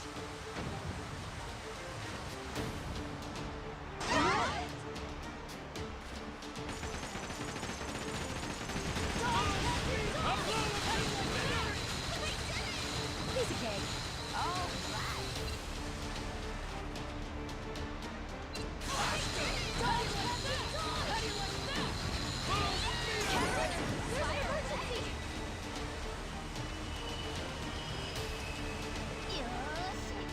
Get him! Fire away!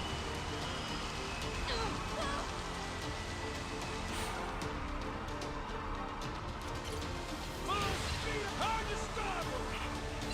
Load to smithereens! All right. How do you like that? Dodge, Captain, dodge! Now's your chance, Captain! All right. Got fire away! Hard to starboard! Can't get enough of this shit! Blast 'em! Prepare to board!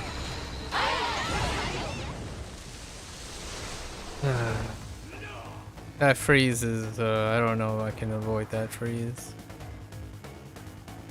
Right, let's do this!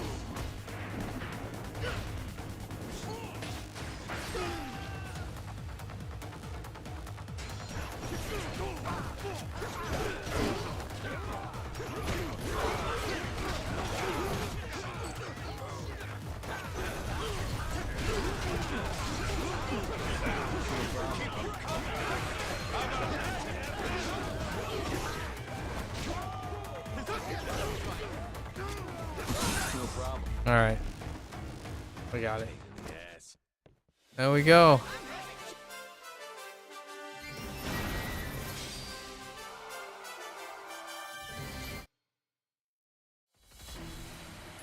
So everything except for the last one, right?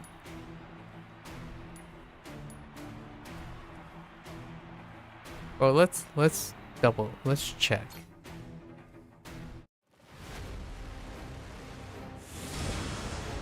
Oh, we don't know, actually. We might as well do this. Wait, what time is it? Yeah, we might as well do it. Heck. I don't know if there's like a special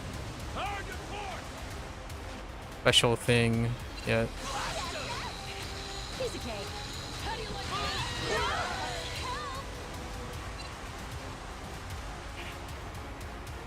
Let's sink them!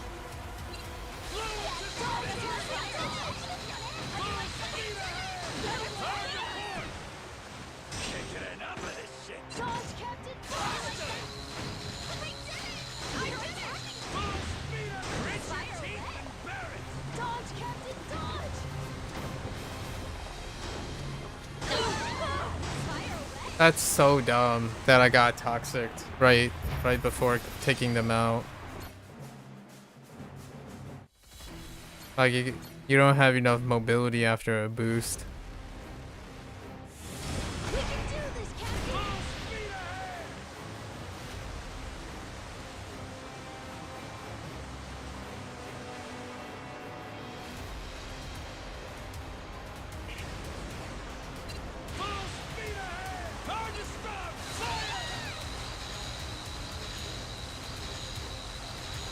That's impressive.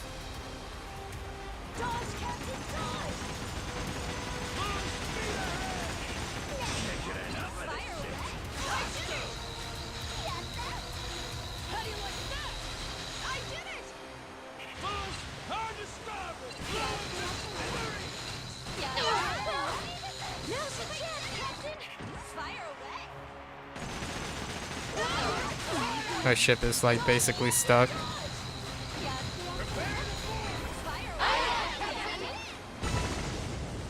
It's got stuck. Okay. Let's crush them. I feel like there's got to be a cutscene for the unknown pirates, right? It'll be a little disappointing if there isn't one. You gotta liberate as much time as possible.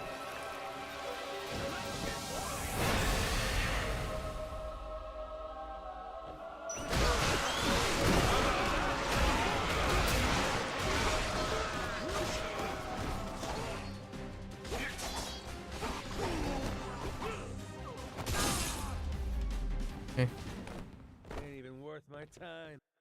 Okay. This next one. Are these the guys with the Seekers? No.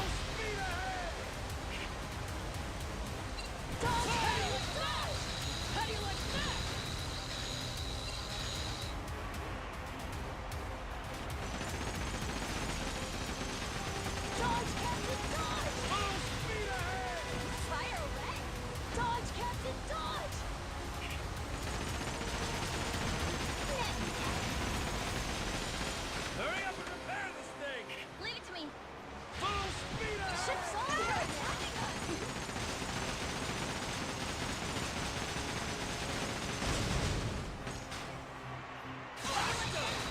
did it! Now's your chance, Captain. How do you like that? Easy, Kate. Hard to port! Blow it to smithereens! Dodge! I did it! Dodge! Hurry up and repair this thing! Fire away! Creatures Ship's eat all with better. better! They're attacking. Full They're speed attacking ahead! us. Fire away! We did it! How do you like that? I did it! How do you like that? Oh, I almost bit it there. Ooh, that was close. This won't end well.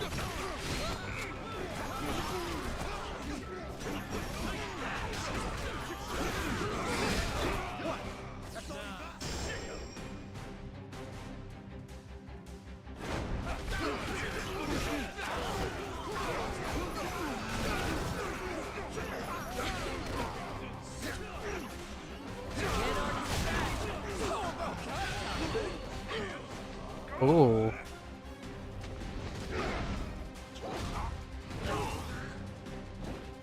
Nice.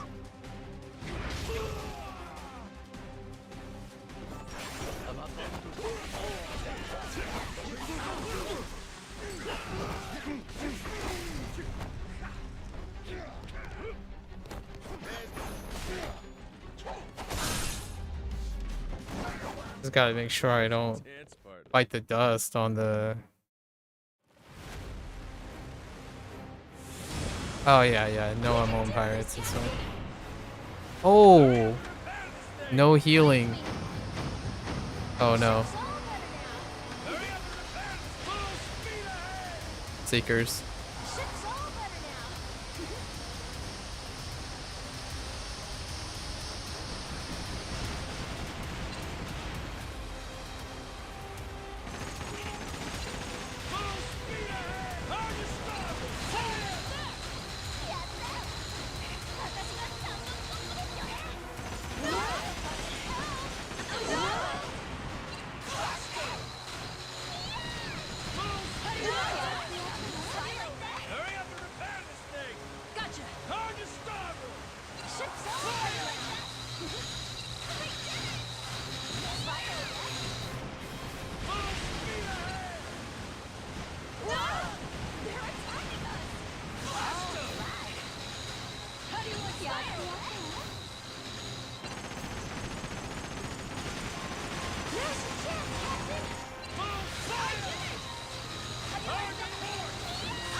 Oh. Jeez. Oh. Right, let's do it!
Do we have more than 5 minutes? Nice.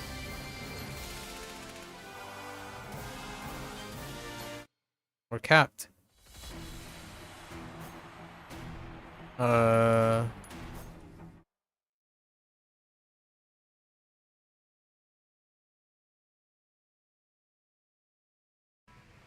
Here it is. Incredible! You emerged victorious in every match the Pirates Coliseum has to offer. Finally did them all. As proof of your mastery over the Coliseum, I offer you this. Congratulations. Hey, thanks. Or not? Holy shit! Got myself some treasure. Oh. Ooh, okay. We got it all. Sure. So we're missing these two, which is in town, right? But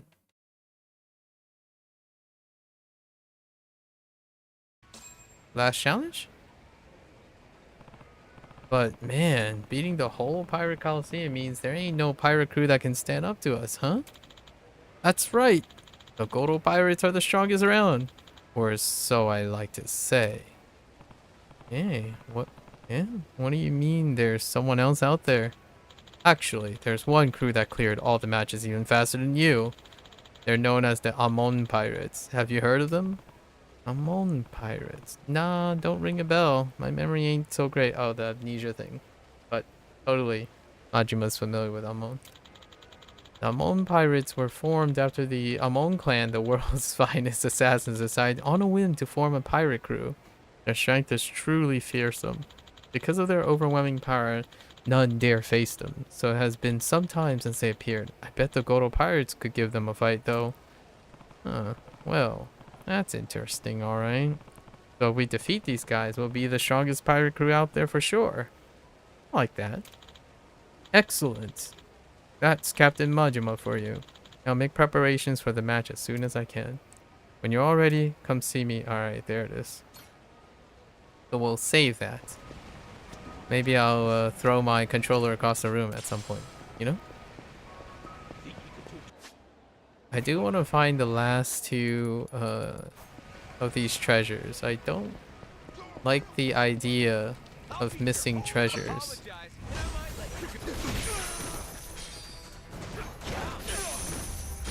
And I almost feel like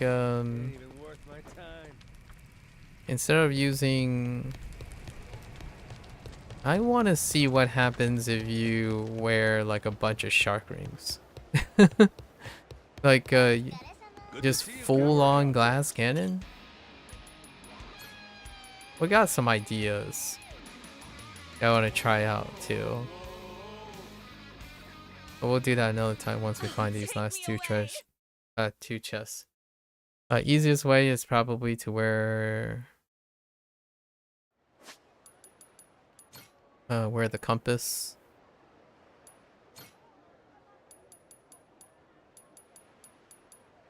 Compass, where are you? Oh, not compass. Just kidding. Not compass. Flower.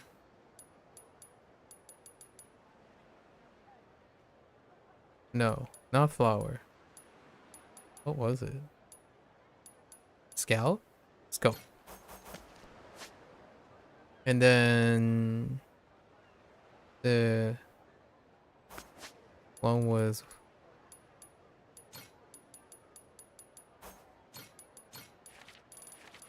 we're going to East Waikiki and Aloha Beach. Let's go to Aloha Beach.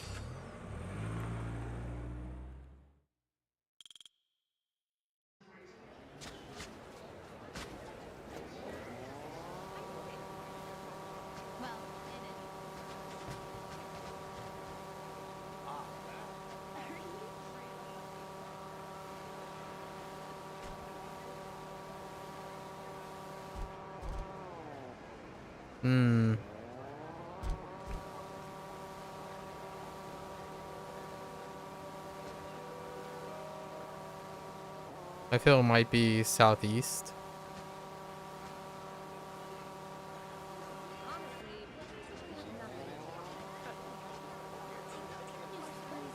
Can't possibly reside in the ocean, right?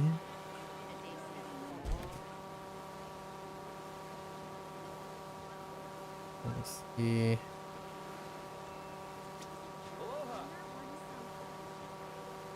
We went by that person so fast they weren't able to. Huh.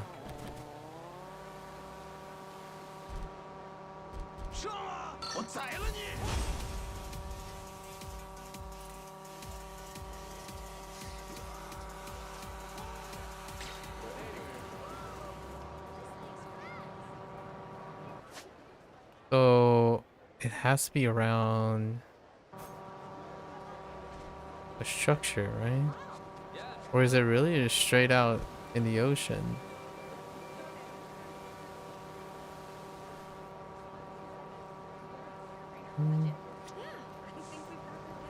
Oh, there it is.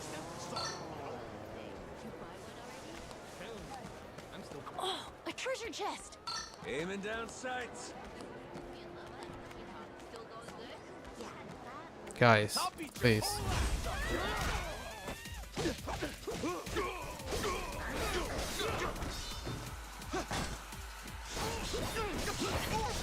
Wait, I want to do this camp. Oh.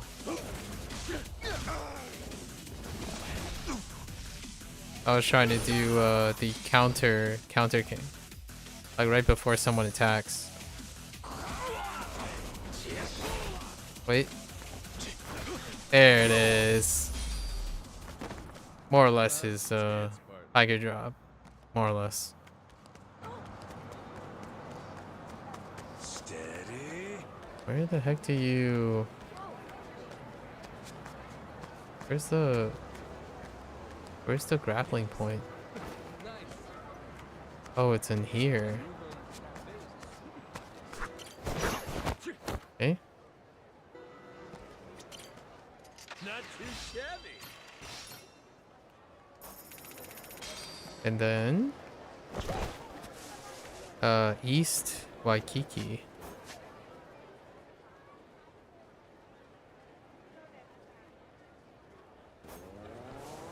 Go to the end.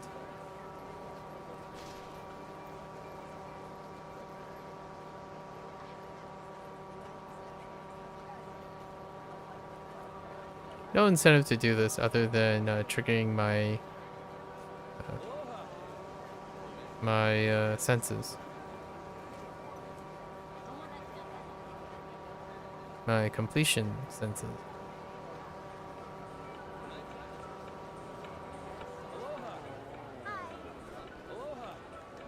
Dude, I waved to you, buddy. Oh, there it is. My treasure senses are tingling. Nice. Got myself some treasure. Do I get anything for completing everything? No? Alright. Well, that's it. Man, it's been a wonderful ride, for sure. And then we have Amon Pirates left. That's our last task. Wait. I do want... Wait. Where do I get the shark? How do I get the shark ring? Is it this one? Okay. So, my question is, what if I just equip straight up, like, 6 shark rings? Right? 6 shark rings, and then... 6 shark rings, and then whatever this thing is. What was it? The Ring of Frost? Possess the power to increase the attack of all the rings you have? Because I clearly can wear 2 of the same rings. We already did this once. Wait. Yeah. Oh wait. You can only buy 1 shark ring, actually. You can only build 1 shark ring. Never mind. But now that I think about it, I just realized in the construction hub, you can only build 1 shark ring. Oh no, you can build 9 shark rings. Yeah.